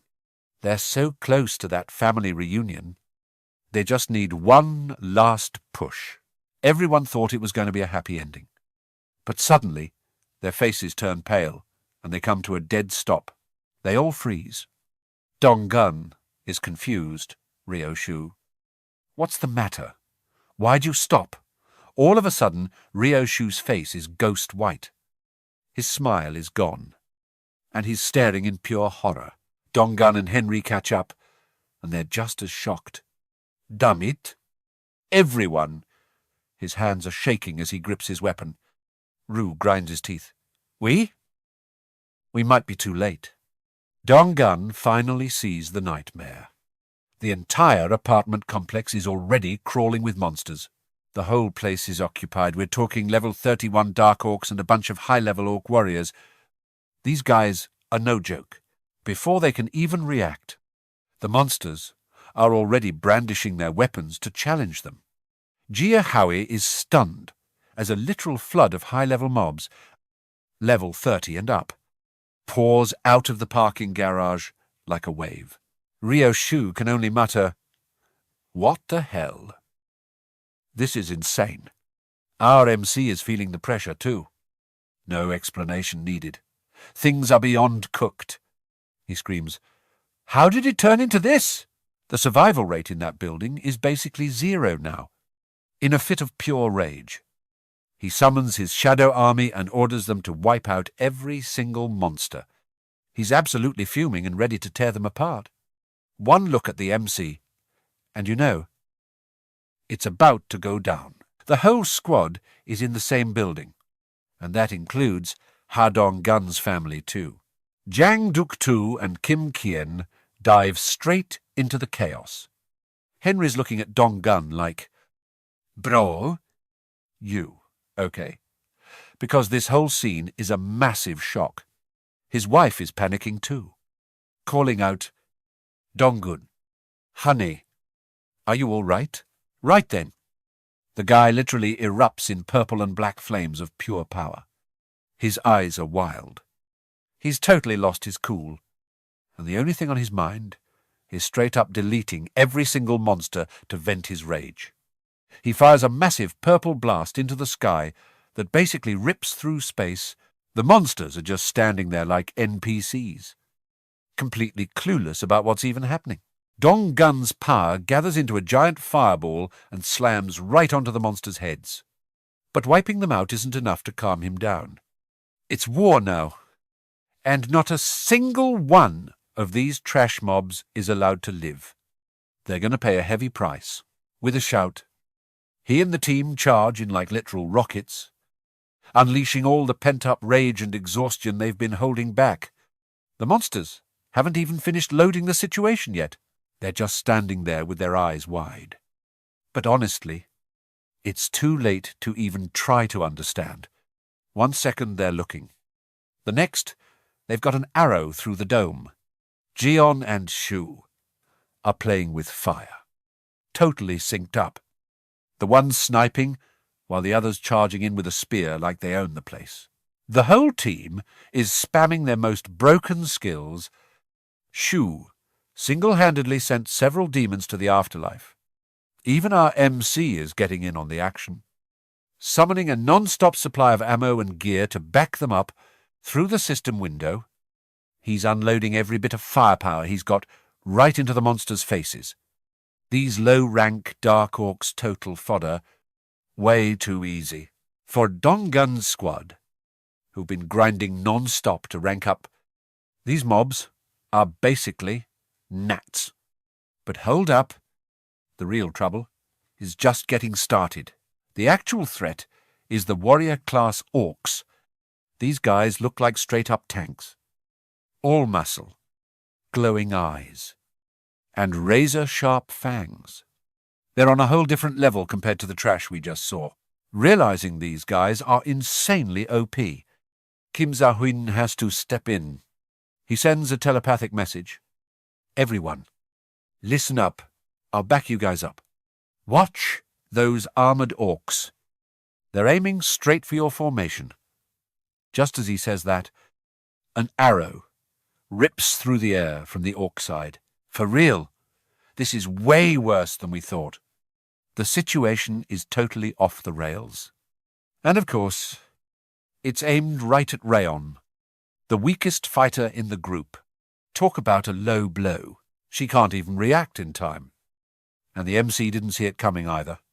He just screams, "Look out!" But it's too late. The arrow sinks deep into her stomach, and blood sprays everywhere. Rayon is stunned. The pain's so sharp, she can't even make a sound. She looks at everyone, totally dazed, unable to believe she actually got hit. The blood won't stop, and everyone's heart is absolutely racing. Her hand shakes as she touches the wound where the arrow is still buried deep. Rayon collapses to the ground, gritting her teeth against the agonizing pain. Seeing his teammate go down sends Donggun into a total frenzy. He's panicking. He can't believe this is happening right in front of him. Rayon's internal power was already low, and taking a crit hit like that is brutal. To make it worse, they don't have a single healer in the squad to fix this. Gia Huynh watches the fight closely. Usually, Ha Dong-sun is the calm one, but even he's frozen now. The enemy hit the team's weak spot perfectly. Once that arrow lands, standard healing skills are basically useless. He's literally shaking with worry. What's the move here? We can't count on Kim Gun's support anymore. Odu has high regen, so maybe he can hold out a bit. But if this drags on, the battle is going to end real quick. It feels like the outcome was decided from the start. If they're going to run, this is the last shot. He was about to summon his guardians to escort everyone out. Honestly, he should have done that from the beginning. While Donggun is distracted, a monster sneaks up behind him. It raises its weapon high, ready for a finishing blow. It's over. Bro is cooked. MC's heart skips a beat and he screams. Ha Donggun, watch your back. Right at that life or death moment, Rayon just yanks the arrow out of her own stomach and yells to keep everyone calm.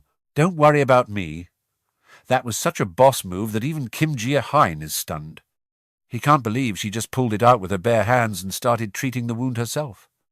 Absolut elegant. Everyone, lock in. Get into that building and save people. We don't know anything for sure until we see them. Go find your families now. Those words were like a wake-up call. Donggun spins around just in time to parry the monster's axe. Things are finally starting to look up. Even though Rayon pulled the arrow out, the wound is super deep. She's not ready to jump back into the fight just yet. Seeing them struggle and fight like their lives are on the line makes the MC feel terrible. He feels like he should have ordered a retreat way sooner, but seeing them give it their all, he knows he can't quit. They're so close to finding their families, he clenches his fists, watching the system window flare up with rage. Running away. Not in his vocabulary. Hagon. Changu. Kim Jian. He makes the call to buff them all the way to level 40. It's time for an absolute God mode power-up. The system pings. Warning. Reaching level 40 will cost 1 billion per stage. He doesn't even blink. Just do it. Money is nothing. We're winning this today. Instantly. The levels for Hangon, Gang Changu, and Kim Jian rocket to 40. The guys are just staring at their hands. Feeling that massive power surge, Kim Gia Huynh keeps it simple. Your levels just jumped. Now get out there and delete that trash. The whole team is hyped. Diving back into the fight with zero chill. Get up and fight. He just dropped over 10 billion on those levels, but he doesn't give a damn. As long as these orc demons get absolutely crushed, to be real. That money was supposed to be for expanding territory. But whatever. Donggun summons a literal cloud of black crows and commands them to tear the enemy apart. That cash was for power, Vater, and building stuff for the people. But forget it. Buff Haung and Ozu to level 45 right now. He's going all in today.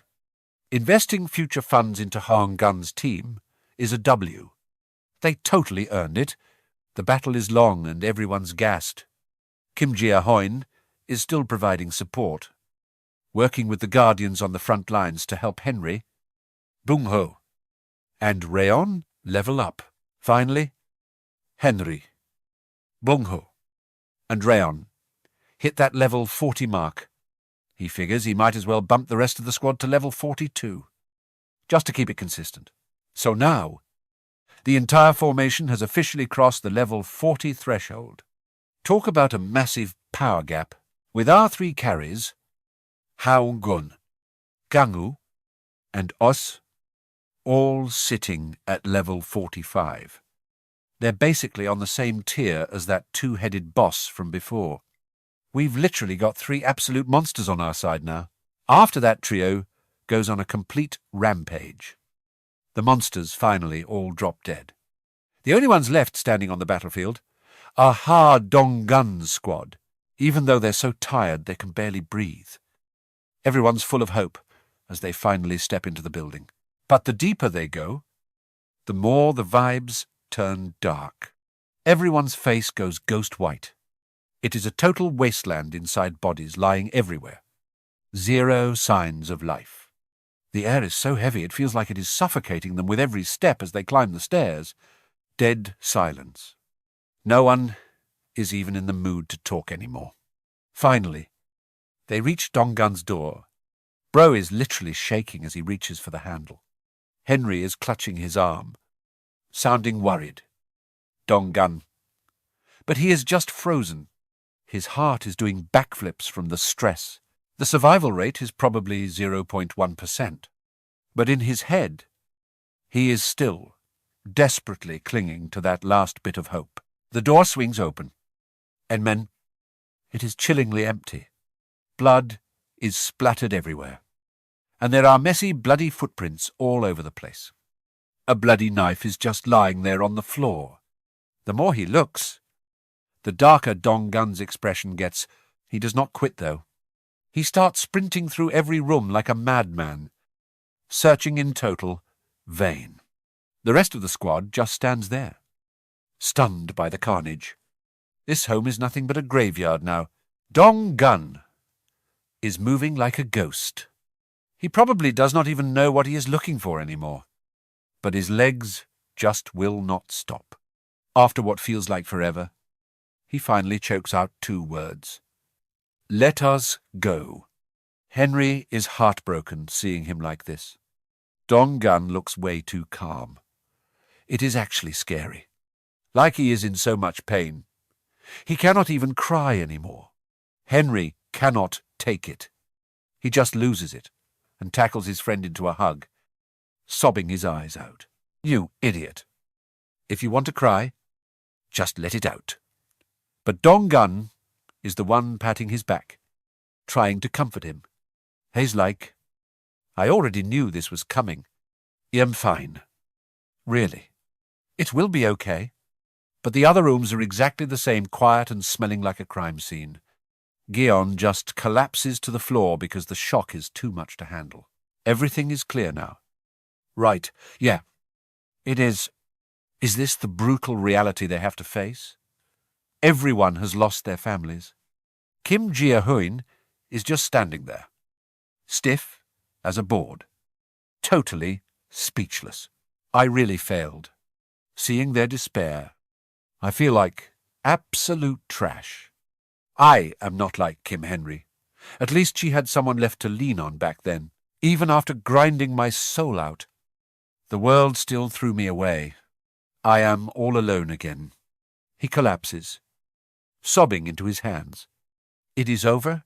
I really thought I could save the whole country with this power. What a joke. I could not even save my own crew. But then Dong Gun speaks up. I did not see any footprints at your place. He is still holding on to hope. Maybe they're out there somewhere. No matter what the result is, we still have to keep moving. Since those words are coming from Ha Dong, the guy who literally just lost everything, the whole room goes silent. No one knows how to even respond to that. There is still a tiny spark of hope, and that makes their situation way more optimistic than Ha Dong Gun's. He looks up and calls out, Gia Huynh, you there? He instantly answers, Yeah? I am here. Outside. It is pouring rain. The whole squad looks soul-crushed. Every step feeling like a ton of bricks. Sorry, but can you unsummon us? I really need to rest for a bit. Our MC agrees immediately. As he unsummons his shadows, he is basically self-destructing with guilt. Only one thought is looping in his head. Was I too greedy? Was I too slow? If I had just moved faster? Could their families have been saved? Dong Gun just turns away. I am going to go rest now. Gia Huynh grits his teeth. But the tears are just water falling. He cannot stop them. He keeps asking himself if he was just a bit faster. Would things be different? To be honest, I am just struggling in vain. My parents used their own powers to survive and find me. Even my Gramps used his cracked abilities to hold out. Even if I had not looked for them, they would have been fine. They are not saying it. But what if they secretly hate me for how this ended? To them, I am basically the one who let their families die. The guilt is literally suffocating his heart. He drops to his knees. Wailing? I am sorry. It is all my fault. It is all on me. I was too greedy. He is sobbing, repeating it over and over. It is my fault. Because I was selfish. I missed the chance to save everyone's family. I am so sorry. Dong Gun does not say a word.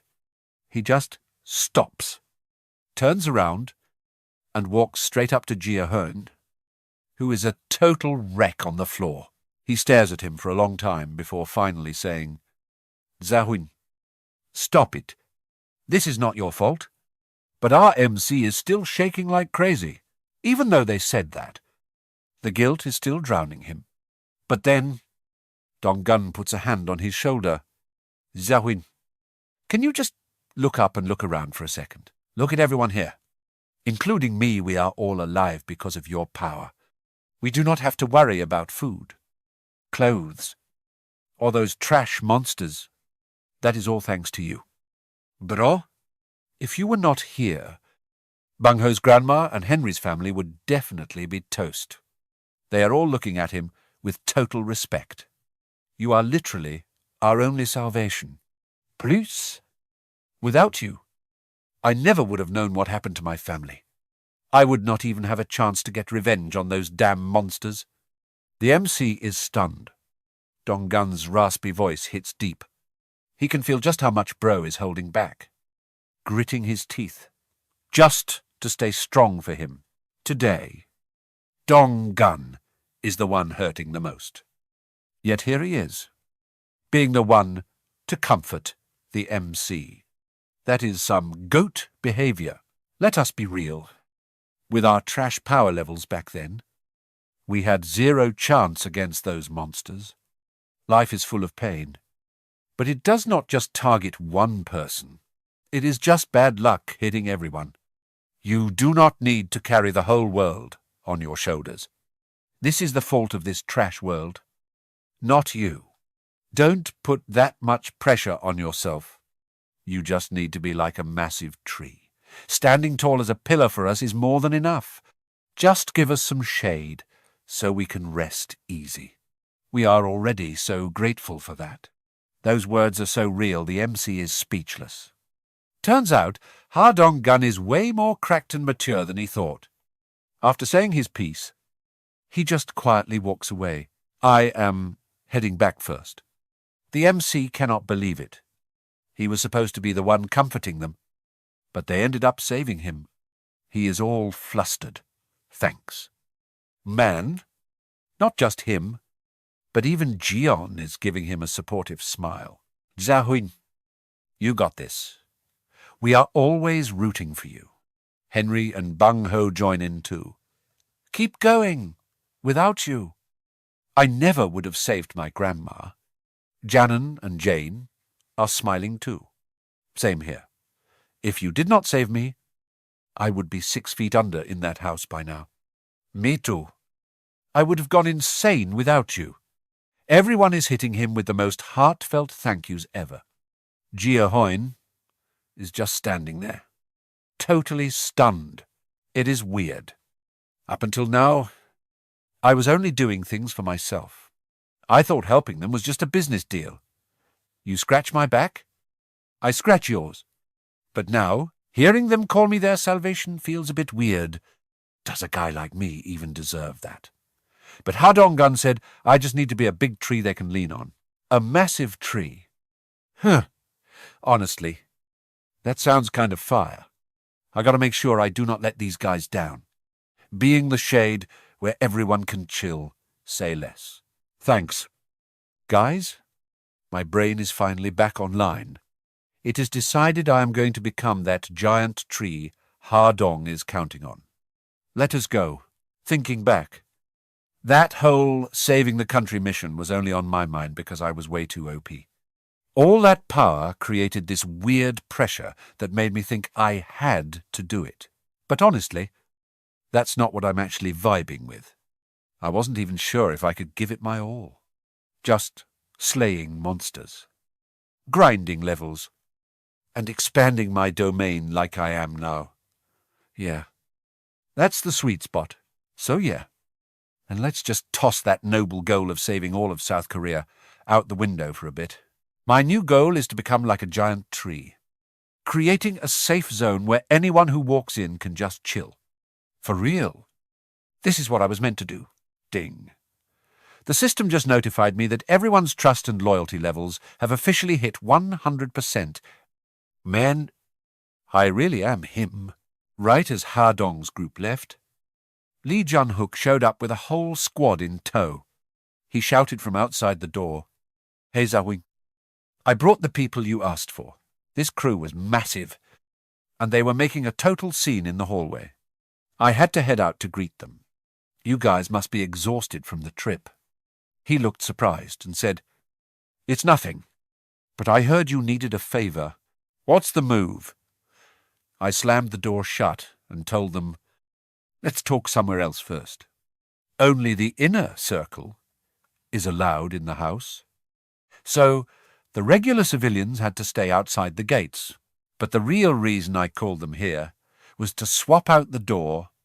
Once that was sorted, I threw it wide open and invited everyone inside. The whole squad froze, looking at the place like they were seeing a ghost. They were literally shook. One girl with red hair was totally spiraling. What? What even is this? How is this even possible? Ding. Their trust levels are skyrocketing. Everything is going exactly according to Kim Gia Huynh plan.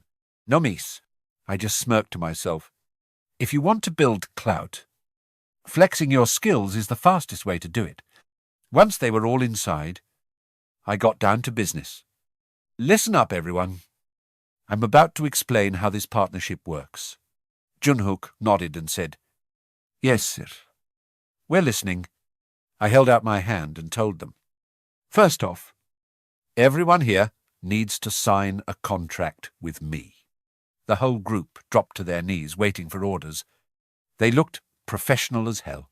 A little while later, a few of them asked nervously, We're the last group. So is everyone signed up now, man? You must be drained. I was sweating like I'd just run a marathon. But I kept my cool. Honestly, signing contracts with this many people at once is a total workout. But because of that, everything was finally ready. I looked straight at their leader, Lee Junhook, and said, Now, let's get into the real stuff. Our domain has expanded, and all of Mount Honglin is officially ours. That mountain in the back, yeah, that too, and it looks like a dungeon just popped up over there. I gave them my most serious look.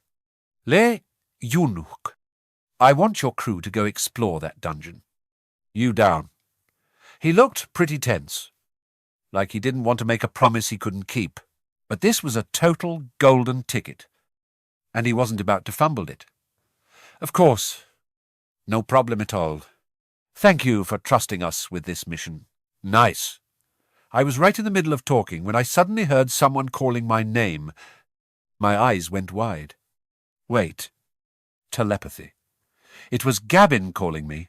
The stuff you asked for is ready. Can you come over right now? When a girl like her calls, you don't just leave her on read. Got it? I'm on my way. I quickly checked the elevator floor. As the elevator doors started closing, I finally let out a breath. At least Lee Junhook was hyped to take on that dungeon quest. Finally, all the drama with that dungeon is sorted out. I feel way lighter now, especially now that Lee Junhook is officially my subordinate. His skills are the same, but his title changed to Mage Viscount, just like Odu. His title jumped from Knight straight to Viscount. In his squad, the top tiers like Lee Heo-chan, Sin Ang, and Kim Jita all hit B rank, which is way cracked compared to the C and D ranks. It seems like the more people I sign, the better the data gets. Getting those high-level abilities really depends on a person's raw potential and natural talent. I stared at the elevator, doing the math. I only have 100 slots for the master-servant contract. So from now on, I have to prioritize the real ones with actual talent. I stepped out of the elevator to find Gabin. The second she saw me, her eyes lit up like she'd just won the lottery. Gia Huynh, you're finally here, I smiled back and said. Gabin, thanks for the hard work. She laughed it off. Psha, it's nothing. As long as the cash is real, I can handle anything. This girl really only wakes up for the money. I just nodded and said, There's a bonus in it for you. Then, my gaze sharpened as I scanned the room. Are these the people you found? Gabin pointed at them and nodded. Yep, just like you asked. I found the 10 best workers in this entire place. I stepped up to introduce myself. Good to meet you all. I'm Kim Gia Huynh. The whole group bowed in perfect sync and shouted, Hello, boss. A guy with blonde hair asked, Gia Huynh, why'd you call us here? Is there something big going down? I went straight to the point. Exactly. Let me break it down for you. I want to put each of you in a department head position, just like Gabin. Their jaws literally hit the floor. For real. I had already calculated everything. The population is growing way too fast. and the management team is looking thin. Having just a few people like Lee Sung-min in medical or Baek Sung-min in rescue just wasn't cutting it anymore. The blonde guy looked hyped. If you trust us, we'll give it everything we've got. There are still 12 department head seats left. So putting them in charge should be solid. But obviously, you don't just get a seat that easily. Life isn't a fairy tale. After all, I told them straight up, I have one condition. The group started whispering. What kind of condition, I calmly explained.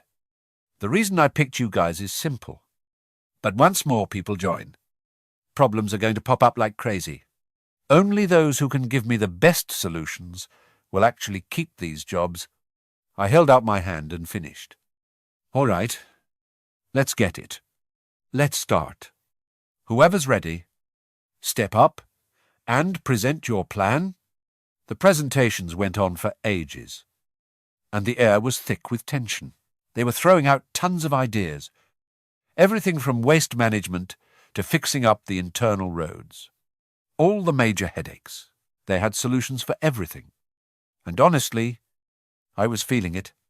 These ideas were actually smart and practical. Kim Dane really has an eye for talent. Then, a guy who looked pretty cool raised his hand. My turn to flex my plan. I gave him a quick nod. Go ahead. He argued that we needed an internal team to keep the peace immediately, even if things are chill now. Without someone in charge of law and order, it's going to be total chaos soon. I caught his vibe instantly. So you're saying we need a police force? Right as we were talking, another guy started walking up. Sorry for jumping in like that. Hearing you two mention the police reminds me of something totally fire. Well, go on. Spit it out. Now he's dropping a total bombshell. Do you guys know the police warehouse is packed with heat? Even assault rifles. Hearing that, our main's eyes nearly popped out. Talk about a plot twist. Guns in a police station. I thought only the military had those. The guy scratches his head and doubles down. For real. Bro, you know how it is. Since the country's still technically at war, those police armories are geared up to the teeth for any emergency.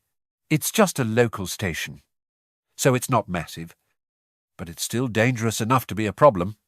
You got to plan this out carefully.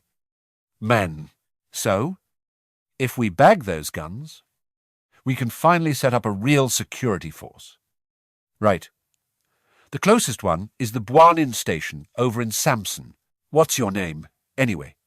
Finally, the guy introduces himself. Oh! Names. Jang Di-ho. The moment the MC hears this, it's go time.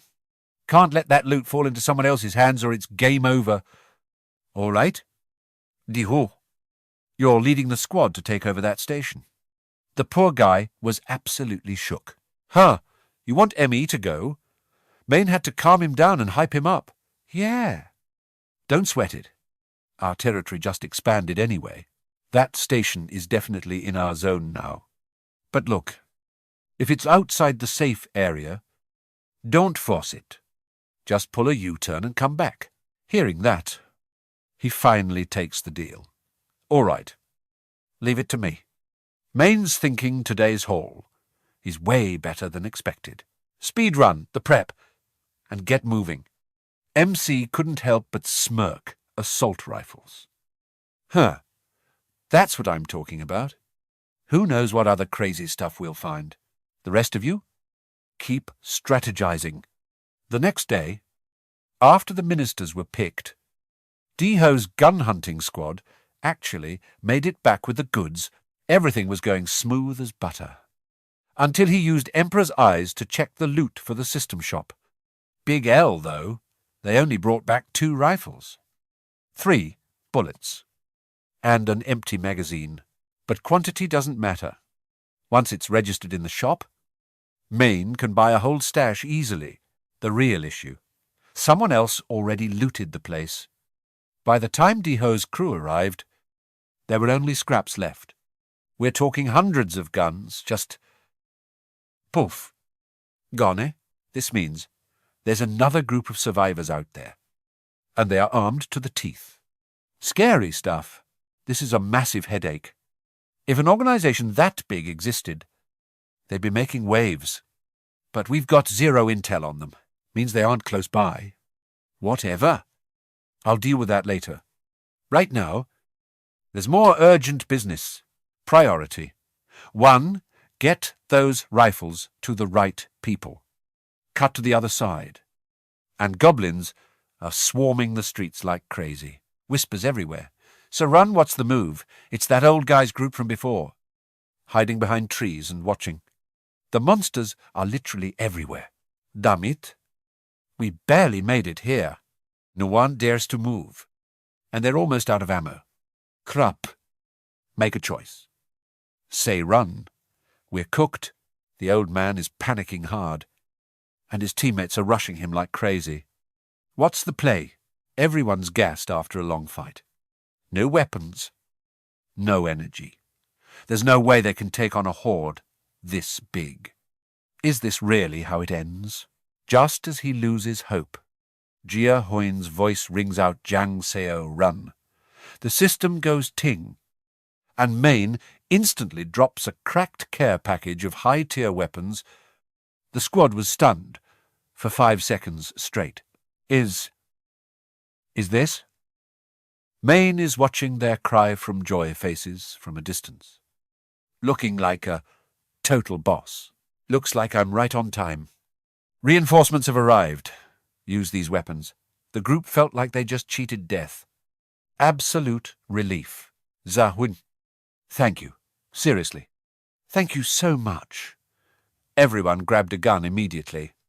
Focus up. CO run, scans the area. Is everyone ready to roll? Guns and ammo. Now that's a power-up. Everyone's hyped as hell. Yes, sir. They charge out like gods, screaming their heads off. Let's go. Boys, the monsters didn't even know what hit 'em. CO run starts spraying. Bullets raining down like crazy. The massacre is officially on. Their aim is actually cracked.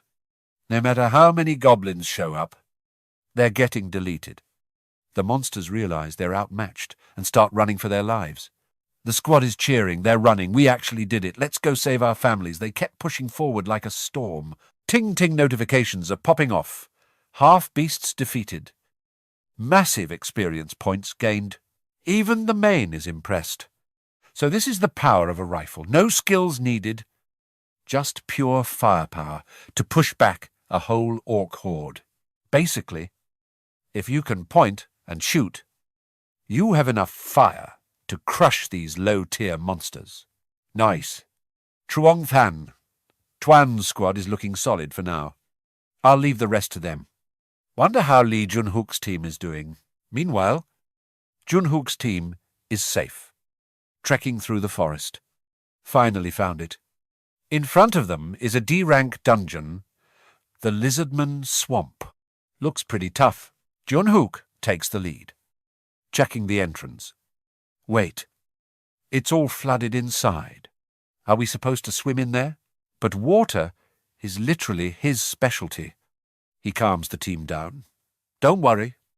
Then he triggers his water control skill. Instantly, the water splits in two, creating a dry path right down the middle. The others are losing their minds. Whoa, that's insane. He's actually him. Junhook walks in first, flashing a grin. Ready? Guys, let's move Ting-Ting. Lee Junhook's team has entered the dungeon for the first time. Double experience and gold rewards activated. Main is watching their journey closely. Since this is uncharted territory, who knows what kind of danger is waiting? Gave guns to Jang Sung-jun and Lee Junhook's teams. So their firepower is looking decent now. With those guns, this dungeon should be a piece of cake.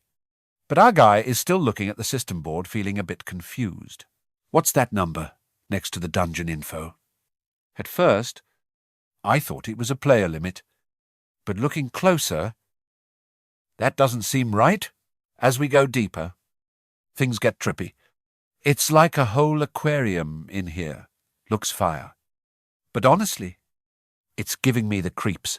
Suddenly, a guy in the squad screams and points his gun at 11 o'clock. 3 monsters are straight up lurking our way.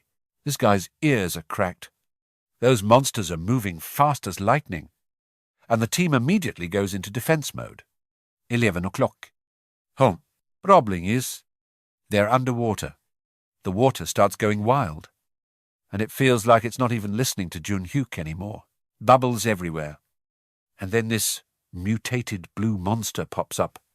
Whitehair yells a warning. It's a level 21 lizardman. Low key. He looks like a threat. Sharp teeth. Glowing yellow eyes. It lunges immediately. Luckily, Junhook pulls out his weapon just in time. That block was actually insane. Before they can even breathe, more of them swarm in.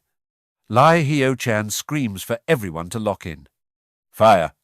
Just keep dumping lead into the water. They're landing hits. But these guys are slippery as eels. Trying to aim underwater is a total nightmare. If only we could drag them onto land. Right then, Kim Ditar's brain starts working overtime and he shouts, I've got an idea. He's got that smug look on his face, saying water is his specialty, so he'll handle it. But before he can even make a move, Junhook stops him and signals to wait. He drains all the water around the monsters in one go, and the team just deletes them with bullets. Ting lizard men are officially cooked. Talk about luck. Having a team with a terrain advantage is a total cheat code. Otherwise, this would have been a massive L. Moving in an underwater dungeon like this is a struggle. Plus, the visibility is trash. Running into lizardmen down here is basically a death sentence. But Lai Hyo-chan has this mini-map skill that's honestly broken. He scans everything within 100 meters and can tell who's a friend or a foe. Throw in Junhook's water control, and it's a complete game changer. Looking at this, I probably don't even need to step in and help. For real. With this much power, why even bring a whole squad, Junhook? Hyo-chan, and a bit of backup fire are more than enough to solo this dungeon. The whole group heads straight to the end of the tunnel. Junhook's just standing there like, wait, we're already here. The boss room is behind this wooden door, but once they step inside, something feels off. It's completely dry, but the boss is nowhere to be seen. Lai Hyo-chan is looking annoyed. It's like a curse. As soon as someone says that, things go south. Suddenly, everyone's face goes pale. Hold up. Do you feel that vibration?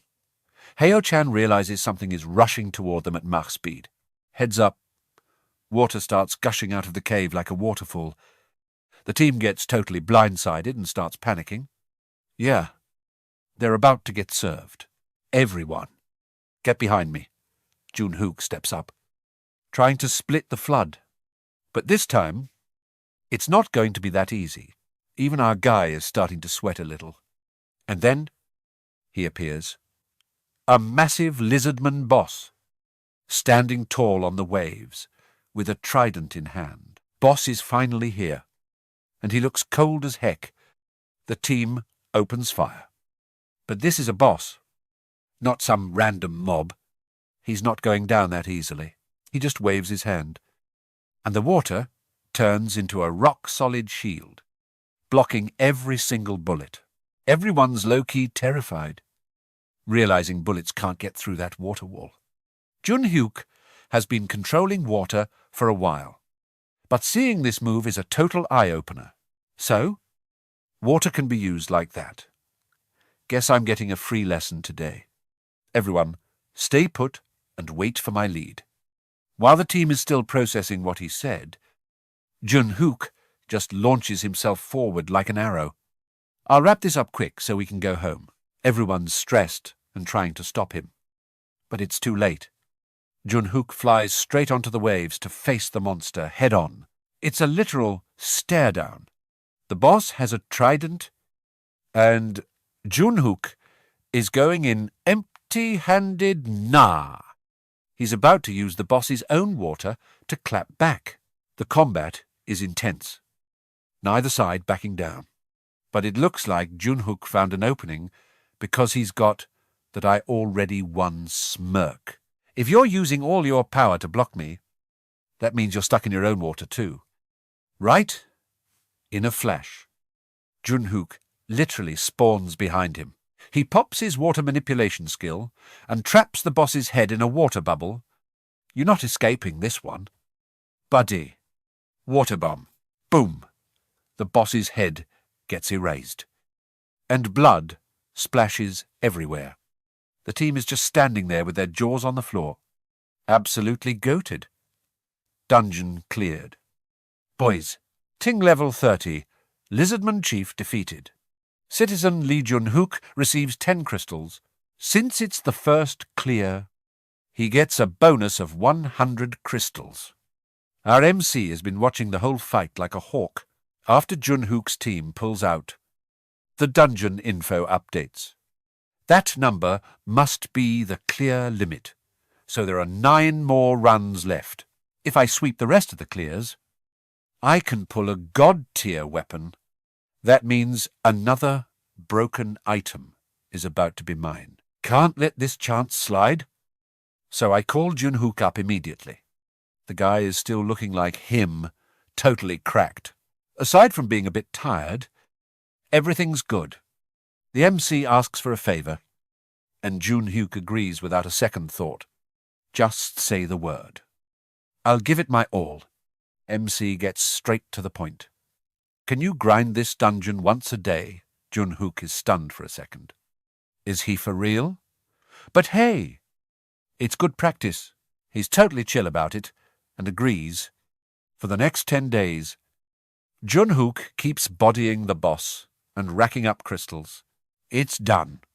The first clear gave 100 crystals as a reward. Now it's time to roll for that legendary gear. One pull costs 300 crystals, and I've got 400 right now. Massive profit. This feels so good. Everyone did great.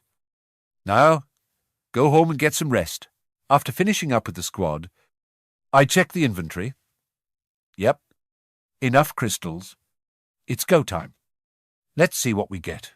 Gatchering for divine gear is a total vibe. But the insane pain and that blinding light from the magic circle hitting your eyes. Yeah? That part absolutely sucks. It was so bright. Even a blind person would be like, turn that off! Seriously. Can we dim the high beams? It's usually bright, but this time it was double the flash. Our MC had to flex every muscle just to lift the thing with both hands. Ding system notification. You've received the crown of the Shelter King. When you rock this crown, all villager buffs are doubled. Talk about a broken item. Even the MC didn't expect such an insane W. Right now, there are 6 different buffs for the citizens, like 100% extra EXP, gold rewards, faith power, and basic taxes, plus population subsidies, economic activity, and job effects. You're telling me all of that gets doubled just by wearing this, but wait. Do I seriously have to wear this on my head, 24/7, even if it's a bit clunky? This buff is way too cracked to ignore. It looks a little goofy, but he told himself, whatever. I never leave the house anyway. Might as well just rock it. Suddenly, he felt a wave of pure energy surge through him. Come to think of it, the tax cooldown is almost over. So it's time to test if this crown is really on another level. If the double effect kicks in, that 10% tax rate is going to jump straight to 20%. Taxing at 20%. He's definitely going to rake in several billion at the very least. But when he saw the actual numbers, he was shook over. 15 billion, doing some quick math. The total wealth of the villagers must be around 75 billion. These guys are literally filthy rich. No wonder the shop's revenue has been insane lately. It proves everyone's buying power is going to the moon. Basically, if the people are rich, the leader wins too. Now that he's got the crown, it's time to grind some levels and stock the shop with new fire items. But just as he was daydreaming, the doorbell went ding-dong. A voice called out from outside Gia Huynh. "Tom, we're back." It was Sungjin and his crew, and they all looked hyped like they just won the lottery. "Hey, boss. We're here to return the gear we borrowed." He looked at them and stayed polite. "Welcome back, everyone. Thanks for taking the time to bring these back to me." But these guys were still riding the high from their victory. Don't even mention it. It's the least we could do. Suddenly, they all froze when they saw the massive crown on the MC's head. Bro, what is that thing on your head?" That's when it clicked, and he ripped it off in a panic, trying to play it cool. "Oh, this. It's nothing. Just, Atoi. Anyway, forget about that. Congrats on the win." He was dying of cringe and had to switch topics fast. "I'm just glad you all made it back to your families in one piece." "You're right. And it's all thanks to you." The group started getting all teary-eyed. If we were even a second late, we might never have seen our loved ones again. "Thanks to you, letting us borrow that fire gear. We pulled off a miracle and saved our families." Gia Huynh just waved it off humbly. I just gave a little support. "You guys did all the heavy lifting yourselves, but they still bowed deeply to show their respect. To them, the chance to save their families was priceless and more urgent than anything else. Please, let us thank you one more time. Seriously." "Thank you so much." The MC couldn't help but smile. "I'm just happy I could help." Ding. The trust stats from the whole group started skyrocketing. After chatting for a bit, Sungjin's team took their families downstairs. Meanwhile, the MC got busy organizing the pile of weapons. They just returned as he was putting the guns back in the warehouse. He muttered, "That should be all of them." "Right." Suddenly, a bunch of red text flashed on his screen. Wait. What? Another notification. At first, he didn't think much of it. Figured it was just some spam. But nope. Things just got real. The system dropped a bombshell. A bunch of citizens had just been deleted. Gia Huynh was completely frozen. His brain hit with major lag. What the heck is happening right now? In just a blink, 15 citizens were dead. This has literally never happened before. Right then, another alert popped up. Low-tier blood demon eliminated. EXP gained. It sounded like good news, but it was actually a bad omen for a massive disaster heading his way. Shifting the scene, bodies were scattered everywhere, and a girl was sobbing in pure despair. "Help! Somebody help me!" She was being held tight by a red-haired guy while a horde of undead swarmed around them. Without a word, he took a massive bite out of her neck. Instantly, her body began to change, her skin turning pale and shriveled as she transformed into one of them. Once he was done, he coldly tossed her to the ground for his minions to rip apart. He just stood there wiping his mouth with a smug grin. "Heh, eat up, boys. There's an endless buffet of prey in this place. Seriously." His face was pure evil. He started reminiscing about how finding this safe zone was pure luck. At first, he was just confused, wondering why a transparent wall was blocking his path. Then, when he got the invite for citizenship, he just clicked accept without thinking twice. And once he got inside, his jaw literally dropped. Oh my God. I can't believe it. The place was packed with people, young and old, all happy. A total paradise in the middle of hell. And look at all that fresh food. Not only were there a lot of people, but their blood quality was way better than the trash outside. Like 10,000 times better. His brain started working. If I stay here and eat everyone to evolve, I'll definitely become a legend. I'll be just like that guy who looked down on me and threw me away. I'll be the strongest vampire ever. He had already devoured countless people, and his claws were starting to grow long, happily dreaming about the day he'd reach mid-tier. It won't be long now until my power is on the same level as that guy. But just being equal isn't enough. I need to drink even more blood to totally surpass him. That's why, not just me, but my minions need to get strong too. Right now I'm only low tier, so I can only control 5 weak vampires, and one of them already died while hunting. But whatever. This place is crawling with people. I can make as many low-tier vampires as I want. He started laughing like a maniac, his eyes glowing blood red. Just wait until I hit mid-tier. Aha! My minions will evolve into low-tier vampires too, and then they'll just keep multiplying, creating even more new vampires. At this rate, my vampire army will rule the world. I'll finish off everyone here, and then go settle the score with that bastard. By then, my power will leave him in the dust, and then I'll finally get the bloody revenge I've been craving. He glanced back and saw someone approaching, giving a cocky smirk. Well,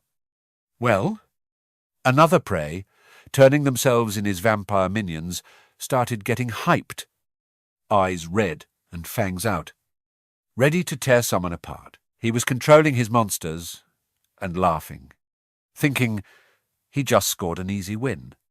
But then his smile vanished in a split second, and he stood there, completely frozen. No way. Those minions just charged in and got absolutely obliterated in an instant. What just happened? This is a massive skill diff. He's totally outclassed. Everything was going fine until his fodder squad got absolutely wiped. Guess this guy's luck just ran out. Big time. He really messed up by making Gia Huynh personally step in, watching our MC walk up with that insane killing intent and pure rage. The dude was literally about to pee himself. No warning. No fight yet. But he could already smell death knocking on his door. Did a whole army just vanish in a second? Am I seeing things? Or is this guy straight up hacking? I can't believe what's happening right now. Locking eyes with those glowing eyes. He was shaking like a leaf. His brain was refusing to process it. But his gut was screaming, "This guy is a literal monster I can never touch." Only one thought was left in his head, run. But life isn't a dream. MC pops an invisible hand skill and snatches him up in a heartbeat. He grabs him by the throat and lifts him high. The guy is totally helpless, frozen stiff, only able to scream for mercy. "Please! Spare my life." Gia Huynh is beyond livid, a piece of trash vampire dared to cause chaos and kill on his turf. He growls. "You've got a death wish, don't you? How dare you?" Getting choked nearly to death. His eyes were bulging and he was sweating buckets. He knew it. Forgiveness from this man. Keep dreaming. This time, he's officially cooked. Damn it, ending like this without getting revenge. It's so pathetic. I can't accept this. But just as he was about to see the light, MC lets go, and he hits the ground with a thud. "You don't get to die until I say so. Stay alive and start talking." While he's coughing his lungs out, MC drops the ultimatum. From now on, you answer every question honestly. The guy just lies there, shaking, too stunned to speak. Under that pressure, he could only stutter out, "Yes, Sir." MC's face stayed dark as a grim reaper. "Speak, how did you get in here?" "Turns out this guy is just a low-tier vampire named Gia Huynh." Hearing how easily he sneaked into the territory gave MC a massive headache. Turns out it was a basic system glitch when granting citizenship. It didn't specify humans. It just said, those who meet the requirements. Who knew this loophole would accidentally give green cards to a bunch of man-eating monsters? What a total disaster. Even MC is speechless. "So, were you human at first?" He grovels on the ground, not daring to lie. "Yes, that's right. Boss, before being bitten by a vampire named Asang-hook, he was a regular citizen. Now MC gets it. Because of that past, the system recognized and authorized him. Keep talking." He explains his early days as the lowest-tier vampire memories were a blur, and he had to hunt humans. Just to reach the low tier he is now, MC fires back. "What's the freaking difference between low tier and the lowest tier anyway?" He explains the lowest tier are basically wild beasts. Just instincts, and enough brains to follow orders. But at low tier, you have human-like consciousness, and can even lead a squad. By the way, MC asks what rank that Asang-hook guy is. Just hearing that name is annoying. He says that guy is a mid-tier vampire. Gia Huynh gets it. This low-tier guy is only level 28. So the mid-tiers must be way higher. Even if the exact ranks aren't clear, one thing's for sure, there are even bigger fish above the mid-tier. High tier must be absolutely broken. MC drops the final question. "You said that mid-tier vampire's name is Asang-hook." "Right. Yes, that's him." MC's face goes dark as coal as he growls. "Tell me where he is." The guy is stuttering and drenched in sweat. Right now, the person he fears most is Gia Huynh. No one else. He spills everything in Goondong. He's hiding in some apartment complex in Goondong. MC got the info and just says, "I got it." Suddenly, he starts begging, "Wait!" "Hold on. I'll lead you to him. Please, just take him out yourself," trying to use MC for revenge. The system shows his loyalty is up. But the more MC looks at him, the more he hates this guy's vibe. This whole begging for life, then switching to loyalty thing is actually making MC sick. He's never seen loyalty this trashy before, no matter who he was before. MC doesn't need a man-eating monster swearing loyalty. He's got the info he needs. And he definitely isn't keeping this type around. He pulls up the system screen if he wants revenge that bad. MC will give him a death mission, instead of just letting him off easy. He drops a nightmare mission, eliminate Asang-hook within 24 hours. The reward is mid. But the penalty for failure is getting deleted. Do it yourself. MC stares him down and declares, "I don't need a guide. Go, kill him with your own hands." The dude is so scared he's practically shaking, shouting, "Wait, let me drink some human blood. If I just evolve to mid-tier, I can handle him easily." Hearing that, MC's rage hits the roof. "Already a monster, and you're asking to kill more people. You really do have a death wish. Consider this a warning if you touch even a single hair on a human. I'll take your head off instantly." He's so terrified he just collapses, screaming, "Ah!" He doesn't realize this mission is a death sentence yet. But MC can't have him going rogue and biting people out of desperation. MC opens the shop, buys an M16 with 100 bullets, and tosses them to him. He's shocked. Whoa!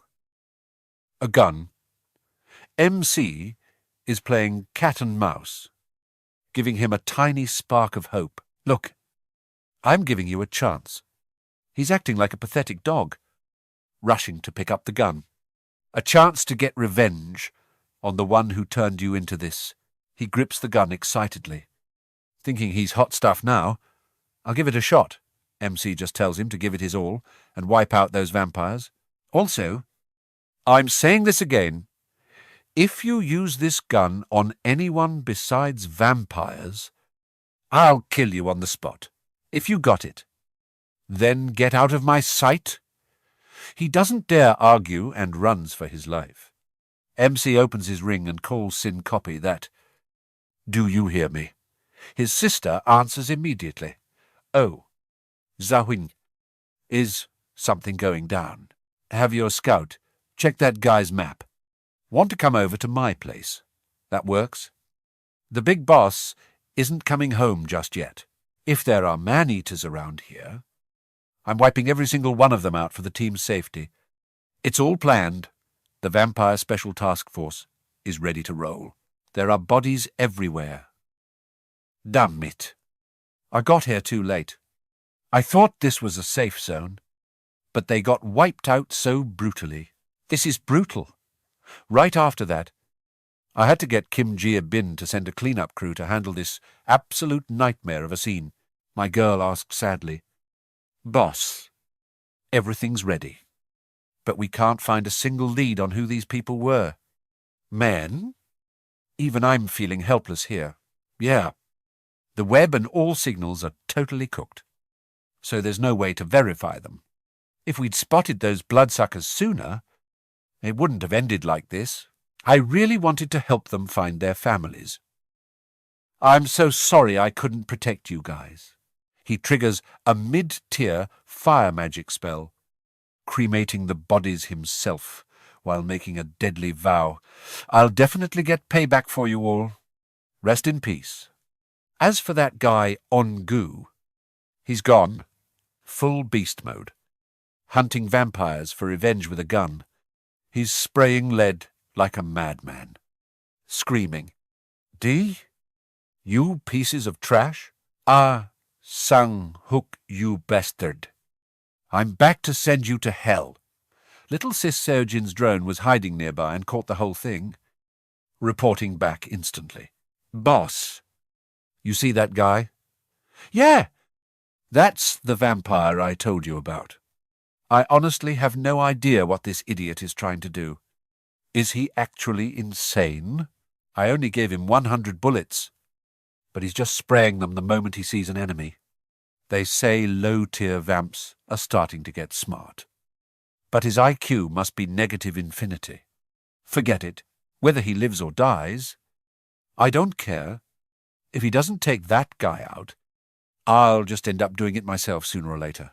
I never had any expectations for Ongu anyway. Letting him waste more ammo would be a literal crime. I just recalled the gun back to my inventory to save myself the trouble. The guy's mind was blown when the gun vanished. No wait, he started begging. 100 rounds? No. Just give me 50 more bullets. Suddenly, a sigh echoes. Man, so much noise. It's annoying, hearing that voice. Ongu turns pale as a ghost, looking up in terror at a girl who just appeared. Wow! With all this noise. I wondered who it was. She gives a sinister smile.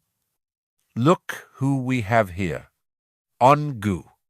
You got kicked out, and you still dare to show your face back here, and you were dumb enough to come back alone. Hearing the sarcasm, he snaps. Yeah, it's me.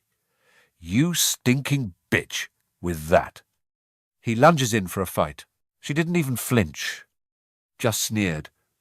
Wow, such a foul mouth. Her eyes glowed a deep red as she ordered, Hey boys, grab him. The minions swarm him. And it only takes 2 low-tier vamps to pin him to the dirt. He looks pathetic. He screams, Let me go. You bastards. She looks at him with pure contempt. How boring. She walks closer, Ongu. Don't you know why you were dumped? It's because you're just too stupid. The guy just stares blankly like an idiot. She adds, Look at yourself. You can't even handle A pack of low-tier vampires. Facts. He couldn't even say a word back. He starts, stuttering. She just waves him off. You can't even take care of yourself. You're just a waste of resources. All he could do was shout insults like a loser. You bitch! She leans in close, threatening him. You better start talking. From the marks on the wall and the noise earlier, I already know. I was wondering how you got so bold to come here alone. Turns out you had a gun. Where's the gun hiding? Right then. Ongu risks it all and spits right in her face. That's gutsy. She was frozen for like 5 seconds. Eat. Sta. You bitch. He's at a dead end, but still acting tough. She wipes her face and says coldly, This is exactly why idiots like you die young. She screams in a rage. Kill him instantly.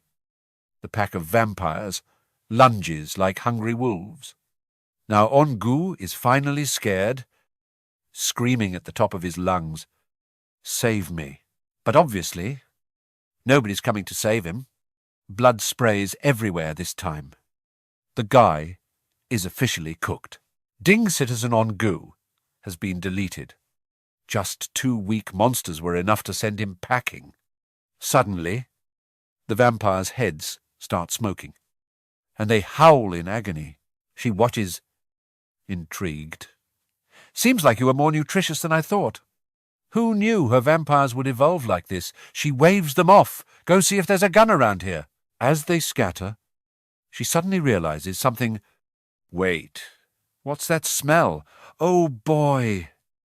Gia Huynh has made his move. He smiles, watching the monsters drop on his screen. Yain, get ready. I've got a plan to wipe these pests out for good. While they were busy looking for those one-shot guns, I bought myself plenty of time. Enough to fill this whole floor with poison gas. Even if she figures it out now, it's too late. She screams, Wait, don't tell me. Our MC shouts. Seojin? No. Little Sis shuts her eyes tight and cuts the connection. Our MC summons a flaming scroll. The old apartment complex lights up the sky. Then boom! Everything is turned to ash. Ding. The system notifications for killing low-tier vampires keep popping up. Cut back to Gia Huynh, and he's finally breathing easy. Talk about a relief! They were closer than I thought. With the upcoming level up, my territory is definitely going to include this area. Glad I checked it out early.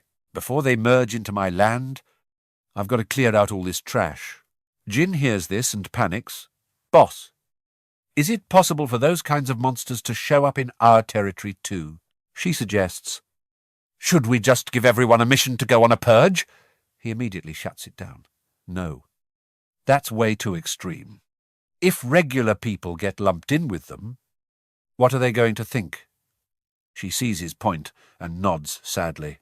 Yeah, doing that would destroy everyone's trust. Nobody wants to be labelled a monster.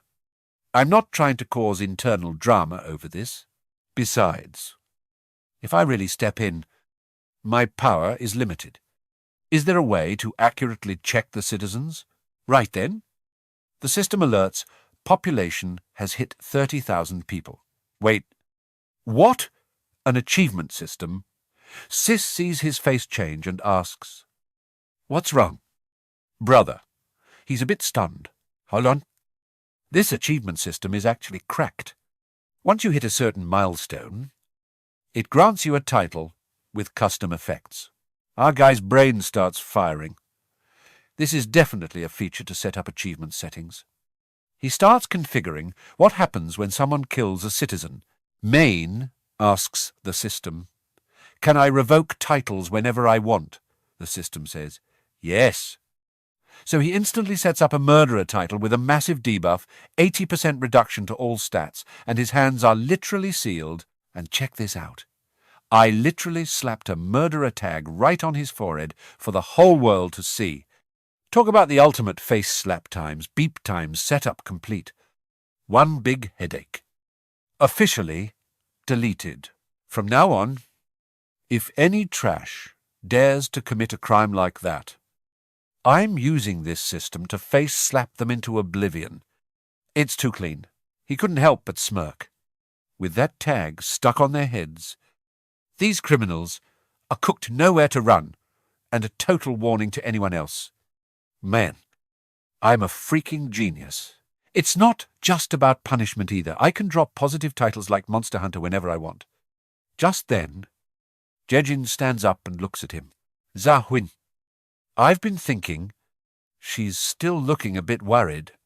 Instead of just punishing them, what if we send out messages to lure those vampires right into our trap? But our MC just gives her a smug grin. Don't sweat it. I already took care of that, with a way better method. Her jaw literally drops. No way. For real. That's cracked. Her eyes are literally sparkling with admiration. She might not get all the details, but in her eyes, he's officially god tier, and carrying the whole team on his back, getting hyped up by a girl like that for the first time our boy is turning beet red. Thanks. He mumbles, quickly looking away before it gets too awkward. I mean, he's usually too busy with saving the world stuff to notice. But looking closely, Jejin is actually a total 10 out of 10. Suddenly, his heart is doing backflips. Meanwhile, she's just there grinning, totally teasing him. Stop being so humble, she laughs. But just as things are getting sweet, the doorbell rings and scares the soul out of both of them. A voice calls out from outside. Gia Huynh. I got your message, and ran as fast as I could. He yells back. It's open. Just come in. Talk about a mood killer. A girl walks in, super polite and ready for business. There's a reason he called her here. When it comes to wiping out massive waves of monsters, she's the secret weapon. You can't go without. For this vampire raid, he looks at her with total confidence. Thanks for coming. There's no way he'd leave Garang out of this. Her poison skills are straight up OP. She's already fired up. Can we start now? But Gia Huynh stops her. Hold on. We still have one more mess to clean up first. Meanwhile, in a dark meeting room, a bunch of vampires are gathered around. The leader, with blood-red eyes and a scarred face, roars out, Listen up. Shin Sa-zon is dead. The whole room goes dead silent. What? Even that guy got smoked? Was it the explosion on the first floor? What the hell happened? All he knows is the first floor was blown to bits. Some low-level vamps heard gunshots. So I figure it was their doing. One guy slams the table in a rage. Those damn police actually did it. Exactly. We were letting those trash humans slide. But they really think they can step to us. The room erupts. Everyone is screaming about slaughtering them all, stealing their guns, and eating them alive just to settle the score. But the leader shuts them down. It's not that simple. They have guns, and a direct fight is risky. I didn't think the cops would have the guts to launch a frontal assault like this. Police, how did they even find this base? None of this makes any sense. One of the lackeys steps up. Sang-hu. Just give the word, we're ready. Our mission stays the same regardless. Not. The goal is simple. Wipe every single one of them out. Everyone cheers. It's time to make those humans disappear for good. Sang-hu speaks up again. But to keep our losses low, we're not going in head first. We'll use their lack of supplies against them, infiltrate their ranks, and tear them apart from the inside. Just as they're getting hyped, everything stops. Asterisk. Bam times. Suddenly, the doorknob starts rattling like crazy. The whole group freezes. What the hell is going on? There's a frantic pounding on the door. Then times thud. Times someone's slamming against the wood. Screaming. A Sang-hook stares at the door. On high alert. What is it? A vampire's hand pushes the door open. Barely able to speak. It's bad. We have to get out of here right now. The messenger looks like he's seen a ghost. Everyone else is just confused. What are you yapping about, Cough? There's no time to explain. Outside. There are rats. Before he can even finish, a rat zips past him and dives straight into the room. Yep, that's definitely Jejin's work. The guy who saw them screams. Run. Get out now. But the guys in the room are just standing there like NPCs. Thinking, what's one little rat gonna do? Right after the rat. A system screen pops up. A Sang-hook instantly catches a weird scent and bellows, everyone. I'll hold your breath right now. Jump out the window. Move it. But it's already over. Anyone who took a breath is turning purple and about to meet their maker. Only a few lucky ones managed to bail out in time. The system notifications for killing low-level vampires are literally spamming now. The high-level ones tried to run, but they aren't escaping our MC's hawk-like vision. Gotcha! It's a Sang-hook. Jejin is right on his tail. Perfectly in sync with our boy. Thanks to Garang's poison gas strat, a ton of vampires got deleted. But most of them were just low-level fodder, with zero real power. The ones from the meeting room are a different breed, though they're at least level 25 to 30 plus. Real heavy hitters. This has to be a Sang-hook's elite squad. If we don't wipe them out completely, they're just going to cause more chaos later. It's time to go all out and end them right here. He sends the rat to finish the job, but suddenly it's snatched right out of the air. A Sang-hook's eyes are glowing red as he crushes the rat in his hand. Who the hell is behind this? The rat gets crushed instantly, and the backlash hits Jejin hard, making her head spin from the pain. Gia Huynh rushes over. Jejin? You okay? He's getting seriously tilted now. Even with a surprise attack, he still hasn't managed to take down a single high level yet. Tske. The whole plan was to wipe them all out before they could even get intel on us. But now those vampires know exactly how dangerous the poison is and that we're using rats to spread it. Will there even be another chance to trap them in a tight space like that again? Plus, they're probably going to ditch this base and move somewhere else. Hey, Sayin, I know you're not feeling great, but can you check where those creeps ran off to? She gets it, and jumps straight to work. But our MC is low-key worried. Every time a rat gets deleted, Sejin's mental state takes a massive hit. Using the poison rat strat again is going to be a struggle. Right now, I really need their help. In this situation, only that squad has the skills to outplay those vampires. But first, let's see how Hadong's crew is holding up. Time to pop the Emperor's Eye skill and check the stats. These guys are grinding at the gym every chance they get. Look at my man now. He's built different. Those muscles are popping. He looks absolutely fire. Henry's right there asking Han, Yo, how does this weight feel? He's like, Men, this is light work. Way easier than I thought. He's for real. He thinks this is actually light. Bro, this is 350 kilograms total. Have you been grinding so hard that your strength is just broken now? You want to give it a go? She quickly waves her hands. Nah, pass. Please spare me. Dong smiles to reassure her. Don't worry. I've got your back. She looks pale as a ghost. Terrified, but too scared to say no. So she finally lays down to let him coach her. Seriously, if it feels wrong, you got to catch it immediately. Okay. He carefully spots her. Don't sweat it. Just trust me. She shuts her eyes tight. All right, let's see what happens. You don't know until you try. And once she did, it felt like nothing. She couldn't even process how she lifted that massive rack. She immediately turns to interrogate Donggon. You secretly helped me, didn't you? He just grins and swears he didn't do a thing.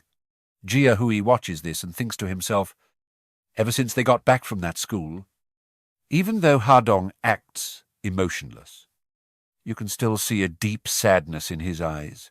Henry is always there by his side. And she can feel it too. The whole team is way more OP than they used to be. Our MC just watches and nods. It looks like he's finally moving past the ghosts of his past. Dong nods back. For sure, seeing them like this. MC is feeling the vibes. This is great. His mental state is finally stable. Probably thanks to Henry and her family's support. Looks like this team is fully prepped and ready to go. Next up, gotta check on Yu's squad. He's been farming mobs non-stop. And his soldiers are looking way more cracked and flexible than before. Jion is here too. And Senior Zhu. Yeah, I've been putting in that work lately. After days of being a total drunk, he suddenly snapped out of it, realizing he couldn't stay a weakling forever. Geheon decides to flex real quick. I feel the same. I even mastered this new move. Ru looks at him and is absolutely shook. What?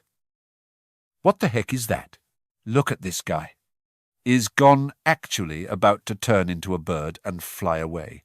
He's covered in feathers and loves showing it off. What do you think? They start planning their next move. Let's go hunting a bit further out today. The great crow control skill of the Kaiman Guardian has officially evolved into Crow Communion. Even the MC didn't see this coming. Crow Communion. To think he could evolve a skill just through his own sheer power. Or maybe he's literally fusing with that crow that follows him. With a skill like this, scouting is going to be fire.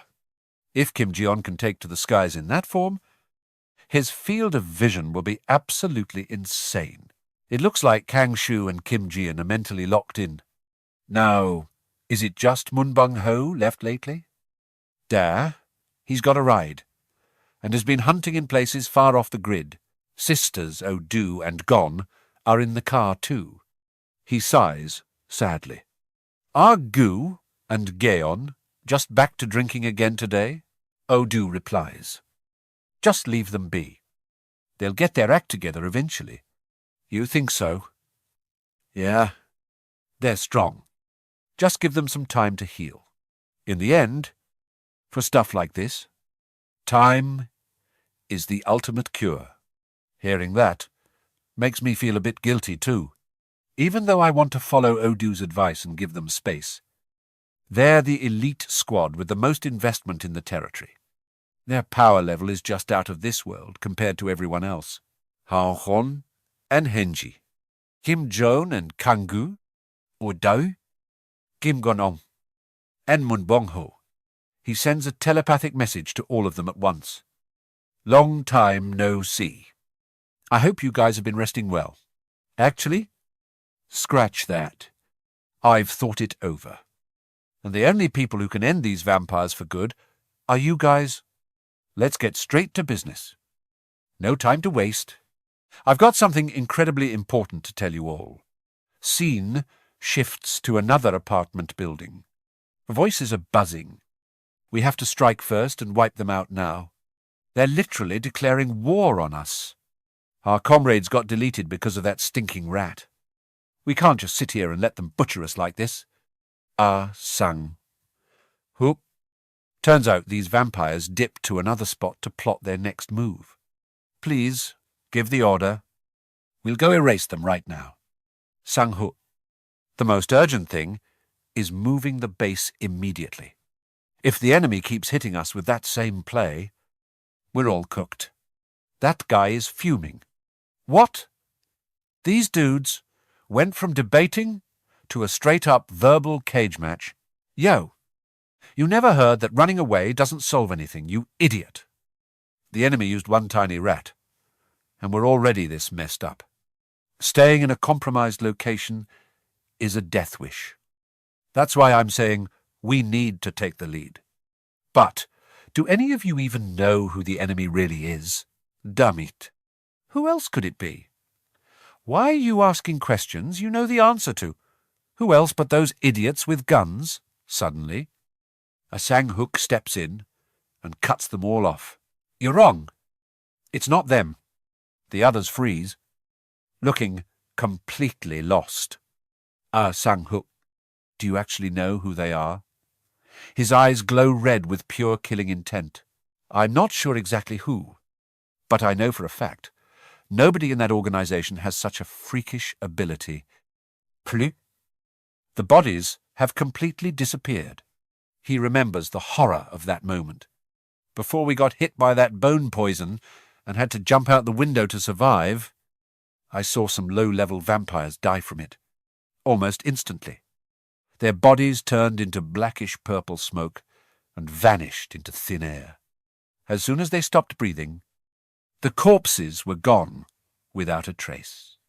When Xin Zazon died, we couldn't find her body either. I thought the body just got blown to bits. But that's not it. The gunshots, the explosions, and then that swarm of poison-spitting rats. There are way too many red flags. This doesn't look like the work of those cops. If it's not them, there's definitely a mysterious organization hunting us down. This guy actually has a brain. He keeps wondering what the motive is. One terrified guy asks, Sang-hook, we have to get the surviving vampires out of here right now. You know it too. If we don't know who we're fighting, staying here is just a suicide mission. It's way too dangerous. He stays silent, but his mind flashes back to someone asking him, Yo, your name is Sang-hook? Right, yes, that's correct. Back then he was still a rookie. And that guy told him, All right, Sang-hook, I'm leaving for a while. In the meantime, I'm giving you this task. He points toward the apartment building. Making a major decision. I want you to slaughter everyone here to evolve, then gather and lead this pack of vampires. Do not leave until I get back. A Sang-hook was stunned hearing that, even though I'm grateful for the responsibility. Sir, if something happens while you're gone, that's beyond my power. What am I supposed to do? That guy clearly trusted his judgment. As I thought, I didn't pick the wrong person. You're cautious, unlike those other guys. Hearing about evolution got him acting up. All hyped and ready to go. A Sang-hook could only mumble, Thanks for the shout-out. Sir. But before leaving, the boss dropped a heavy warning. Better have a plan. B. Kid. I'll drop you my location. If things go south, and even you get cooked, come find me for backup. Recalling the plan, a Sang-hook turns to Son Ki-han. Yo, you're the fastest vampire in this squad. Right. The guy just blinks and nods. Yeah? Why, the random questioner Sang-hook was determined to hold the fort just like he was told. He made the call. We ain't moving our base. We're staying right here and waiting it out. The others tried to argue, but since the majority backed Sang-hook, they folded. For real, though, looking at the situation, those raiders are definitely coming back to settle the score soon. A Sang-hook didn't even flinch. He just said, That's why we gotta move while we still have time. Go find Jang Dong-hun, the guy who created me. Tell him we're in deep trouble and need a hand as soon as possible. And just like that, the plan was set. Meanwhile, somewhere else, someone's catching a serious beatdown. Ugh. Stop. Please. Some poor soul is getting choked until his face turns purple. Have mercy. I'm about to stop breathing, but why? The guy hits the floor. looking completely lost. "Didn't you save us when we were dying, and turn us into vampires? Why are you doing this?" Jung Dong-hun. But the guy just keeps a death grip on his throat. "Save you, bro. Don't make me laugh. I guess from your point of view, it's easy to get it twisted. The victims still couldn't wrap their heads around it. Aren't we the same kind?" That's when he finally showed his true colours. "Fine. Since you're so curious, let me school you. 500 centimes. Vampires have been monsters that prey on humans. But you know what? Human nutrition is straight-up trash. Relying on that for growth is way too slow." As he spoke, he literally drained every bit of energy out of that poor vampire. He smirked as he explained further. "But what if I eat other vampires who've already fattened themselves up on humans? I can get a massive power boost all at once. Now do you get why I turned you trash-tier humans into vampires? Bottom line, there's no us. I'm the only real vampire here. You guys are just livestock for me to feast on." By the time the guy realized, it was good game. He tried to back away in terror. "No. Please. Stay back." But Dong-hun just gave a wicked grin. Before finishing him off, he dropped 2 words. "Walking? Meat." Young Dong-hun started absorbing the nutrients, but then complained, a bit overcooked. And honestly, not enough kick. Thinking back, the other group should be ready for harvest soon. The timing is just right. Eating them now would be peak flavor. Problem is, I forgot where they're hiding. Where was it? Damn it. He couldn't remember where a Sangwook squad was hiding. But just as he was getting a headache, his next meal literally walked right up to his door. "Excuse me. Sorry to interrupt. My name is Son Ki-han, and I'm one of a Sangwook's subordinates. Our base at Ga-on-dong is being raided by some mysterious group, so Boss Sangwook sent me to ask for backup." Young Dong-hun froze for 5 seconds. He couldn't believe his luck. Talk about free delivery. He stayed silent, making the clueless kid even more awkward. Then Jung Dong-hun started dying of laughter, I remember now. That's when Son Ki-han spotted the pile of vampire corpses on the floor. Oh my God. What is all this? But Dong-hun didn't even bother hiding it anymore. He was ready to pack this kid up, so that's where my pantry is. By the time Son Ki-han realized he'd walked into a trap, he was already officially on the dinner menu. Young Dong-hun finally had the address and was ready to go. Feast. Meanwhile, Dong-gon's squad just pulled up to the apartment complex. Gia Huynh was like, "Is this the place? Everyone, gear up and get ready for a fight." The whole squad was fired up. It had been a minute since they'd gone all out. "All right, let's start the cleanup. We're wiping every vampire here off the map." A little while back, when Dong-gon's team first showed up, they were absolutely shook by what Gia Huynh told them. "Say what vampires, Gia Huynh?" Just nodded. "Yep, that's exactly why I called you guys in. You said they're in Ga-on-dong. Right? Are they still there?" "Yeah. I've got Shin's rats keeping an eye on them. So far, no suspicious moves. With the way you guys have leveled up, you'll definitely smoke 'em without breaking a sweat. Your power levels are more than enough to crush the enemy. But what I'm actually worried about is that they used to be human, just like us. Even though they're straight-up monsters now, they can still talk. They might even scream and beg for their lives right before they go down.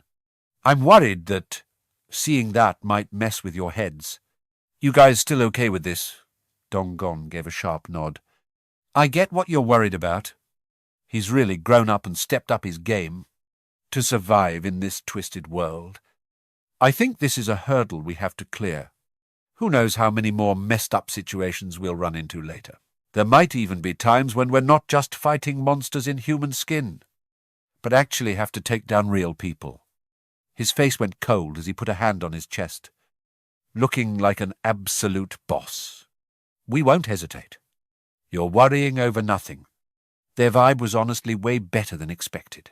He gave a cocky smirk and pointed behind him. Me and my boys aren't that soft. He flashed a confident grin. Even if our mental state takes a hit, we'll definitely get back up. Just like this time. Gia Huynh just stared at the squad. He honestly couldn't think of anything cooler to say. Donggon even took a second to roast the other two. And if it really gets to be too much, we'll just pull a goidu or a gon and drink our problems away? Seeing them so optimistic, he couldn't help but chuckle in relief. Guess I was worrying for nothing. Having you guys here really puts my mind at ease. If you're ready, let's get it. All right. I'm counting on you guys. Let's move out. Back at the base, a Sangwook was losing his mind, waiting. What's taking so long? Song Ki-han's been gone forever, and there's still no sign of him. Did something happen over at Jung Dong-hun's place too? Another guy standing behind him scoffed. Man, that kid, Song Ki-han. He even guessed the kid was too chicken and dipped to save his own skin. A Sangwook looked visibly annoyed. Watch your mouth. Shin Hui Sik? That kid isn't a quitter. The guy kept talking trash. But after waiting forever with no sign of him, he added, or maybe he just got unlucky and ran into some high-level boss that ended him on the spot. Right in the middle of his yapping, whoosh.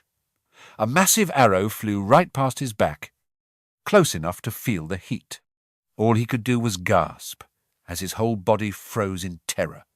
Talk about instant karma. If that arrow was even 1 millimeter off, he would have been deleted for sure. Even our Sangwook Vashuk, standing there with his jaw on the floor. What the heck just happened? The whole room is just standing there, completely lost. Then Boom Donggon's squad smashes through the walls and makes a grand entrance, instantly taking control. Talk about an absolute flex. Ha Donggon's team isn't playing around. They've all got their gear ready to go. A Sangwook starts losing it and screams for his vampire army to swarm in. Both sides clash, and it is pure chaos. You really think you can just run wild here? Watch us. Shim Hoin Shich tries to step to Ryo Shu, but gets hit with a lethal slash immediately. He got folded in 1 second. Total trash tier. Too fast. Too dangerous. The rest of the vampires are shaking in their boots. Too terrified to even breathe, let alone step up. They are completely cooked. A Sangwook's face goes dark from pure panic. No way. He can't believe his eyes. Sim Huingsik, the boss of the low-tier vamps, just got knocked out in the blink of an eye. Just one move. That low-rank vampire got deleted instantly. He literally watched the body fade into nothingness right in front of him. No doubt about it. He shouts from the balcony, ordering the entire vampire horde, push them back. Do not let them through, no matter what. We have to hold this place that Jung Dong-hun trusted us with. These are the terrorists who've been messing with us this whole time. Kill them. Kill every last one of them. Donggon's squad isn't even flinching at the threats. Their faces are stone cold as they lock in for the fight. Both sides dive into a life-or-death battle. And it's all or nothing now. The Sangwook is just glitching out. He has no clue what's going on. How is this possible? We have the numbers. We should be stomping them. Why is it going like this? How are these humans so cracked? He finally realizes his army is just fodder compared to them. This is bad. He needs to bounce or find a plan B fast. Damn it.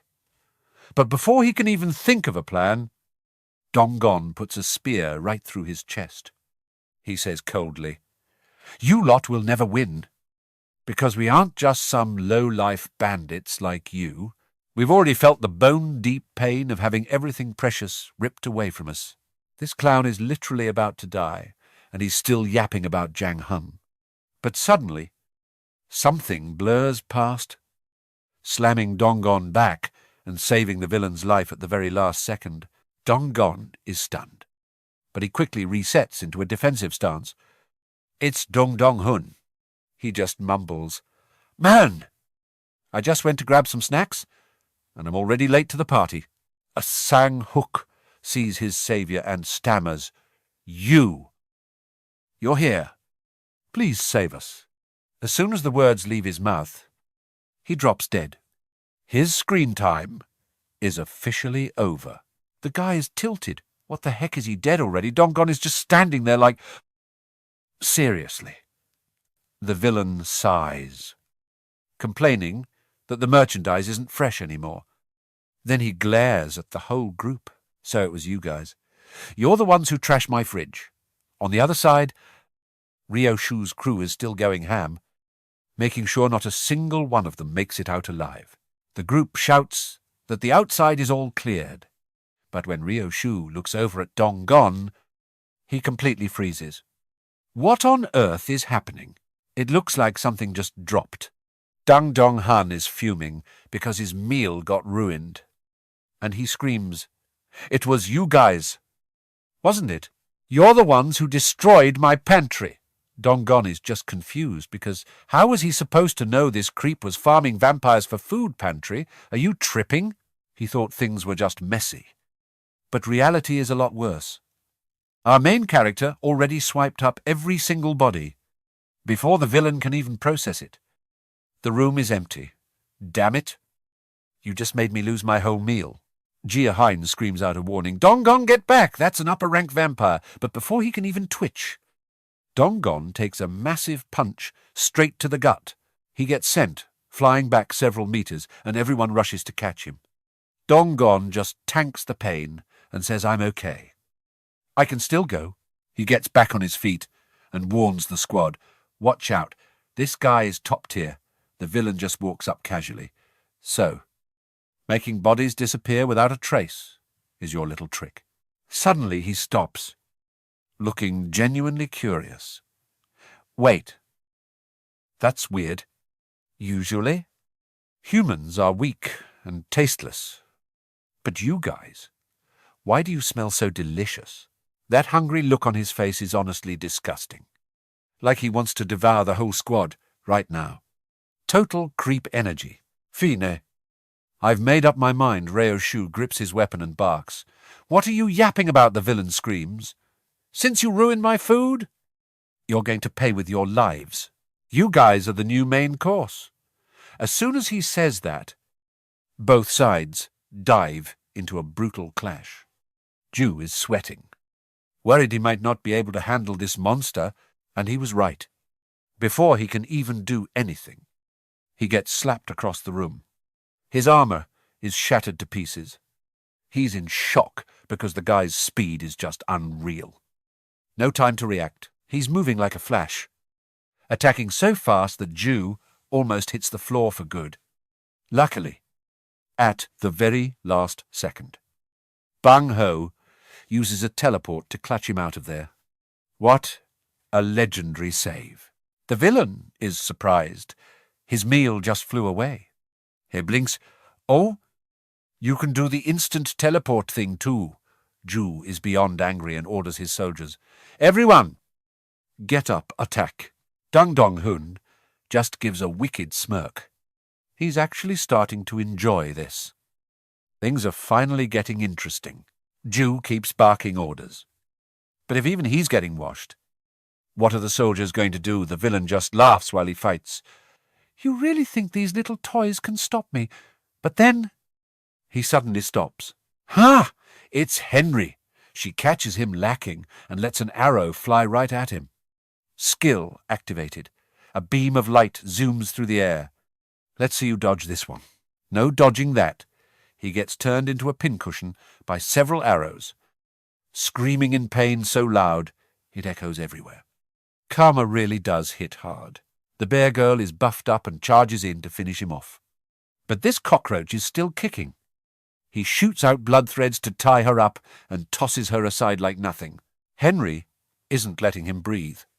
She keeps raining down arrows to keep him pinned down. This time he dodges and starts trash-talking.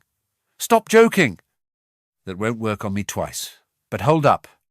She activates her penetration skill and nails him anyway. Eri piboso. He's so tilted. His eyes are glowing red. Just then, Gion turns into a bird and carries Dong Gun for a drop attack from the sky. Absolute Gottier combo.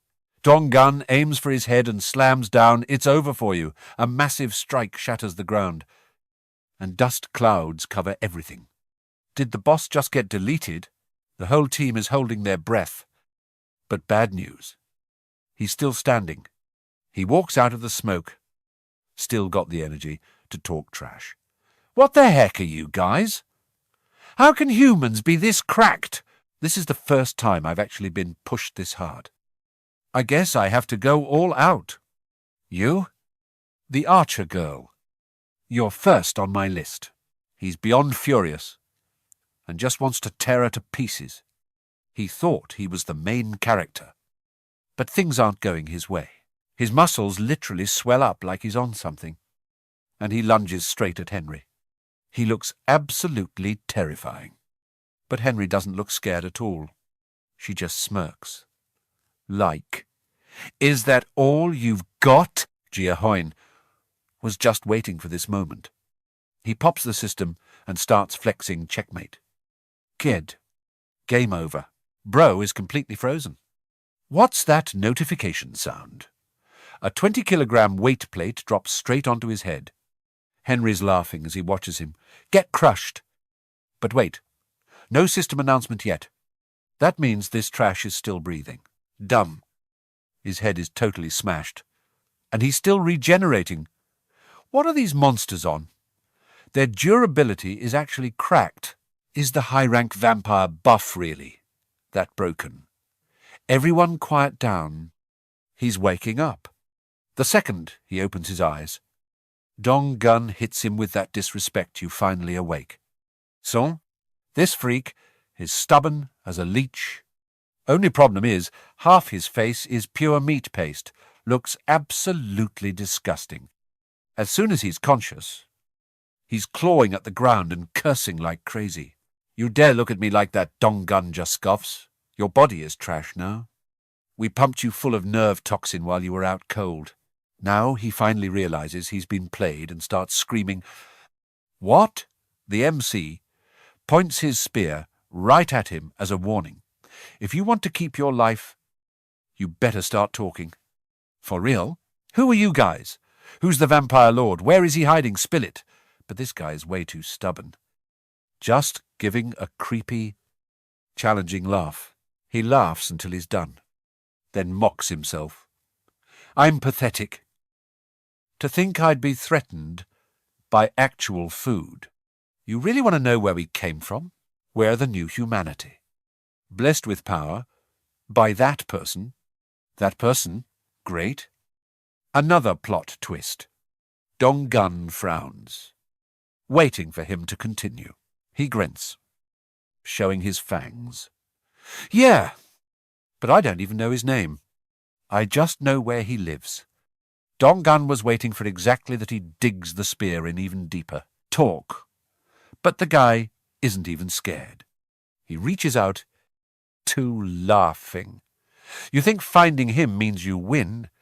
You food sources need to stop dreaming. Then he just stabs himself in the chest. Dong Gun freaks out Yo. What the hell are you doing? He crushed his own heart. But he's still hanging on. Killing a vampire isn't a walk in the park. The other high ranks might be sketchy, but they definitely won't let you cook them that easily. Just you wait. It's all for nothing. And then he kicks the bucket. Ding mid-rank vampire defeated. Finally, he's actually dead. With that kill, our MC finally hits the level-up requirement. His territory expands, but the pain is absolutely insane, sending him straight to the floor. Jejin rushes over. Worried Gia Huynh. She's been with him long enough to know the deal. Is the territory expanding again? He spins around. Totally caught off guard. How'd you know? She's clearly stressed because every level up wrecks his body like this. Are you really okay? He realizes sign has been right there for every expansion. He plays it cool to calm her down. Don't sweat it. It's just a temporary side effect. Forget about me for a second. How's the Dai-Uyen area? Is it clear? Every vampire should be gone by now? Right then. Someone calls out Gia Huynh. You there? Yeah. Dong John reports in. We searched the apartment complex like you said, but looks like there are 0 survivors. That news hits him hard. Was he right all along since the job's done?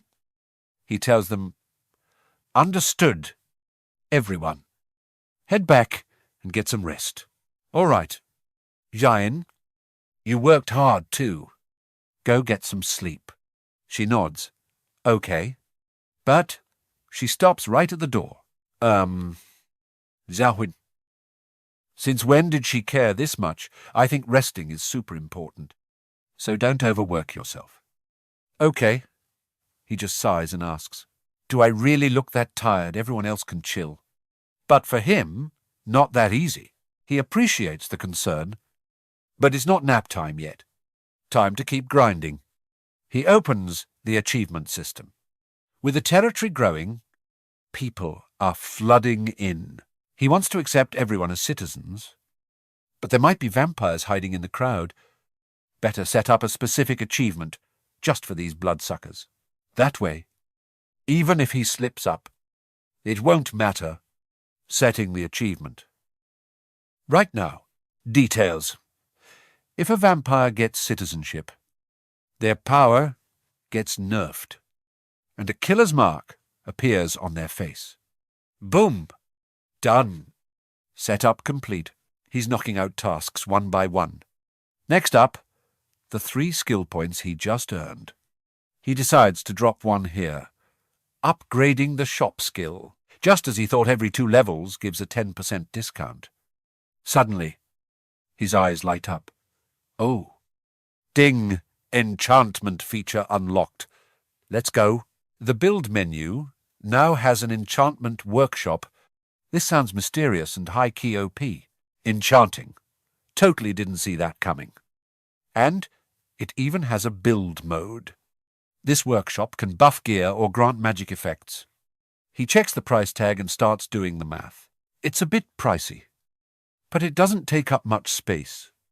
Building it next to the grocery store is perfect. He finally chooses room, 2011 for the enchantment room. But wait. A plot twist. How is it finished already? Oh. Never mind. No free meals here. If he wants it built instantly, he's got to cough up 8 crystals. He needs to see if it's actually worth it. Looks like 1 crystal cuts down the build time by about 10 hours. He's only got 100 crystals left. If he saves up 300, he can pull a divine artifact. Can't waste them. The ring and crown buffs are too fire. So, after thinking it over, he cancels the instant build. All right. 2 skill points left. Gotta be careful. Saving them for a rainy day is the move. Gia Huynh stands by the window. Looking down, the capture and construction teams are working hard. And the city's restoration is in full swing. Broken roads are fixed. And abandoned cars are finally cleared out. It's not like the old days yet, but traffic is moving again. He's even hiring teachers and building schools so the kids can get back to class. Everything is slowly getting back to normal. Everyone went through hell. To find this simple happiness again, he clenches his fist. Determined. He won't let those vampire trash bags ruin this again. This time, it's personal. As soon as the work's done, his body starts protesting. He stretches out his stiff muscles. I'm wiped. I need to crash. Turns out Sejin was right. Grinding is one thing, but rest is just as important. He takes off his crown and flops onto the sofa.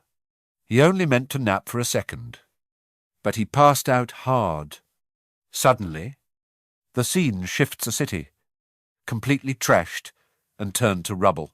Out of nowhere, this massive dude shows up. Wait, is that Dang Dong Han Bro was supposed to be long gone? Right. He's looking around with the shadiest smile ever, wondering if he just landed in Busan.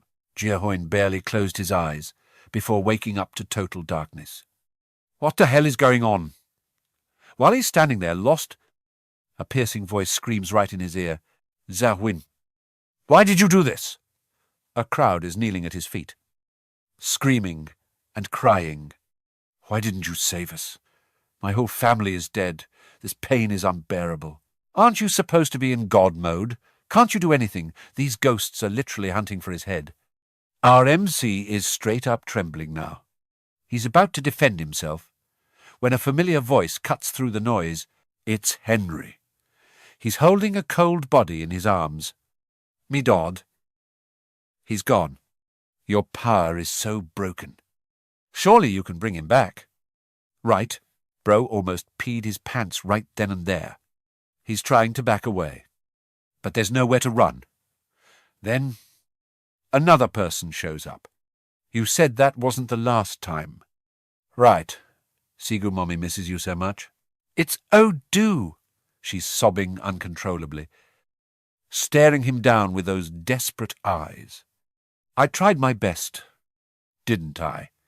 Or was it because it cost too much money that you wouldn't save him? Our guy is full-on panicking now, trying to explain himself. Do. Wait.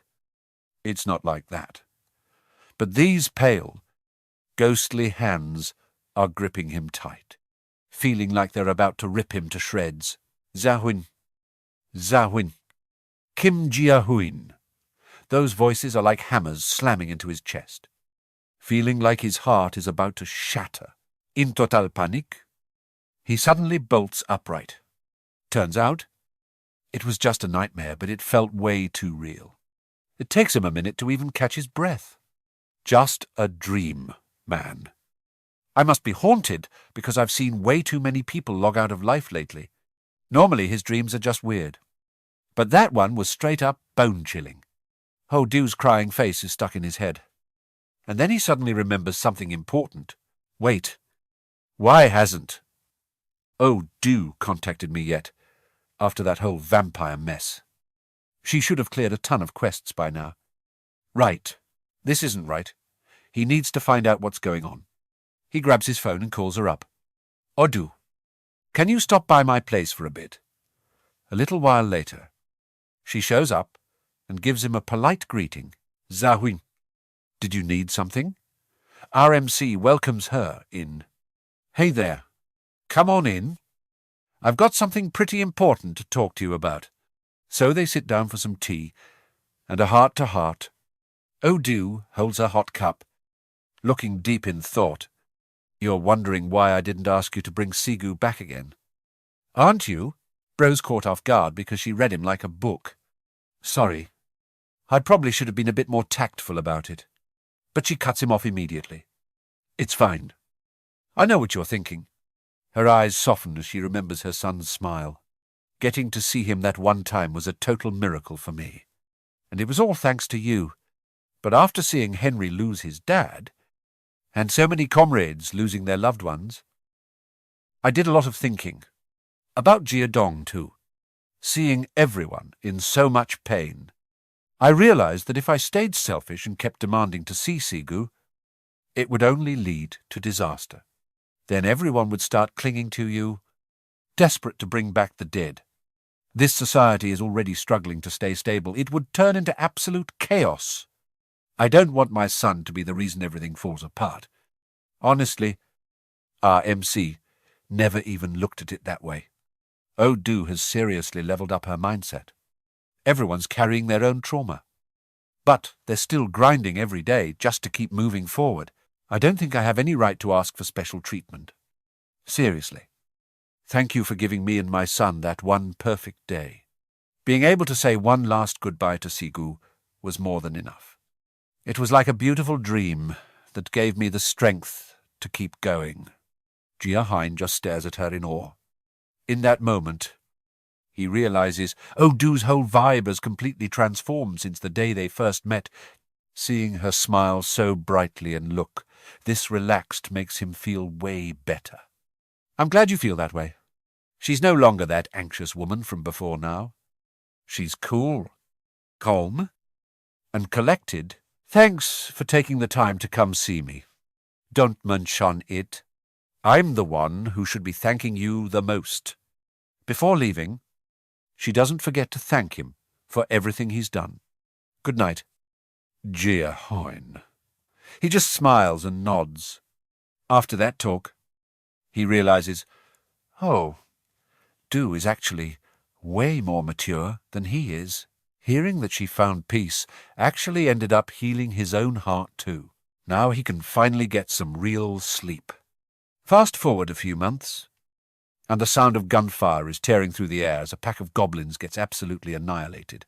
The trio of hunters lets out a massive sigh of relief. Finally, the quest is cleared, and they've banked a nice chunk of experience points. Sangryo just lets out a long breath. Whew! Finally finished today's quota. He turns to look at the twins. How many you guys got left? Probably about 5 more. Same for me. Hearing that, he has zero intention of sticking around to help. He just gives them a trashy smirk and turns his back. Oh, really? Well, have fun finishing the rest yourselves. The twins are losing it. Bro? Who even plays like that? Give us a hand here. Nah, I'm out. You guys need to learn how to stand on your own 2 feet. This jerk, Sangryo, is straight up looking down on his own teammates. Stop thinking you can just rely on others all the time. So weak. What a bunch of useless trash. One of the twins is absolutely fuming and about to throw hands. But his brother manages to hold him back just in time. Ha-ha! Whatever. Just go ahead. We can handle it ourselves. Glad you know your place. Peace. And just like that, he strolls off acting like he's him. The twins talk it over. Even though that guy's a total tool. Hunting would be way harder without him. I know you're pissed, but it's fine. Relying on ourselves is the only way to be sure. Anyway, thinking back to that day when they got jumped by the Cyclops, this is the price they have to pay for being cowards and running away. Every single day, Gia Huynh drops a pile of nightmare difficulty quests on them. On top of that, if they fail the hunt, they get hit with a penalty that's pure agony for an entire minute. That feeling is legit worse than death. Dying would actually be a mercy. Every day is a struggle in this hunting hell. One slip-up, and they're tasting pure pain. The more he thinks about it, the saltier he gets. But there's absolutely nothing he can do. He's regretting his life choices big time. But it's way too late to turn back now. After a brutal struggle, they finally finish up, even though this hellish grind has them completely gassed. Thank God. We finally hit the target. Let's go grab some meat before we head back, Bet. Let's have a massive BBQ tonight. But one of them is still lost in thought about how crazy everything is. Honestly, this hellish life isn't all bad, even though they're forced to hunt until they're dead tired every day. At least when they get home, their mum is there waiting with a warm meal. Mom, we're home. Their family's bank account is looking way better these days. Their mom rushes out to meet them. You guys are back. What'd you buy? That's so good today. We got some meat for a proper BBQ feast. He thinks to himself that spending his own hard-earned cash feels amazing. He doesn't have to walk on eggshells around anyone anymore. This is the life. While he's vibing on how much things have changed, his older brother walks out of the bathroom with a huge grin. I'm all done with my shower. Your turn. Bro. The two brothers started roasting each other again. Like who even takes that long to shower, but no cap. He felt like a brand new man after that scrub. Yo! Why, the good vibes today. Big bro. All right. I'm out in a sec. Go set the table first. Suddenly, his brother stopped and hit him with the motivation D-Who. You did great today. Let's keep that same energy tomorrow. He could really feel that life now was a total upgrade from the old days. The two of them locked eyes. Totally hyped. You too. Bro, let's get it. Ever since the monsters spawned, the world was a straight-up dumpster fire. Living was pure pain. But from the moment that guy Gia Huynh stepped onto the scene, everything completely flipped. Now there are safe zones, and if you actually put in the work, you get the loot you deserve. It's actually fair for once, which is fire. Before the world ended, I was just some random college kid working a dead-end job for pennies. I was basically just surviving on life support every single day, compared to back then, when things were 0% hope. Being tired now is fine, because at least every day is full of motivation. Thinking about it, things are way better than before. He looks out the window, and the moon actually looks fire tonight. So peaceful. Without Gia Huynh, this peace would be a straight-up pipe dream. He still regrets being a coward and following that loser Baek Dung Reo instead of joining Gia Huynh back then. He clenches his fist and swears to himself, I'm not gonna let him down again. Not this time. He's busy praying with his eyes closed when suddenly his hands start glowing bright gold. He's absolutely shook. Yo! What the heck is this? Ting loyalty and trust just hit the ceiling. Congrats! You've been promoted to a royal vassal. Then Gia Huynh's voice hits his head. Yo! Moon Dae-hun. He jumps up like a literal spring, looking completely lost. A voice in his head. MC has to calm him down real quick. Chill out. Men, don't trip. It's me, Kim Gia-Huynh. The guy is stunned. Gia Huynh. Wait! Why are you hitting me up?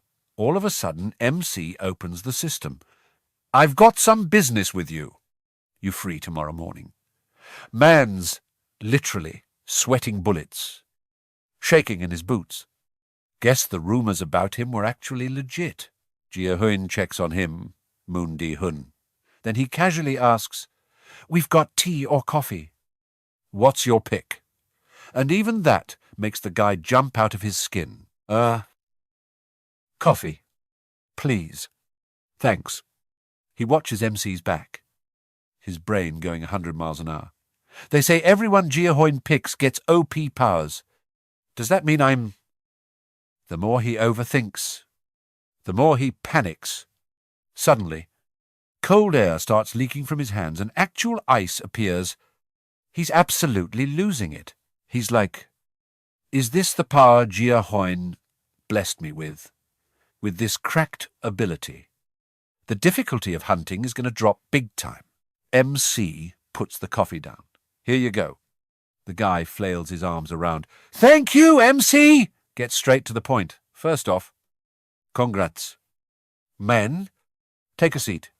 From now on, you and your brother don't have to deal with those forced party missions anymore. You're finally free. Then comes the warning. But if something like this happens again, the punishment won't be this light. You feel me? He bows instantly. I'm sorry. I won't mess up. Now, here's why I called you. Do you plan on sticking with your old crew? Honestly? Your talent is way too cracked to be wasting it on trash mobs. Tell me the truth. What do you actually want? He clenches his fist. Determined. I want to keep working with my brother. As for that Baek Dung Reo guy, forget him. I'm done with that snake. MC agrees instantly. Bet. I'll set you two up with Lee Jun-hyuk's team. That guy's a water-type user. But before that, I've got a proposal. Do you two want to sign a contract with me? This deal is basically like getting hired by a top-tier company. His eyes go wide. Wait. For real. Say, less working for you is a total flex. Mission accomplished.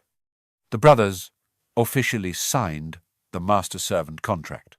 Just as MC thought, their power levels were all in the genes from day one. Both Moon Di-hun and Moon Sang-hun have the exact same abilities. Pair them up with Lee Jun-hyuk, and you've got a god-tier combo. This squad is going to be so broken. They might even rival Ha Dong-gon's team. Just then, Ting, a group of potential citizens, is approaching the territory, grant citizenship. The status window pops up and MC is confused. Wait. What? No one ever comes around here these days. Better check their stats first, just to be safe. Name's Duhanin. Trust level 21. Has the clairvoyance skill. MC uses Monarch's Eye to scan an A-rank awakener who grinded to level 39. This guy is definitely him. He sees they're packing heat with guns and everything. With those kinds of toys, and a lot of farming, hitting level 39 actually makes sense. If they want in. They gotta drop the weapons first. MC gets to work. Sending the quest now. Put all your guns in storage before you can enter. Everything's set. He takes a satisfying stretch. Time to welcome some guests I haven't seen in a minute. Ting. Another notification. Another group is heading this way. Offer citizenship. Today is just full of surprises. This time it's only one person, but as soon as he sees the face, MC's expression completely flips. What in the world? It's a massive, high-level vampire bros trying to sneak in. But he basically just delivered himself to my doorstep. That's it for this episode. If you guys enjoyed the hype, smash that like button and subscribe right now. Don't make your admin get heated. If you're watching without hitting like, I'm bringing the oil to your house to have a little chat. Peace out. And I'll catch you in the next banger. Love you all.